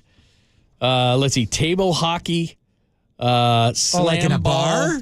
Yeah, it looks like Oh, know man. slam ball, which is back. Tolbert used to do slam ball, where you go on trampolines and you dunk. That kind of stuff is up there. How about this? The USA Mullet Championships, Air Guitar Championships, Mullet Championships. Disc Wow, Pro Golf. yeah. Do you ever have a mullet? No. You never had a You did. I've seen the I pictures. had a mullet with a perm mullet. Which you don't want to confuse with a So skull. are they going to just have old-fashioned dodgeball on the Ocho? Let's see, foosball. Not dodgeball? Corgi races. So that's like those little dogs with tiny little legs. El Fusé. Let's see, what else? Yeah, they should have. They don't have dodgeball. That's like where this all started. This is the Ocho. Golden Tee. What's that? What else? Like the video game? Video game, yeah. Video yeah. game Golden Tee. You were thinking something else? How about Pac-Man or Ms. Pac-Man? Let's see, horseshoes. Jeez, I don't see. How about dodgeball. darts? They have darts? Should have darts. You'd have darts. How don't you? about billiards? Ping pong? Man, those might be too big for this place. Really? Pickleball's like everywhere. Yeah, no pickleball. That, like you said, that's become huge. We had Dave in while you were gone. You know that he called pickleball at Fenway Park and then at Oracle Park, like in back-to-back Fridays. I know they were at Oracle. Yeah, they were at Oracle and they were at Fenway. That's why the outfield grass is all chewed up. That and the deadheads. Anyway, there you go. How do you call pickleball? I don't know. Forehand, backhand, winner. He did it. What do they call it? The kitchen. When you're the area closest to the net is the kitchen. Yeah. You can't go in there until the ball goes in the kitchen. You did mention how Dan Campbell, the Lions head coach, wanted a live lion. Yeah, on the sidelines during games. He said ownership was fine with it. He said Sheila, as in Sheila Ford, Hemp. Yeah. She had no problem with it, but the league apparently frowns on those type of things. Well, he blamed Roger. Is her name Hemp, by the way, or I just H-E-M-P. Am I just thinking of hemp? Yeah. How about that? That's crazy. I mean, I think it'd be hilarious, but if the thing breaks out, you're gonna have a problem. Like that cage. Don't they do that in college football? Yeah, Ralphie. Colorado has a buffalo. Yeah, he's called his name is Ralphie, and I think that's way big of a risk. That thing could just stomp a bunch of people. It's gotten loose a few times. Has it gotten loose during games? Well, I mean, they got these college kids trying to hang on to that thing. They're running it onto the field. It's crazy. Yeah, I mean, if a lion gets loose, you know, I mean, you could be the biggest badass in the league. Nick Bosa. Sorry, you're running from a lion. How many guys would run the other way? All of them. That'd be actually a funny movie, Ben, wouldn't it? But speaking of the lion kicker, loose on the line. like he's getting the kicker. Like all those other guys are fairly fast. Kicker and a punter, they're in trouble. He's getting Jared Goff is what he's getting. You might want to keep Zane Gonzalez and Mr. Moody because one of those is getting eaten by a lion. So when's Dodgeball 2 coming out? The true underdog story. We heard they were. Did we have a story that it was coming out? Yeah. In fact, was it Vince Vaughn or somebody? Well, Stiller broke up with his wife, right? Right, but I think Christine Taylor. might have gotten big. Vince Vaughn, have you seen him lately? He looks completely different. Yeah, he doesn't look. Rip Torn's no longer with us, is he? No. He passed. See, that's going to be a problem. Who's going to take that job? Well, they actually killed him off. We had 2 patches O'Houlihan, remember? Oh, yeah. He was the first one. They actually killed him off. I think they knew he's never going to be alive for the second one. Yeah, see, they got a ton of this stuff in there. There's a ton of stories on it, but none of them say when it's going to be. So they said it's in early development. It said it's been confirmed. It's in early development. It says it's welcoming back many of their original stars, but it doesn't say who. Jason Bateman, we got to get him back. To do the Pepper Ocho. Brooks and Cotton McKnight. Yeah. Anyway, it doesn't say exactly when. How about Chuck Norris? Definitely. This is amazing. So a couple of weeks ago, a New York woman, and this is becoming more and more prevalent at shows. In fact, some of the times it's getting people hurt, and then they're getting pissed. But a New York woman tossed her 36G bra at Drake at a concert. And he actually grabbed it. Is that big, John? I'm not aware. And so out of the 36G. So he held it up. 30G's the guy that parks the car downstairs. Yeah, that's Is he involved in that? No. She's a 21-year-old woman. What's with Drake? Every time he takes the stage at a concert lately, he brings out some athlete. He brings out a hologram of like somebody of his younger self. They're not actually that. He brought out Kevin Durant, didn't he? He did. He had a few guys. Yeah. So he brought out, wait a minute, 36G what? So this woman threw up a bra, 36G. Right. And she became an overnight sensation following the show-stopping maneuver. And so now Playboy is paying attention, and now she's in talks with Playboy. So is 36G enormous? I honestly don't know. It's pretty big. G-cup is pretty big. All right. So anyway, he threw it up there. There's obviously everybody's got a phone. He picked it up. The crowd cheered. And now they tracked this woman down. She's very pretty. And she's a star now. Now she's in talks with Playboy, and all it takes is just throwing a bra up on Why a stage. don't we add that on the Ocho, John? The 36G bra toss. Can you imagine? I mean, what's going to happen now? If this woman gets a deal with Playboy, that's going to happen at every concert. Like, What about this? So, anyway, she's in talks now to do something. Let me see what else. Is Drake married? It's something else. I think he might be like a Derek Jeter type. I mean, he's had lots of girlfriends. I mean, I could be wrong there. He does have a son. Well, you know my buddy Tim Brown, not touchdown Tim Brown, my buddy I grew up with, he lived in a penthouse in Toronto, and his neighbor was Drake. We actually hung out with him when, I think it was 2012, the summer of 2012, we're hanging out with Drake. He was big then, but not that big. Now he's huge. Fred Van Vliet, same guy. Yeah. Yeah, oh yeah. Don't they look like each other? Yeah. A California mom is vowing to never take her kids to another wedding after her toddler used the bride's dress as a napkin. That's not good. Of course, it's a TikTok video which captured at a rehearsal dinner. Her twin daughter, Jaina, darts up to the bride and then wipes her dirty face on her gown. Whoa. Wow. That's a problem. Well, the thing you're never going to wear the dress again. But still, I mean. And it's going to be off soon. You're never going to put it back out. What, are you going to pass it on to your daughter? I guess it's an heirloom. Just have it cleaned. Yeah, can you imagine? It's your day. They're taking pictures, and some rotten little kid wipes her dirty mouth on your wedding dress. I mean, what the hell is that? Control your kid, man. Rotten little kid? Take it easy. Was it before or after the picture? I mean, you want to wipe it on your own sleeve or whatever? She's a child. How would she know? You see kids do all the time, like their own sleeve or something, wiping their snotty nose. 36G, John. This is a big girl, right? Can we play her in right guard? I'll just look that one up. I mean, that's just... she's big. Yeah, that's why Playboy contacted me. Like, let's see what's connected to this. Yeah. Anyway, there was one more that I wanted to share with you that I thought was pretty funny. Yeah, this isn't smart. Mississippi man was sentenced to 40 years for breaking out of prison just months before completing his 7-year sentence. So he was about 90 days away from completing his sentence. And he decides to break out of prison. They catch him and they tack an extra 40 years on. You're like 90 days. Like, wouldn't you say to yourself, hey, good behavior? I know, but did you spend one day? What kind of prison was he in? I don't know. A federal prison? Look, like you're, a San you're talking to the Quentin wrong or- guy when it comes to, like, are you asking, could I survive in prison? Absolutely not. I can't. No. No way. You ever see Escape from Alcatraz? Yeah. And I think they're not the Morris brothers, and there was a third guy that was there. When I first got to the Bay Area, I was obsessed with that. They somehow, that's why they closed it as a federal penitentiary, because they broke out. They thought you couldn't break out of it. They thought those guys for years, like, just washed out to sea and died. One of the Morris brothers wrote a letter, like all these years later, saying, I got away with it. You never got me, and I escaped. Why would you do that? Like, Out of Alcatraz? I know, but why would you write the letter? Like, because I think he figured he's going to take credit. I mean, that was like in the early 60s, so that's like 50 years ago they broke out. But those guys made it. To your point, if you were how many months away? Just 3 months away? he's about 90 days away. 90 days away? Decided to break out. So now he's going to be in the rest of his life now? And this is a weird story. The guy who took over for Brock Purdy at Iowa State, his name is Hunter Deckers. He's a junior. Completed 66% of his passes last year, 19 touchdowns, 14 interceptions.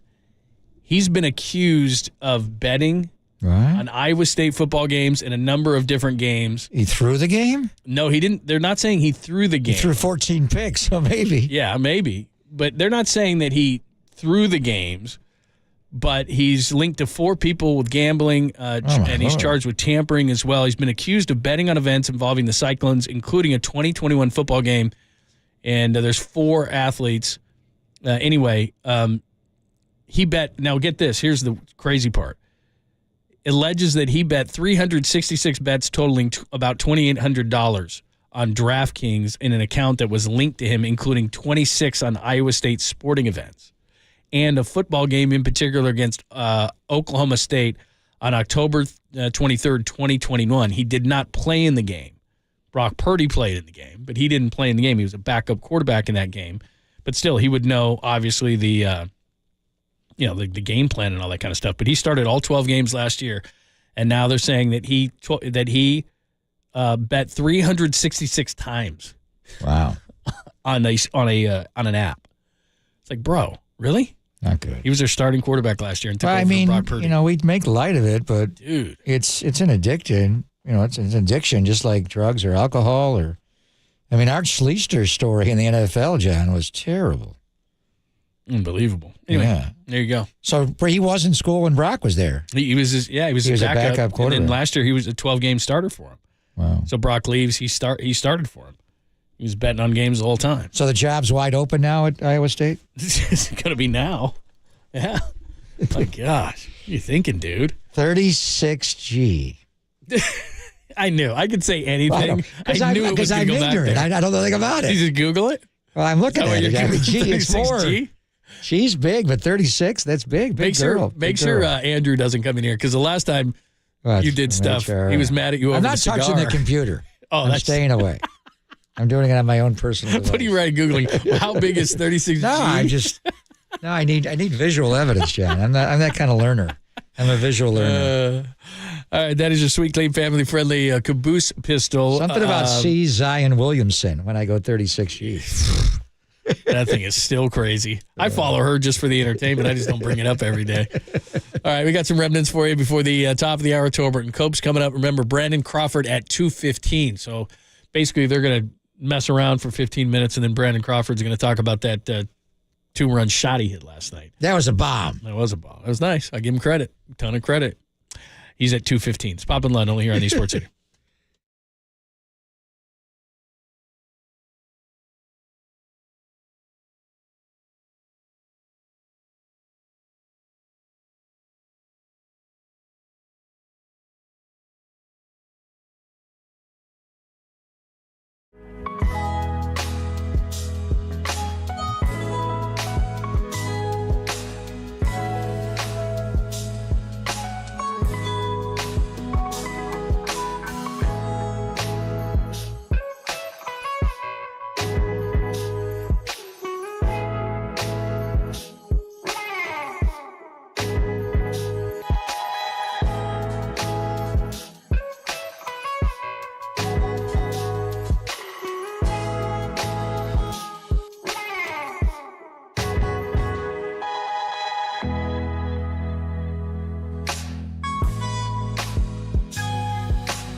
KNBR heads, fill your feed by following the sports leader on Facebook. This is KNBR 104.5 FM and 680 AM.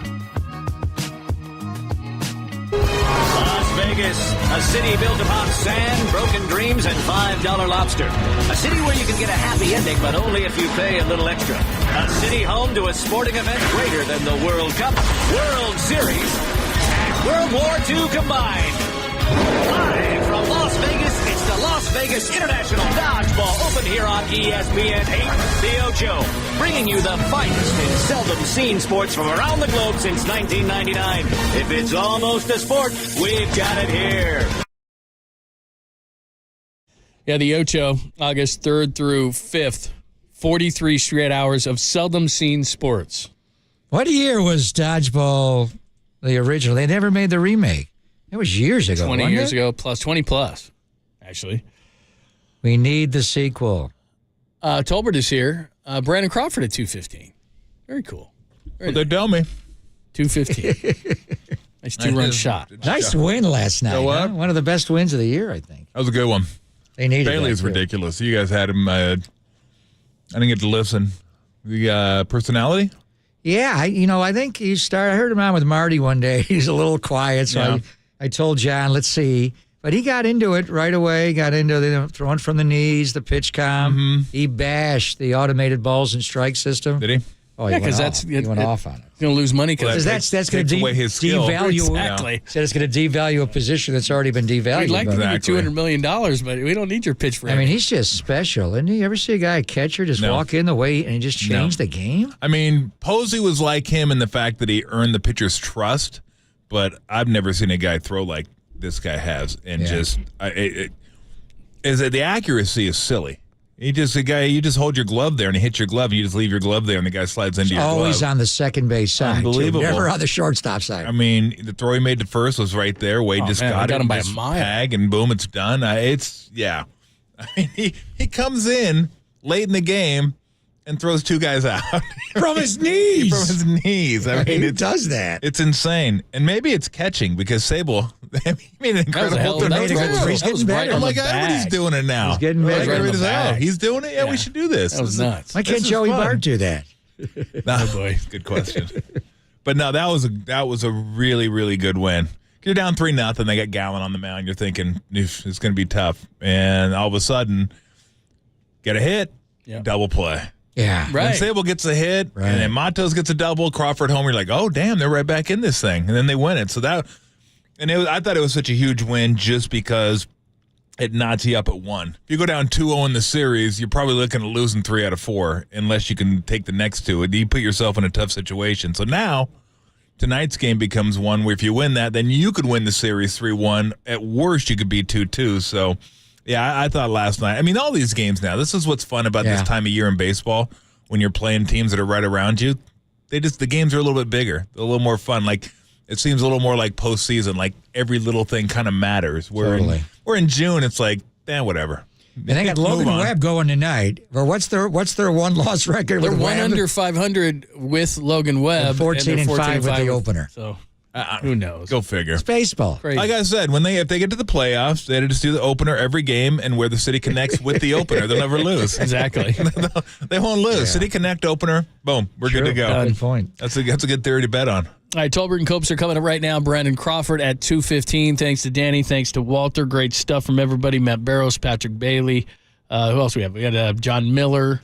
Good time had by John Shea. So if you missed any of it, KNBR.com. You back at Levi's tomorrow, Jenny? Yeah, tomorrow. See you tomorrow. What's tomorrow? Thursday? Thursday, Friday, and short. Oh, we got a short show tomorrow. You're right. Yeah, Giants because we have baseball. day baseball. That means you're not coming. Yeah, probably not. See you Friday. Yeah. Yeah. I'll do it. I'll be doing tomorrow naked from home. Okay. That's a nice time. That's a good visual. Good time had by all. If I were you, I wouldn't even be naked if I was showering. Wow. Tolbert and Copes. Can I leave now? I agree with you, by the way. I've seen myself in the mirror. Oh, my God. Tolbert and Copes right now. Sock. KNBR FM San Francisco, the sports leader, Cumulus Media Station. You're not hearing well or what? What do you mean dot? You mean D-O-T Avenue? It's just, oh, for God's sake. You know, Dorchester.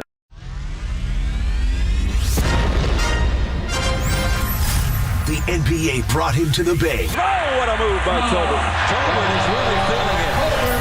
While his co-host was born and raised here. Adam, that is great co-host work right there. That is amazing. You're lucky to have Adam, Tommy. Oh, absolutely. It's time for Tolbert and Copes. Let's get it on! Tom Tolbert. Yeah, thank you. Now if I could ever get some beer. And Adam Copeland. We're going to get after it today, man. Gotta come with swagger. On KNBR 104.5 and 680, the sports leader.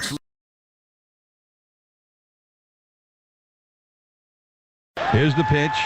Up and away. A snap to the first, a tag, and he's out! Patrick Bailey picks off Perdomo. Patrick Bailey, what a weapon. And the tag was applied, and it was not close.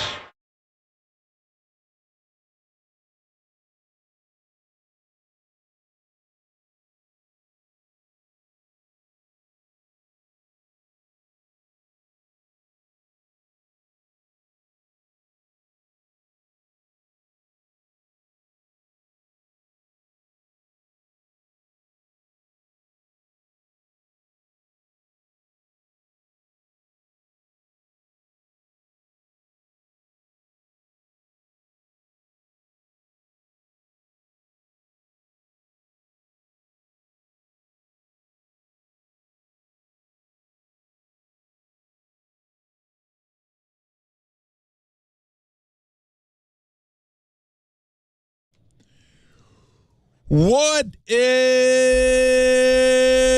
shaking? Adam Copeland, Tom Tolbert with you. Today, baseball heavy. We're going to start off with the man who tied the game last night. 2-run homer, dead to central. And very rarely do you see our guest, Brandon Crawford, just kind of stare it down. Like he hit it and you're like, ooh. Either he got it or he thought he got it. And he got it. 420. He hammered that thing. That was squared up. So Brandon will join us at 2:15. Bob Costas, always fun to talk to Bob Costas. He'll join us at 3:50. Jim Duquette, who couldn't make it yesterday, will join us today at 4:30, and we'll go over all the trade deadline deals and who we thought really helped themselves and maybe who could have and didn't. And then Susan Slusser will join us at 4:50, and then we will have the D-backs and the Giants for you right here on the Sports Leader. What's happening? What's up, dude? Fun game last night, first of all. Very, very good game. Very fun game. Kind of I won't say like it's a must-have, but you were talking on Monday about this exactly, and I thought about it last night where you were saying there's some games that mean more in a season. Like, the game itself means something in that you're going up against Arizona. If you lose this game, you're in jeopardy of falling behind them by the time the series is over, right? Now they're in pretty good position here. They'll be in front of them when the series is over. You didn't make a move, so people were miffed yesterday. We were on the patio. We talked about it.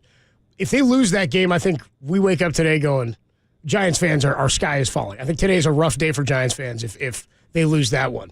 But because of how they won that game, defense, some come-from-behind hitting with Brandon Crawford who comes up and hits a, did you say two-run bomb? Two-run bomb. Two-run bomb there. The 420 feet to center field. It was just a monster shot, gone at every ballpark. That's a win that I feel like means more to Giants fans. It definitely meant more to me last night. The way it ended, how it's Patrick Bailey that gets it done. By the way, the Benito Santiago throw out from the knees, one of my favorite things that I ever see in baseball is the Benito Santiago throw out. I remember the first time I saw Yorvit do it.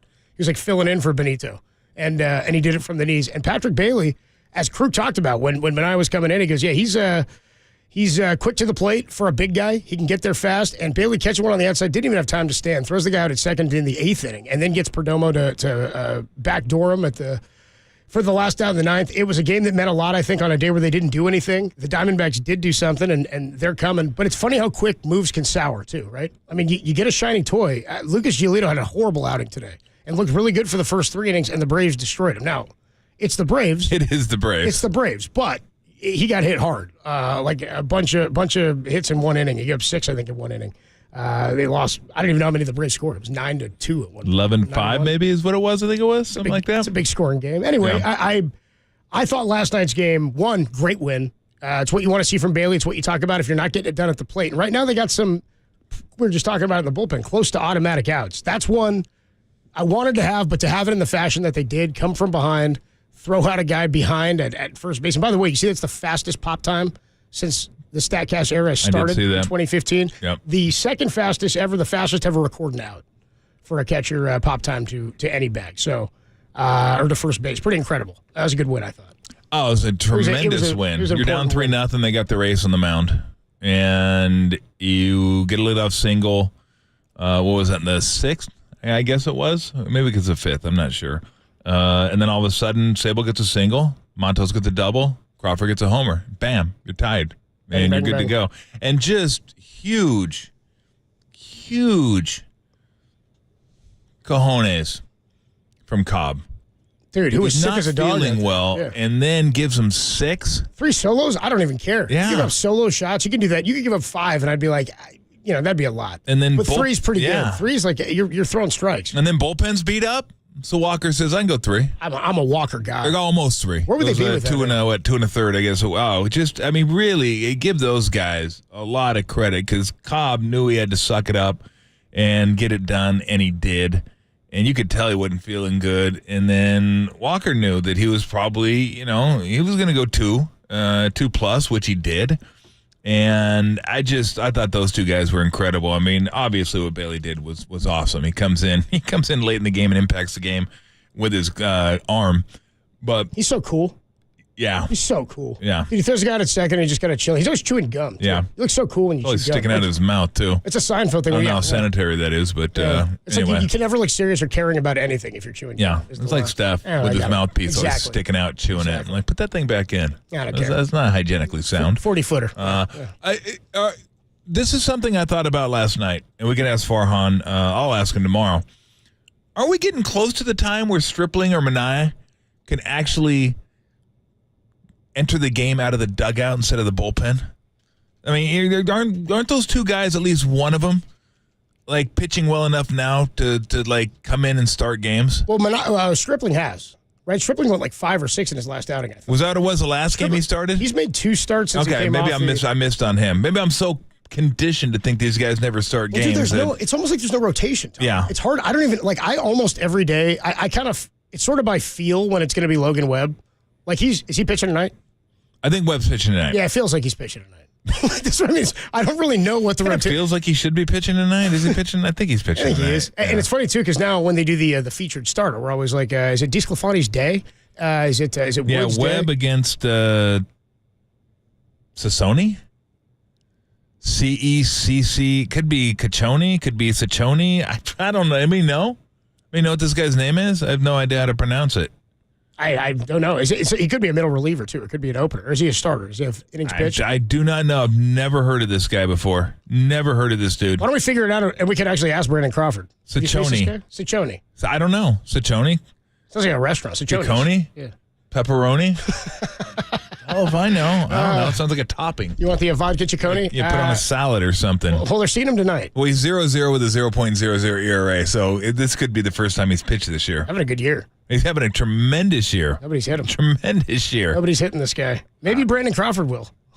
Yeah, I'm gonna dig into this. We're gonna dig into Saccioni, see what Brandon Crawford knows about him. We're gonna dig into how to pronounce his name, and then we'll tell you about him. We called Sheeran, and we still do, so we don't really have to. Ed Sheeran? We don't have to figure out anything. Oh yeah, Ed Sheeran. All right, Giants get One the of win. my faves. Last night, a nice come from behind win, and I don't know. Minaya didn't throw a whole lot last night. He picks up the first save of his big league career. Logan Webb is getting the start tonight. We got a 5:45 pregame, a 6:45 first pitch, a lot of baseball coming your way, and a great guest list for you, starting with Brandon Crawford. Big home run last night. He joins us next, only here on the Sports Leader.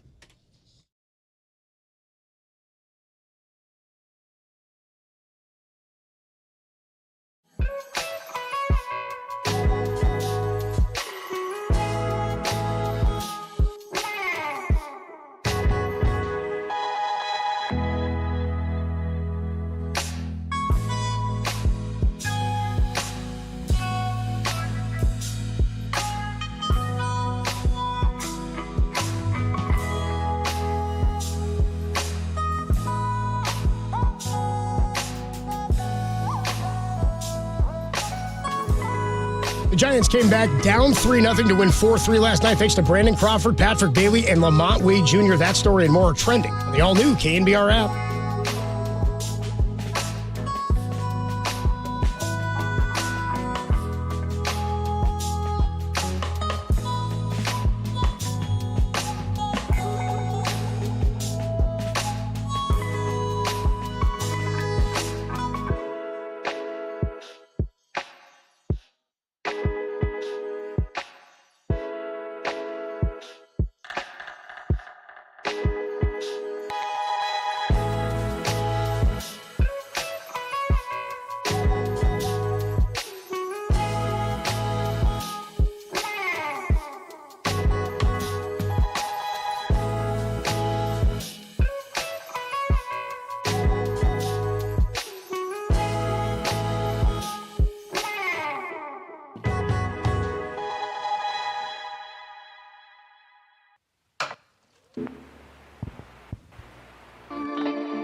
Now, time for the Protect Your Assets with David Hollander Business and Technology Report.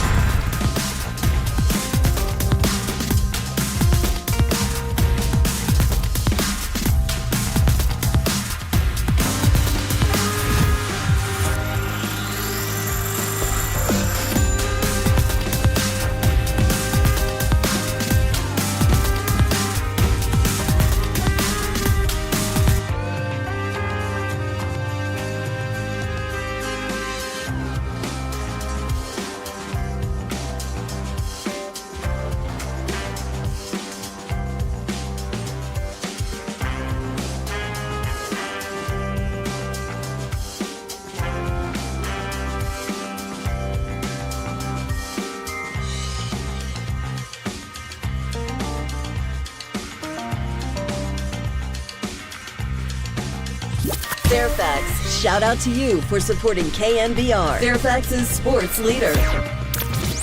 Enjoy KNBR in FM at 104.5 FM. Now back to Tolbert and Copes. Tom Tolbert and Adam Copeland on the sports leader.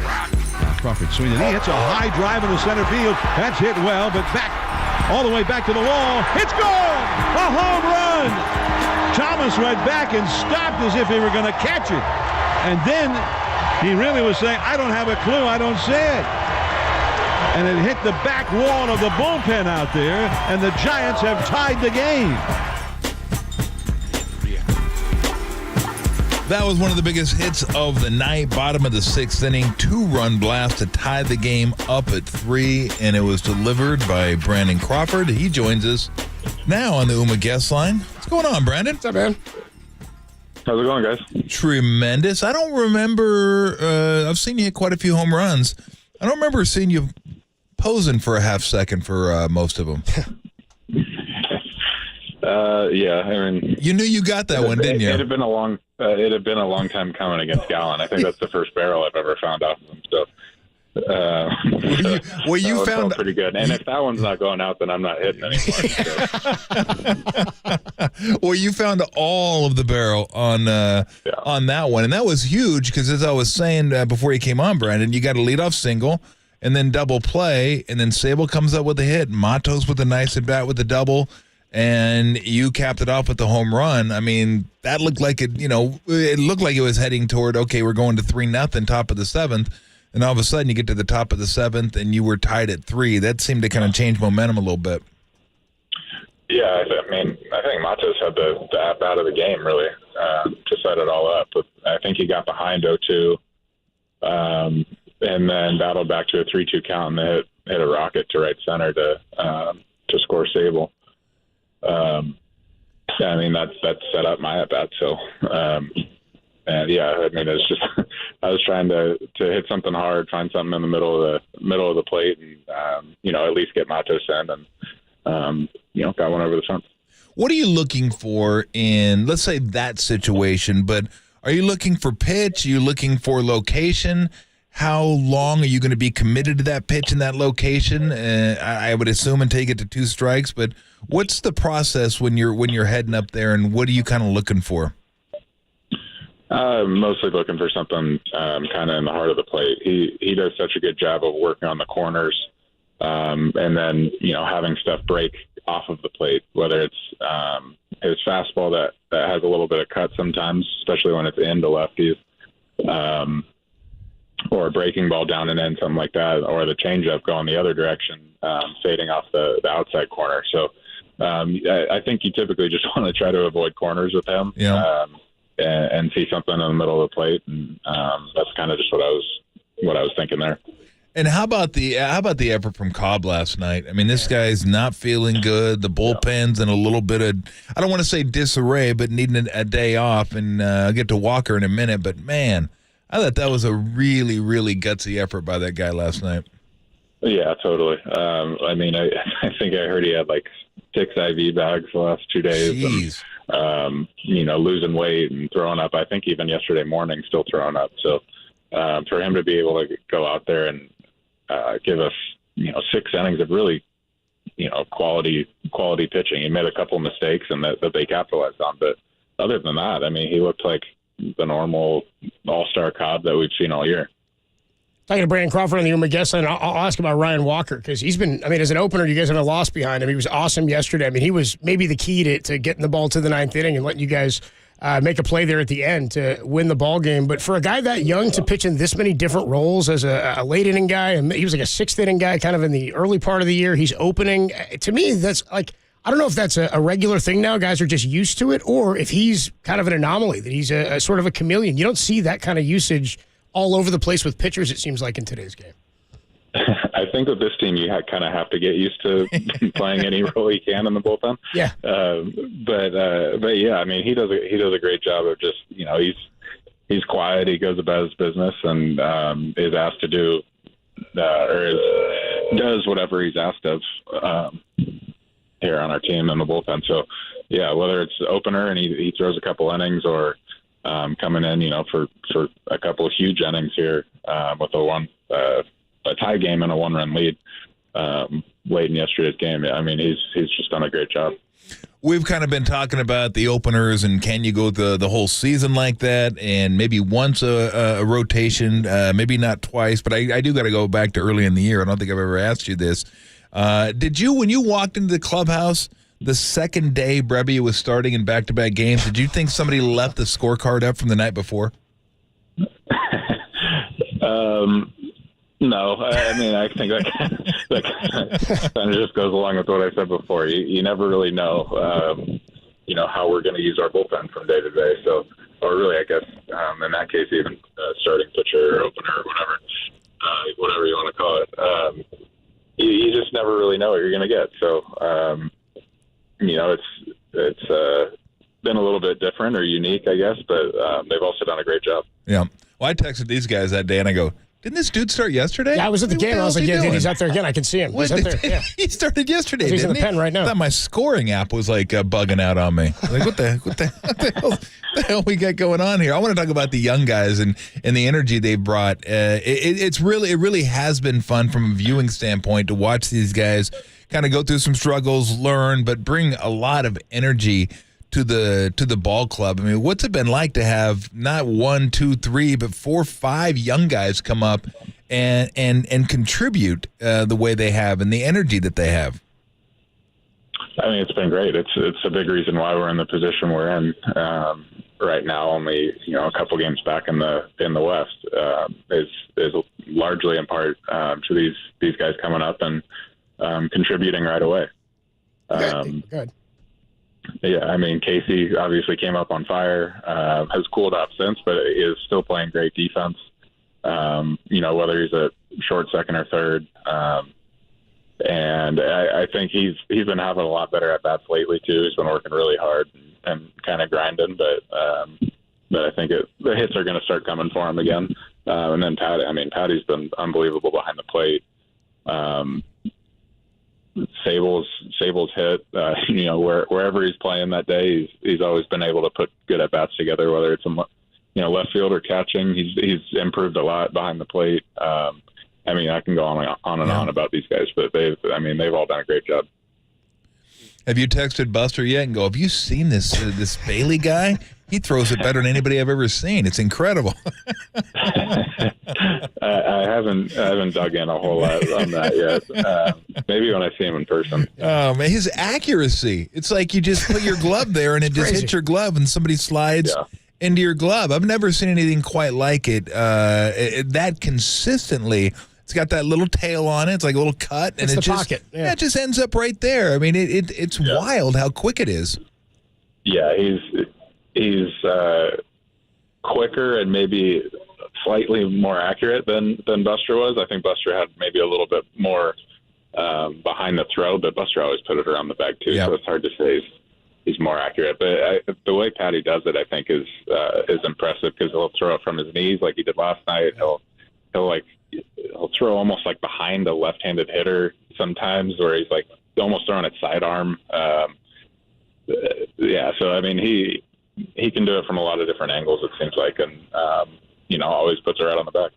You guys have had a lot of come from behind wins in the last couple of weeks, and I'm wondering, what does that do for a team? Because it's full of young guys. Like, a lot of this is inexperience for these guys. They're seeing pitchers for the first time, going to cities for the first time, getting this late into the season for the first time. How much do come from behind wins like this help a team's mentality? When you're in the thick of it right now, having some wins, I feel like last night, that was a come from behind, exciting finish. Some of those have a little bit more of an exclamation point, right? Yeah, definitely. I mean, I think no matter how the roster is constructed, whether it's young guys, old guys, or, whatever, it's always a boost for the morale to have a great comeback win, or the extra innings wins, stuff like that are always, they always feel even a little bit better than like a blowout win sometimes, just because it's exciting. It's like playoff atmosphere type games, and to come out on top is always a great feeling. Talking to Brandon Crawford, nice enough to join us here for a couple more minutes. I thought the same thing about the 2 Boston games, Brandon, because you guys had those games, and then you lost them at the end, and then you came back to win. And I thought those are the games that mean a little bit more. It's still only one win, but it would have been deflating to lose that game, especially the one on Saturday where Manaea pitched so well and you guys played so well, and then Duvall uncharacteristically gives it up, and you guys win the game in extras. How much of those, can you get a bounce from those when you win a game like that, where you feel like we're in control and now we're behind, and then we find the resolve to come back and win it anyway? Yeah, definitely. I mean, I think those kind of games kind of show what you're made of. Because it's pretty easy to give it up in the 9th and then just kind of fall flat. Yeah. Be like, oh, well, we lost. Just pack it in and go home and come back out tomorrow. But I think it shows how tough we are as a team, and kind of that resiliency that we've shown in the past. To come back out and battle back, tie it up, and then win it in extras. It shows a lot about a team. I don't know how closely you guys, you have a game to play, are following the trade deadline, or who's getting moved where while it's happening. And I'm sure different guys follow it at different speeds. But is there anything as a vet that has to be said to the clubhouse? Do guys just know? Did Farhan come talk to you guys? Hey, we're not making a move. Everybody can relax and chill. We're moving forward with you guys. And you guys say, cool, this is our team we're going to battle with? Or what's what does anything have to be said, or is it just business as usual? I think it's mostly just business as usual. Farhan didn't come in and say anything or anything like that. But I mean, we have the TVs on the clubhouse. That's they're getting information faster than we are most of the time somehow. So, and then guys have their phones on them, checking, to see if any moves are being made. So, I mean, I think everybody's kind of paying attention, but at the same time, we have a game to play later. So, we're all preparing for that also, and not a whole lot happened, and we go out and play the game, and just do what we've been doing. I think it shows some faith in the group that we have, that we've been playing good baseball, and they didn't want to break it up, and just keep riding the wave a little bit. And it's been a pretty streaky team this year, but hopefully, streaky for the better here the last couple of months.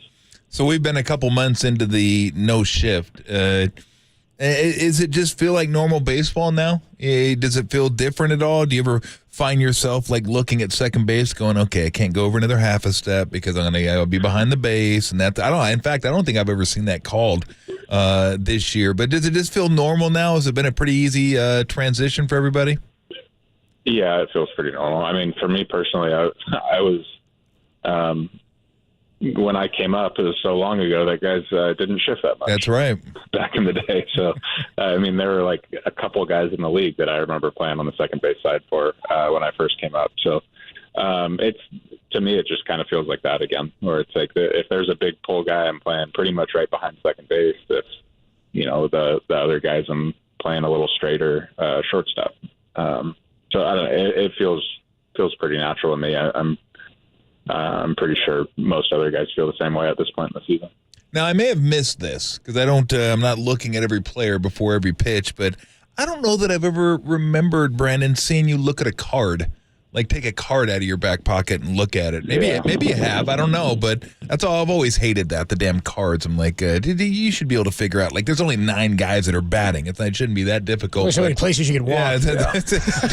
Do you have a card, and if so, do you use it? I do, unfortunately, and I always hated them too. And before the new coaching staff got here, they were kind of. You could see certain teams were using them a lot more, and I always hated when the other teams were doing it. And I'm like, I'm never going to do that. But then we started getting them, and I'm like, it's easier. It's easier to look at a card, I guess, now than it is to, look at guys' spray charts on your own before the game and kind of make the judgment on yourself, which is what me and Will used to do before. But now we have, analysts and coaches and stuff like that are already making those decisions, and that's how they base the positioning on the card. So I put my faith in them now, I guess, instead of looking at it myself. So if you went to your back pocket and somebody stole your card, would you just I'm short-circuited? What the hell's going on? I don't even know what I'm doing. Yeah, no, when Walker came out for the 9th yesterday, I didn't realize he was going back out. I thought he was done, so I actually had tossed my card already. Oh, dude. So I went out there blind for the top of the 9th yesterday, and we turned out all right. So. God, thank God he picked him off at first. Who knows what would have happened? I think I the only guy went out and then had to leave. Otherwise, well, at that point, Sean had come in. So right. Yeah. Oh, okay, yeah. Got the fresh card. Right. The fresh. But yeah, really, those things are like a starting point for me anyway. They have faith in me to kind of, if I see something different, then I can move around on my own. Kai's not yelling at me if I get I get slightly out of position every once in a while. How do you find the accuracy of that stuff? Like relative to when you would just study the spray charts, and then you're going off memory, which I kind of like that element of the game, that there are guys that benefit from getting to be smart players. You put in the work, you can benefit from that. But is that stuff accurate? I know it's supposed to be a guide for kind of what this guy's average would be or where he hits it, but how accurate is that stuff? Yeah. I think it's pretty accurate. I think we generally do a pretty good job with that kind of stuff. There's always going to be one that finds a hole, whether I, go off, history that I've seen out of this hitter or pitcher, or, the combination where, somebody hits a ball in the 6th hole all the time. So I go play in the 6th hole, and then he hits one up the middle the next time, and it's like, well, he was out of position. It's like, that stuff like that's going to happen. But I think for the most part, we've done a pretty good job. We're pretty accurate. It's more rare, I think, than it used to be that I'll kind of go off on my own and make a decision based on something I see. So if they hit it in a hole, you don't go, thanks, Kai. No. He says, thanks, card. Thanks. Appreciate it. Yeah. Hey, man, we always appreciate you coming on with us. Great game last night. Really fun game to watch, and fantastic win. And best of luck out there tonight. And thank you very much for joining us, Brandon. Yeah, thank you. Appreciate it, man. Brandon Crawford. Thanks, Kai. Dude, the card. I like that the cross still from the old era. They got him. He was like, come on, man. I know. He said, I know, I have to. It's awful, right? I know. He's like, I don't like it either. So that's pretty funny. So, look, these guys had to sort of conform to it. And I think that they started buying in. Crawford started to get to play every day, and then he was in on this thing. But that was a big win last night. And it sort of feels like having a vet come off the injured list like that, a team full of young guys, and show them, hey, we've done this before and we can do this again. I think a win like that goes a long way. Are we feeling any better today than we were yesterday about the trade deadline? I'll tell you what, I am. Part of it was Lucas Giolito's outing today. Why do you keep bringing him up? Well, because, dude, you got guys. I just want to, if we're not getting guys, I don't want your guys to be that good. Yeah, but you guys have a record. You guys have a record. I don't even know about you guys. Yeah, we, not as good. Us. Yeah, me and them. It's not we, the Angels. No, the Giants. I'll tell you what, I'll flip records. Do I get Ohtani too? Sure, go ahead. Okay, I'll keep my guys in Ohtani, but we can flip records. I want the record. I just want Ohtani, but you can have our record, and then we'll go with this. I want the record. Next year. I want the record and stay in the American League where they're at right now. Be in the National League. It's easier to make the playoffs than the National League. I still think it's good. The Giolito ad is a good addition. How many times have the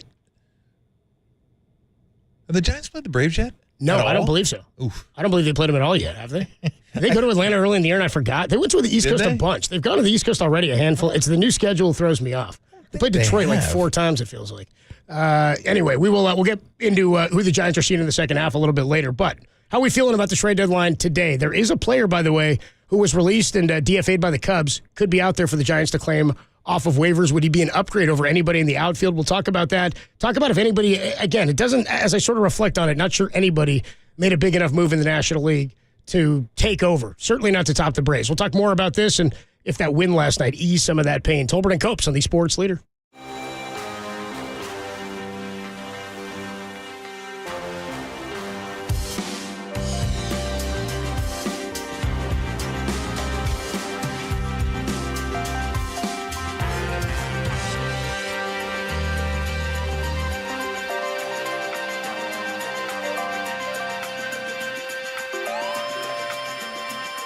Be caller 10 to 415-896-KNBR for your chance to win a pair of tickets to see your Giants take on the Tampa Bay Rays Monday, August 14th. First pitch, 6:45. Presented by Toyota, the MVP of MPG. With class-leading MPG and more hybrids than any other brand. Toyota, let's go places.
Do yourself a favor. Download the KNBR app on your smartphone. You'll be glad you did. This is KNBR 104.5 FM and 680 AM. I don't know what the sort of broader perception is, but it wasn't a super active deadline, and a lot of the bigger names that people thought might be moved at the deadline were not. And, you know, teams that were kind of on the bubble decided to push in. So, I think a lot of teams dealt with the same supply and demand issue that we did.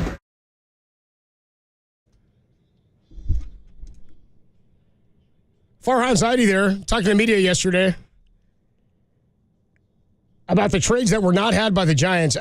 You brought me back down to earth a little bit, Tom, because I wasn't like furious. I just thought everybody's making moves and the Giants aren't, which seems I do think this team going into the deadline was a playoff team. And I think coming out of it, they still have a damn good chance.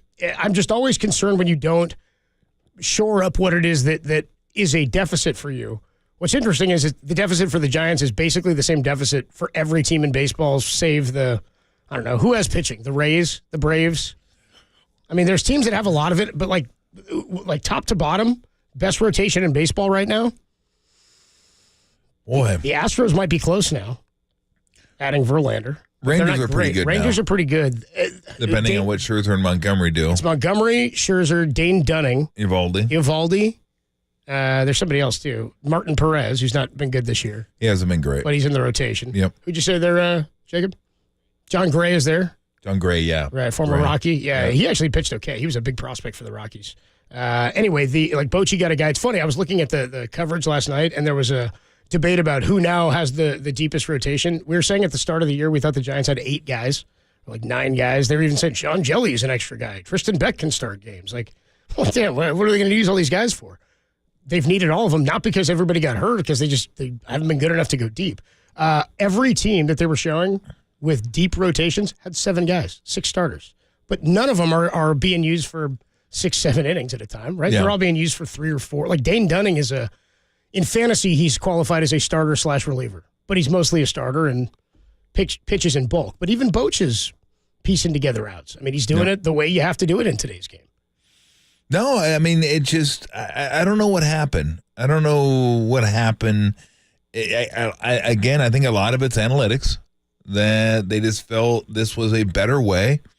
And I don't know what happened to the pitching. You used to have at least 3 good starters on most staffs that were, pretty solid, and maybe even a 4th. And some teams, your best staffs would have 5 guys. Now, I don't know that anybody has 5 guys. I mean, I'm just kind of thinking off the top of my head, does anybody have a 5-man rotation that they just keep rolling through? That's a pretty solid rotation, and I'm having a hard time coming up with really anybody. Did any rotation have 3 All-Stars? Like, I'm trying to think of when the Giants won 3 World Series. Their deepest rotation, like when Jonathan Sanchez was the 4, it's pretty deep. I mean, Sanchez was like a true 3 or 4. He could get a lot of strikeouts, had some swing and miss stuff, but he'd walk guys, he'd give up home runs. He might hit a triple for you on the last day of the season to help win a division against the Padres and go to the playoffs. But I'd say the Padres, I mean, Snell's pretty, Darvish, Musgrove. Coming into the season, That's were pretty real nice deep. 3. Yeah. Now, I don't know who their 4 is. They're not a playoff team, though, right now. It's just so funny. I know. It's crazy.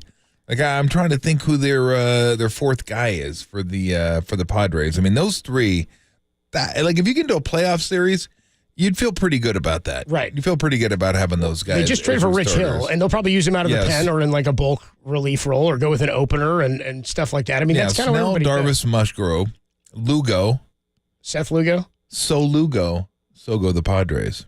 And then Michael Wacha. And Michael Wacha's hurt. Yeah. He was pretty good early on. I mean, that wasn't a bad rotation. And again, they're no good.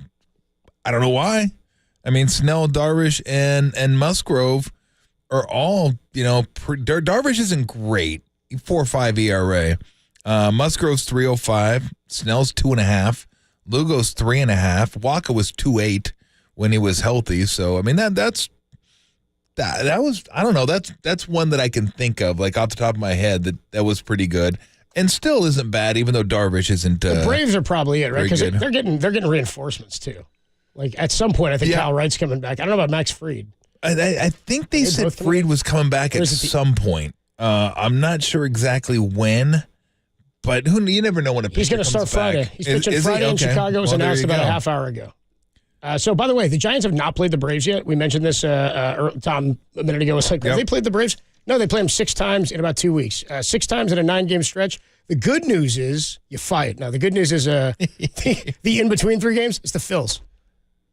Oh, yeah. Easy. It's not a cakewalk of a 9-game stretch there, dude. So, in terms of the deadline for yesterday, how, you weren't up in arms about the Giants' move anyway. I did think it was weird that they make the move and then they decide not to keep Luciano up. Because that was the case that Dave Fleming was making, and I was kind of hearing him on that, going, look, if this is where you're going, that's fine. And they send him down, but Brandon Crawford hits the home run. Isan Diaz stays up and plays second base, which is interesting. A.J. Pollock makes his debut, but all in all, there isn't a team out there that has, outside of the Braves, and they're probably the favorites to win it all and win the pennant, there isn't somebody that terrifies me in the National League that the Giants will be competing with. They do have some tough opponents left. Yeah, no, I mean, it's the Braves and everybody. I mean, the Dodgers are the Dodgers. I would never want to dismiss the Dodgers because they've been as banged up as a pitching staff could possibly be, and they're still 60-45. I mean, it is pretty amazing when you look at what they've done. I mean, just looking at their starters right now, they have one guy on their staff that started over 20 games, and he's a guy they just traded for, Lance Lynn. That's it. He started 22 games. After that, it's Kershaw 16. Gonsolin 16, Urias 15, Grove has started 11, Miller started 11, May started 9, out. Ed Sheeran started 7. So I mean, they have all these guys that you want to talk about just piecing it together and still managing to fit. And their bullpen wasn't even that great. And it's amazing. It really is. Dave Roberts deserves credit, man. I mean, he did this in 2021. He had 3 starters, basically. Yeah. He had, they started an opener in Game 5 against the Giants, and they won.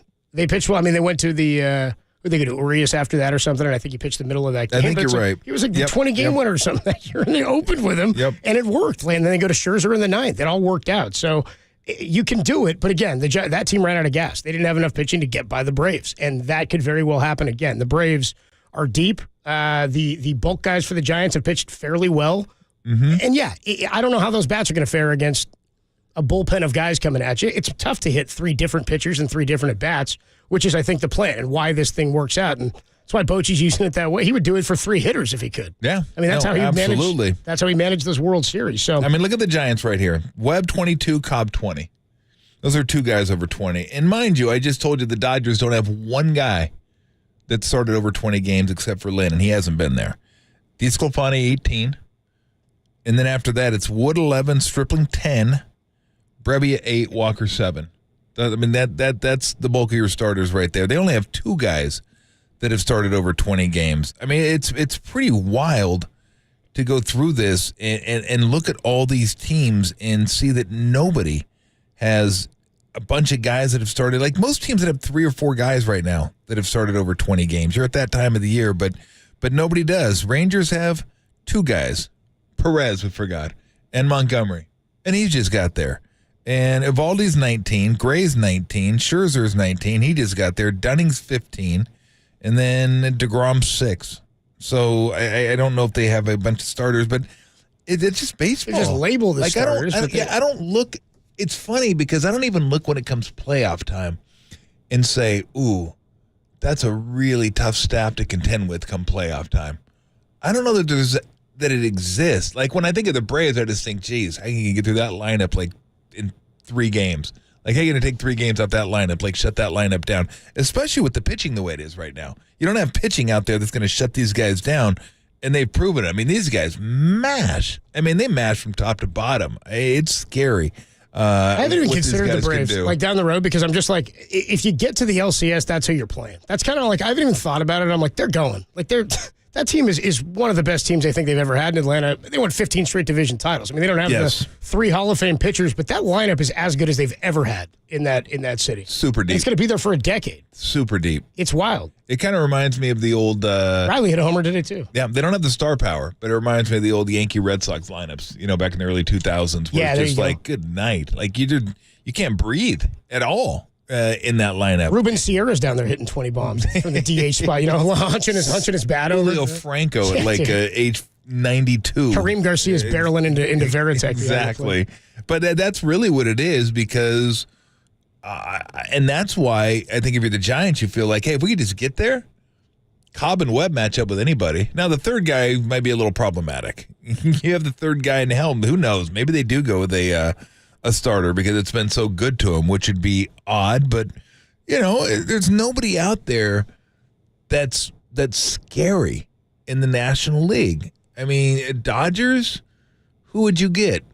Kershaw, Urias, I guess, right? And Padres, if you happen to, it'd be maybe Snell and Musgrove and Snell 6 innings. Yeah. Oh, Darvish is, but I didn't know he had a 4.5 ERA. He started hot. Good this year. Yeah, he started okay, and then I think in the middle. And the Braves, we'll see what they have. Like Strider's a handful. There's no doubt about that. Like once he took care of the home run problems, he's an absolute handful. And then Fried is really good, and so is Wright. But we don't know what those guys are going to be back, what they're going to be like when they get back. And then you start looking at the other teams. Burns is really good. I don't know when's Woodruff coming back or if he's coming back. Peralta's not bad. He's pretty solid too. But there's nobody I look at that could make the playoffs. I mean, the Reds, no. Reds don't have anybody. Young kid Abbott's pretty good, but other than that, you could touch those guys. Hunter Green's coming back, I guess. Hunter Green's coming back? Yeah. Okay. That guy, I mean, he's good, but he's young. But he's raw. He's not ready. And then who do you have for the Phillies? You have Nola and Wheeler. you have Wheeler. Those are kind of their two guys. And then they have a Ranger Suarez is their other guy. Right? Yeah, Ranger.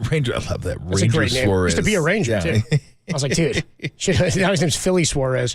We got some Farhan sound from yesterday, though, because he did talk about the deals that we were looking around going, why wasn't this one had? Why wasn't this had? I looked deeper into that Verlander deal. Remember they gave up the Astros, did their number 1 and their number 4 prospect to the Mets, and the Mets are paying part of that contract. We were saying, well, what would that have cost the Giants? Like, where were those prospects rated? I looked it up. Their number 1 prospect was like the number 65 or 68 guy in baseball. Marco Luciano was 15. So I wonder what the Giants would have had to pay, or were they? Because to me, if it was one of those guys, the deal changes a little bit than having to give up both. But if they're saying we really do like this guy and think he's something next year, and it's not worth it for Verlander, I get that too. So we'll hear from Farhan on the other side what deals were not had yesterday. He said there just wasn't a lot for supply and demand in terms of what the Giants wanted as a frontline starter. We can get into that, and then we will catch up a little bit later. Bob Costas is going to join the show. We've got Jim Duquette and Susan Slusser. A lot of baseball coming your way. Don't forget, we got an NBA grab bag a little bit later on. What did Farhan say about the deadline? We'll tell you next on The Sports Leader.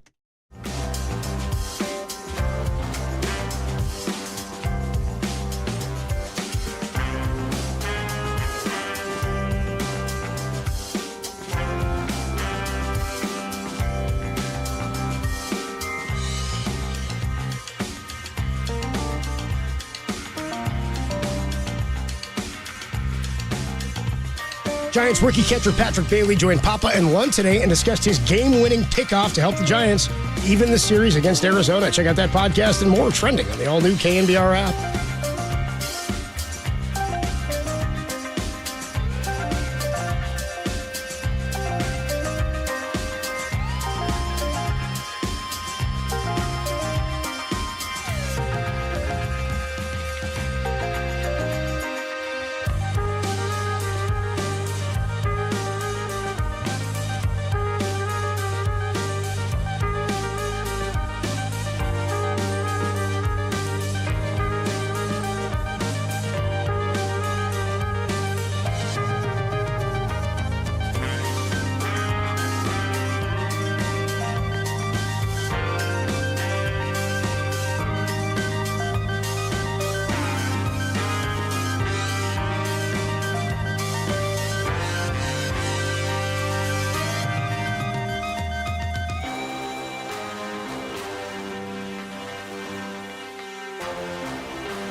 the sports leader anywhere, anytime. Download the all-new KNBR app. Now, Tolbert and Copes continue live from the KNBR Casino Matrix Studio. Casino Matrix Progressive Jackpots are here. Where are you? Just drop in. Please play responsibly. 1-800-GAMBLER.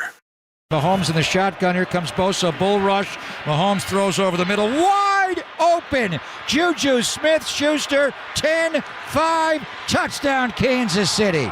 What is happening here? I think Fred Warner busted. There was nobody in the middle of the field.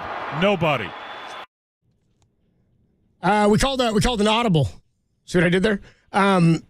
We'll get back into baseball in a little bit. We'll talk more about the Verlander trade. Some other details have come out about that. We'll talk more about how it related to what the Giants could have potentially offered. Still to come, by the way, Jim Duquette, Susan Slusser, 4:30 and 4:50. But before that, at 3:50, Bob Costas will stop by. Let's spend a little bit of time here on some 49ers stuff and some football stuff, because we talked a little bit about the QB tiers the other day when Mike Sando had put him out. I said that's always like the first snow of winter. First time you see a flake hit the ground and we start getting ready for football. And we started to get the stats. Brock Purdy was like 11 for 11 today. How about that? According to Matt Mayoko. All with the first team. You heard the pass from Mahomes to Juju Smith-Schuster. That was a blowout game last year. That was was that before Brock Purdy stepped in? Did he come in the next week or 2 weeks later? They might have gone into a bye week after that. That was Christian McCaffrey's first game. Yeah. Yes. That was McCaffrey's first game. He played 22 snaps or something. Then they got torched in that one. The quarterback show, they do a pretty nice job in that Netflix show, Quarterback, where they get to that game. They make Nick Bosa like a super villain. It's pretty cool. It's pretty cool how they like. I haven't got to that point. It's Patrick Mahomes, like he hates on all these guys. Max Crosby's playing dirty with him. He's like punching him. I saw that. It's pretty funny. I did see that one. But then it's like Mahomes talks a lot about Bosa. We can maybe get some of the sound and stuff he has to say about him. He's like, you have to account for him on every play. And Bosa had 2 sacks the first half of that game. Like they were out of whack. And then the Niners start dropping safeties and DBs, playing him a little more shallow. And Mahomes goes to the bench and he's mic'd up and he goes, do they think I don't watch tape? Teams have been playing me deep, so I haven't been able to throw the deep ball this year. Remember that was going on the first half of the season? He wasn't throwing deep. He said that's how they've countered. He says, if they're going to drop down, I'm just going to throw deep balls. And if you recall, that's basically what happened. He came right over the top. I want to say he hit McCole Hardman for one, and then they were playing on the sides. There was nobody middle of the field on that Juju touchdown. It was an absolute mess from there on out. We were talking about the number, like the percentage of the cap quarterbacks take. 17.1% last year from Mahomes is the most any quarterback's ever had of his team's cap and won a Super Bowl. So where the Niners and the Eagles are divvied up, and we talk about how much better those teams are, it's not a sport still where you can win with just a good defense and a running game. You've got to either have it on both sides or an elite quarterback. Are teams like the Chiefs better off with a guy like Mahomes there because of what he's capable of doing with a variety of different people than the Niners are with the depth? Or is it just a product of having... like, what would you rather have? Would you rather have a team like the Eagles and the Niners who both lost to Mahomes in a Super Bowl? And I think we all agree those teams were... I think going in, both of those teams were better on paper. And they weren't because they lost. So they were deeper teams. They were more balanced teams. But is it still a league where having that quarterback is the best thing you can have? Well, you also have to factor in that the Chiefs did a hell of a job last year with their young linebackers and DBs. Yeah. If they didn't have that, then maybe no matter how good you are, you can't keep up because your defense is just a sieve and giving up points. And they didn't. They really didn't. I mean, their young secondary really stood up last year. And let's be honest, all you got to do is be average if you're the Chiefs defense. If you're good, then you're unbeatable. If they're like a top 10 defense, you're unbeatable because you have Mahomes. And then Mahomes just raises everybody's play. Everybody's. So you don't need to have the star power around him because he's going to make everybody just a little bit better. If you're grading receivers, he makes a 6 and 8. He makes a 7 and 9. I mean, he just makes guys better. And then you have Kelsey that kind of ties everything all together. So I don't know if it's that simple to say, would you rather have a team or the quarterback? Because we're talking about what might go down as the greatest quarterback of all time. I mean, he's going to be one of if he stays healthy, skill-wise, he'll probably be one of the handful of greatest quarterbacks to ever play this game. So you're kind of tipping the scales a little bit. But again, let's go back to that Super Bowl where they lost to the Niners. And I'm not saying this, I mean, you mean Niners to the Chiefs? Niners to the Chiefs, yeah. That mistakes aren't made. But if Mosley doesn't sink down on that 3rd and 18 instead of staying deep, they were winning that game. And they were in control of that game. And that play to Tyreek Hill completely turned that game around, and then the floodgates kind of opened after that. If that play never happens, which very easily couldn't have happened if he would have read that correctly, then you're maybe looking at a different game and we'd be saying, yeah, I'd rather have the deeper team. I would rather have the deeper team. But that was a better team, too, because that team had Tyreek Hill. I'd rather Mosley have made that play. Yeah, well, I would have, too. He just, Who dropped that interception in the NFC Championship against the Rams, too? Was it Jaquiski Tart? No, that was Tart. That was Tart? But I disagree with everybody that says if he had caught that, they'd have won the game because there's way too much time there was a lot left of clock in that left, game. But I would have felt better about it. Oh, yeah, of course. It would have increased their odds. It would have been pretty good if he did, right? There's no doubt about it. It's like the Emmanuel Sanders catch. Like, was that the reason they lost? No, but if he catches it, do they win? Yeah, probably. Yeah, like the same goes for Mosley. If you have the better quarterback and not the deeper team, what if your quarterback is really good, but it's not as good as Mahomes? Maybe that's the question. Quite good enough. Josh Allen. There's a question. Allen or Burrow. They haven't won yet. They haven't been to a bowl yet. Exactly. That's why Mahomes is maybe the anomaly there. I mean, he's incredible. He really is. He always gives you a chance. Not only is he great with his arm, he's great with his feet. Like that run he made against the Eagles last year when he was hurt. I mean, it was incredible. He was pulling away from guys. It's an awesome run. And so I don't know the question to that, but I probably... No, not probably. I would rather have the Niners team. But again, Patrick Mahomes really tips the scales more so than any other, even really good quarterbacks, he tips the scales more. Like the second, third, fourth quarterbacks probably tip it a little bit, and then he steps on it and goes wonk. Yeah. Because he's even that much better than those guys are. So, yeah, I mean, I think where the Niners are at right now, the Eagles, and we'll see about the Eagles. They lost some guys on defense. One came here. They lost some of the defensive backfield, so the safeties. So we're going to see what their defense looks like. But the 49ers are in great shape. I don't even know if I have any questions. I mean, I guess you want to say the offensive line, but it's still, they got guys back from last year, Banks and Burford, and they feel very confident in McKivitz, especially pass blocking, maybe not as much run blocking.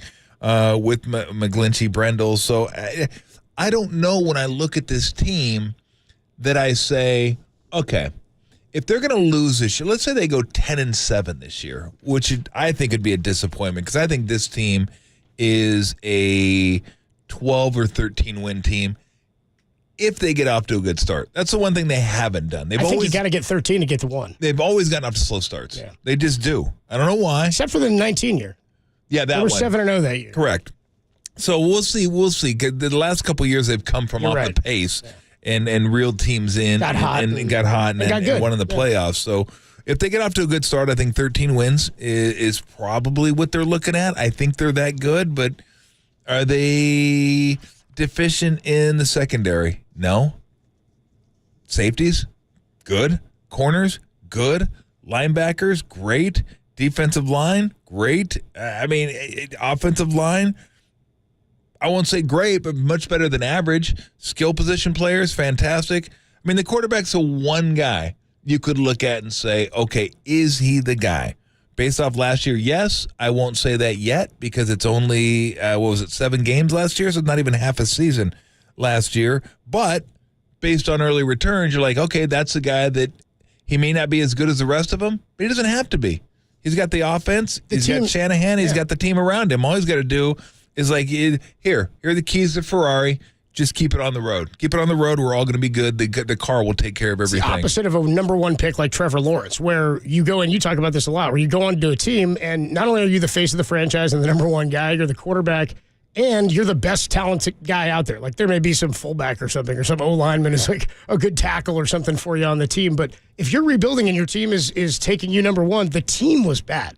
Yep. Like the team was not a good football team. So football's a cohesive thing. You know, Barry Bonds could come out, hit 70 and not make the playoffs. You know what I mean? It doesn't matter. You're not going to have Patrick Mahomes throw for 50 touchdowns and not go to the playoffs. It doesn't really matter how bad the defense is. He's probably winning 9 games at least if he throws for that many. So you're right. It means you don't have to be as good. The quarterback doesn't have to be as good, which is why the money is spread out and allows you to be better in other places. I wonder this, though. You were asking position groups. I don't think receiver's very deep. We were talking. Maybe not deep. No. But very good. No, it's elite when Debo and the top three. Guaranteed. But if we're saying, when somebody gets hurt, I don't know, it's a receiver, it's football. It's going to happen. Yeah. When somebody goes down, what's the position group that would give you the most pause? Receiver would be it for me. Probably. It's like Ray McLeod and Juwan Jennings, who's a third down guy, and maybe he expands this year, and maybe Danny Gray does. Who knows? Yep. Who knows? But Dante Pettis ain't walking through that door, Thank goodness. Oh, jeez. Thank goodness. There's that. For me, it's receiver, but also Purdy doesn't have to be as good at receiver when you've got McCaffrey out there too. He's also a third pass catcher, and you've got Kittle. So really, you've got two other guys next to one of those receivers if somebody goes down. Yeah. And that's the thing, right? When you have Patrick Mahomes, it doesn't matter you don't want to see a receiver gets hurt, but hell, they played guys last year. I'm like, who the hell is this guy? Who's the guy? I had no idea who he was. Remember he scored in the AFC Championship against the Bengals. Have a hyphenated name? You were like, who is this guy? I was like, who is that? Like, and he just walks onto the field, Chiefs uniform, and I'm Mahomes the quarterback. He'll give me the ball, boom, and he does.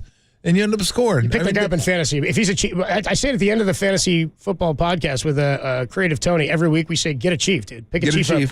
We say, get you a Chief. If there's one out there, grab him because he's probably doing something. It's kind of true. Jerick McKinnon was like a weapon. Oh, he was incredible the last half of last year. It was incredible. Yeah, I can't even remember the guy's name last year for the Chiefs. But seriously. No, it wasn't Valdez Scantling. It was somebody else. It wasn't Valdez Scantling. Maybe it was a hyphenated name. But I seriously was like, we are at the end of the year. I watch a lot of football. Yeah, all of it. And I was like, we watch all of it. Who the hell is that? Like, that never happens. I may not have seen a guy, or a lot of guys you watching at football, you know them by their gait, just the way they run, know who it is. And you certainly know them by their number. There's dreads, there's number. Yeah. This guy was like, I never heard of him. That doesn't happen, and that's Patrick Mahomes. You can put him in there, and he'll find a way to get open, Andy Reid, and then Mahomes will deliver the ball. Because that's the one thing about Mahomes. Kelsey's a favorite, but Kelsey, if you watch, they'd show the wide angle, and they'd bracket him a lot. They have a linebacker in front and a safety behind. Yeah. And then after that, it's just like, get open, I'll find you. And that's what they do. He throws to that bracket a lot, too. Yeah. Like, Kelsey will stick one hand out, and he'll hit like a 3 inches off the ground. Yeah. While he's getting thrown. No, he's incredible. He's insane, dude. But it doesn't matter to him. No. You can get 2, you get 2, you get 3, you get 5, you get 1, you get 4. If you're open, he's going to find a way to get you the ball. So that's what he does. That's what he brings to the table. That's why he is so insanely good. Is you don't need great skill, and I don't want to diminish these guys because obviously they're very talented, but you put an average quarterback in there, it's not going to look the same. Chad Henne led that 98-yard drive, that touchdown drive, but maybe they would look the same. But it is wild that they move on from Tyreek. Again, they're starting a rookie running back out of Rutgers, I keep mentioning, and Isaiah Pacheco. They've got Jerick McKinnon, who was injured when the Niners had him and kind of a cast-off, and still is a burner. Andy Reid is a wizard. Sky Moore.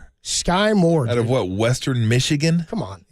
Sky Moore. Is he related to Sky Bolt? I don't think so. That's not how names But work. I'm not positive. That's not how names Former Oakland A?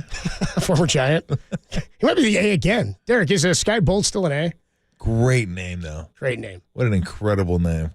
It's like Trot Nixon. There's baseball names out there. You get football names too, but it's killing me who this receiver was. McFarland. I was like, it's not. That's a football name. He's a Brewer now. Is Sky Bolt? Nah, it's not as cool. That's not as cool. I was trying to figure out exactly where who that guy was for the Chiefs last year. Did you find out? No, I think he's been removed from the. They probably took him out of the box score. He didn't play in this game. It wasn't Byron Pringle. No, it wasn't Pringle. I've heard of Pringle. Yeah. Once you pop the fun, don't stop. No, it wasn't Smith-Schuster. I don't think it was a hyphenated name. No, it was not Smith-Schuster. It may not have been hyphenated. I'm misleading people with the hyphenated name. They're coming out with hyphenated names. I've heard of both those guys. Jalen Watson? No, it wasn't Watson. Was it Michael Burton? It's me, O.J. Mahomes. Oh, man. Dude, when O.J. dressed as Mahomes and he had the hair and the jersey, Mahomes was like, dude, what? Please don't do this video, man. Please stop doing this. Hey, what's up, everybody? I'm O.J. Mahomes. Oh, it's so good, dude. Remember he drafted Andrew Luck a few years back, and then 3 hours later, Luck retired, and he had videoed his draft, and he goes, Andrew Luck, no. Everybody's like, dude, Andrew Luck better go into hiding. If OJ's pissed, man, you want to, you got to get out of here. That's what I need, fantasy advice from the Jews. 808 KNBR. Yeah, Ernie checks in, says Pacheco. John says Sky Moore, Byron Pringle. Jesse says Watson. No, it was none of those guys. I'm going to find it. Who are we thinking about all year? Who are we thinking about? Who was that guy who played in the AFC Championship for the Chiefs? John Nadali says the juice is loose on our YouTube stream. Juice is loose. You can stream the video, by the way. A lot of good chat going on. A lot of listeners in there talking it up with each other about what the Niners should be doing here. Somebody checks in and says, Jarvis Landry's out there as a slot possession guy. He had never missed a game due to injury before last year. I don't know that I'd want Jarvis. He says Kadarius Toney. No, I think I'm good on Kadarius Toney too. But you can check in on the text line 808 KNBR, or you can check in on the YouTube stream. YouTube, it's the KNBR YouTube page or KNBR.com. All right, we'll get back into some football in a little bit, but before we do that, we got to do some NBA. Specifically, Tom. Yeah. An NBA grab bag. NBA grab bag. The NBA grab bag returns for the first time since Ray Ratto stuck his grubby little hands in there and pulled some stuff out. We'll tell you what's in the bag next, only here on the Sports Leader. San Rafael, shout out to you for supporting KNBR, San Rafael's Sports Leader.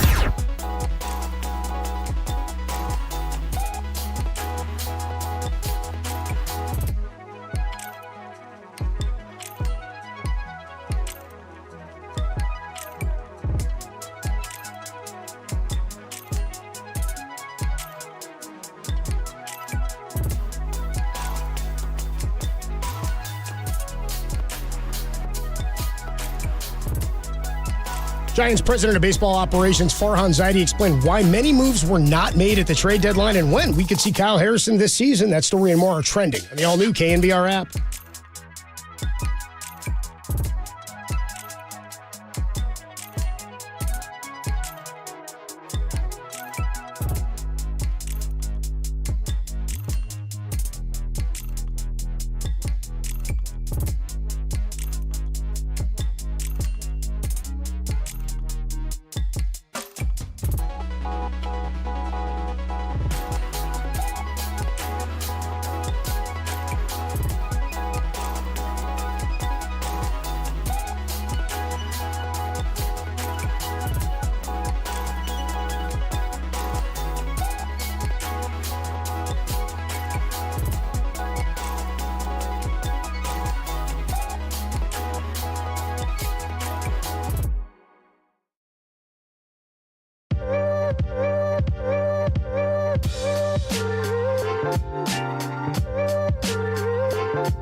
KNBR in your pad on your Apple HomePod. Tolbert and Copes now continue on KNBR 104.5 and 680, the sports leader.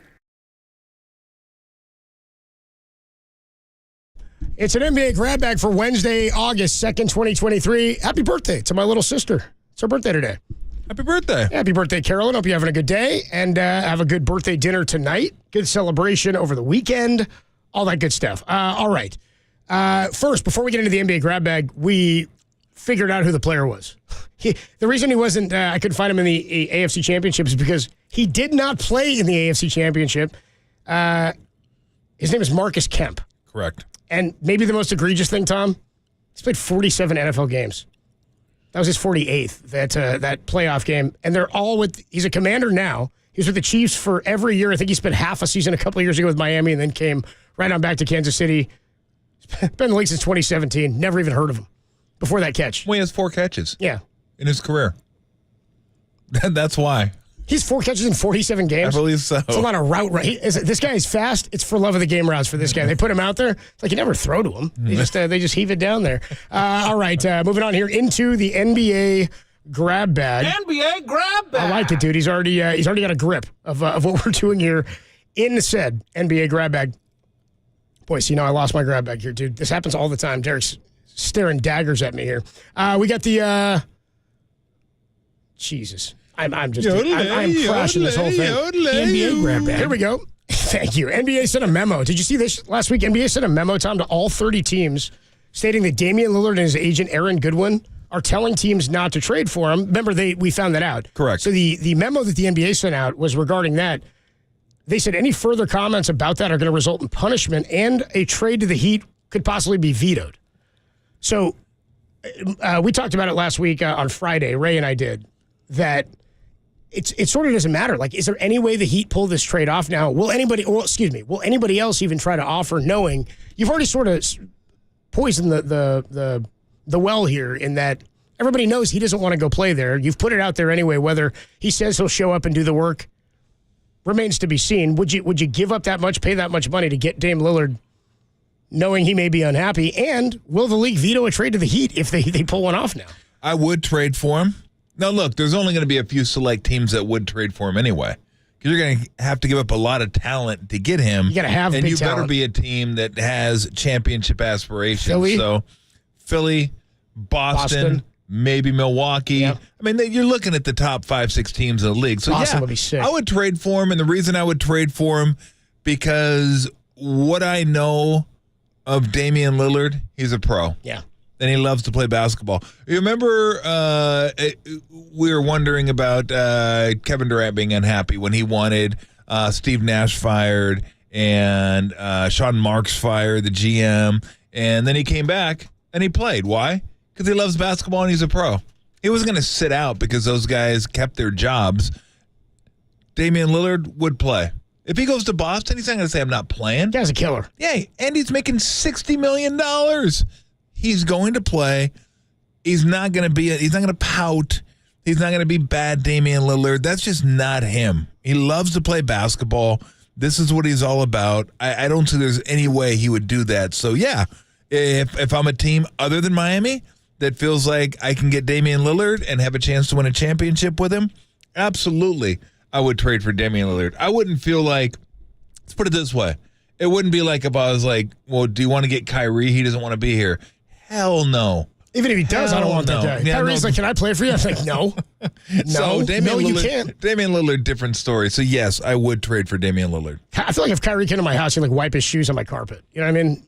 Like, you take your shoes off, I'd be like, no problem. Like, wipe them first. You walk over to the carpet and like wipe them off. I don't even. This guy would go to the fridge without asking, just start shuffling through it. I would lock the door. He's got I made a key last time I was here. I'll make myself at home. Moving on here in the NBA grab bag. NBA grab bag. Mark Jackson, former Warriors head coach, now a former broadcaster for ESPN and ABC. He's been on the finals for years. Mike Breen, Doris Burke, and Doc Rivers were all parts of that broadcast team at some point. They were all. Go ahead, Derek. What are you saying there? Derek's like, excuse me, that's the new broadcast team? Oh, dude, I forgot Doc got axed. Can't have a playoff series. Well, they allowed Doc to call a playoff game beyond the second round of the NBA playoffs. Bottom line is Mike Breen, Jeff Van Gundy, and Mark Jackson were one of the best teams in basketball that I can remember. I mean, that was maybe my favorite team. The bang call from Brain—he's an absolute pro. Love Doris Burke. That's going to be a good team as well. Yep. And you're going to get some Doc out there talking like this. I forget Lawrence Fishburne playing Doc in an upcoming, Don Sterling movie. So it's just I just hate that this happens every few years now at ESPN. That they just lop off. Culling the herd. Yeah, it's their cycle. They created this model, but it stinks. Well, look, it's happening to everybody. All the tech companies are blowing people out, and it's just everybody's paring down. And it's sad to see people lose their jobs, but it is what it is. I mean, I was there for a while, and then I got blown out too and shown the door. So it happens. They've had a great run. When you can call as many finals as those three have, and Mike Breen will continue to do so. But, boy, Jeff Van Gundy and Mark Jackson had a hell of a run being the lead announce team for ESPN. So it wasn't their work. It was just, you're making too much money. We're going to move you aside and try to get someone else in here. Man, Van Gundy's a riot, too. He's great to have on all the time. We'll still talk to him. Van Gundy, we'll still get him on. That guy's a huge basketball guy. Maybe he went too far when he said, we should just do away with timeouts. They don't want to limit it. Shift halftime to 5 minutes. Do away with halftime. Now do 5 minutes. And then don't shoot free throws until the last 4 minutes. Or like, oh, bro. No free throws until the end of the game. Dude, expiration date's here. Let's go. They're like, when's your contract up? Rifling through it. NBA grab bag rolls on. The NBA grab bag. We got Ray Ratto doing NBA grab bag. All right. Lions coach Dan Campbell. He wanted to. This is wild, dude. The Lions coach Dan Campbell says he wanted to have a real-life lion on the sideline during games. A real-life lion on the sideline during games. The Lions, they were denied by the NFL. They say you can't do that. It's not the dolphin from the Dolphins. Shocking. Campbell said, quote, I'm not going to point out Roger on this. I'm just going to say the league frowns on that. Let's just say that. The league frowns on live animals or lions on the sideline. Yeah, well, everybody's like, it was so stupid. People are like, oh, can you imagine if a live lion would have got loose in the sidelines? That would have been crazy. I can't imagine. It would have been carnage. Hey, people, it would have been in a cage. Yeah. It's not like Ralphie the buffalo. They wouldn't have been walking this thing on a leash up and down the sideline, and then all of a sudden the lion sees a light flash in its eyes and goes crazy and starts taking off and killing cheerleaders, and you get the official comes off and mauls. It's like Naked Gun where the tiger mauls the outfielder, and here's a lion loose, and then all of a sudden you have a Harambe situation, and the sniper has to shoot the lion, and there's lion brains all over the place, and kids are vomiting. We'll be like, justice for the lion, dude. We'll feel bad about the lion. And then you just say to yourself, that was a terrible idea. I'll start blaming parents. Why did we do that? Why'd you bring your kid to a live animal game? So of course they would be in a cage. I gotta let a damn live lion loose on the sidelines. He'd be in a cage. That being said, I don't want to see a lion in a cage either. Yeah, let him free. They're the king of the jungle. I'll be in a damn cage, just like I don't want to see that tiger at LSU games. King of the jungle. In a cage, for crying out loud. If I was there, I would let that tiger loose and say, you know what? You're getting a raw end of the deal. Have at it. Fresh meat, go get him. Go get Ed Orgeron. Go Tigers.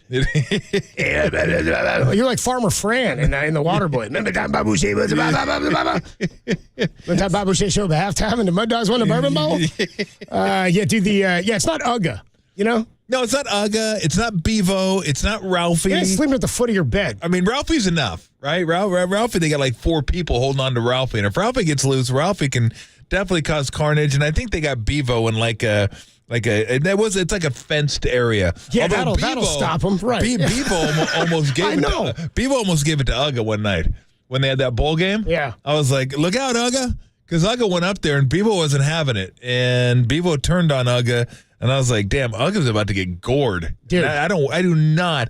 Like, can you imagine you're watching a bowl game, just sitting down, having a beer, watching a bowl game, and there's a live bulldog stuck on the end of a horn of like a steer, and you're like, I don't even want to watch the ball game anymore. I'd probably guide him and be like, is this the game? I'd be like, is this Discovery Channel? What are we watching here? I will say, when it comes to bullfighting, I always root for the bulls. Oh, like dude, when a dude gets gored right through his a-hole, I mean, I'm totally fine by that. You shouldn't be out there. Yeah. You're running with the bulls and you get stuck. It's kind of what did you think was going to happen? I want him to get gored. Yeah. Because everything I've read, they drug those damn animals and sedate them, and then they end up killing them anyway. It's like, bro, I hope you take both horns where the sun don't shine. And when it happens, that would be rough too. I'm happy. Both horns? He'd have to get you, like on both sides of the head. Well, you do it, and then you get removed, and then he's like, "I get really you again." quickly, and then you get him again. It's like, boop. You like slide him off the horn. Say hello to my little horn. Yeah, he does. He drops it on you. That'd be good, dude. Anyway, what was the horse last year that pooped on the field at the college football game? Peruna? Oh yeah, SMU. Remember that dude? They like called time. There's a delay of game because he crapped in the middle of the field. Now that's what I want to be able to do. Like if that's one talent I could have, I would love to be able to crap while I'm walking like a horse. Dude, how great would that be? Just in a field. That's how much time you'd save. In a field by yourself? Imagine how little you'd read. Yeah.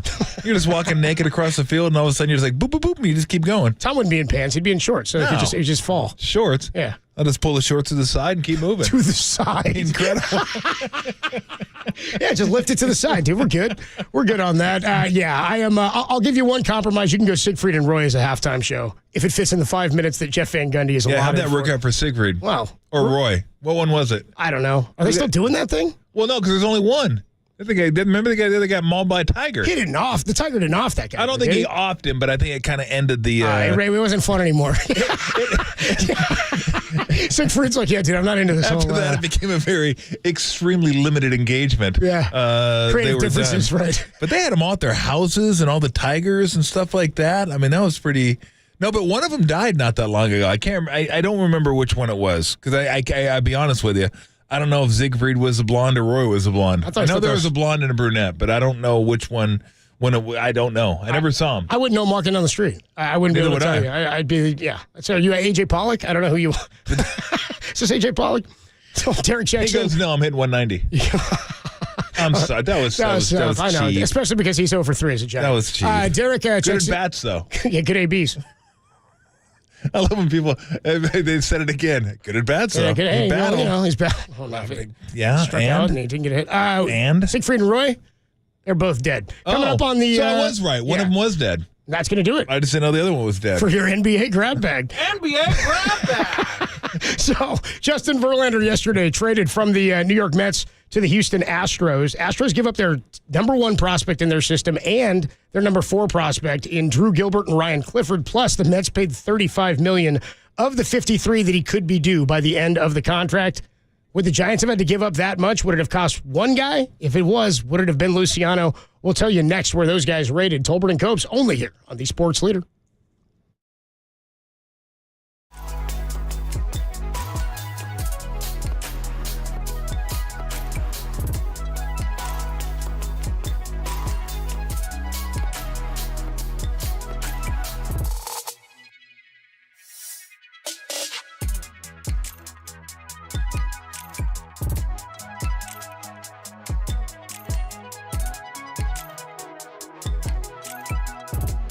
Hey, everybody, Mr. T here for Alex Kugelman and the Kugelman Law Team at the sftaxteam.com. Do you have tax issues that you're going through right now? I know what you're thinking. You're like, what are you talking about? Taxes a few months ago. Ooh, not this year. I think it's October 15th is what it is. So if you're having the issues, you still have time. And really, it's about just getting rid of the stress. Because I mean, I've never had those type of tax issues. I know people that have. And trying to figure out how you're going to pay it. And look, sometimes not even your fault. Life gets in the way. Medical emergency, family emergency. You got stuff that you have to take care of. And the taxes kind of fall by the wayside, but you can't let it stay that way because the IRS does not forget, will not forget. So if you're tired of going to the mailbox or not going to the mailbox because you don't want to have the IRS send me something. Are they calling? I don't want to answer the phone. I don't even want to answer the door. They might be showing up in front of the door. Don't do that. Then drop the bag of stress. How do you do that? You schedule a consultation with Alex Kugelman. Now, I have talked to Alex. Very personable. Very nice. He will help guide you through this. He will show you the blueprint and show you the light at the end of the tunnel and how to get there. All you have to do is schedule that consultation. Drop the bag of stress, figure out how to get this done, and then once you do that and you're on your way to getting it done, man, That'll feel good. And then you'll get it taken care of, and you'll be back to square. And you will thank me. You will thank Alex. You won't thank me. Maybe you'll thank me for telling you about Alex, but you will thank Alex. Trust me. So take that first step to put your tax issues behind you. Schedule a consultation with Alex by visiting sftaxteam.com. That's sftaxteam.com. Or just Google Kugelman, Kugelman. Kugelman Law, your tax and crypto attorneys. Alexander Kugelman, managing attorney, 21 Tamil Vista Boulevard, Suite 202, Corte Madera, California, 94925. This paid endorsement does not constitute a guarantee or prediction. So.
Catch KNBR at your crib on your Amazon Echo smart speaker. Now back to Tolbert and Copes on KNBR 104.5 and 680, the sports leader. If the goal was to do something, we could have traded half our farm system for a fifth starter. Somebody would happily have agreed to that deal, but we don't do something just because there was nothing that made sense. And, that was kind of the situation we wound up with today. We took a look at some, probably complementary pieces, the best way to do it, a little more infield depth, but obviously we feel great about how Thairo's doing, and going to continue to give the younger infielders who've been around an opportunity. Giants president of baseball operations, Farhan Zaidi. That was yesterday following the trade deadline ahead of the Giants' 4-3 win over the D-backs. Big win for him yesterday. As we talked basically all afternoon. Whoa. Hold on a second. What's that? We're just going to go right by that we just played, Nick Jacob just played Vanilla Ice. Are we just going to let that go? I didn't even register it until you said it. I really wasn't. I was like looking at my notes here, trying to get my prospect ranks up. Listening to Farhan. That's scary that you didn't even register Ice Baby. That was. I mean, I'm here now. I'm here. I mean, Jacob's been incredible this week. He actually hasn't missed, and this is not a good one. It's not ideal. That was definitely a misstep. Like, what? Why? He did play Creed once last week. Where did that come from? He played Creed once last week, and I rejected it immediately. I wasn't here for that. And I called it immediately. We came in, and I was like, what song? Who is this? Was it? There was some crap like this. Ugh. Where'd that come from? Did you hit the wrong button? Yeah. No, you didn't? Yeah. Why? Look at him. Then why? Look at him. Look at how he's dressed. He makes some questionable decisions. Like every once in a while. And just because people buy it doesn't mean it's good. Then I rolled in. He was like cutting an heirloom tomato with a plastic knife, like at his desk. Like not on a plate. He was just like cutting it. A yellow I was like, one? What the hell is this? That was a red one. Oh, red actually pretty good. Oh, nice. He just rolls in with like rooted vegetables sometimes. Like you could have played some old iced tea. That'd have been good. I'll take some iced tea. Solves New York's most delicate sex crimes, by the way. Odafin Tutuola. Or body count. Yeah. Body count. A little iced tea, heavy metal. Under the radar. We'll get some iced tea because we have to make it for the vanilla ice. That one. Let's get vanilla iced tea. That one caught me off guard. I didn't think I'd hear that one on the show. Vanilla iced tea. Or anywhere, to be honest with you. No, I did not. Not on our show. For sure not. I didn't request it. No more. No more of that. No more Creed. No more ice. I'd like to think that Jacob just does it to make sure we're staying awake and we actually hear the things he's playing. I didn't. Yeah. We hear it. You didn't. You didn't. You just fell asleep. You were like on autopilot. I'll take that point. over Creed though. Like Creed threw me off. I was like, what the hell's happening here? Bring back NBA Grab Bag sign. I'll take the music from Grab Bag over that. I love polka music. We'll catch up with Bob Costas here in about 10 minutes or so at 3:50. But the Verlander trade yesterday. So we talked about what the Giants would have had to give up, and Farhan said we looked at some complementary pieces, right? I don't think complimentary really. Now I'm starting to look at what was there. Would you have taken the young guy over X? Right? I said yesterday, Tim Anderson. That's one. We were just talking about Trey Mancini. Trey Mancini's out there right now. He got DFA'd by the Cubs. By the way, let me stop you again. Go ahead. Would polka music be the worst music to try to seduce a woman to? It's close. Metals can't be high on the list. Like for seduction. But I bet there's some goth couples out there that play like Slayer. Totally. And get after it. There's some people. Do you think there's anybody that plays polka and gets after it? There's no couples that you think so? They're polka musicians. Wow, that'd be incredible. Yankovic. That makes me. Yeah. Weird Al Yankovic. Our boy Yankovic. I endorse him. That's funny. That's funny now that I think about polka it. Kenya's getting after him. Doing right and dirty. Yeah, dude. Amish Paradise, right? Amish Amish Paradise. Eat It, right? He's doing all those. Yeah, what was the right and dirty song? It was writing. They catch me white and nerdy. White and nerdy. That's what it was. Yes, white and nerdy. Yeah. I still endorse our loves on Jeopardy. Always good. You get the candles, candle lit, little flowers on the bed, little weirdo Yankovic in the background. As I walk through the valley where I harvest my grain. Yeah. He's like talking about churning butter in the Amish Paradise. Oh, God. If you think anyway, any more, keep going. If you think any more bad music to seduce a woman to. Well, polka's right up there. Polka. That's like carnival polka too. Ska would be classic. Ska. Come on, Eileen. Yeah. Okay. We good? We're not thinking anymore? I don't know. I'm just all right, so just go ahead. You just call him out. Just yell him out. Just yell it out when you see it. I'll raise my hand like Horseshack. There you go. I'll call on you. Ooh, Mr. Cotta. Mr. Cotta. Astros give up 2 prospects, Drew Gilbert and Ryan Clifford. Dude, how much money are the Mets on the hook for right now? $53 million if his option vests next year is what the Mets will be paying both Verlander, and I know Max Scherzer picked up his option for next year. And did they? I think they took some money on that as well. Yes, for the Scherzer one. So they've committed. I mean, they've got like a Jeff Samardzija contract just hanging out on other teams. Is basically what's gone down. So you asked me yesterday, would you do Luciano and Harrison for Verlander if it was the same deal, like money wise and whatever, and those were the prospects? And I said, like, I thought about it, and I was leaning yes because I really, really did want. That was the only impact guy they were tied to that was available, but. That doesn't seem like they ever would have done a deal like that. But in looking at the top prospects that were given up from the Mets, to the Mets, Drew Gilbert, the number 1 prospect in AA for the Astros, he's number 68 in all of baseball, outfielder. Okay, fine. He's in AA, and his projected time that he'll debut is in 2025. Okay, so already the best prospect they gave up is 53 spots behind where 43 Luciano spots was. where Luciano is. Yeah. So you'd probably be looking at who would be the best player you'd have to give up, Matos or Schmidt? Yeah, I guess. And then somebody else. So that is kind of what the equivalent would be. Harrison's number 11 in all of baseball right now. Yeah. Like, there's no way I would give up either of those two. Just not going to happen. Because they go there and they're playing every day for the rest of the year. Just because the Angels give up their 2 and their 4. I know the catcher, I think Quiro, or I can't remember what his name, but I don't know what he is in the top 100. I mean, just because he's your top 2 doesn't mean he's any good. I was wondering, I was like, how good is their number 1? I thought maybe he'd be a top 25 guy. No. He could be your second in your system, he could be second overall. And then in baseball, he could be 90 because you don't have a very good system, right? I mean, like if you're getting the 4th player in the Dodgers system, you're probably getting a top 50 guy. Because I think they got like 7 guys in the top 100. Now, take it for what it's worth. They got another catcher coming. And I think Ned Colletti made a really good point yesterday, is you got to know your players. Because you got to know that the third, if Baseball America has your system ranked and they have one guy ranked 3rd, and you say, yeah, whatever. I like our 8th guy better. To me, he's better. I don't want to give him up. I'll give up the 3rd guy, but I'm not giving up the 8th guy. That's where really, having the finger on the pulse of your system really pays off, because now you can give up guys that other teams may look at and say, that guy, I really want that guy. And you're thinking, fine, I don't really, I'd like to keep him, but I'd rather keep him. I'd rather keep the 8th guy than the 3rd guy because we've seen him. I know we like this guy better. So I thought that's a good point.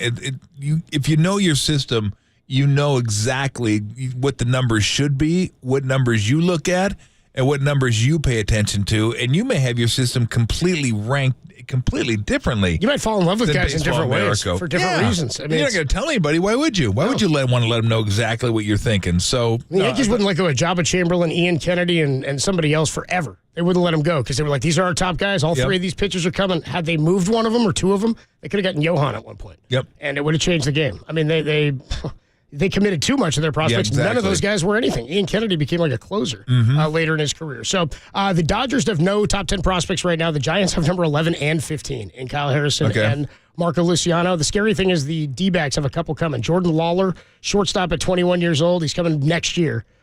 He's the number 5 prospect. And then Drew Jones, who was the number 1 pick in last year's draft. Is that Andrew Jones' son? Andrew Jones' kid. He's a top 10 prospect already for the Diamondbacks, top 15. So you got a bunch of these guys coming. But Giants held on to their guys, and they are going into battle with this team. Last night they get a big win.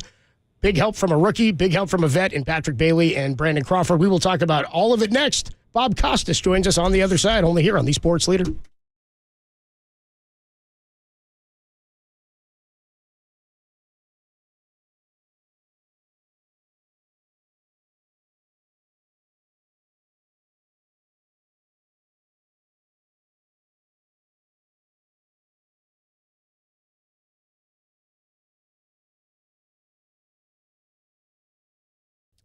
Adam Schefter joined Pat McAfee this morning and expects Nick Bosa to become the highest paid defensive player in the NFL. Check out more on that story. It's trending on the all-new KNBR app.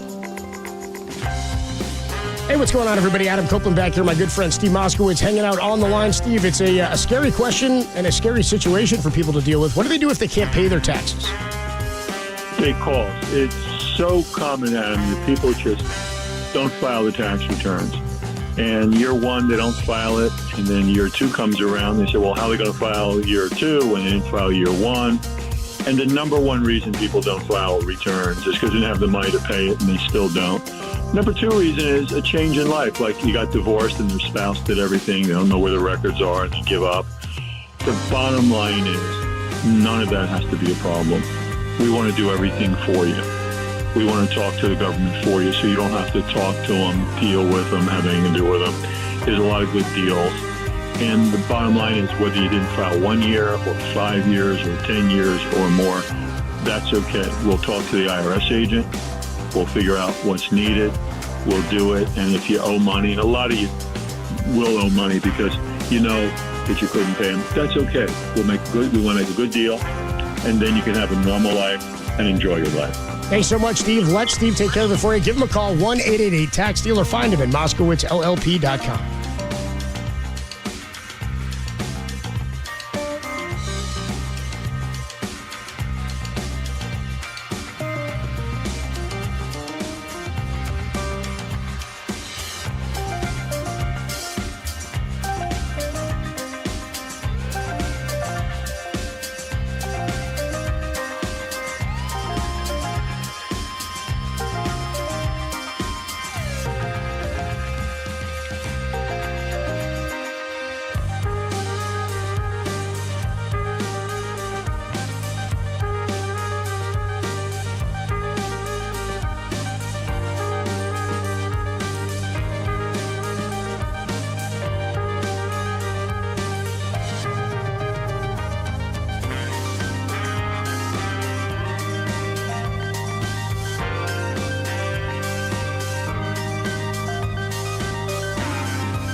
wherever you are. We're streaming 24/7 at KNBR.com. This is Tolbert and Copes. Tom Tolbert and Adam Copeland on KNBR 104.5 and 680, the sports leader.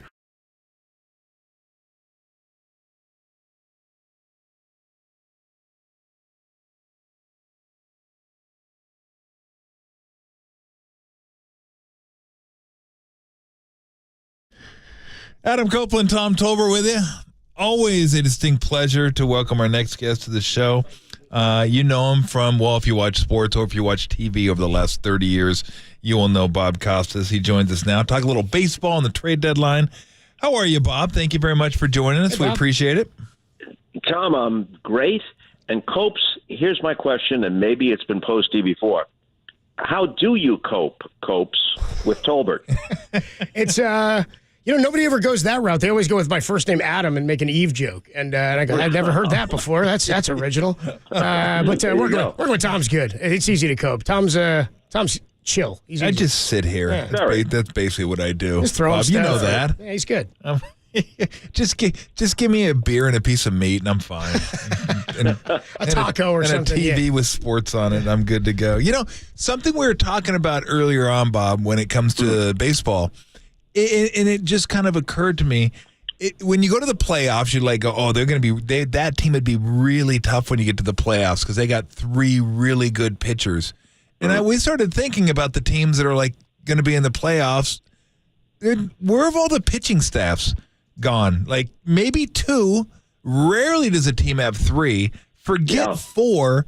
And then it's like starter, like the opener or whatever you want to call it for the fifth starter. It's like, it's hard to say you're devaluing starters because they're so important, but it almost seems like they are because we're looking around trying to find staffs that are like really good, and I'm not really having any luck.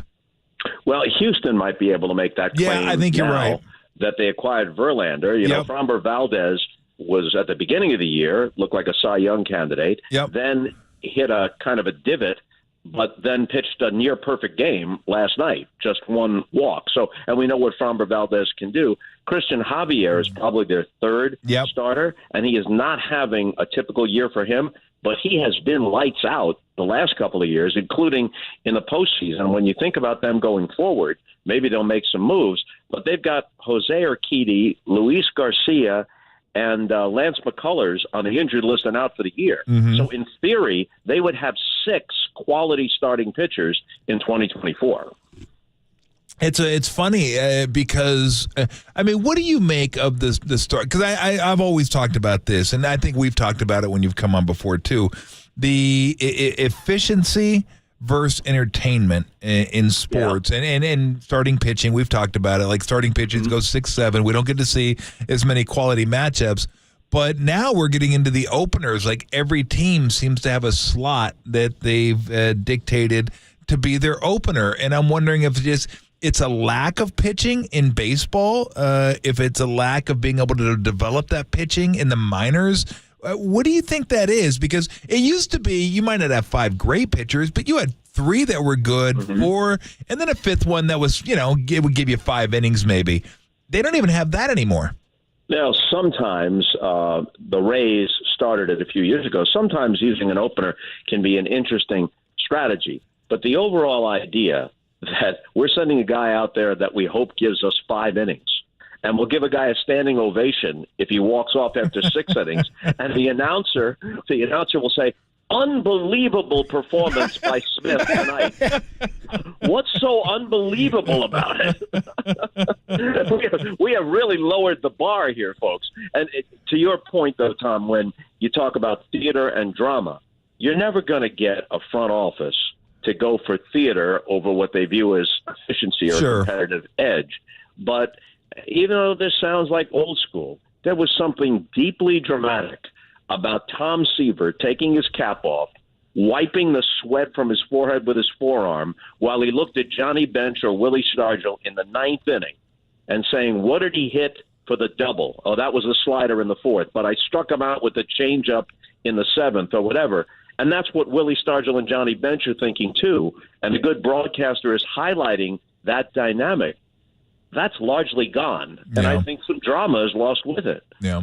It's a great point because we talked a lot. I can't remember when exactly we talked to you, but the World Baseball Classic, the most watched moment in the history of baseball, Shohei Ohtani against Mike Trout. I love getting to say that. That's such a cool way to frame that moment. And we talked about it on the show that day going, that's all I want is that one opportunity. And I was with a buddy watching the game, and he's not a baseball fan, and I got to explain it to him, and he was enthralled with it. But every one of those pitches would have been a pitch clock violation, right? So they've talked a little bit about that, extending the clock or changing the rules. We need that. We need the opportunity for Tony Gwynn to step out and tip his cap to the road fans. You need to have a moment for that to go down, and you want tension to build. I do think they need to adjust something for the postseason. Well, I've had a few managers say to me that while they like the whole idea in general, that they think it should be a 20-second clock. That 20 seconds fine with people on base, but they should just go to 20 seconds from 15 with no one on base. Now, it's hard to argue, and I won't because I like it, that these changes haven't been successful. The pace of play is better, the length of games better. It isn't just outlawing the shifts in terms of having two people on either side of second base. You also can't, at the point of delivery, be on the outfield grass. And that puts an increase on athleticism. You have to be more athletic to play the middle of the infield now, and you're seeing more athletic plays. And limiting to 2 pickoffs has increased the running game, and fans like that. So I'm all for these changes. But when you talk about drama in the postseason, maybe they could say, look, they're not going to put the ghost runner on second base in the postseason, thankfully. They're not going to do that, and that makes sense. These games are different. They're postseason games. Maybe no one's going to be that upset if you get a Kirk Gibson versus Dennis Eckersley moment and there's 20 seconds instead of 15 between pitches, although I guess in that case there was a guy on first base as I think back to it. But you get my point. Yeah. That part of what made that memorable, if you only see that, as you see on highlights, only the pitch on which Gibson hits a home run, you miss a lot of the tension and anticipation that led up to that and made it even more dramatic than the home run itself. Yeah, and it all started with him coming out of the dugout. I mean, it was just incredible. So let me ask you this: I'm an Angel fan, and I've gone back and forth on, what I would like to see them do with Ohtani. First off, I was saying I would trade him. I would hate to do it, but I would like to see the long-term health of the organization be stable for a few years, because what they're risking is not only losing him, but now they've kind of gutted their minor league system, which wasn't that great to begin with, and they're just going for it. And the more I thought about it, I go, I don't mind that either. Just shove all your chips in, hope for the best. It hasn't been great the last 9 years anyway. You might as well give yourself a shot to make the playoffs and a shot to keep Ohtani. What did you think about it just from a baseball standpoint as a team? And it would have been hard to get rid of him anyway. I mean, trade the guy who's one of the great players of all time. Like, what did you think of how they handled it? Because the more I thought about it, I'm like, you know what? I actually don't mind that. It's like, hell with it. They haven't gone to the playoffs in 9 years. You might as well just put every chip you have on the table and say, let's see what happens. I applaud what Artie Moreno did. You can't say that this guy doesn't go for it, even if some of the deals haven't panned out as they hope. I mean, Pujols was not the same player as an Angel as he was as a Cardinal. Tell me about Hamilton, it. Yeah, Josh Hamilton was a walk. Yeah, and Anthony Rendon has been hurt, and he hasn't been the same as what he was with the Nats. But you can't say they haven't gone for it. Now, the way I view this is along the lines of what you were talking about a moment ago with drama and theater. Adam made that point. I think even if it's only 2 more months of Ohtani, if you're an Angel fan, 2 more months of Ohtani might be worth more than whatever you could have gotten in the best possible deal. Who knows how these prospects, which is mostly what you get, would turn out. Ohtani isn't just a generational player or even maybe a once-in-a-lifetime player. He might be a once in the whole history of baseball, no matter how long they play it, player. I mentioned this on the air with Brian Kenny on MLBN last week. When I was like 15, 16 years old, there were people around who were only 60 who had seen Ty Cobb and Babe Ruth play. I talked to people who had seen Ty Cobb and Babe Ruth play. Now, of course, that was shrouded in even more mystique because all you had was black and white film clips in which they were running around like Charlie Chaplin. And, now, even 100 years from now, people will have kind of vivid color stuff of Shohei Ohtani, so it isn't exactly the same, but you get my point. An angel ticket holder someday will say to his or her grandchildren, I saw Shohei Ohtani, and whoever you're rooting for now ain't no Shohei Ohtani.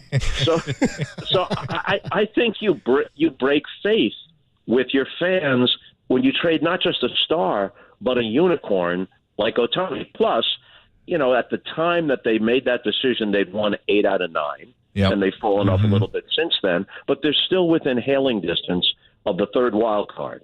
And let's say they do get the third wild card. Then they play either the Twins or the Guardians, because that's the playoff setup. The Central Division winner is going to be thrown in with the wild cards. Giolito had a terrible outing today, as you may know, Tom, in Atlanta. But he's a quality pitcher. Yeah. Okay, you go in to that wild card series against the Twins or the Guardians, and you start Ohtani in Game 1 and Giolito in Game 2. You got a good chance to move on deeper into October. Yeah. And that might justify the whole decision. No, there's no doubt about it. It's wild to think, Bob, and I'm thinking of all sports here, football, hockey, basketball, the big four, that we've never seen another athlete not do what he's doing, but come along and be so different than anybody else. I mean, maybe Russell and Chamberlain, when they came along, no one had ever seen that size and athleticism before. Like, that was just like, wow, this is two aliens that got dropped onto Earth. But baseball has been around for over 100 years, and yes, Babe did it for a few years where he pitched and hit, but we're talking about 2023 where that had been long ago given up. Like Lorenzen did it for a little bit with the Reds, like relief and hit, but we're talking about a guy that starts and leads the league in homers and slugging percentage and OPS and batting average against. It's just triples. Yeah, triple. I don't know that we're able to ever see this again in sports where like somebody comes along and is just so different from anybody we've ever seen in the sport before. Yeah, I'm with you on that. Some all-time great players are better by degree than anybody else, but they're not entirely different than everybody else. Now, Ruth would have been a Hall of Fame pitcher if he just stuck to pitching. He was on that track. And then he became the greatest slugger in the first half of the 20th century. But he never simultaneously, there was a little bit of overlap, but he was never simultaneously that kind of pitcher and that kind of slugger the way Ohtani has been. Well, they didn't give him the opportunity. He only did it for a year, you said, right? And what, he hit 29 homers or something? Or 20, like, there was one season that he did it, but Ohtani is the best. What's wild, and Tom and I talk a lot about what kind of contract he'll get. Like $60 million a year doesn't seem unreasonable because you're getting basically two guys for one roster spot. And what intrigues me about him is because of his ability on the mound, how does the next team use him? And if you have him for 8 or 9 years or something like that, at the end of his career, does he become a super reliever for you? Is he a closer at some point? Can you use him the way the Giants did with Bumgarner in 2014? The possibilities, I think, are endless because everything he's done was an impossibility to us. Yeah, I wouldn't even begin to guess, except to say that as long as he's healthy, every team would want to have him. Now, does every team have the resources and the circumstances? No. Only a handful of teams are even in the conversation. And perhaps, based upon what we hear, teams with the wherewithal, like the Mets, who have done some strange things in the last 24 hours, or the Yankees, who are deeply in need of some protection in their lineup for Aaron Judge, those teams might not be in the discussion because, based on what we hear, Shohei would prefer to stay on the West Coast. By the way, I just mentioned the Yankees in an offhanded way. I was watching the Braves play the Angels earlier today, and this occurs to me. Okay, the Yankees are the Yankees. There's always going to be a mystique. But people can get kind of misled by the history of the team, by the pinstripes, the whole aura. The Yankees have exactly one guy in their lineup. Their pitching is good, led by Garrett Cole. Their bullpen is good. But in their lineup, they have one guy who could start for the Atlanta Braves in 2023. Aaron Judge. One. That's crazy, isn't it? Yep. I mean, that goes to show you what little hitting they have, and the Braves lineup is just stacked. There's no There's no breaks in that lineup, Bob. You look at the lineup, you're like, I said it reminded me of the old Yankees Red Sox in the early 2000s where it was just hitter after hitter after hitter, and you got no breaks, and that's the Braves now. You go through it, and you're thinking, my gosh, there's no breaks, and they're all going to be together for the next 8 years. Yep, plus the depth of their pitching. Their bullpen is not overwhelming. Yeah. But the depth of their starting pitching, especially now that Max Fried is back and Wright is back, man, they are really good. No, there's no doubt. Hey, Bob, do you think we're talking to Bob Costas? By the way, nice enough to join us talking some baseball. When I saw what the Mets did, it almost seemed like when Steve Cohen took over, it's like, I'm a fan. I have a ton of money. I'm just going to spend this money. I don't care how far over the cap I have to go. I'm going to get Verlander. I'm going to get Scherzer. I'm going to get... And then it was like he woke up the next day with like a little bit of a hangover after the team was losing. Goes, oh, what did I do? I was like, how much over the cap are we? Oh, this is, and it's not even good baseball sense. We don't even have a way out of this thing. We gotta figure out a way. We gotta figure out a way out of this thing. So he goes to Epler and goes, we need to get me out of this thing. How did I get into this? How did I get into this thing? It was did it seem to you like it was a fan, just like the guy? Hey, I got a team. This is awesome. Let's spend a whole bunch of money and see what happens. Oh, that didn't work out all that well. Let's backtrack. I think maybe it worked the other way around. Oh, okay. I'm speculating maybe Epler went to him and said, "Hey, boss, I'm taking a clear-eyed look at this. The farm system isn't deep. We got some guys that aren't performing at the same level as we would have expected, with the exception of Verlander, who was pitching to Cy Young form like his last 7 or 8 outings. And so we have to make a bold decision here. It's a tough enough sell if we were, the Brewers. We're the Mets in the same market as the Yankees. This is New York. Can you imagine the New York tabloids? I happen to be on the West Coast right now, so I haven't checked. But I'm sure that the New York tabloids have not been kind. And then I don't know if it's karma. Buck Showalter's a wonderful guy. I don't think his karma is bad. But immediately after all this stuff goes down, Framber Valdez pitches a no-hitter for Justin Verlander's new team, and the Mets blow a 2-run lead in the 10th inning on the road to the lowly Royals and lose on a walk-off balk. I saw that. I mean, how bad can it get? Balk-off, yeah. The balk-off. Right. there's an SNL bit there somewhere. There really is. What happened to the Giants? The pitch comm doesn't work. Pitch comm's messed up. I can't hear. Twitched out. Man, it's tough. The AL East is a gauntlet right now, and it's a blast to watch because it's a bunch of different teams. I mean, the Orioles are maybe the most fun team in baseball this week because 2 weeks ago it was the Cincinnati Reds, but Orioles are a blast. They made a move. They added Jack Flaherty yesterday, right? So they've got a veteran pitcher there. They've still got some top prospects coming in the next couple of years. They're like a year early, and they're already this good.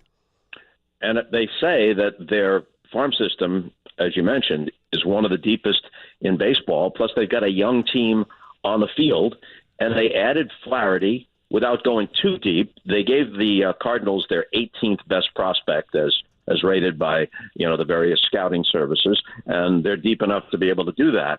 A lot of times when a team is close, and the Orioles are in first place, but you're on the verge of running an October gauntlet that has many levels to it. Do we have enough pitching? Do we have enough? Should we make this move or that move? And it's good to have a front office that doesn't get too impulsive. You're not gonna mortgage too much of what looks like a really good future just to get marginally better when you're already very good. So it seems to me like they made a pretty good move to get Jack Flaherty, who's pitching well when healthy. That's a good move. It may only be a rental because he's a free agent after this year, but they didn't have to give up all that much to get him, and they improved what already is a good team. So I'm sure the rest of the country probably isn't making as big a deal as we are about Patrick Bailey, but it's just and like last night, he comes in the game late and throws 2 guys out, and the last one was the last out of the game on a back pick at first base. And I don't know that I've ever seen. Now, it's hard to say. I've never seen a catcher do that, not to end the game, but come up late in the season or a month into the season and have an impact defensively the way he has. But maybe somebody else has. I just wasn't paying attention to it. I'm just close to this. What do you make of this? Watching his accuracy and his quickness and the way he controls the game behind home plate, And for a veteran, it'd be amazing. For a rookie, it's just stunning. I can't think of a specific comp in terms of coming up during the season, but if you're talking about a young guy who had mastery of the position, almost like a savant to go with talent, then you're talking about Johnny Bench, who was like 20 years old, and he was running a game, like he was Elston Howard or somebody, I don't know where I picked Elston. That's pretty good. I like that. Let's roll with it, Bob. We're good. I'm in. 1963 American League Hell MVP. yeah. Let's do it. Let's go. There you go. I had him on an immaculate grid like last week. That's it. Mickey Cochran, Yvonne Rodriguez, whoever you want. I'm with you as long as you stay away from Jim Constanti. That's not where I'm going. That's the Cy Young or the MVP. I'll never understand it. There was no Cy Young Award in 1950. That's right. It was the MVP. He was the MVP for the Whiz Kids who won the pennant, the Philadelphia Phillies who won the pennant in 1950. And for all you kids, and by kids I mean anyone under 80, hope you're enjoying this segment. Yeah, they were the Whiz Kids. They are no longer kids. Bob, we're gonna let you go, but we've had John a handful of times now. It's great getting to know you and talk to you. And I've been a fan for a long time of the silver screen. So I'm wondering, do you have a favorite of your two appearances, Pootie Tang or basketball? Really, it's like asking Jimmy Stewart to pick between Mr. Smith Goes to Washington and It's a Wonderful Life. These are film classics that really it's so difficult to say. Yeah. So all I can say is, what a tay, my brother. What a tay. On that note, Bob Costas, the legend. It's great every time you come on, Bob. We'll talk to you soon, definitely, man. All right, guys. See Thank you, Bob. Thanks, Bob. Oh, my God, dude. Dude, so we... Maybe one of the best things that's happened to the show since we started doing is Bob Costas. Incredible soundbite. Just all of a sudden, dude, I try to stay quiet. I'm like, we got to get this bite in, dude. This is going to be too good. Need it clean. Oh, dude. And there's so many good basketball lines, too. Same old crap at 8 p.m. tonight, followed by recycled junk, all part of Fox's What's the Difference Thursdays. Costas is a riot. But, dude, too funny. I haven't seen Pootie Tang in a long time, but... we've befriended Costas, and we've gone 3 hits with him now, and Derek's like, I think you know him well enough now you can ask that. I was like, yeah, I wasn't going to railroad him with the... when he's coming pleasantries and working with you at NBC the first time through. So great stuff from Bob Costas. Fun whipping around 1960s and 50s MVPs in baseball. So we've done our Marty bit for the day, and we will get back into some of the more pertinent stuff. By the way, we do have in about an hour and a half Giants pregame coming your way. It is Logan Webb Day today. We've still got a soup du jour coming up. We've got a sound soiree. I'm going to do the soiree next, only here on the Sports Leader. All I can say is, what a tay, my brother. Daly City, shout out to you for supporting KNBR, Daly City's sports leader.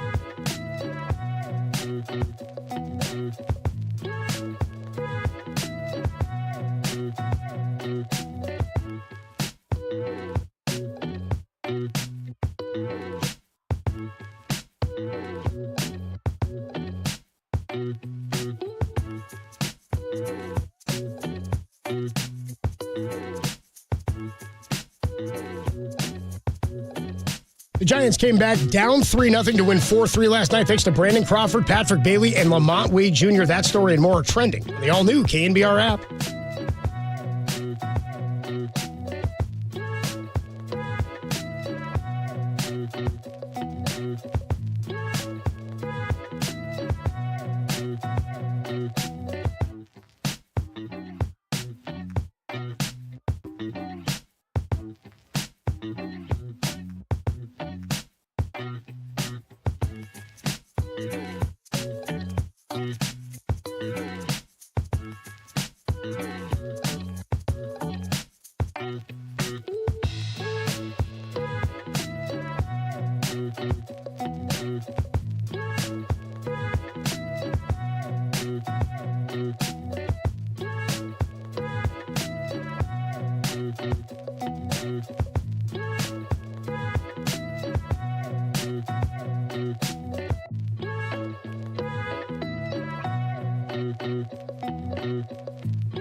Krukow Sound Soiree. No, I've whipped up this nasty little soiree. The best sounds you might have missed. What? Soiree, honey. I think that means party. On the sports leader. What a day, my brother.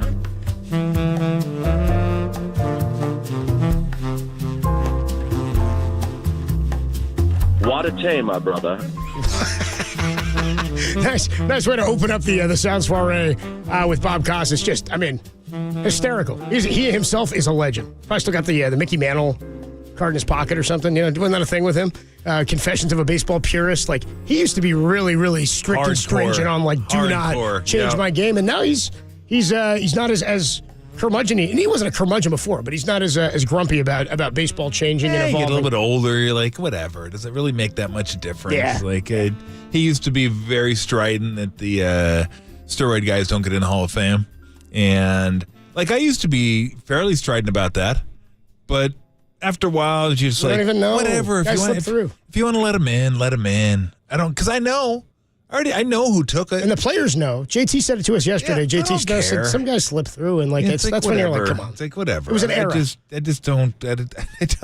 I think more and more people are like, it's not that big a deal. I just don't care that much one way or the other. You put Barry in there. I just don't like when people say, well, it's a museum and you got to tell the story of the game. No, you're not just telling the story of the game. It's about excellence. Say the best players of the game. Yes, exactly. Gino Velez isn't just a story.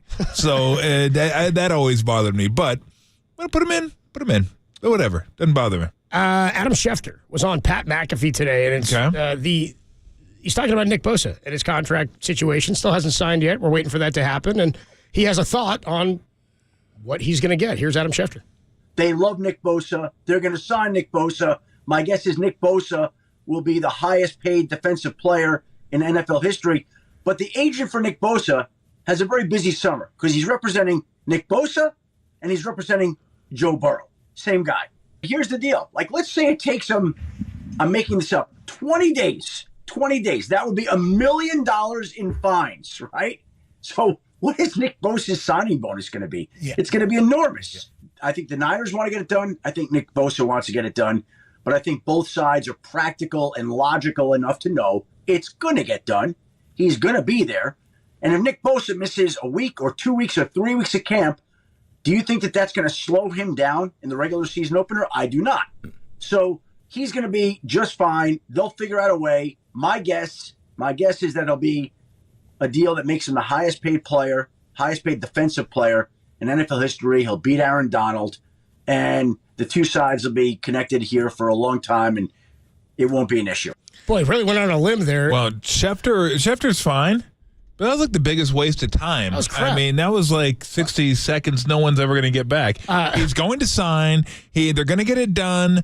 Don't worry about it. His name's Nick Bosa. He likes them. His players like Bosa. him. They jump rope in the offseason together. They really like each other. They're to the hand-holding stage now. And I think eventually they'll kiss on the cheek. And they like each other. And he's going to sign. And then he will sack quarterback. That wasn't only 60 seconds, was it? Because it felt like it was like 45 minutes. Like that was – how many times he said Nick Bosa? I got 9. He's going to sign, of course. Is there anybody out there that thought, you know what?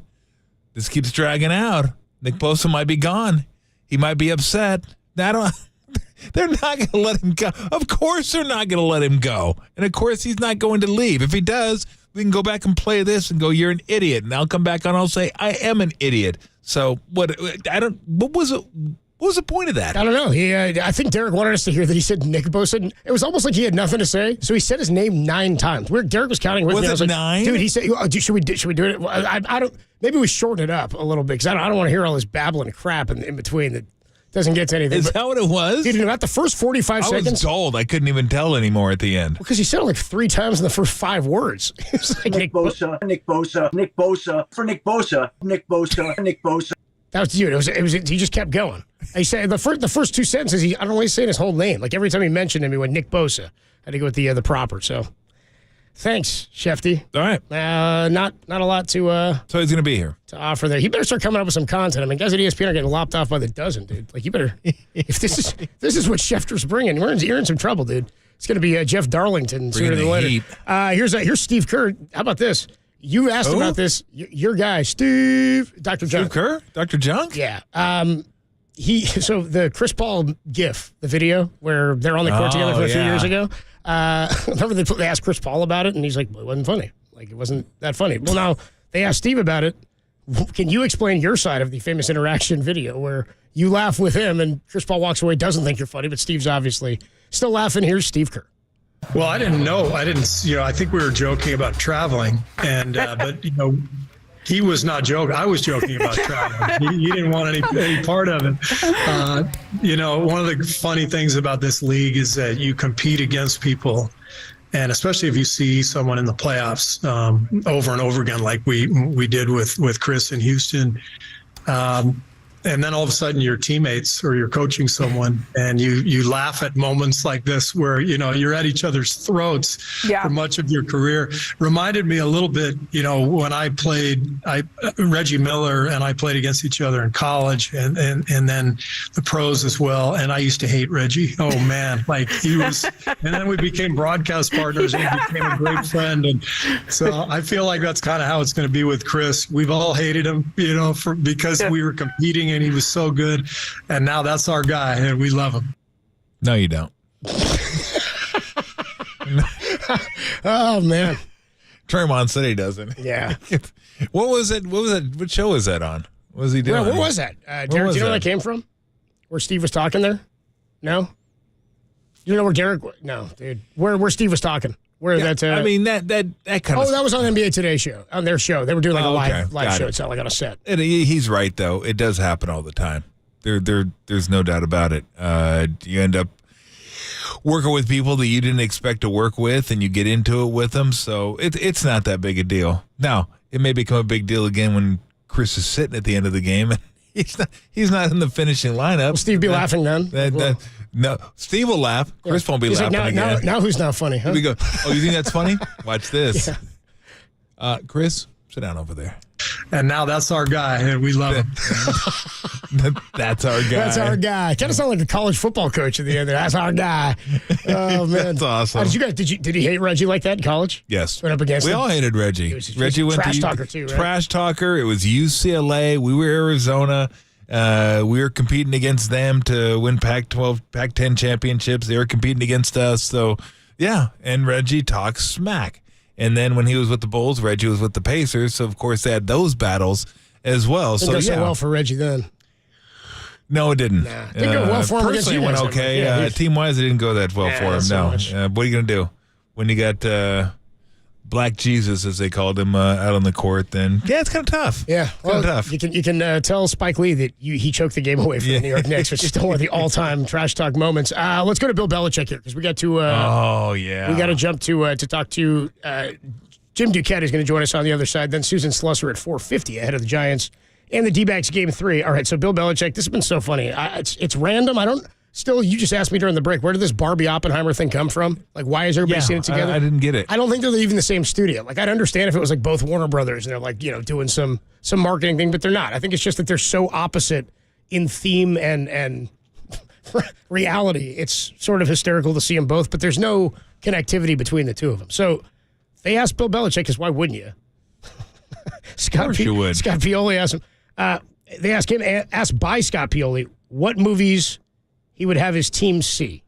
Here's Belichick. This summer's 2 big movies. Barbie? That wouldn't be one of them. Wouldn't be one of them. Okay, Oppenheimer's out. I haven't seen that. That'd be interesting. Yeah. That was it? What? What? Yeah, that'd be interesting. Barbie, I wouldn't see that. He's like, we're on to Korea. He's like, I would see Oppenheimer would be a big, like, he would like that one. But it's not really military. We're on to Vietnam. It's more he's just picking wars now. Yeah, in the mind of Oppenheimer. Yeah. Is it? Big movies. Barbie? That wouldn't be one of them. It's from Oppenheimer's point of view. I remember Matt Damon saying that when you read the script, you read it. He said instead of like Oppenheimer walks into the room, it's I walk into the room. Okay. So it's from Oppenheimer's viewpoint. Cillian Murphy, who was I always thought it was Cillian Murphy, by the way. It's Cillian Murphy. I didn't know that until I heard a couple of people pronounce it who worked with him. So I'm assuming they know. I was like, Cillian Murphy. You're saying he's the Tyler Glasnow doppelganger now? Yeah, he is. I guess somebody told him about it. He's like, I didn't know there was a baseball player that looked like me. I was like, they do kind of have the same eyes. They kind of. I think Glasnow towers over him. I just know him from the Peaky Blinders. Peaky Blinders, what yeah. I know. Yeah. Which, if you haven't seen it, you ain't a friend of mine until you see it. See the I haven't Scarecrow? seen that. That'd be interesting. Scarecrow. He is Batman Scarecrow. Begins. He Yeah. is Scarecrow. Yeah. Correct. Pretty good. Yeah. Killian Murphy's good, man. He's really good. He's even good when he's Cillian Murphy. Yeah. But his Cillian Murphy is even better. But yeah, you've seen Peaky Blinders, Yes, haven't you? I have. Good show. He's Okay. he's. Because I didn't even ask you that I didn't get, because I wouldn't have worked with you if you hadn't seen Peaky Blinders. If I hadn't seen it, But you wouldn't have work it? seen it, so Ralph asked me that when I first worked. Oh, together. that was like his. He goes, you "Oh, have I to got to do it?" know." You think OJ did it, right? Oh, dude, that was his answer. That was his number one. Like, you can do the show with me, Dude, you think OJ did it, right? And I was like, "What?" He goes, "OJ did it, right?" It's me, OJ Mahomes. Dude, I mean, and I was like, I'd have been like, "Of course, yeah." He goes, "Okay, good."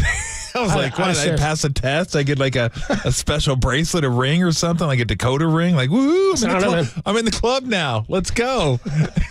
I mean, he might have done it, but Darden should have had him put the glove on. You know, I mean, Johnny Cochran, we're riding with him, dude. Oh, I'm glad I wasn't here during that period, though, because apparently during the trial, every single day. Ralph, every day. It was a recap of the trial. I heard it was just amazing. That's incredible, dude. Ralph talking juice in the trial. Yes. That would kill for some of And that. then we dude. did have Johnny Cochran on.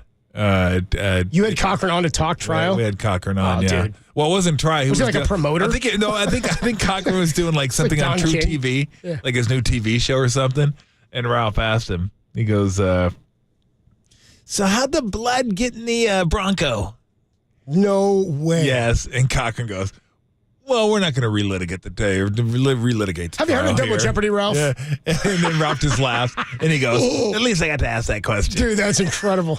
Just wilted. Just like, no, I'm not going back. It was so good. How'd the blood get in the Bronco? Somebody out there, if you heard this years ago, we got to know. I got to know more about this. This is incredible. Apparently it was every day. Like a recap of the trial. It's like when Murphy and Mac were recapping Sopranos every Monday. Yes. You got Ralph recapping the trial. Every day. Dude, you see Kato Kalin? AC Cowling's hell of a running back. All right, dude. Well, Russia Clark's hair's terrible. What's he doing? Use some conditioner. Oh, man. Killing your trial. Tom Kardashian's not even a criminal lawyer. We'll talk to Jim Duquette. Dude, Ralph Barbieri, the face, this isn't a bit. This actually happened. Ralph was breaking down the trial. What happened? This is wild. I'm going to do some digging. I'm digging some of this crap up. We are going to find stuff. Tolbert and Curbs, Jim Duquette that joins us next. Jim Duquette and then Susan Slusser. Giants pregame 5:45. You got Logan Webb on the hill. More on the trade deadline next on the Sports Leader.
You know, I'm like staring right at you, right?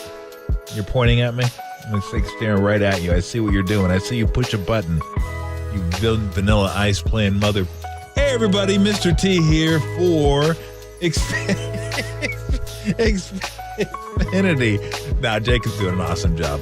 Love having Jacob in here. Xfinity here. I always say everything changes so fast because it does. There was something in the house today that I had. I don't know what it was. And I was like, is this out of style already? Like, what are we doing here? We got to get something a month later and it's out of style. The one thing I never have out of style, though, it's never Wi-Fi. Wi-Fi is always up to date and it is speedy as can be. Why? Because I have Xfinity. And now, Xfinity 10G. That means everyone's taken care of. A lot of times there's 6 people in the house, and one of them's a little one who likes watching her shows on her phone when she has a chance. Then I could be working, and someone's going to school. Someone else could be working. I mean, we got a bunch going on at the house. So the Wi-Fi has to be solid. It has to be fast, has to be powerful, and more than that, it has to be reliable. With Xfinity, that's exactly what I get. So it really doesn't matter. Working, streaming, schooling, gaming, TikToking. Although I tried to make it a no TikTok zone in the house. I gotta be honest with you. That's can't cross that Rubicon. I can't.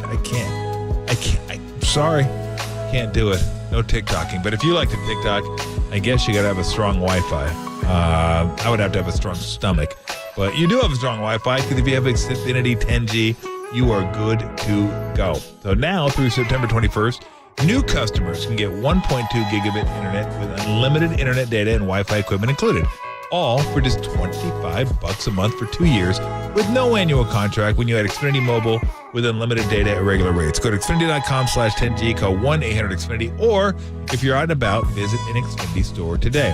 Requires paperless billing and auto pay with stored bank account. Restrictions apply. Taxes, fees extra.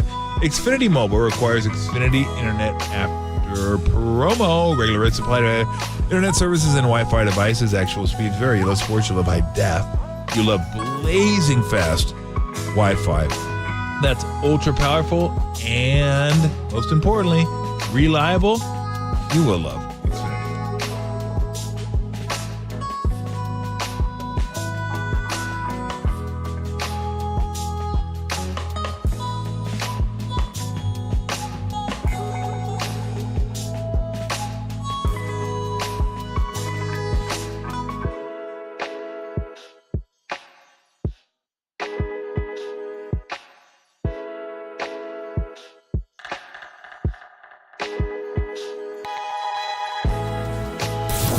Follow KNBR on Facebook. Now back to Tom Tolbert and Adam Copeland. Tolbert and Copes on KNBR 104.5 and 680. The Sports Leader.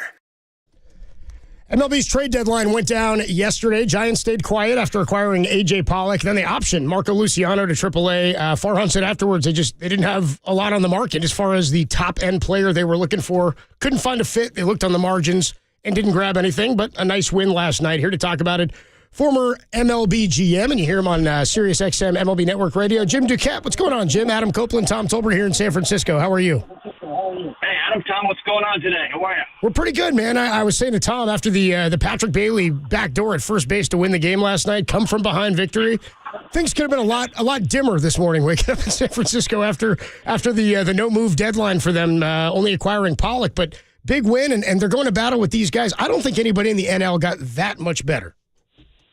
No, I agree with you, and I think that's, with the hard part on that is you kind of expect at the deadline to do something, right? And I respect Farhan, the job that they do in staying disciplined, but you still got to try to find, ways to improve on the fringes. And I think Pollock definitely helps. I would have liked to have seen them maybe find another position player.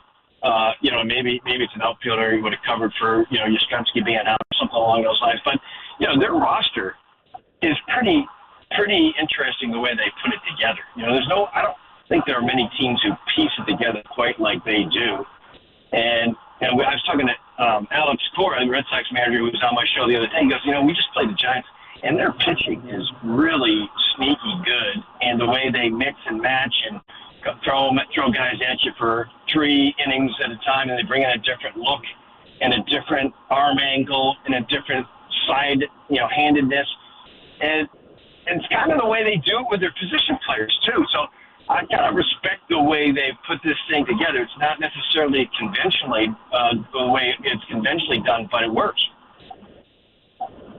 Hey, Jim, as a GM, how easy or hard is it to function as a GM come trade deadline in a vacuum without influences from either ownership or fans? Is it easy just to say, this is what I know is best for the organization, so this is what I'm going to do, without either succumbing to one or two of those things? Although good GMs probably manage to do it.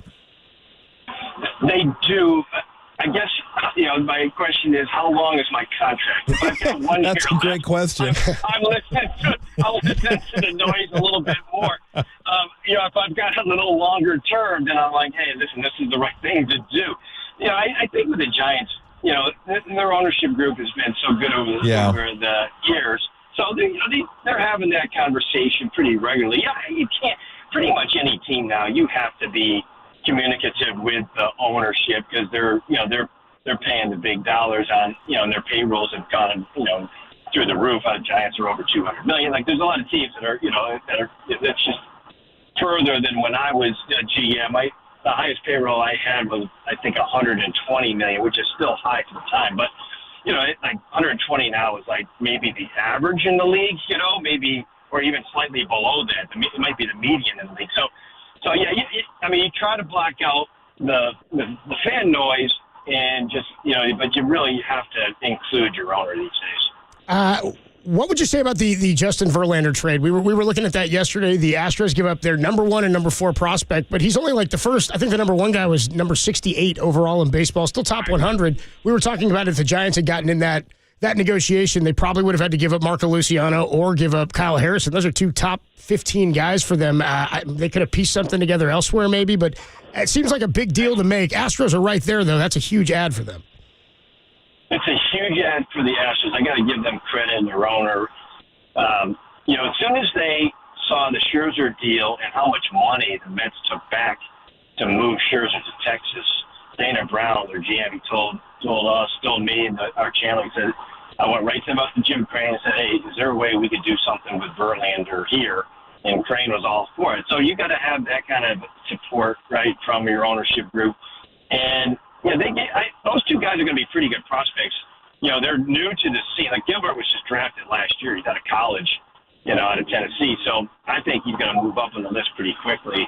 And I like the other kid, Clifford. And they're I think they're top 2. If you revamped and stacked their system, they would be 1 and 2 in the Astros organization. So the Mets, it's the biggest pivot I think I've ever seen in my career. I've been doing it for now 30 years maybe, between front office and broadcasting, and the amount of money they spent, and then they just went 180 degrees the other way, so much so that their fan base is wondering if they're going to be competitive next year, which I know they will be. But it kind of shocks you how much money they pay to have guys, future Hall of Famers, pitching for somebody else, and it just doesn't. That kind of business doesn't happen very much. What do you make of what the Angels did in keeping Shohei and basically going for it? As an Angel fan, I can make a real strong case it was reckless what they did, but I can also make a case that, you know what, they haven't done crap in 9 years, and you got one of the greatest players of all time. Go ahead, give it a shot.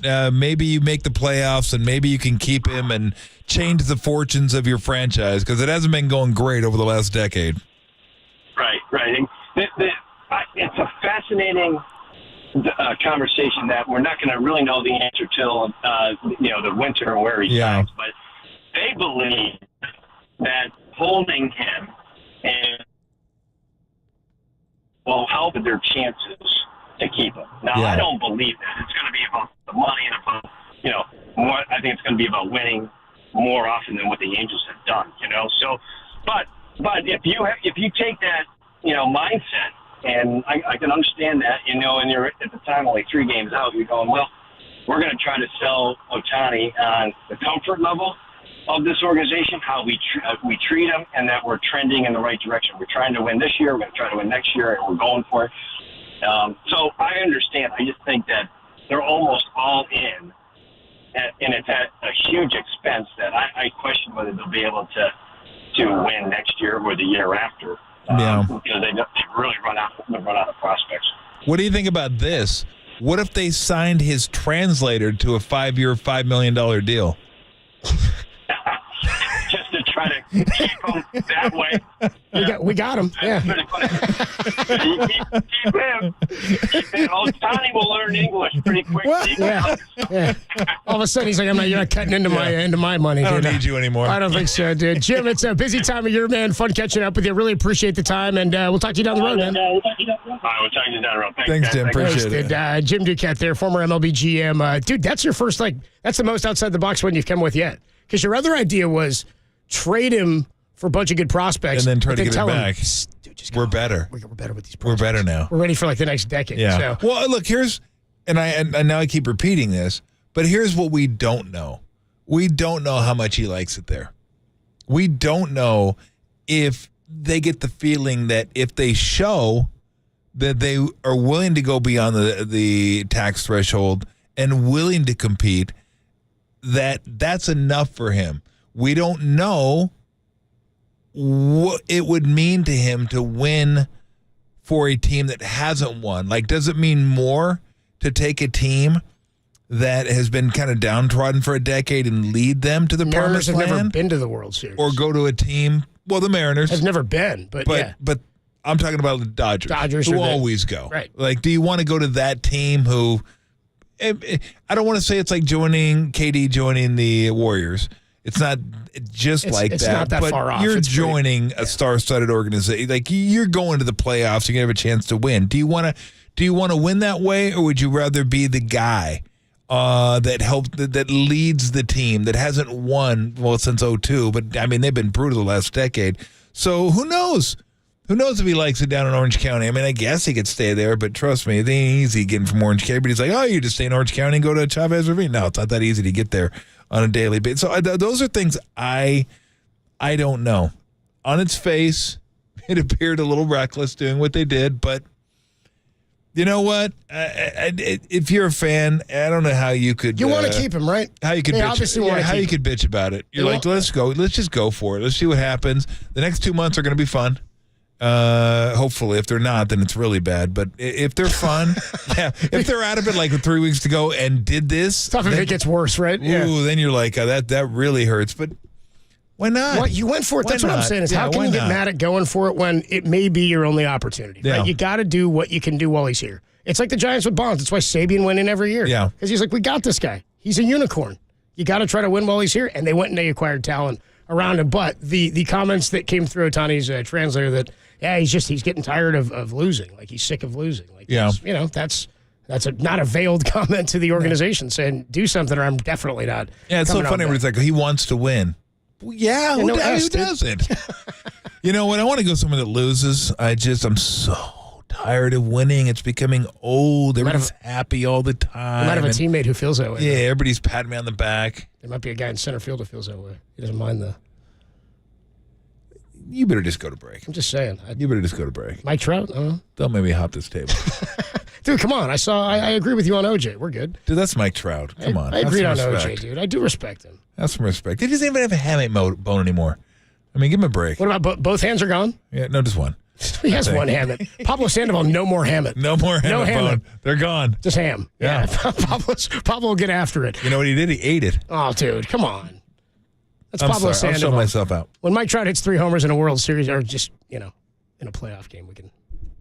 See, now we're taking shots. Now we're going at each other. I'm not going to do that. Giants-Angels next week, by the way, in Anaheim. Giants-Angels going head-to-head. We'll have to put something on it. We'll have to get some little action. We will definitely get some action. This will be fun, yeah. Not this year, but maybe, what would that be, 20, if we're still together. We'll have to go down there and do a show in Anaheim. That would be a time they're down blast. there. So that'd be year after next. That'd be 2025. That'd be fun. Yeah. I've done it once, but it'd definitely be fun to go do that. The return of Ohtani to Anaheim, that'll be a blast, dude. Yeah. All right, Susan Slusser joins us on the other side. We'll get her thoughts on what the Giants did yesterday. She said she didn't think they were moving anybody off the big league roster. They didn't. Luciano was sent down. We got Logan Webb tonight. It was a great performance from Patrick Bailey last night. And Brandon Crawford turning the clock back, hitting a big 2-run homer. Helped the Giants win 4-3. Sluss is next on the Sports Leader.